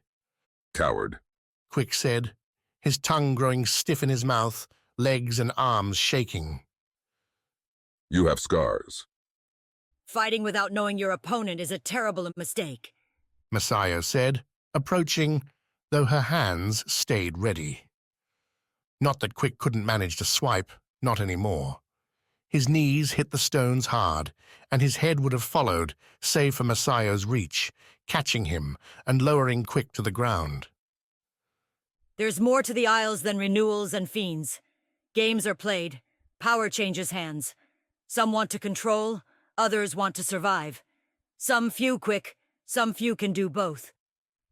The Tenet found the wire bundle, and while Quick struggled to stay awake, to thwart the dark dancing through his mind, he felt the tight lines wrap around his wrists, his ankles. I can help your brother live, I can help you thrive so long as you help me. But no more games. When this is over, I'll come back for you and give you one more chance to make your choice. Think hard, Vis. The pipe's orange glow, picked up and puffed, receded into the night. The waves far below crashed against the cliffs, a steady rhythm carrying Quick into a sleep he didn't want, didn't deserve, and couldn't avoid. Chapter 43. The Golden Gash. Amazing what good sunshine and slicing wind could do to a hangover.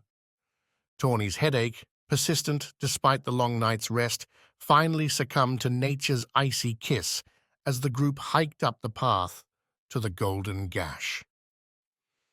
Being surrounded by armed authority should have made Tawny nervous, but after the hunting frogs, all that armor and metal felt a little like a strong blanket. She and the other three wore that Najan shroud all the way up, passing the couple hours with their usual cracks, quiet conversation, and silent, steaming breath. The Gash filled in the quiet on its own, with rumbles, snaps, and whispers as snow and ice formed, fell, and found new homes. I like it. Bliss signed, walking beside Tawny and responding to the bandit's question, asking whether the Vis found all the noise eerie. The jungle back home sings too. A different song, but it feels the same. So long as it doesn't crush me. Bliss grinned. Nervous? After the lava, the river, and the ocean, yeah, I'm nervous. About had enough of nature. Not that Noctia's Ring City didn't have its own music, whether free-flowing song from a concert, street corner bar, or the hiss and shouts from ships and the sailors. It's just Tawny knew all those, understood how they aligned in her world, but out here every crack could be something deadly, as it had been on Rana and Foti. Then you'll like Thomas. Yujo broke in, leaving Wax a stride ahead near the Najan front. The Isle's overrun with people and their playthings. And good spirits, or so I've heard. The best. You'll have a hard time going back to the Noxia Swill. You're overestimating my tastes. No doubt. The golden gash grew as they closed in on the entry, covering their view in boulders and snowy cliffs. A few ragged pine braved the altitude, their tops shivering as the breeze whistled through stone ridges. A cave's looming mouth, buttressed with shaped rock columns, offered shelter and the adventure's true start. The Nayan anticipated the moment with a campsite in miniature spread around the opening, stumps and smoothed stones serving as chairs, 2 fire pits, and chests stocked with provisions. All frozen, those, but as the Nayan sparked up fires with carried flint, the thawing method became apparent. Other soldiers dropped packs carrying wood cords, sleeping mats, and tools to shine up, sharpen gear. We'll stay here the day, the Nayan guard captain told Wax, Yujo, and their guardians as the camp assembled. When dusk nears, we'll march back to the outpost, then return tomorrow near dawn. Don't try a descent in the dark. There's food and shelter here. Think it'll take that long? Wax asked as Tawny eyed the frumpy mats. Nothing compared to the boarding house's beds. Is it that far? The guard captain looked towards the opening, curled a lip. Far no. Distance isn't what you need to worry about. Keep your heads right, don't panic, and you'll be fine. The same with any Skar. Never big on helpful advice, are you? Tawny asked as Wax nodded. All you Najan, everywhere we go, talk in these vague phrases. Do you want us to die? Is that it? Keep that chair empty so the fiends get more playtime? I'm following orders. The man's face went hard, the frown a cutting scowl at Tawny. The Aegis can't be weak. You have to earn the right. Sure, buddy. You tell that to the towns getting torched right now. Bet they're real concerned about weakness. Tawny, leave it. Let's go. Wax agreed, the 2 Renewals starting off down the cave.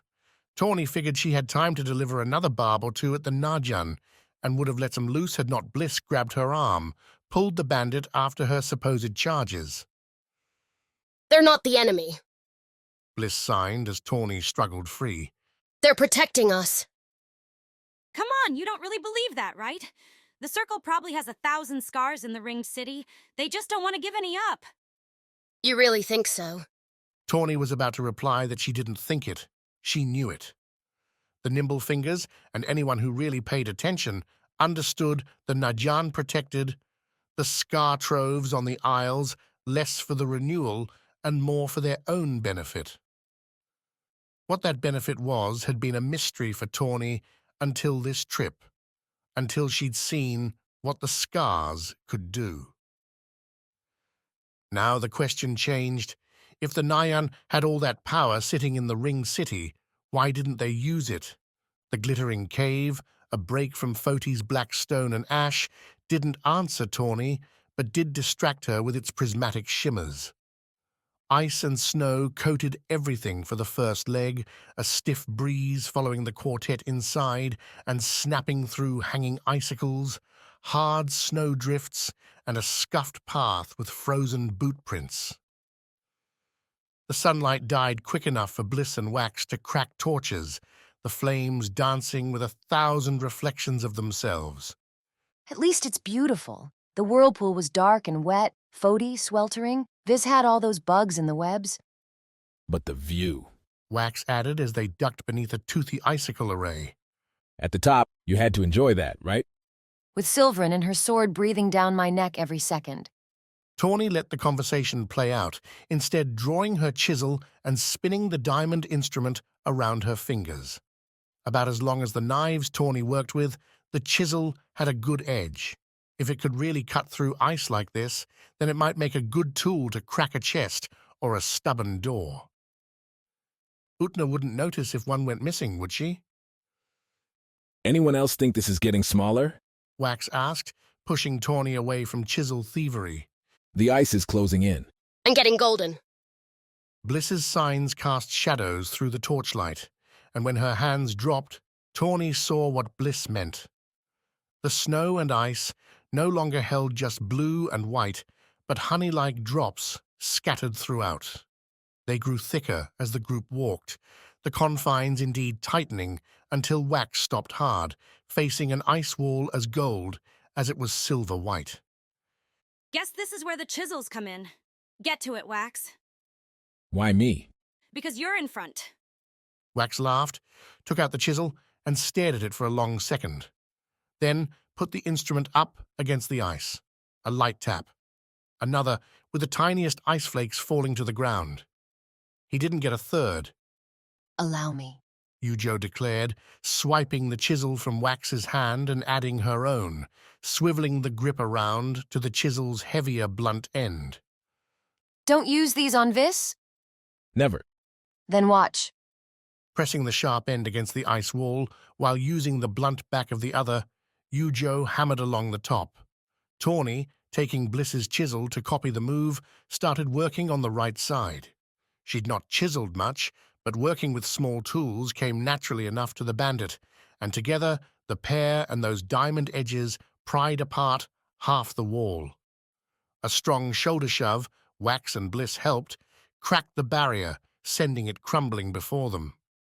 Beyond, the cave floor fell away, disappearing into a chasm covered in golden veins no thicker than a rope.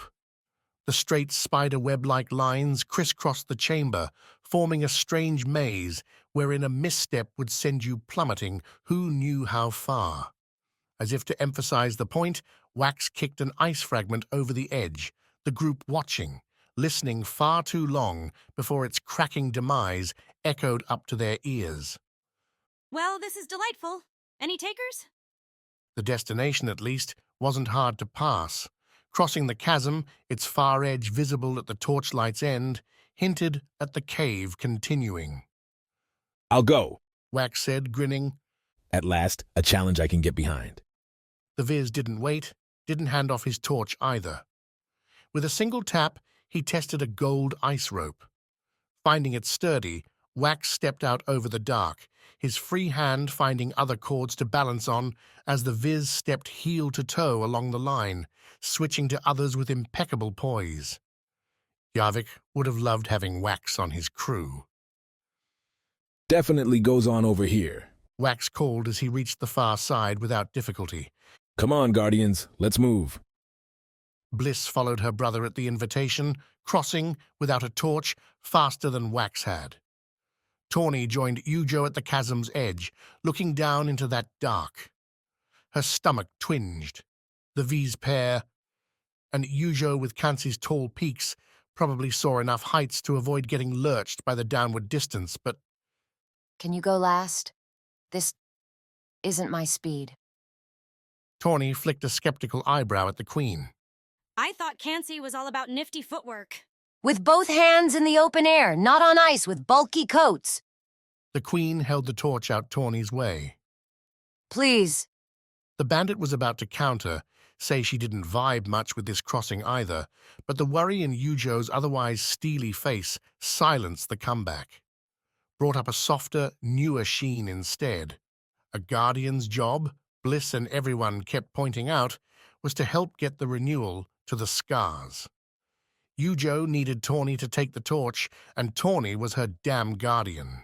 She might have stolen the diary, but As Wax had put it to her, Tawny was still here. She had a responsibility. I've got you.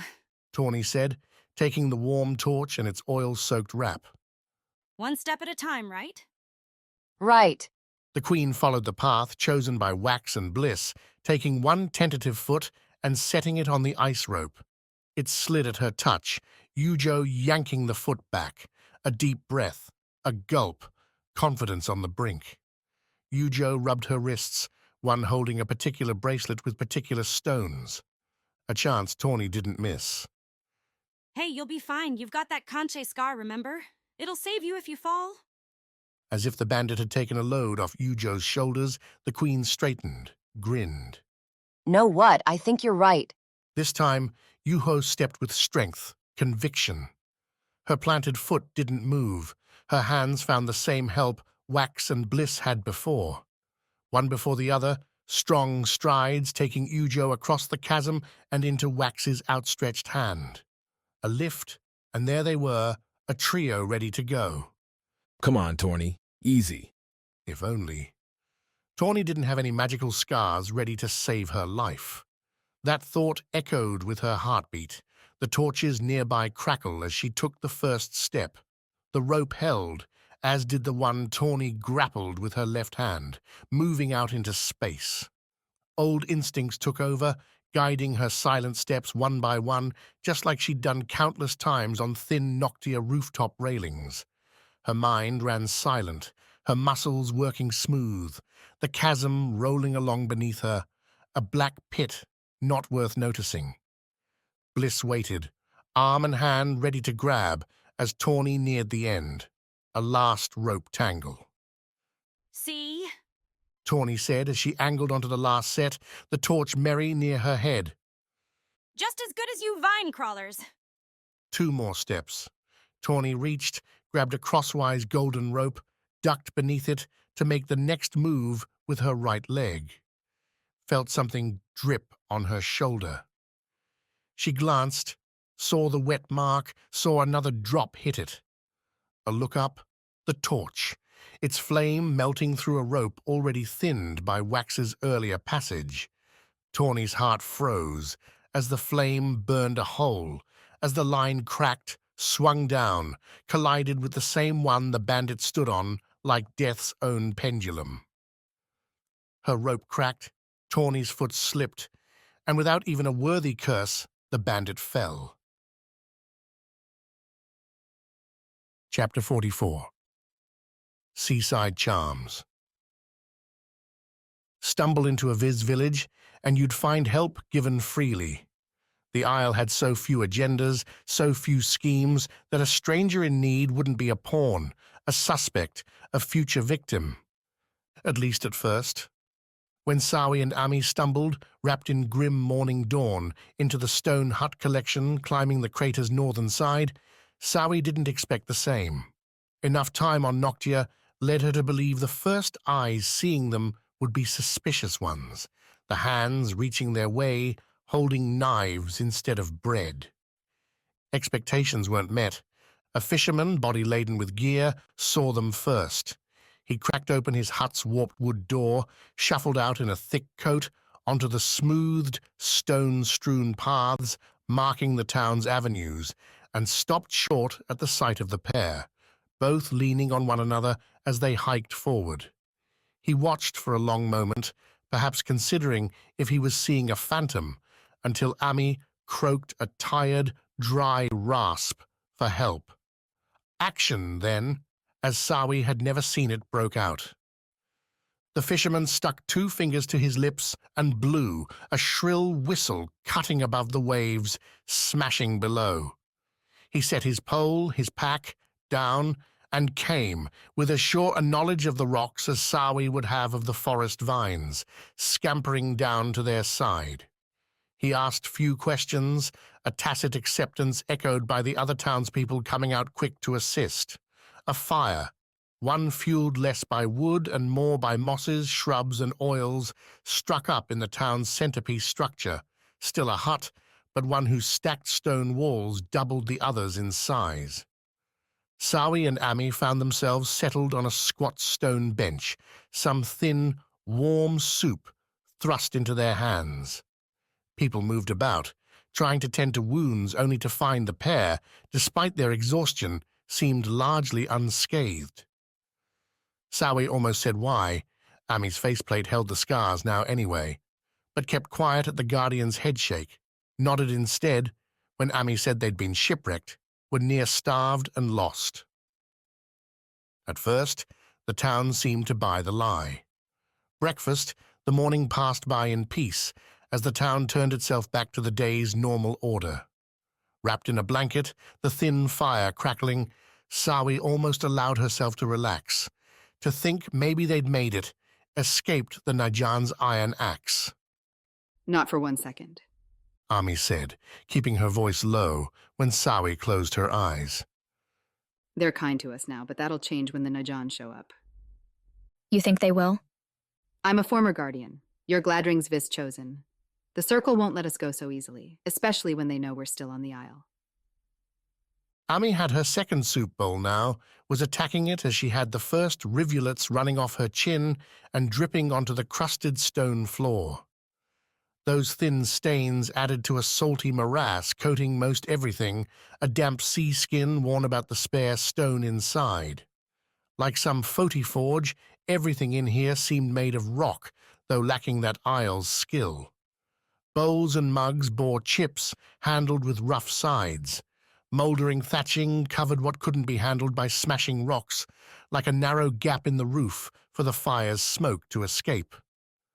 A town living on little, but Sawi found few unhappy.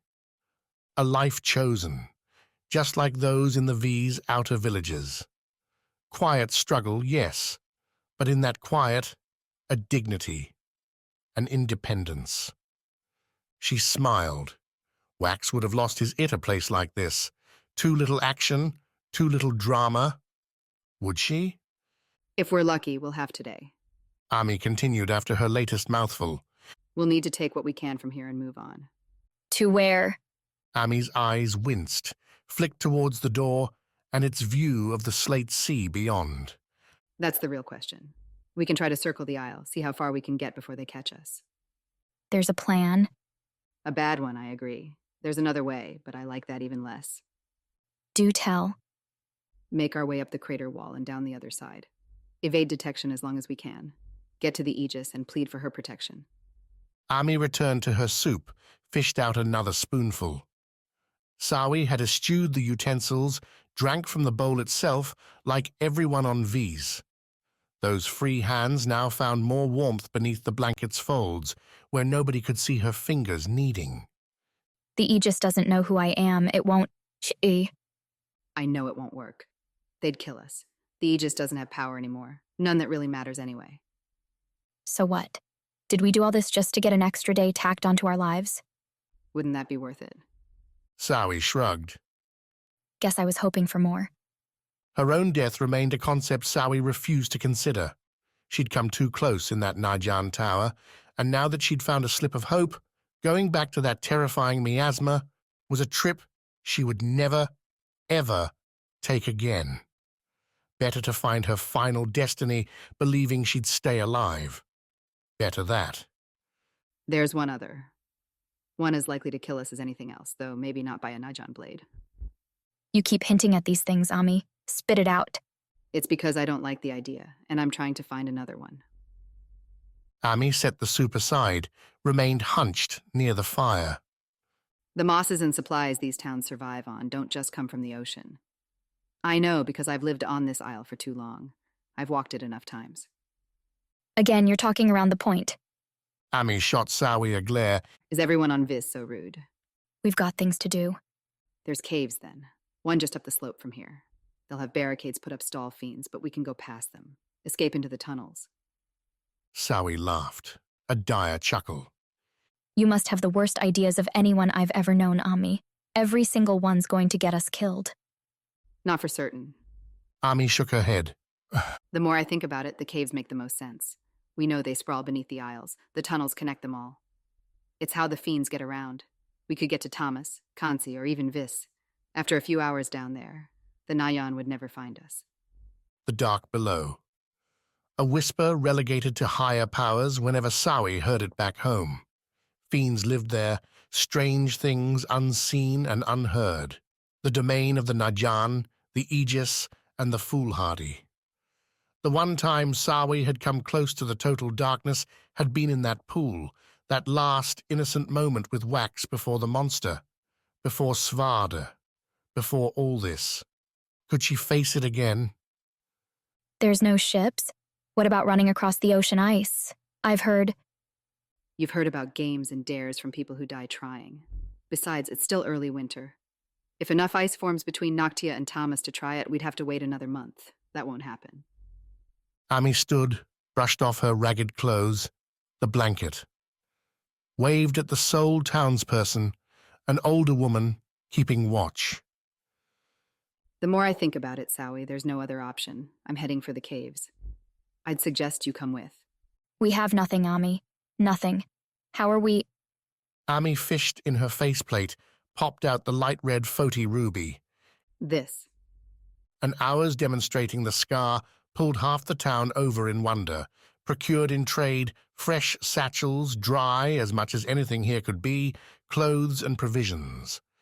Ami chose a vicious, serrated harpoon, while Sawi, without much confidence, took a large knife meant for filleting massive fish. Fresh water poured from rain barrels, and melted snow topped off new water skins. New coats, new boots, all made with animal skins thick and warm, completed the ensemble, a heavy selection that had Sawi questioning how they'd managed to march anywhere for long. You'll get used to it. Ami countered, and because Sawi saw no alternative, she didn't push back. All that for a single Skar, the ability to start a fire, heat a home, melt a stone with a little thought and focused effort.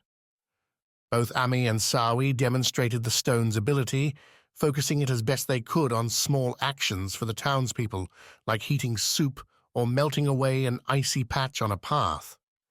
In its whispers, the Foti Skar seemed less enthused about these mundane uses. But the stone was a stone.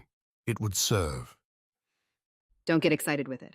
Ami said, as a final warning after a lunchtime break. You could hurt someone yourself or destroy a home. Work with it slowly. Let it teach you. And don't be stupid. Helpful, Ami. Sawi muttered, adjusting her satchel yet again. How people went on long journeys with such heavy loads. On Vis, you could forage enough to not need so many supplies. You could never swing the vines with a pack like this. They're making the trade. Ami replied, nodding as one townsperson, eyes closed and holding out the Skar in a clenched fist, like the stone was some deadly device, made the air shimmer with sudden heat. The watching townspeople cheered, whistled, clapped the man on the back. Just trying to keep them alive. Whether Ami's rapid education would suffice, Sawi wouldn't know. They started up the rocky cliff in the afternoon, leaving behind the buzzing town and the sea's salty spray. Their new clothes kept the cold at distant remove, Sawi even starting to sweat with the climbing effort. Ami led, her harpoon's butt end serving as a pocked metal walking stick. Silence settled, punctuated only by seabird cries and the scattered noises back towards the town. Yet far from the quiet the previous night, when death seemed so close, Sawi did find that hope. One Skar, one trade, and they'd gone from ruined to having a chance. As for the caves, the jittering edge the idea brought to her nerves, Sawi would confront that when they stepped inside those awful tunnels. She would face her fear, and... Stop, Ami said, just before Sawi would have walked right into her. Something's off. Everything's off, Ami. No. The Guardian looked left, right, hesitated. The cave's just ahead, but something's not right. Some mystical guardian sense telling you this? Ever feel like you're being watched? Sawi started to answer, to say that something was always watching you in the jungle, only for Ami to snake an arm back and pull the Vis to the hard ground. With the pack, Sawi hit hard, a curse bubbling up and dying down as a black dart whistled by overhead. What was that? Sawi said, as Ami shirked off her pack in a smooth motion, the guardians swinging the satchels before her like some makeshift wall. Death's opening move. Draw your knife, Vis. We've been found. Chapter 45. A Fight in Fire. Svarde and the dead king made the impossible charge. Flanked by flimsy corpses, the pair barreled like a spear's point towards the tunnel and the crackling flame. For Svarde, the reasoning lay simple. Kivi was back there, and dying beside his ferret was worth more than a lingering decay without her. The dead king's motives were a mystery, but perhaps he was tired of his time in the endless dark.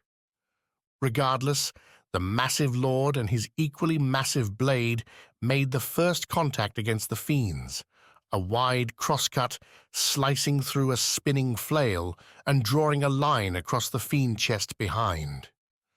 Svarde, searing warmth on all sides, broke for a third construct, metal wheels and gears sliding its turret their way.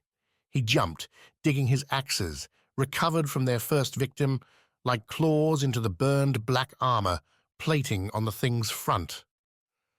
The barbarian's own leathers sizzled at the touch, an unwelcome sensation Svarde ignored in an end-over-end climb up the rolling thing's front. The turret sat before him, nearly Svarde's height and ready to box him over with its smoking nozzle.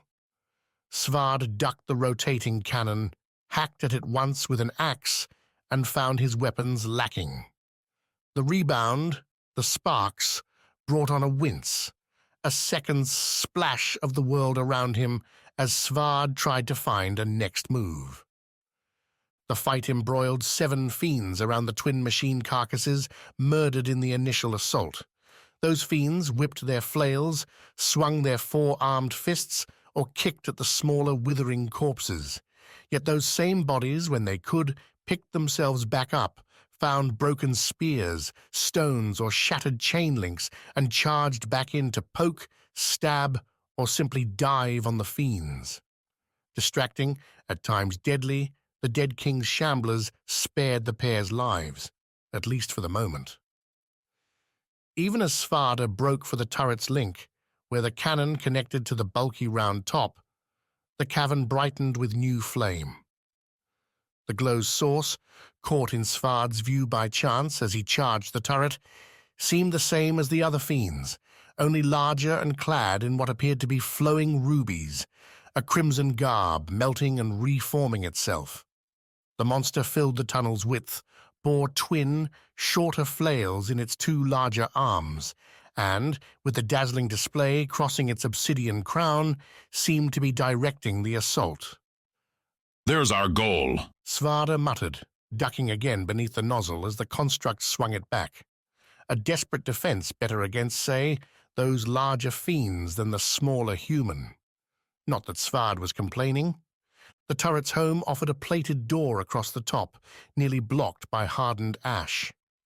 Svarde saw no way to open the thing, figured his own assault was lost, until a scurrying stone form, snorting her way up the construct's rear, birthed a grin. "Kivi!"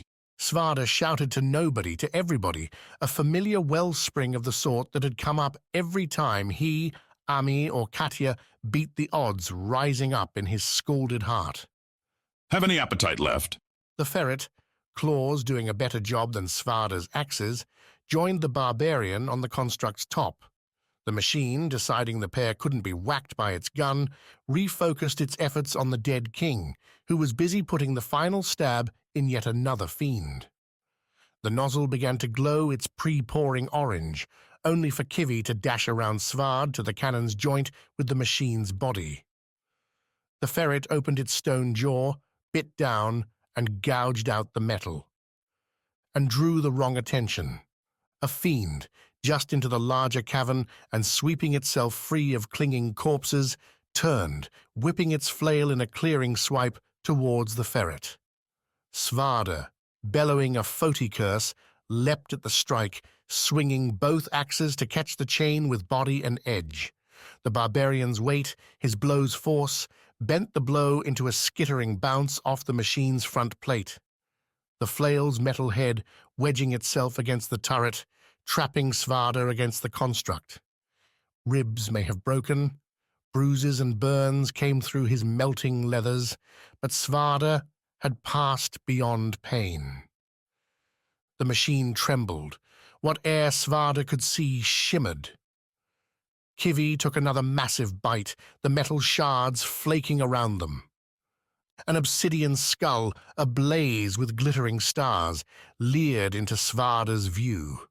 The monster tugged at his flail, prompting a gasp from the trapped barbarian as the metal bit into his waist. Svarde tried to work his axes at the links, found them of little use with his arms stuck. He settled instead for another rasped curse, a sweaty glare at a fiend who no doubt didn't care, didn't understand. Kivi bit again. The construct fired. Orange, red, black exploded in an arcing spray, one without direction, without intent. It splattered before Svarde, caught the reaching fiend in its obsidian face, and sent the monster backward into a heavy fall. Glowing bits laced the tunnel's ceiling, burning through hanging rocks to send them plummeting towards the ground. Some caught the dead king and his current target, driving both into a stalemate as they assessed their newest injuries.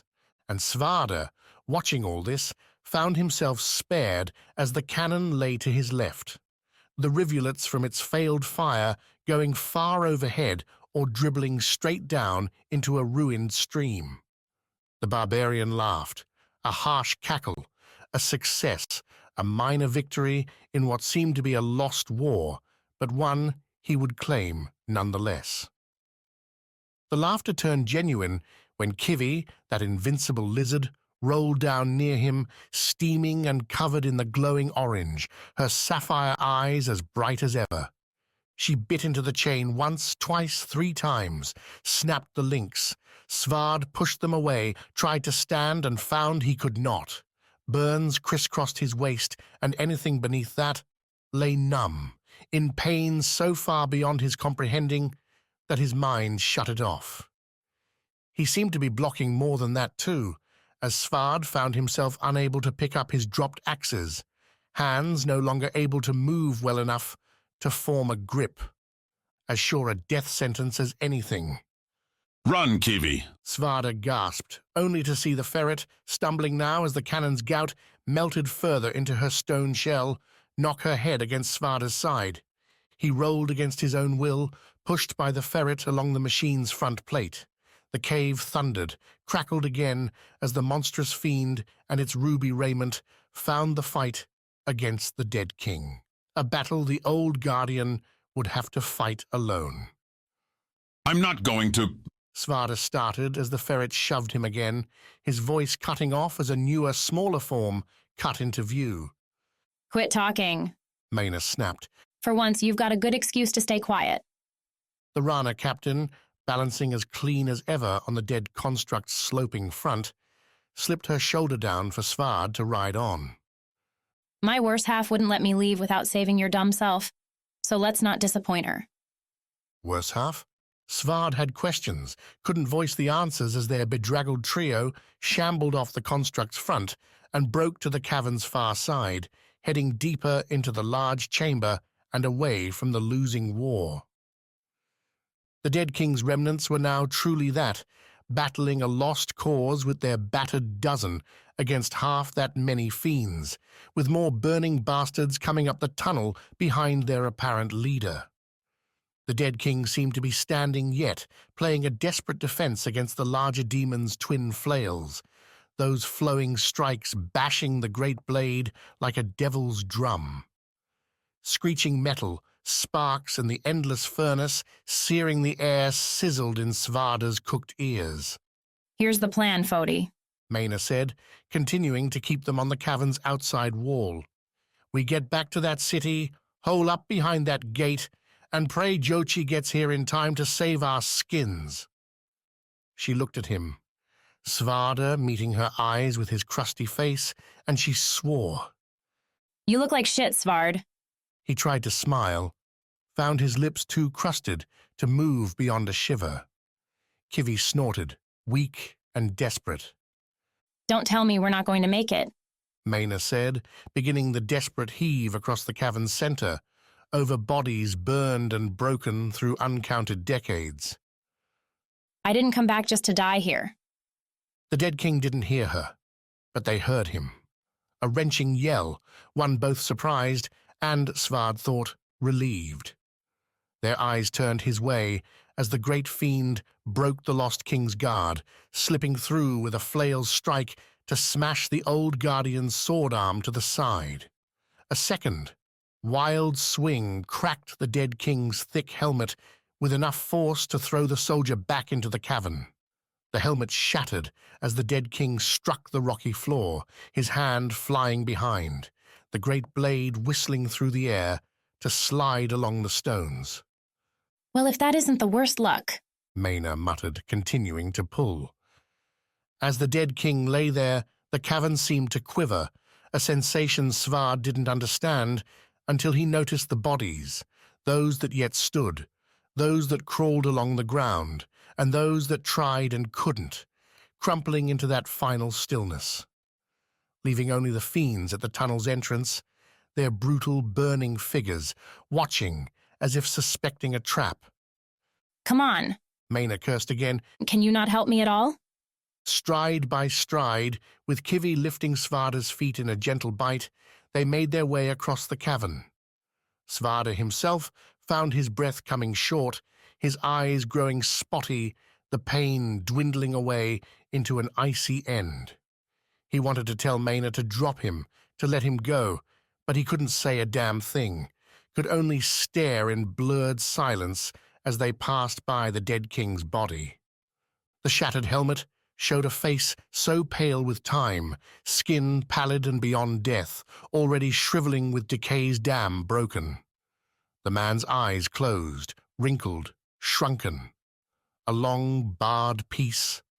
No. An ill rest, one Svarde figured would be better brought with fire's finality than waiting here in this broken cavern. That, at least, these fiends could deliver. Ah, damn it, Maina said, drawing Svarde's fading glance up. The fiends flared, their leader breaking into new sparkles across its obsidian skull. Burning feet strode forward, fanning into the cavern, with the ruby-coated leader angling straight for their trio. Sorry, Svarde. Tried, but I don't think we're going to make it. The Rana captain tugged Svarde another lunge, then dropped the man on the rocky floor. Maina took a step ahead of him, drawing out a rusty scimitar and holding it in two hands. A weak weapon for a massive foe, but Maina snarled out a Rana challenge anyway, brave, insane, and likely as dead as he was. But perhaps not stupid. As the massive fiend approached, Svarde caught a dark glimmer in its fiery reflection, one near the barbarian's own head, a jagged line worn by time, by conflict, but held together with a power beyond any simple forge. A possibility, a hope, and Svarde put all his aching effort towards it, a nod, a nudge, the slightest finger twitch. A clue that amazing ferret, itself battered and nearly broken, saw. With stone jaws, as Maina ducked the flail's first swing, Kivi brought the dead king's blade to Svarde's hand. Chapter 46. Whisper Wards. The gold-frozen ropes snapped, Tawny faltered, and Yujo jumped. The Khan's queen didn't ponder, didn't second-guess. Even as Wax did the utterly useless thing and shouted Tawny's name, the queen disappeared over the edge. Bliss and her brother went to that same icy cliff, the lone torch doing its best to show where their friends had gone, and saw nothing save shadows. Alive! Came the shout, Tawny's voice just before dread and doubt crept in, not so far down as the dropped rock either. Alive somehow! How? Wax called, confusion and elation bleeding together. Bliss dropped to her chest, head going low into the chasm, as if by leaning a little further she could make them out. What? The conscious Skar. Yujo this time as confident as ever.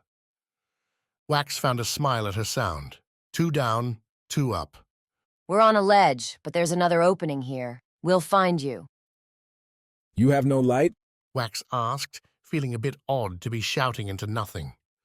You're talking to a pair of gutter snipes, Wax. We're used to stalking in the dark. Get going. Tawny had that invincible tint to her now, the laughing delight that comes with dodging death. Wax had it too, and so did Bliss in her wild grin as his sister popped up. Another fatal mistake made well by the Skars. At some point, Wax would find himself sitting in the Aegis's chair just because he owed the gods that much. First, though, he'd have to make it that far. Shall we, sister? Wax said, turning to the ongoing tunnel. Like old times? Not that old. True, and those not-so-distant memories bobbed their steps down the cold rock tunnel, the golden gash losing its icy coating as they went deeper inside the mountain. Their torch caught the glitters aplenty, making Wax squint as the sheer amber-yellow sparkles overwhelmed. A mystical, magical sight, walking on a treasure that would have had all of Noctia jealous. The Najan control this place, right? Wax asked as they walked, the tunnel staying just wide enough for the 2 of them to go in single file, Wax having to duck here and there to dodge low swoops. Why aren't they digging all this out? Bliss tapped his shoulder. Because they don't want to offend the gods. An earlier, younger Wax might have agreed with that, but spending those nights among Noctia's business captains, its merchant marauders, told him otherwise. The Najan, the powerful and wealthy, didn't care about the gods, not in any sacred way. No, if the Najan weren't digging up in here with the Went, there had to be a different reason. No answer presented itself by the time the tunnel widened, ended in a curling chamber whose broad base led to a chimney-like rise at its back, the climb vanishing behind a golden roof. Not only gold here, though.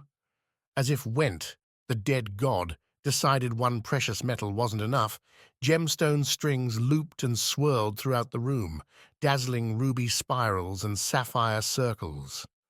The golden gems also rose here and there as strange mounds, odd misshapen lumps of all sizes, though none much taller than Wax. As if the room had once bubbled up, only to be frozen in time.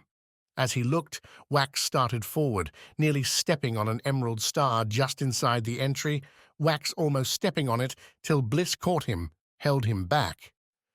Careful. All these Skar chambers have tricks. Good point. Wax knelt, holding the torch before him. That this was the Skar chamber was no question. The Skars themselves sat on a central mound, rising up like a natural growth and dotted with the small stones.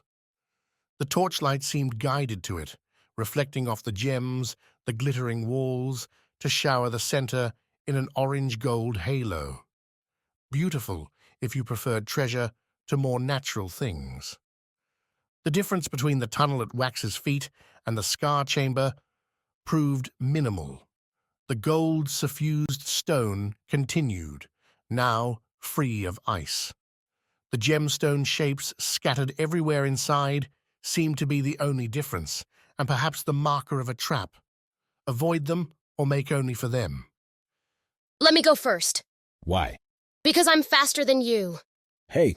She squeezed past Wax before her brother could lay out all the examples, the admittedly few, when he'd bested his sister in a race across the jungle.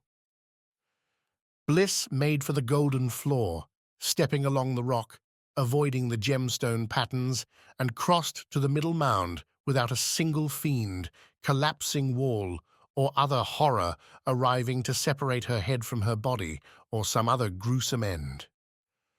Looks like that'll work. Easy then. Wax took a step, following her. His foot hit the golden floor, and a rush ran through his mind, the 3 scars on his necklace waking up at once and chiming in with fast, unintelligible whispers. Wax hesitated, tried to sort out the urges, what those dumb stones were saying, only to see Bliss frantically flashing her fingers up ahead. Your foot! The gold stone wasn't content to lie there. The glitter rock no longer felt sturdy. Instead, it swarmed up his planted foot, climbing him like a rampant moss on Vis. Wax tried to raise his boot, found it immovable, not even a wiggle. His left foot, too, seemed jammed. By this point, Wax had found instinct and reaction a better guide to survival than deliberation, and he didn't stop to think what losing a boot might mean in a frozen mountain, instead jerking his socked right foot free and stumbling forward. That same instinct aimed his step, the torch in Wax's hand giving enough light to spot that emerald spiral. Wax landed on the smooth stones, dragged his left foot free to match it, his wriggling toes and their cloth wraps at once catching cold, but otherwise remaining unshared amid the green gems. Wax wobbled, watched, but the emeralds didn't rise up to devour him. Behind, both boots vanished in the gold stone, swallowed up into small mounds. The mounds. Those shapeless lumps took on a new meaning as Wax swept a look across the chamber. Not just pointless features, then, but things snared by the strange ground. As Bliss said, every Skar chamber had a trap. Now they needed to figure out how this one worked. Why aren't I getting attacked? Bliss signed, standing by the center mound with the golden scars. What's the difference? It likes you more? Who wouldn't? But let's get serious, Wax. Just because I'm cracking jokes doesn't mean I'm not thinking. A ruby line lay to Wax's left, leading towards the room's middle, while a brown stone cross glowed to Wax's right. Gold lay between both, though Wax felt a good jump could get him over. Still, better to confirm he needed acrobatics. Who knew? Maybe the room just hated boots. The Renewal knelt, shifted a single toe off its emerald home onto the gold stone. The rock quivered, like still water starting a ripple, and Wax scooted his foot back. Okay, definitely not the boots. I'll have to jump. Obviously. Don't see you helping. Bliss frowned, then walked back across the chamber near Wax. I can boost your jumps, maybe. Which way, you think? They looked at both options, ruby against topaz, and both wound up facing the photy-colored line. Tell me why, and I'll say whether I agree. Wax asked his sister. The emerald isn't eating you, and you have a Vis scar. Maybe the ruby won't, because you have a photi one, too. But you don't have any scars, and you're not getting attacked? Another shrug. Still, Bliss's idea aligned with Wax's own, and any chance was better than none. With a nod, a measuring look, Wax jumped. Bliss followed, reaching out and steadying Wax on the narrow landing.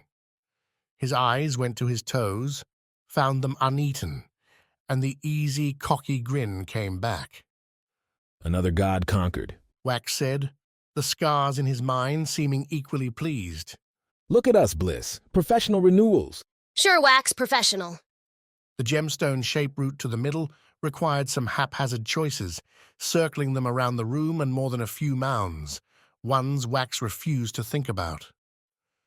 When he landed on a sapphire splattered near the center scars, Wax didn't hesitate, reaching out to pluck one of the golden stones free.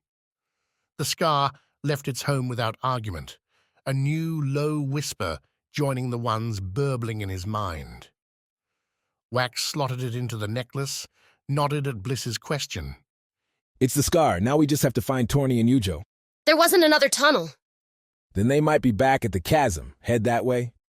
Before Bliss could say yes or no, Wax popped his foot off the sapphires, right onto the gold. The Went Scar's whisper sped up, and no mound formed. Safe, easy walking. He flashed a smile at his sister. Professionals. What are you yammering about? Tawny asked, striding into the room with Yujo on her heels through the same tunnel Wax and Bliss had used. You found them? Good, because I'm tired after... Stop! Wax shouted as Yuho set foot on the golden floor. Tawny, left alone, only looked confused. Yujo kept on going, her feet getting just past Wax's mounded boots before getting stuck fast. Get out of your boots, Yujo. What? The queen replied, yanking at her leg, then looking down.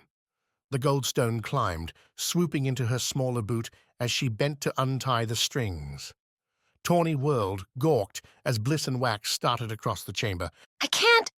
Yujo broke off in a curse, the golden rock flowing over her fingers as they tried to push the laces free. She tried to pull her hand away, found it fastened tight as more curses streamed from her mouth.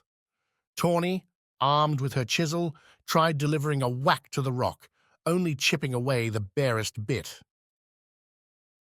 As Wax reached Yujo, the gold rock consumed her hand, climbing towards her wrist, while her left leg had a mound covering her ankle, growing fast. Get your chisels! Tawny snapped, whacking at the rock again. Maybe we can... It's not enough. Bliss signed, though she did as the bandit asked, delivering her own pointless hack. Wax, though, met Yujo's look as she pulled, her eyes wide, face red with effort. A deep fear found her, the same Wax had seen in Sawi as they scrambled away from the fiend. The sure knowledge death wasn't far away. A couple months ago, Wax might have believed that look, might have given in to the fear that they were far beyond their abilities, their place in the Isles. With the scars thundering in his mind, Wax entertained no such thought. Instead, he listened to the whispers and unleashed their desires. Chapter 47. The Hunter. Deshiva, Kitai's lead hunter and commander, if such a word could be used, of the city's weapon wielders, stood in the circle's center.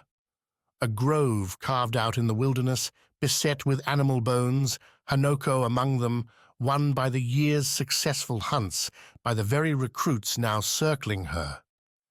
The 20 or so souls graduating into the city's hunter ranks that year had their fresh tattoos glowing in the few sunbeams making it to the jungle's floor, all with tooth necklaces made from their own kills, silence earned with their own honor. Words poured from Deshiva's lips in a steady cadence Quick barely heard, didn't recall. His ears felt mushy, his eyes red, from a night spent staring at the sky in his hammock, overwhelmed and awed with himself. With the weeks spent stalking creatures at one hunter's side or another, at his first solo victory over a Hanoko 3 days prior. He'd stalked the cat back to its den without being detected, took a whisker off its face while the creature slept and returned with the trophy, a better marker of skill than a pointless kill. Those hunts, the ones necessary for sustenance or protection, would come later, though Quick dreamt of them now. Deshiva picked up her spear, adorned with myriad feathers, and began the anointing, inviting every hunter she touched with its glistening point to declare their names, their family, and their weapon. Many chose spears as Deshiva wound through the circle, few picked swords, and only a couple decided on the cowardly bow and arrow, a utility at best should a hunter's true skill fail. The Hanoko he'd tracked was a graceful creature, purple, grey, and dashed with the scars of a long life among the vines. Quick had watched the cat take its lunch, its dinner from critters roaming the forest floor, its claws every time adapting to the need, whether a quick climb or a chase through tight quarters. Deadly utility. His choice earned Quick an appraising look, earned Deshiva's curiosity, if not quite her respect.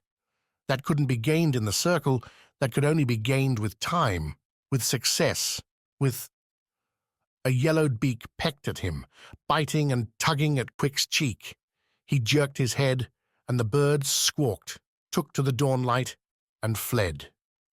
A blink or three chased the dream away, the Motelan dart's after effects keeping his muscles sluggish, his mind more so. Replaying the reasons he lay on hard rock in the cold felt like recovering from a night with too much wine, too little water. Until Quick came to the reason why. The hunter curled up, looked around, saw his satchel, his gauntlets piled astride away. Masayo then, assuming her task would be done well before Quick could find her and strike again. Maybe she thought killing Sawi would make Quick change his mind. Maybe she thought he would give in. Maybe she didn't realize how patient, how determined a Vis hunter had to be. Quick left the satchel behind, slipped on the gauntlets, and broke into a loping run to the east. Frigid wet had formed overnight, coating the ragged cliff in death's own ice. At first the hunter stumbled, slid, fell, every mistake molding into mastery. He picked out the drier tops where grey sun made dried spots. He reached for shrubs to balance, planted feet even to keep from sliding. The gauntlets left his waist and found Hit's wrists, their hard claws good to spring out, catch himself. He moved, he chased. Though there was no trail, the jungle left many signs. Noctia's barren stones gave few, save for the odd overturned rock or a smudged dirt stretch. At first, Quick tried to play the hunter's game, eye Masayo's path, before giving it up for the broader goal. Sawi and Ami were heading towards a town. Masayo would be too. He wouldn't miss that. And though the day had burned on too far by the time he caught the smoke, the buildings beneath him, the townspeople clustering in the small village's square, Quick still felt that same satisfied burst. A correct hunch, the hunt continued. He would have descended to the village, would have tried talking to the townspeople to see if they'd seen his wayward targets, but Vis made things simpler for him. Ami's Foti curses carried clean on the winter wind and drew Quick further east, around a jutting slate stone outcropping. The sight traded the hunt's pleasure for panic. Ami and Sawi were hunkered down behind their bags while Masayo watched from above. The third-hand leader wasn't speaking, issuing demands, but instead seemed to be working her hands beneath those devastating robes. As to what, that answer came quick, with a flickering spark whistling from Masayo's fingers to the satchel, where the speck burst into flame, charring the satchel's leather and grabbing at the satchel's easier stitching.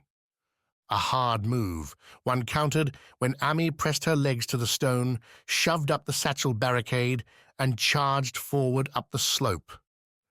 The Guardian used her left arm for the lifting, her right leveling some odd metal stick like a short spear. Sawi, abandoned, broke alongside the stones. Split and forced Masayo to make a choice. Smart. Quick himself began a low shuffle, his chest almost on the rocks, cutting above Masayo. A wild charge might work, but the hunter's instincts said a secret strike held a better chance. Even as he crawled, the gauntlets walking their claws along the pebbles, Quick kept his palms feeling, searching for a throwing stone. The Tenet didn't wait for Ami to arrive, instead cutting to the right and flicking something at Sawi. Another dart? Quick couldn't tell, though Sawi yelped and fell, tripped or out, unclear, and not something he could change. Masayo's move gave Ami the time she needed to reach the Tenet, and the Guardian refused to consider anything other than full-on assault. She barreled into Masayo from the Tenet's left, up and under with a throwing push at the last bit to get the hot satchel into the air, smacking into Masayo like... No, Quick's mouth dropped as Masayo ducked, weaved around the thrown bag, seeming to fold around its sides like water rippled along a thrown stone. Masayo came around the far side, a small knife somehow in her right hand, and struck at Ami. The Guardian, though, wasn't some wayward Vis, some Najan recruit, or hapless noble marked for death. Ami had her weapon crossing her body after the toss, apparently anticipating Masayo's move in a brawler's instinct Quick could only admire. Masayo found her strike batted wide, Ami's cocked left fist striking the Tenet's face in a hard jab. For once Masayo lost her footing, stumbled back a step. Ami brought her weapon in a backhand, the hooked end screaming towards Masayo's face, only for the Tenet to fall, plant her back on the rocks as Ami's strike missed overhead. Masayo kicked out her left foot, cracking into Ami's knee, sending the Guardian to a cursing kneel, her head right where Masayo's kick could take it. Ami rolled with the blow, rocks scattering everywhere. She kept hold of her weapon, stopped her slide, rose just in time to catch Masayo's follow-up, another lunging stab in an arm block, punching the pierce up and over her shoulder. The victory left Ami open for defeat. A second Masayo kick to Ami's chin, pushing the Guardian up and over onto her back. Masayo had the knife flipped in an instant, ready for a gutting end. Except she'd taken too long. Quick had his position, had his chosen stone, and he flung it fast.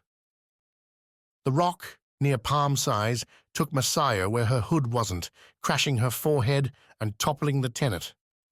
Her grey robes whirled as she fell along the slope, Quick springing to his feet and following. You. He heard Ami ask, groggy as the hunter went past. A question to answer another time. Masayo snapped free from the roll, angling off to Quick's left, where another outcropping offered gravel ground and some stability. She stood, the knife in her left hand now, as Quick closed. Blood ran, splitting around her left eye. No smile now, no cocky bent, only a killer's focus, the same as a cornered Hanoko. I gave you a second chance, Masayo said as Quick drew to a stop across from her. I thought you were smarter. I'm only a Vis. Pity. Masayo's wrist twitched. A movement Quick didn't really process till he noticed the knife she'd held wasn't in her hand any longer, till a red flare confirmed the blade now stuck from his thigh, where his thick coats left apart in the wind. As he noticed, Masayo moved again, both hands returning to her robes and coming out with more knives. She settled into an even crouch, waiting, and telling Quick what he needed to know. He swiped at the blade, knocked the knife free, though the burn remained. Such useful things, knives, Masayo said, holding her crouch, while Quick brought his gauntlets to bear. Coat them with poison, conceal for close work, or throw for a silent end. No crossbow required. The god's finest invention. Quick didn't dignify the words with a response. He forced that burning leg to launch him ahead, a dust-scattering overhand swing just like he'd done before, back on the slopes. Masayo went forward to meet it, darting ahead and down, ready to get inside, stab up, and take Quick with a single stroke. Only Quick wasn't going for the overhead blow, instead scooping his left hand and its gauntlet in an underhanded swipe. The move forced Masayo into a desperate sidestep, Quick's gauntlet catching, shredding her robes. The hunter's momentum carried him past Masayo's counter, the knives too small to do anything more than nick his coat.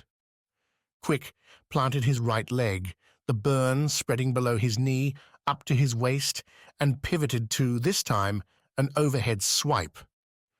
Masayo hadn't turned around yet, the counter-attempt leaving her arms, legs leaning forward and not to the side. She flung her left arm, the knife up to meet the coming gauntlet, but the small blade wasn't built for blocking. Quick shoved it to the ground and carried on, pressing into Masayo and cutting through her already torn robes, into her side. As the slight resistance slowed the strike, Quick again brought his left hand in an upward swing, only to feel a new needle's bite into his forearm. Masayo's knife tore his leathers, snarled his skin. It should have stopped the swing, should have ended Quick's move right there, but Deshiva trained her hunters well. When you can make the kill, you stop for nothing. No pain, no wound, no threat. Quick drove the left gauntlet to meet its sibling, accepting the deep stab to catch Masayo in the middle, the sharp wood talons going deep, drawing a gasp, a spasm, and silence. Quick caught the Tenet's fading eyes, their faces only a breath apart, and in them saw nothing. No answers, no secrets, no promises. Like any other quarry, in death, Messiah was quiet. In life, the burn spread, Quick's blood ran, and he pitched forward on his victory, toppling them both to the rocks as the day's first snow began to fall. Chapter 48. Mountain's Might. Being a thief, skulking about in secret, prepped Tawny for all kinds of nefarious things. Backstabs and betrayals, traps and tricks. It manifestly did not prepare her for the damn scars. She'd seen Wax blow up monsters and ships with the Foti stone, she'd felt the Vis rock knit her cuts back together, and Tawny had ridden the sledge just fine, while Yujo's Kanse Skar let the ox glide over the snow. All terrifying, wondrous, and out of step with the rational world she'd grown up in. So when Wax put his hand on Yujo's rapidly petrifying body, Tawny backed up, fast.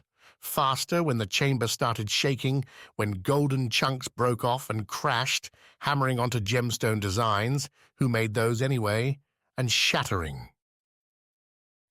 Fighting the urge to snag some of those precious stones, and she might have bagged an emerald or two that broke off in the crackles, Tawny hunched down behind the large, central scar mound and watched. Yujo, who'd been half golden stone when Wax stuck his hand against her, stepped free from her prison as the rock peeled off. Cracks ran along the casing, cracks that didn't end when they ran to the chamber's floor, instead spreading along, up, and around. When the snapping, snatching lines struck a hanging stone, it fell. When they struck nothing, the cracks just kept right on going. Stop it, Yujo said, stumbling out as the room shook. I'm free, Wax. But she wasn't free. As she spoke the words, the floor at her feet grabbed at her boots again, even as the chamber kept shaking. Wax said as much, the Vis Renewal trying to trace Yujo's progress with his scar magic and falling over after a violent rattle. Bliss grabbed her brother, dragged him away as another rock chunk smashed the ground where he'd been. Worse, beyond them, the room's only exit looked lost behind some hefty stones. Torny! Wax shouted, the bandit peeking around the mound to see him sitting up. Throw Yujo a scar? Hey, that she could do. Tawny grabbed a golden scar, shoved off the growling whispers in her mind, and launched it across the room. Yujo, again encased up to her thighs, caught the scar, slotted it into her bracelet. Her prison, as if triggered with a switch, stopped. Yujo's eyes closed, the queen looking as royal as Tawny had ever seen in the glittering chamber, still lit by Bliss's torch.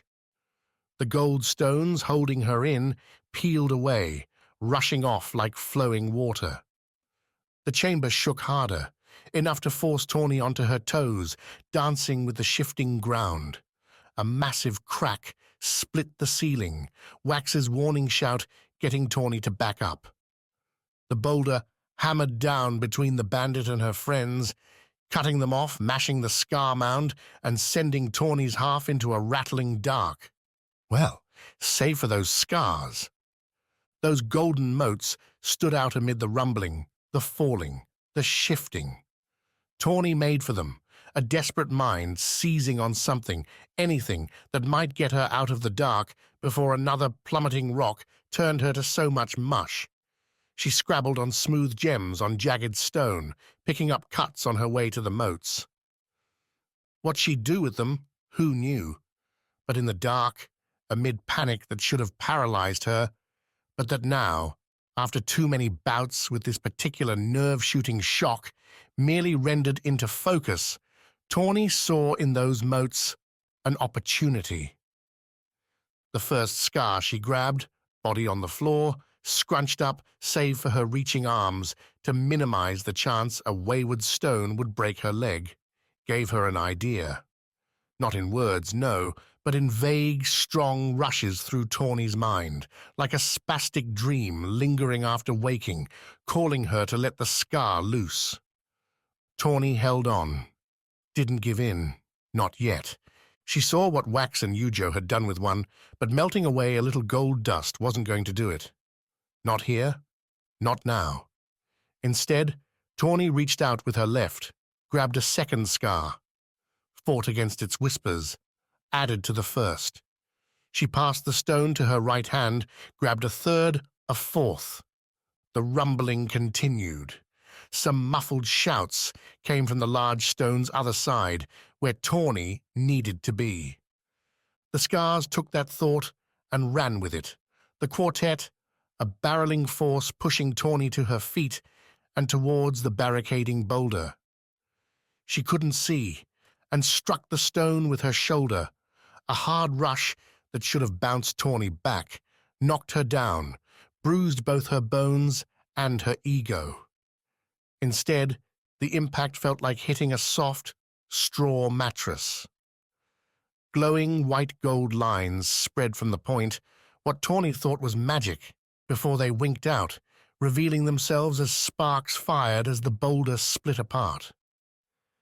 Not yet to the other side, the Skars kept up their pushing, kicking Tawny's feet along the ground, through the battered, blasted boulder and into Bliss's torch glow, the Renewal trio back near the chamber's exit, trying to melt away the rocks blocking their path. They all turned amid the crumbling rubble, variations of shock and joy playing about their faces as Tawny tumbled into the room. Again, the Skars caught the bandit, hearing her desire to leave the chamber and biting at it, seizing it. The rock-riddled floor caught Tawny's fall and lifted her back up, rolling her feet forward as the bandit cursed, told the other three to get out of the way. The gems, the golden stone, rolled up behind her, a stone cape following Tawny and wrapping around her as she collided with the tunnel-blocking debris. Like with the boulder, bright lines sizzled through at the impact, blowing the blockage down the tunnel. The Skars, presented with an opening, whispered an indistinct question, one Tawny knew how to answer: get her and her friends free. The Skars obliged, Wax and Yujo adding their shrieks to Tawny's own as the Skars carried the group down the tunnel, rippling the earth to move them in a rolling cascade. Where the tunnel proved too narrow, where a swift strike against hard rock presented itself, the Skars would roar in Tawny's mind and shove the problem away, melt it, remake it into a smooth scallop, shooting the group along their path. The stars took the chasm as a minor hiccup, lurching the tunnel's end forward, the rock itself growing like a weed into a spanning bridge. A spectacular move, and one Tawny borrowed Wax's habit to whoop through as they flew to the other side.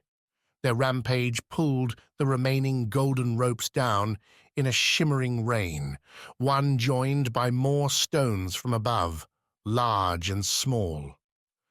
The tiniest doubt scratched as Tawny flew into the tunnel on the chasm's other side. The mountain rumbled still, shook and rattled. Cracks followed their rush. Those rock fangs above kept falling. How much could the Gash take and keep on standing? But the mountain didn't fall on them. The Skars spat the foursome out the tunnel's exit onto the path they'd walked up hours before. Running before them, farther down towards the outpost, were the guards that had been their escort. Fleeing a shaking mountain seemed prudent, but Tawny couldn't resist a grin as the rocks let her down at the mountain's entry. How about that? Tawny said, snapping that same grin at her friends, all three looking a bit queasy, a lot confused. Never say I can't get us out of any fix. How? Yujo croaked as she knelt on the ground, breathing hard. What did you do? Ever realize these babies can work together?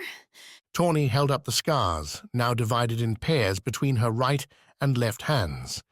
Their whispers almost made her wince, but she could handle it. Like any conversation she wanted to ignore. Don't know why you didn't grab a handful at every spot. We'd be... The Najan'll kill you. Yujo said, shaking her head. You're not with them, and you're not a renewal. That's the law. Well, sure, if we tell them. Tawny expected help from Wax and Bliss, but both Vis just looked at her with nervous doubt. Oh, come on. Tawny wiggled her hands. The power was obvious. Don't you see how much easier this would all be? Look at what we just did. The Skars jumped at her words. Their whisper rush, showering Tawny with an urge to show off their power, their energy, what Wentz fragments could do. The bandit tried to push back, tried to tell the stones to stay quiet, but like the boulder rolling down a hill, the Skars couldn't slow down. The mountain, still rumbling, shook harder. The snow at Tawny's feet shuffled, the ice cracked. The bandit gulped. What's going on? Yuho asked, turning with the others to look up at the golden gash, at the ice and snow tumbling off its top, rocks not far behind. Time to go. Agreed. Wax put his words to action, pulling Bliss's hand and breaking down the path. Yujo followed, made it a step before noticing Tawny wasn't following. You coming, thief? The Skars, they wouldn't let her. They'd show Tawny, if she waited right here, all the power they had. 4 stars, together, working in concert, they could bring down this mountainside, bury everything, and coast Tawny free. Unstoppable, incredible, all Wentz might at her fingertips. Dead quiet. Tawny started, her own thoughts alone in her head. Looked at her hands, found her fingers free. Yujo, before her, gripping Tawny's wrists. Anger, understanding in the Queen's eyes. They're not tools. They're not meant for you. Go, now. For the briefest second, Tawny looked for the Skars, buried instantly beneath the snowdrifts. Then Yujo pushed her, and the bandit, feet working the same old regular magic they always did, found their steps on the icy path. The two ran, and behind them, the mountain shook. The snow thundered. Okay, maybe you're right. Tawny said as she and Yujo grabbed at each other on the way down, shoves and pulls keeping each other moving, standing. But we were dead if I didn't get those scars. You're not wrong. Yujo shouted above the quaking rumble, one only growing. But we might be dead anyway. Tawny would have looked behind her, but she didn't need to. The shaking ground gave one awful answer, and the terror on Wax's own face, just ahead, confirmed it. The Skars were right. The stones could bring down a mountain, and now they had no way to escape it. Chapter 49. To the tunnels. Sawi watched, feeling creeping its way back into her limbs as Ami and Quick folded up Masayo's small form in the Tenet's robes. Quick lifted a necklace from Masayo's body, the several scars twinkling, and stuffed it inside his satchel. Proof, he said, that she died. Ami and Quick descended to the village, to the grand fire those townspeople started with their Foti Skar, and dropped the body inside. What agreements were made, what promises whispered down there, Sawi didn't know, and didn't care. For the second time in too few months, she'd been shot with a poisoned dart. She'd been on death's edge, had spent more days wondering whether the person next to her might slip a knife between her ribs than Sawi had ever imagined possible. Adventure, what Gladring promised, instead proved to be constant anxiety, suspicion, threat. Maybe Wax had it different on his isle-spanning journey, but from here all Sawi saw were reasons to go back home and forget any of this ever happened. Picking fruit in the sun sounded pretty perfect right then, as she sat surrounded by satchels, salt-speckled hair stringing in the wind. Quick and Ami returned in dour shape. Both held injuries, apparently not serious. Both held ideas about what to do next, aligned in awful fashion. You're not coming with? Sawi asked, as the trio stood before a jagged cave mouth, One, so the townspeople said, would lead into the endless tunnels beneath the aisles. Why? Quick, for his part, looked as drained as Sawi felt. His normal strong gait, tall shoulders, and proud face curdled beneath battered Najan leathers. The gauntlets, blood-spattered, hung from his waist like a beast's killing claws. Quick's hands stayed stuffed in folds as if he didn't know what to do with them. A man caught between dreams. Like Pan, all those times pressed to be something more than a forager. I made a promise to Wax. Quick said, hardly fortified by the oath. The Isles are dangerous and he needs help. And you think these Najan, will give him any? Ami, busy stuffing their satchels with a few things taken off Masayo's own pack, snorted. Sawi nodded her way. There's no other alternative. They need a renewal to succeed. We need one too, and we need it to be Wax. Why? Why can't he just give it up and come home? He won't, Sawi. There was a moment when I thought he might after Rana. The Kansi Queen convinced him. The details Sawi had heard secondhand, passed back to her from Ami and Annalise during the days they held Quick in the cage in the sand, while Sawi pressed Gladring's little rebellion forward. Wax's harrowing journey, his near death at sea and in the whirlpool, he should have folded back at the ringed city, caught a ship back to Vis. Like Annalise. An escape Sawi would have taken, given the chance. I should have gone with him, Sawi said, looking away as she did, as if the waves might assuage both the guilt at the words and the unsaid truth that now she wanted anything but. Don't look back. Quick nodded at the cave. You'll need all your focus on that. He's right. Ami interjected, stepping into the conversation, her pack and satchels on, holding Sawi's out towards her, the Guardian's faceplate once again holding Vis scars. It's time to move so we can make some progress before nightfall. Sawi frowned. What's night matter in there? It'll be dark all the time. Exhaustion, then. The sooner we get away from this isle, the better. She's right, it's time. I'll take a couple days getting back. After that, I don't know what the Najan will do. From one danger into another. Say goodbye, Sawi. Let's move. The Guardian gave them space, moving to the cave's mouth and striking up a makeshift torch. Torn cloth from Masayo's robe, soaked in fish oils down at the town, wrapped around a wood rod. It'd last them the first bit, after which, so Ami said, they'd find mosses or wander by touch alone. Don't die down there. Wouldn't be nice to waste all my effort. All your effort? Quick grinned. Didn't see you doing anything, just lying there. I was... Sawi sighed, scowled, but let it fade to a smile. I'm sorry, Quick. Sorry about not doing anything when I saw you.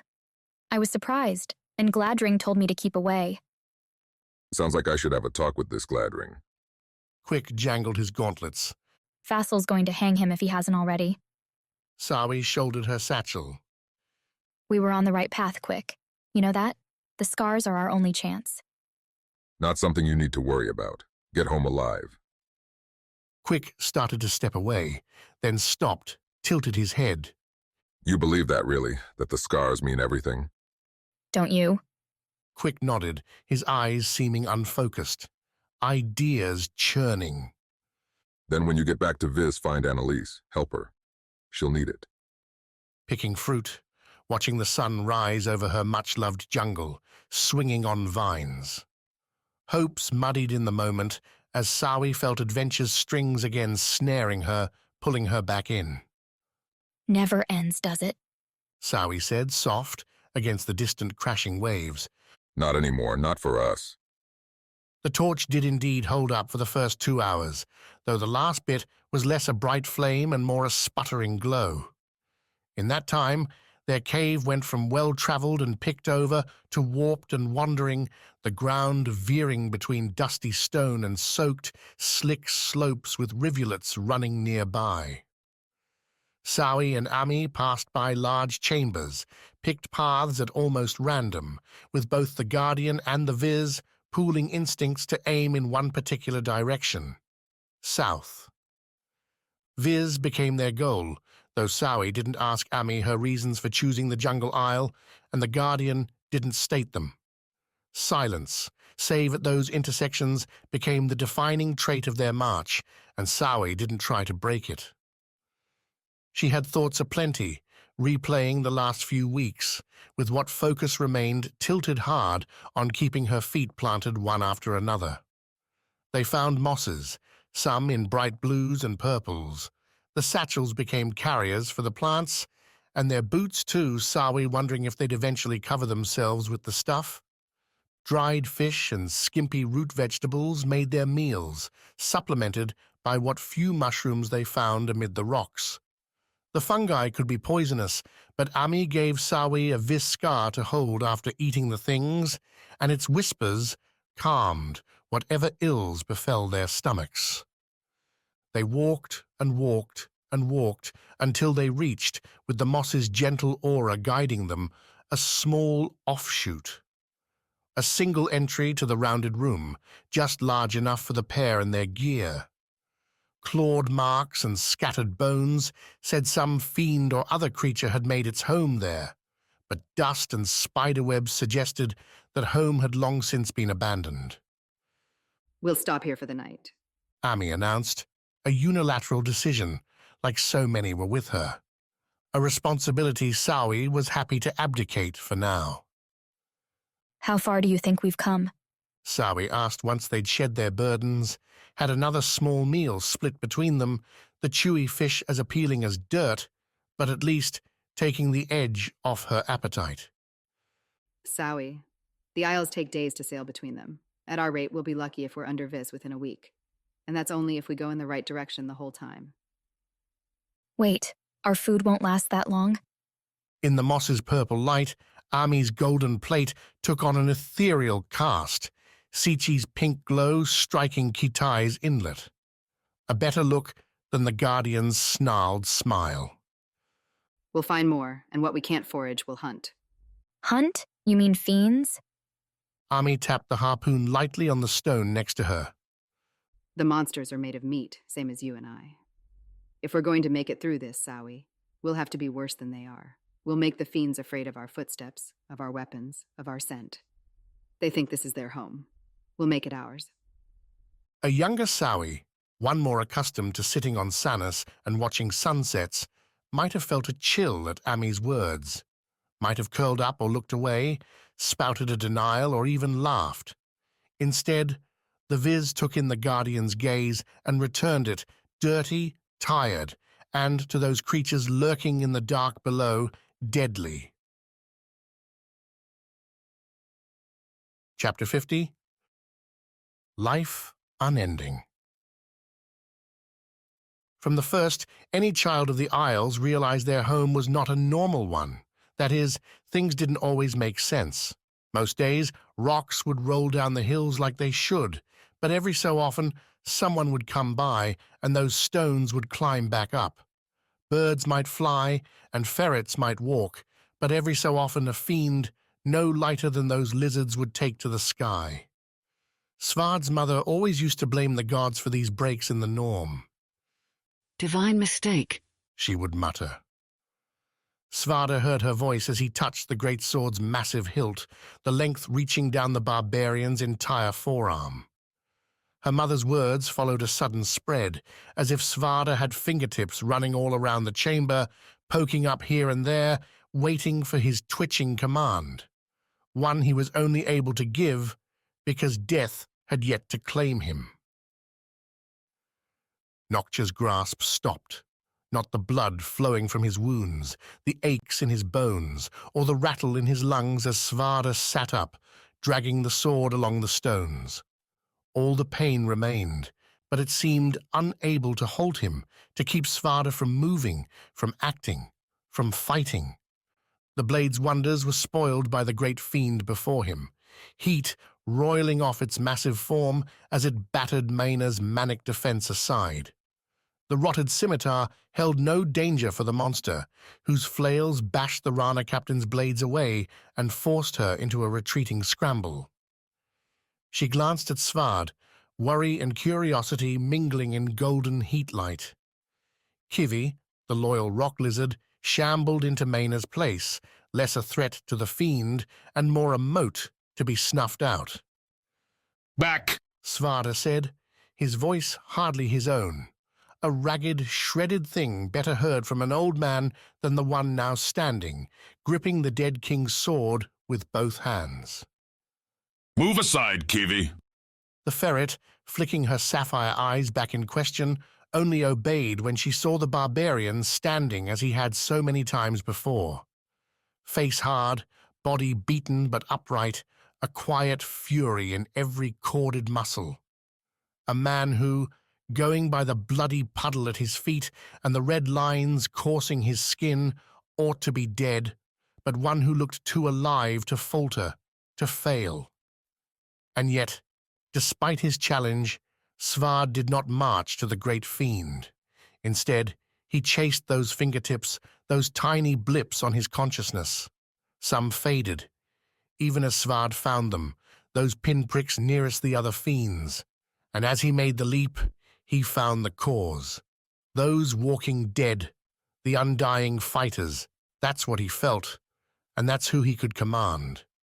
At least, the ones remaining. A retreat. Svarde ordered it without words, only an impression, even as he spoke the same to Mayna and Kiwi.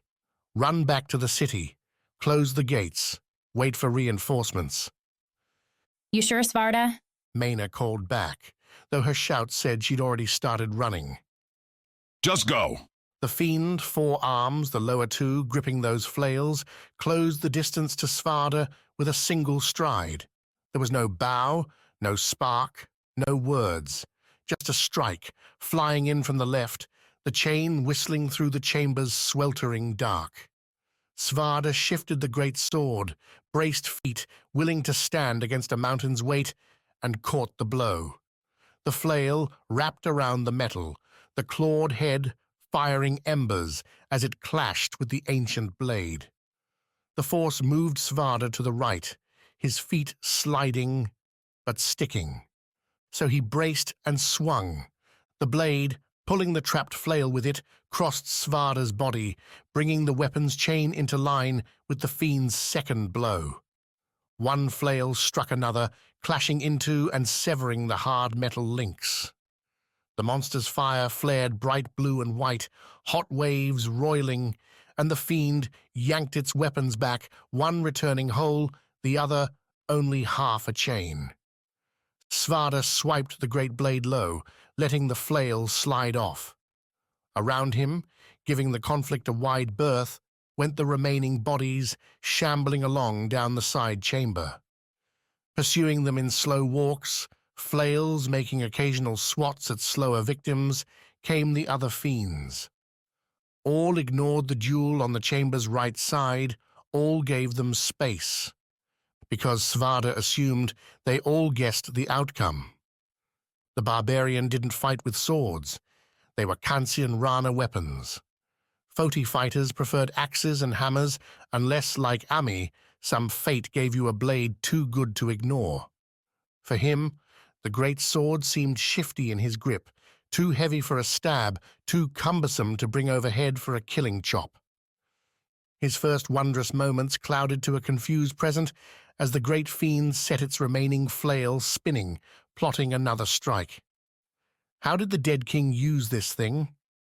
Until Svarde found his weight, he'd settle for staying alive, whole. He'd settle for whole. The fiend launched another strike. Svarde tried to cut forward underneath the blow and found his steps slowing at the intense heat as he approached the fiend. Immortal or not, the fire still hurt, and the hesitation cost Svarde, the flail slamming into the barbarian's shoulder and driving him to the ground. The claws bit into his ash clothes to the skin beneath and tore out when the fiend pulled his weapon back. Pain that should have left Svarde unconscious, dead, unable to think.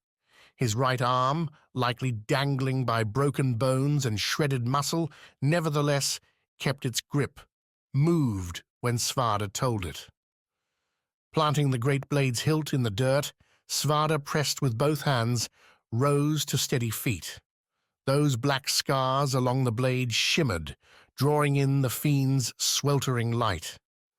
Noctia's gift, keeping Svarde alive, letting him fight for her isle. Well, he'd best get to the fighting then.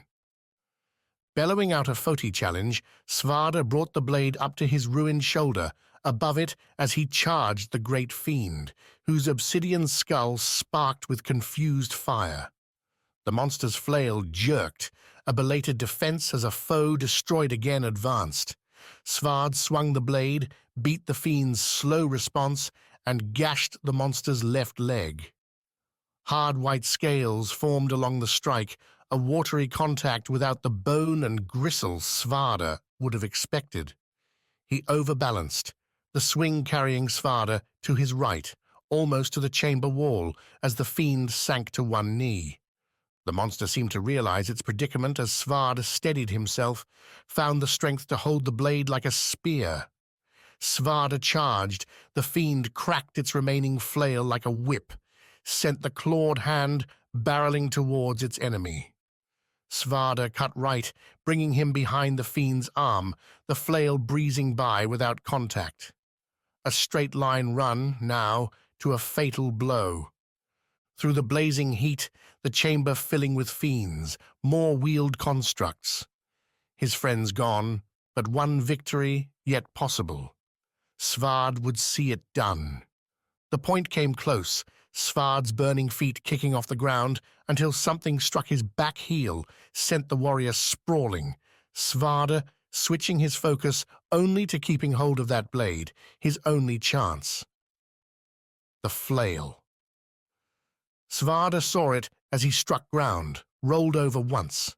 The fiend had snapped it back, its clawed end getting a grazing hit. Enough. The monster, limping at a crouch, drew back its weapon and leaned over Svarde.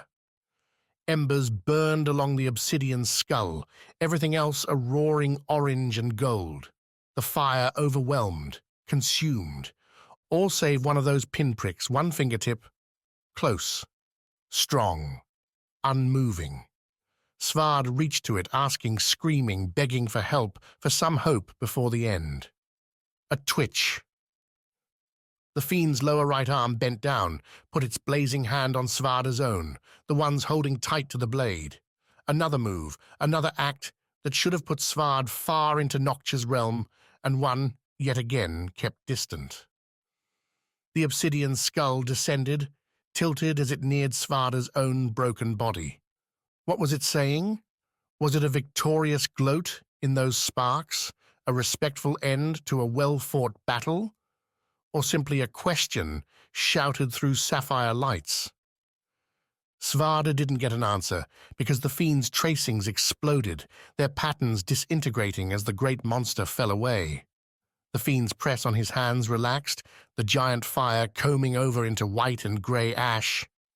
Falling to the side, revealing the broken flail's clawed end, jammed into the back of its cooling head. The killer, the twitch, standing behind it, clad in gashed iron armor. Vengeance, albeit from beyond the grave.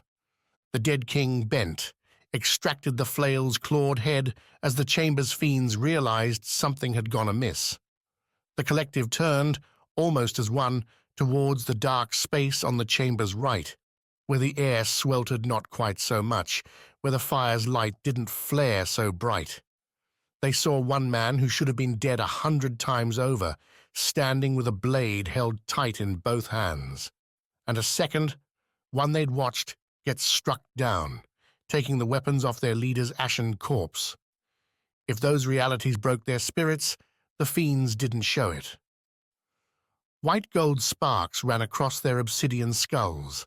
The constructs turned their nozzles, and Svarde wondered how much damage he could take before even the sword couldn't save him. A test he'd rather not fail. To the tunnel, Svarde said, or perhaps imagined. Difficult to tell. The dead king, though, acted on the command, whipping the broken flail head at the fiend standing in their path. At the same time, the ancient knight swung up the great fiend's intact flail, starting a spinning advance. His target caught the thrown claw on its smaller upper arm and smacked it aside. Readied its own flail in response, only for a horn's blow to ring out through the chamber, loud, bright, a winter's yowl. In the instant following its announcement, the several fiends at the chamber's far side, opposite the fiend's entry, jerked aside. One fell, several large iron bolts protruding from its back. Crossbow twangs filled the air, quarrels buzzing in.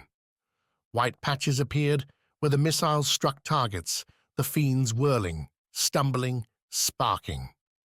Svarde and the dead king took advantage. They carved into the constructs, leaving the more vulnerable fiends to Yochi's too many archers. The nigh-invincible pair cleaved through one after another. The battle turned, the fiends abandoning their machines and running back to the sloping tunnel, down its dark, and leaving, all too soon, a charred chamber in quiet. "You ought to be dead," Yochi said, after, the warlord standing, sweating in his furs before Svarde and the dead king. "Don't know who this is, but he looks like he ought to be dead too." A long story, but with you here, I think we'll have time to tell it. "Those fiends. They'll be back, won't they?" "If we give them time." Yochi nodded. "They'll have a bit. Olgata came back and we ran. The rest of my force is well behind, too far to make a push now. And if our hunch is right, this is just one batch of the bastards. We fortify, then we advance. Together, Svarde will end this, all of it." With the blade's weight in his hands, Svarde believed it. Chapter 51. Power's Price.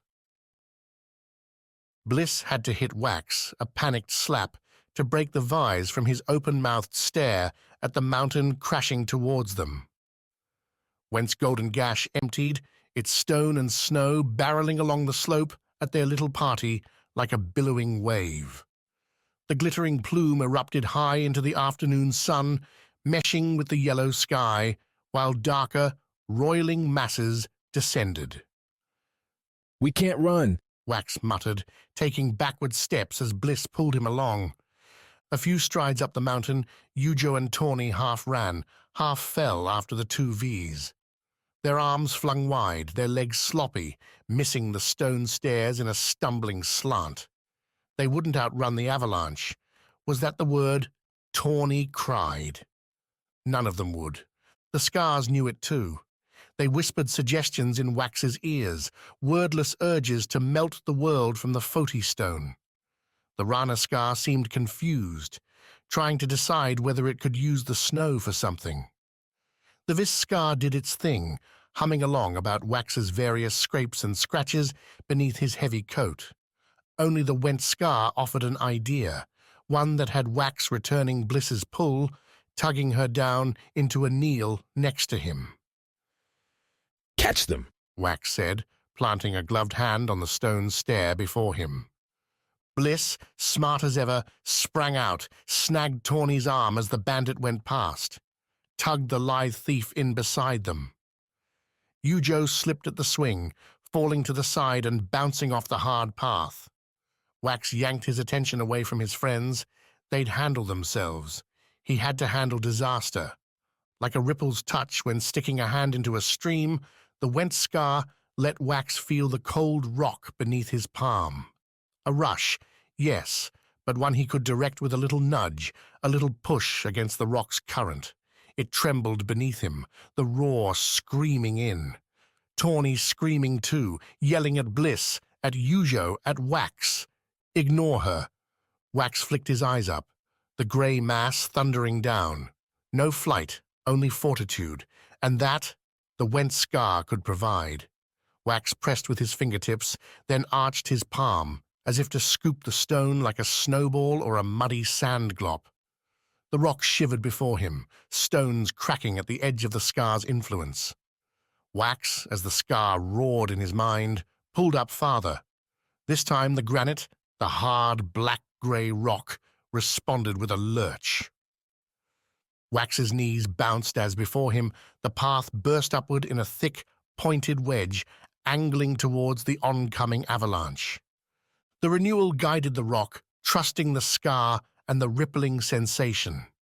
A swim left extended the wedge that way, a jagged ripple thrusting up along the icy slope. To the right, found the same, snow breaking into chunks as its stable home broke for the sky.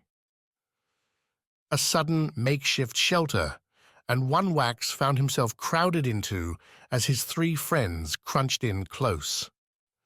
Nobody said a word, not even Tawny, as the avalanche obliterated all other noise. The world shook. The sky vanished as a grey-silver torrent broke over their wall. The shorter sides of the wedge disappeared, snapped off, and joined the cavalcade. Wax's boots, a hair lower than his body up against the barrier, sank into more snow than the Vis had ever seen.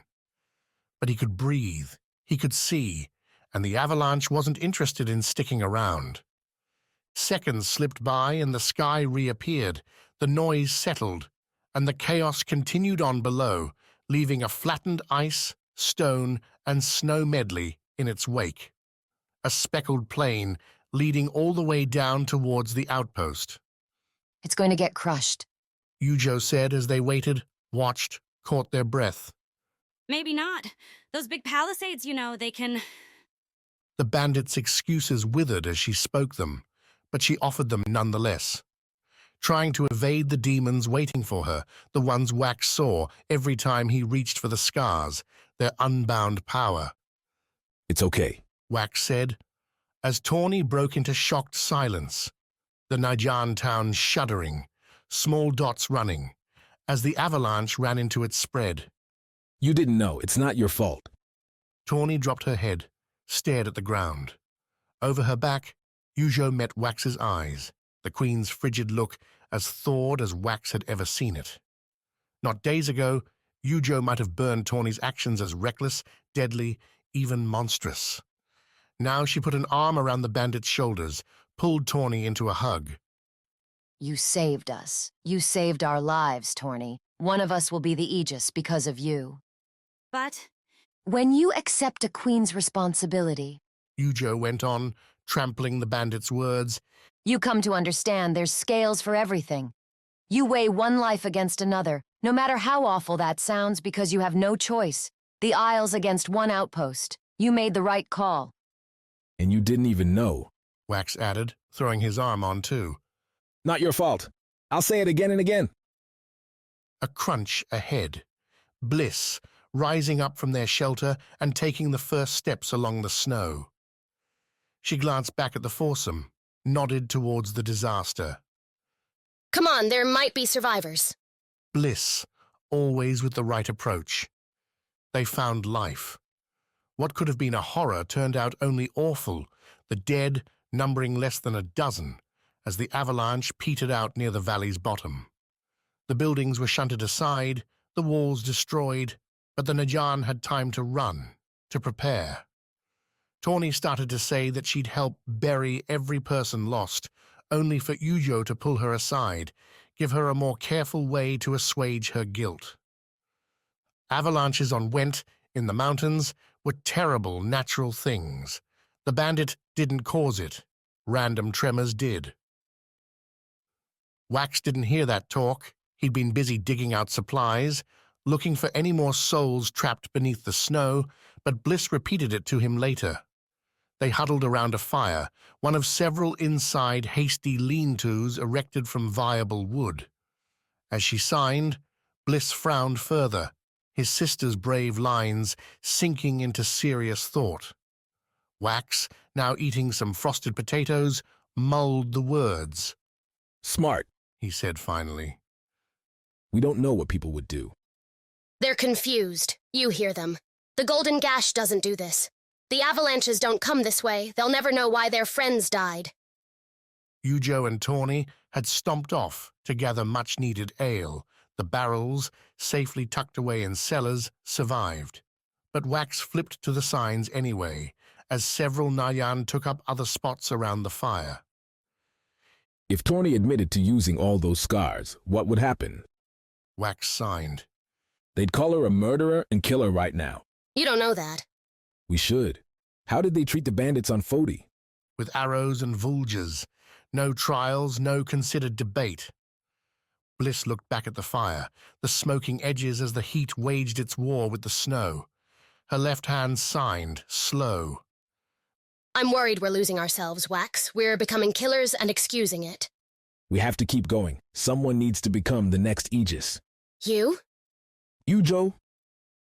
Though as he signed the Queen's name, Wax winced. Or me. Someone. Then promise me, Wax. Promise me we won't keep doing this. If we have to fight fiends, so be it. But I came with you because we were going to help the Isles, not destroy them. The yes came easy, because Wax had no other choice. He couldn't lose Bliss. He needed her staff, her skills, just like no matter how much chaos she caused, they needed Tawny too. Guardians to see them through to the end. Yujo had taught Wax that much. The Aegis was all that mattered. They would succeed, no matter the cost. What that price would mean to him, Wax would deal with later. The scars, their whispers always in his mind, their urges dancing in his bones, seemed to agree. Chapter 52.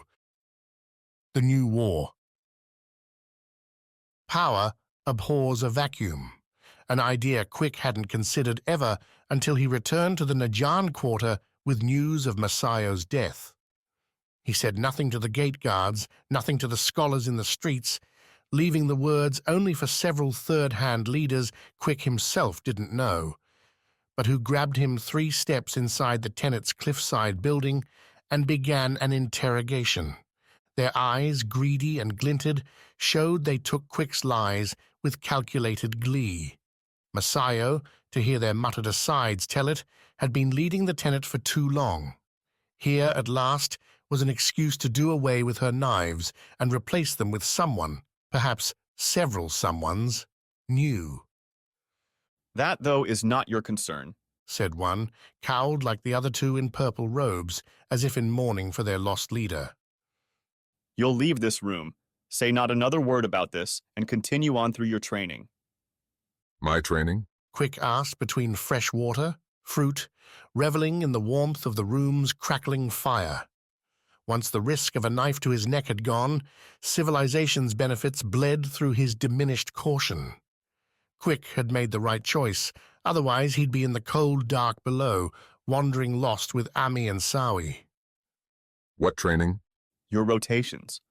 Masayo's notes say you showed promise, but this was only your first assignment. The leader's voice was bright, a teacher delivering a common-sense next step. After today, you can head to the next. What happens today? Quick also wanted to ask where, what Tenet came next, but those were details he could figure out later. The circle's addressing us all, and soon.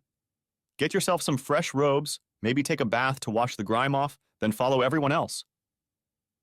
Glances passed between the trio before settling on Quick again. It promises to be interesting. Quick did as they suggested.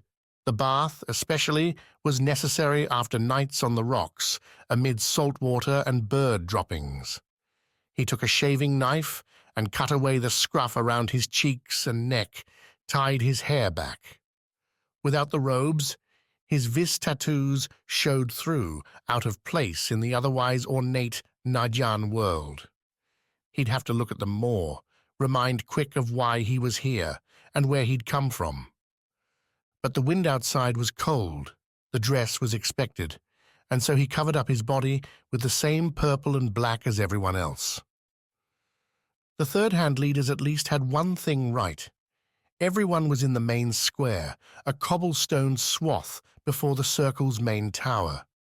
A statue of Demian stood in the middle, tall and fierce in the grey morning light. A dark wood stage stood near the circle's tower, erected with a podium planted for speaking.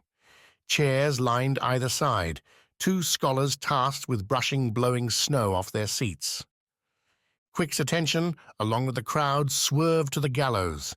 A simple set, higher and to the stage's right, held 4 nooses.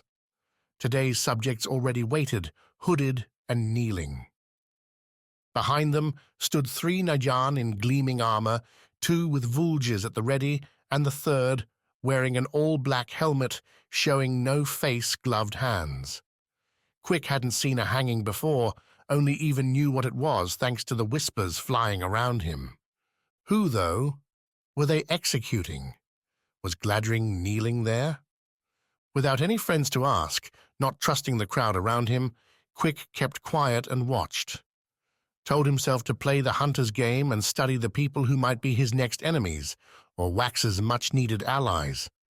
The Najan weren't much for music, at least on official business, but the guards on duty around the square began stamping their vulges against the stones when some signal Quick didn't catch went around.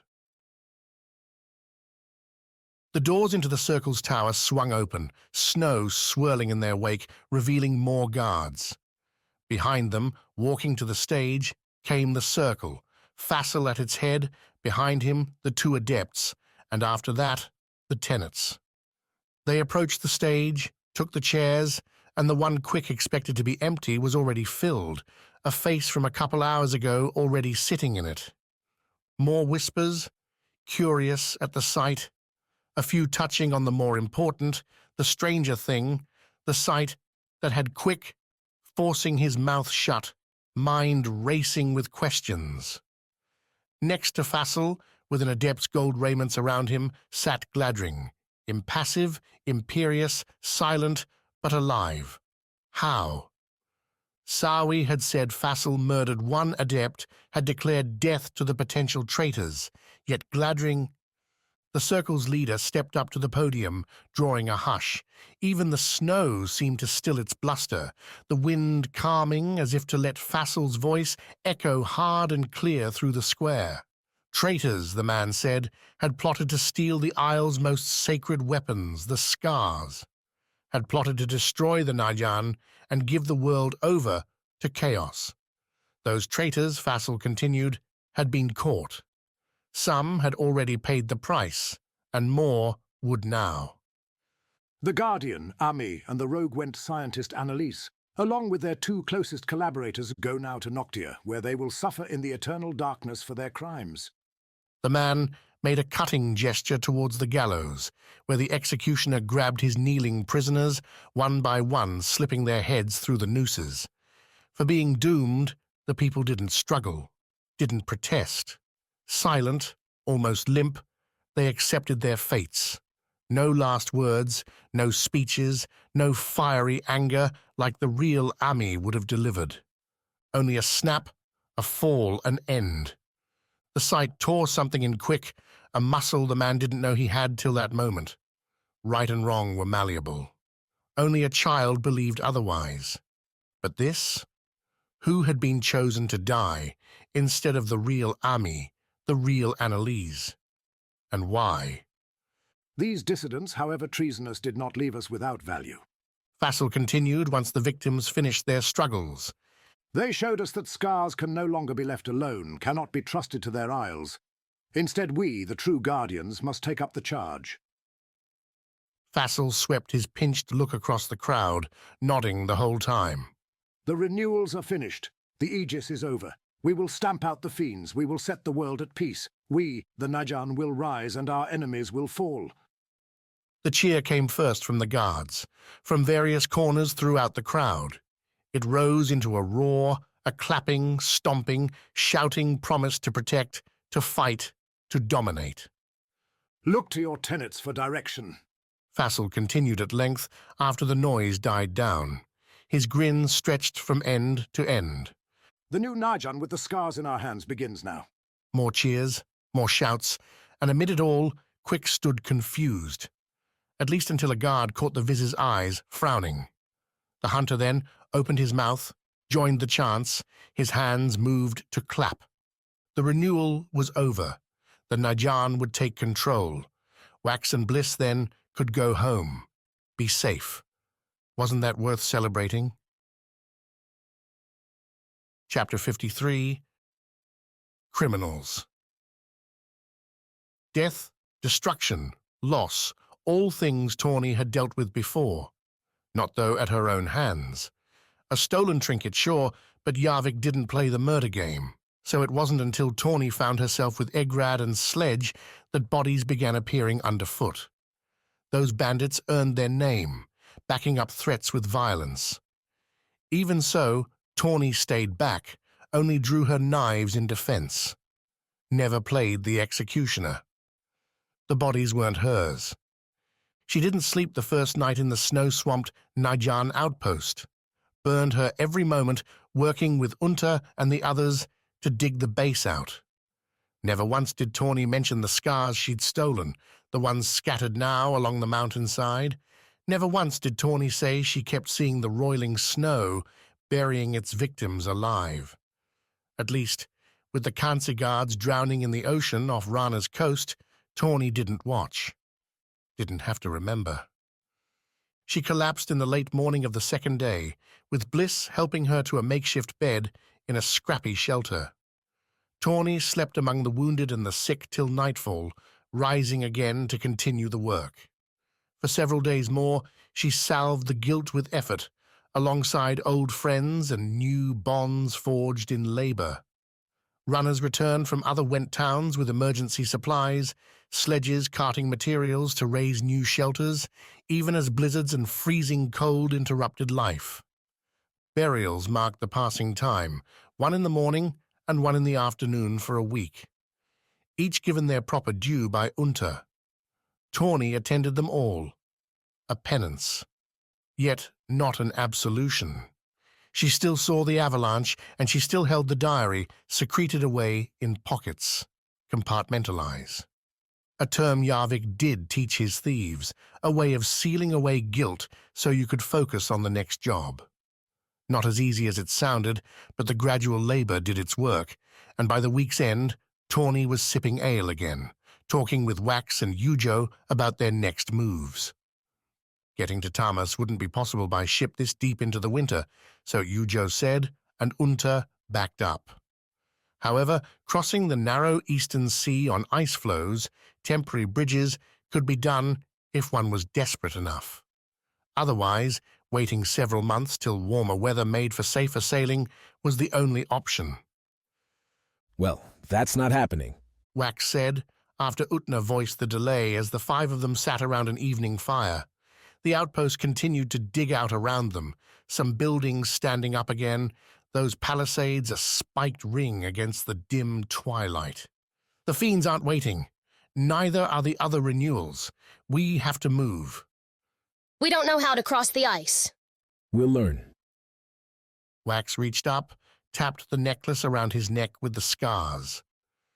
Tawny noticed every time he did that, if Yuho noticed, she'd touch her bracelet with the same stones.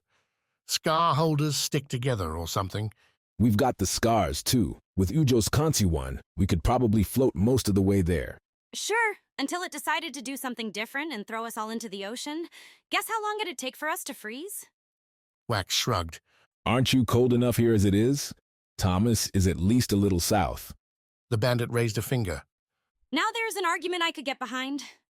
Bliss signed her agreement, exaggerating a shiver while springing a wide grin. Unter huffed a laugh, cutting it off when a Najan came up, tapped her on the shoulder. She begged off, leaving the Guardians and their renewals to keep up the planning. Deus said he'd wait for us on the eastern edge. I say we go, see if he made the town. If he's not there, then we try the flows. Otherwise, the Storm's Edge is a good ship. Deus a good captain. He might have a way. And what about your friends? The ones that chased you two off Noctia? What if they're waiting for us? Yujo narrowed her eyes, looked right at the fire. They might be. They'll find us again, and they'll keep coming until I take the Aegis's throne. There's nothing to do but stay ready. Why won't they stop? Because she's scared. She's scared of me, of the fiends. She thinks a few scars would give her security. The other queen knows what the scars can do? How does everyone seem to know except us? Not everyone. Not me, until I held one. And even if you did, the Nyan keep the scars protected. I didn't understand it till Rana, but the renewal was an opening for her to get some real power.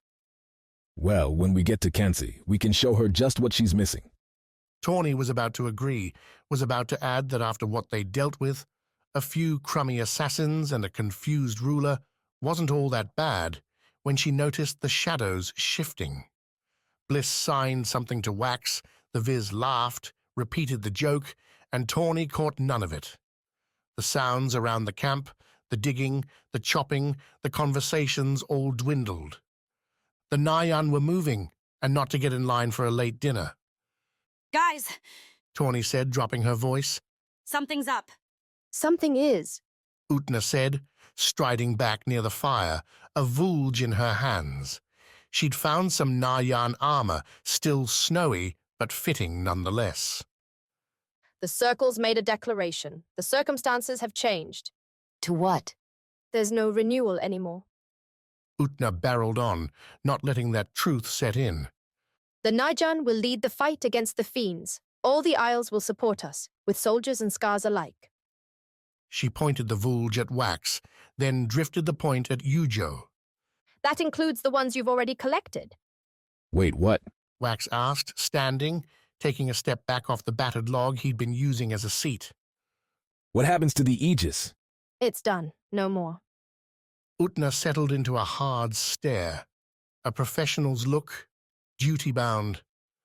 I don't know why, but I know the Circle wouldn't do this without reason. We're going on the offensive, Wax, like the Went warlord here. Tawny glanced between the two as Wax and Yujo continued peppering Unta with questions she didn't answer. She asked for the scars once, twice, and a third time. All through the dialogue, the other Nadian kept moving, encircling the group. Some harsh mutters drifted by, not everyone buying into the new mission.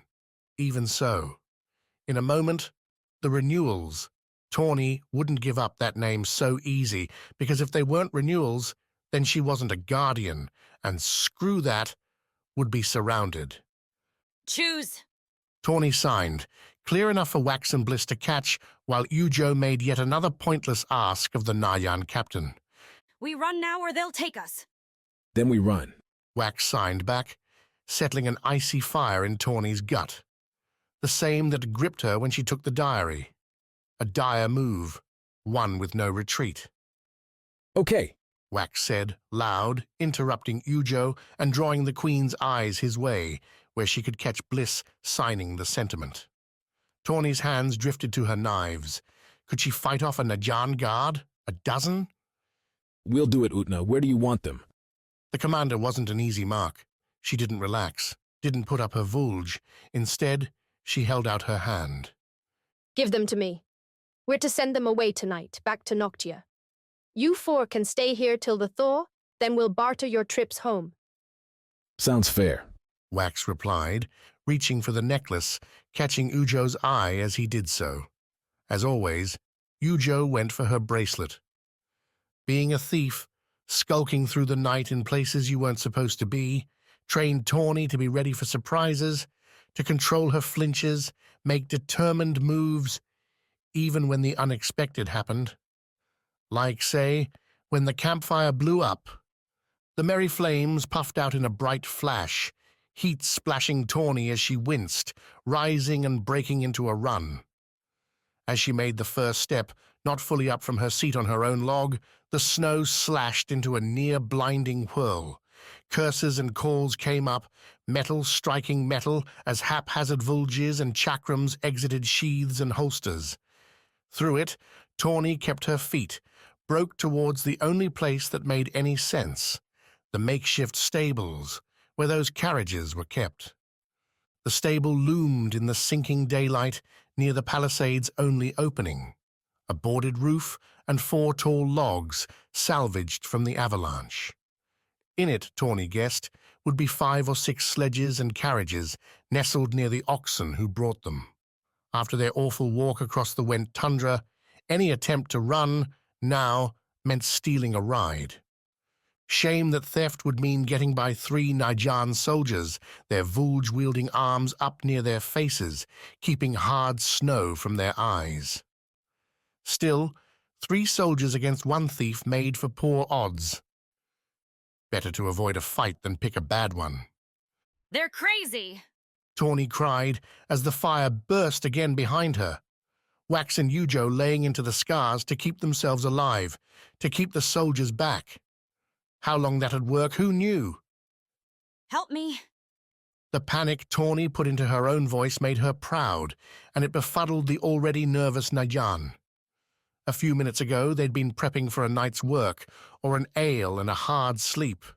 Now, a sudden snowstorm, strange magic, and an order to apprehend the very people meant to be saving their lives must have been giving them whiplash. Either way, they hesitated, their looks going past Tawny towards the fire, and the bandit ran right on by. Only one, after Tawny made it halfway to the stable, turned and started after her, calling for Tawny to stop. With her way clear, Tawny risked a look back, saw the stumbling Nayan, and behind him a net, closing tight around her friends. Bliss, always ready with a snapped stick serving as her staff, stood strong as Wax and Yujo glowed beside her. The two Renewals alternately had their eyes closed, their hands waving, looking like odd puppets as they gave into the scars. Or rather, as the scars took them. Like the Went gems did back in the mountain, Tawny could imagine the rushing words, the wild urges drawing unknown power and casting it about. Some she didn't have to imagine. The ground trembled in sharp bursts, jutting stone up from the ground and throwing Najan guards into the snow. That same snow slicked over, froze in instants to thick ice to trap its victims. The blizzard whirled, intensifying whenever a Najahan came close, battering them with hard flakes. Unta attracted all the fire's focus, the flames lashing out like angry whips to strike the Najan captain, forcing her into a backward retreat. An awesome display, a terrifying one, and Tawny might have stared longer if her feet hadn't kept their own focus. The oxen clued Tawny into her arrival, their lows anxious and confused as they lurched to their hooves. The Najan guard came too, seeming to realize Tawny's destination might not be all accident. The Vulge found his hands, leveled its pointed end her way. Tawny dashed left, cutting around an ox and then breaking right, looking at the cargo carriages and trying to find one still set up to leave. Not the first, and not the one she ran alongside now, the reins lying off in the snow. Tawny had neither the time nor knowledge to set up a ride, a lack she might have bemoaned if the situation wasn't so absurd. At what point in her life could Tawny have expected this? A flight in a distant outpost, in winter's dead grasp. She rounded the second carriage's end, noticed the fourth. Its ox pair stood above the third, a small sledge, and bore Effort's sheen. The carriage itself still held supplies, the reins attached. Gilded purple and black, the light coming in off the lanterns hung here and there. The carriage looked so ready to leave, it threw Tawny till she remembered Unta's words. The scars were to leave tonight. No fiddling about with the gems, no leaving them in others' hands, just like the circle, no time for trust. Stop, damn it! The guard put himself in the narrow lane between the third and fourth carriage, Vulge levelled at Tawny. I gave you an order. Breathing hard, Tawny cocked her head. Ever hear of panic? Makes it real hard to listen. The guard, eyes hard to see beneath the Najan helmet, didn't budge. Then listen now. Come over here. Keep your hands clear, and no harm will come to you. As he spoke, the earth jumped again. A scream carried on the wind, a pained one. The guard twitched. Tawny took a step, buried her hands in her coat, measured the distance. Hands out. It's cold. Another step. Halfway along the carriage now. If he wanted, the guard could lunge and stick her with that curled spear. I don't care if you're about to freeze to death. Hands out. Fine, jerk. Tawny stepped along the Vulge's edge as she drew out her hands, both holding small knives. With her left, Tawny slapped the finger-length blade against the Vulge, pushing it just wide enough for her to dash in. Her stab glanced off the guard's armor, the man turning to get his plate right where it needed to be. On sturdy ground, Tawny would have been dead. The guard could have corrected his swing, clocked Tawny in the head, on slick snow, matted down into ice with carriage wheels and ox breath. The man's boots didn't hold when Tawny's shoulder, following her bounced stab, struck the guard's chest. He stepped back with the hit, slid, and fell forward, dropping the vulge to catch himself on the snow, which put the guard's head at perfect kicking height. Sorry, Tawny said, delivering the snap to the man's unprotected chin. He crumpled, moaning, and Tawny turned on her heel, cut the rope, tying the carriage to the stable's side post, and hopped on the driver's bench. Hope you're not too tired. Tawny muttered, grabbing the reins and snapping them once. The ox pair huffed, stared at her.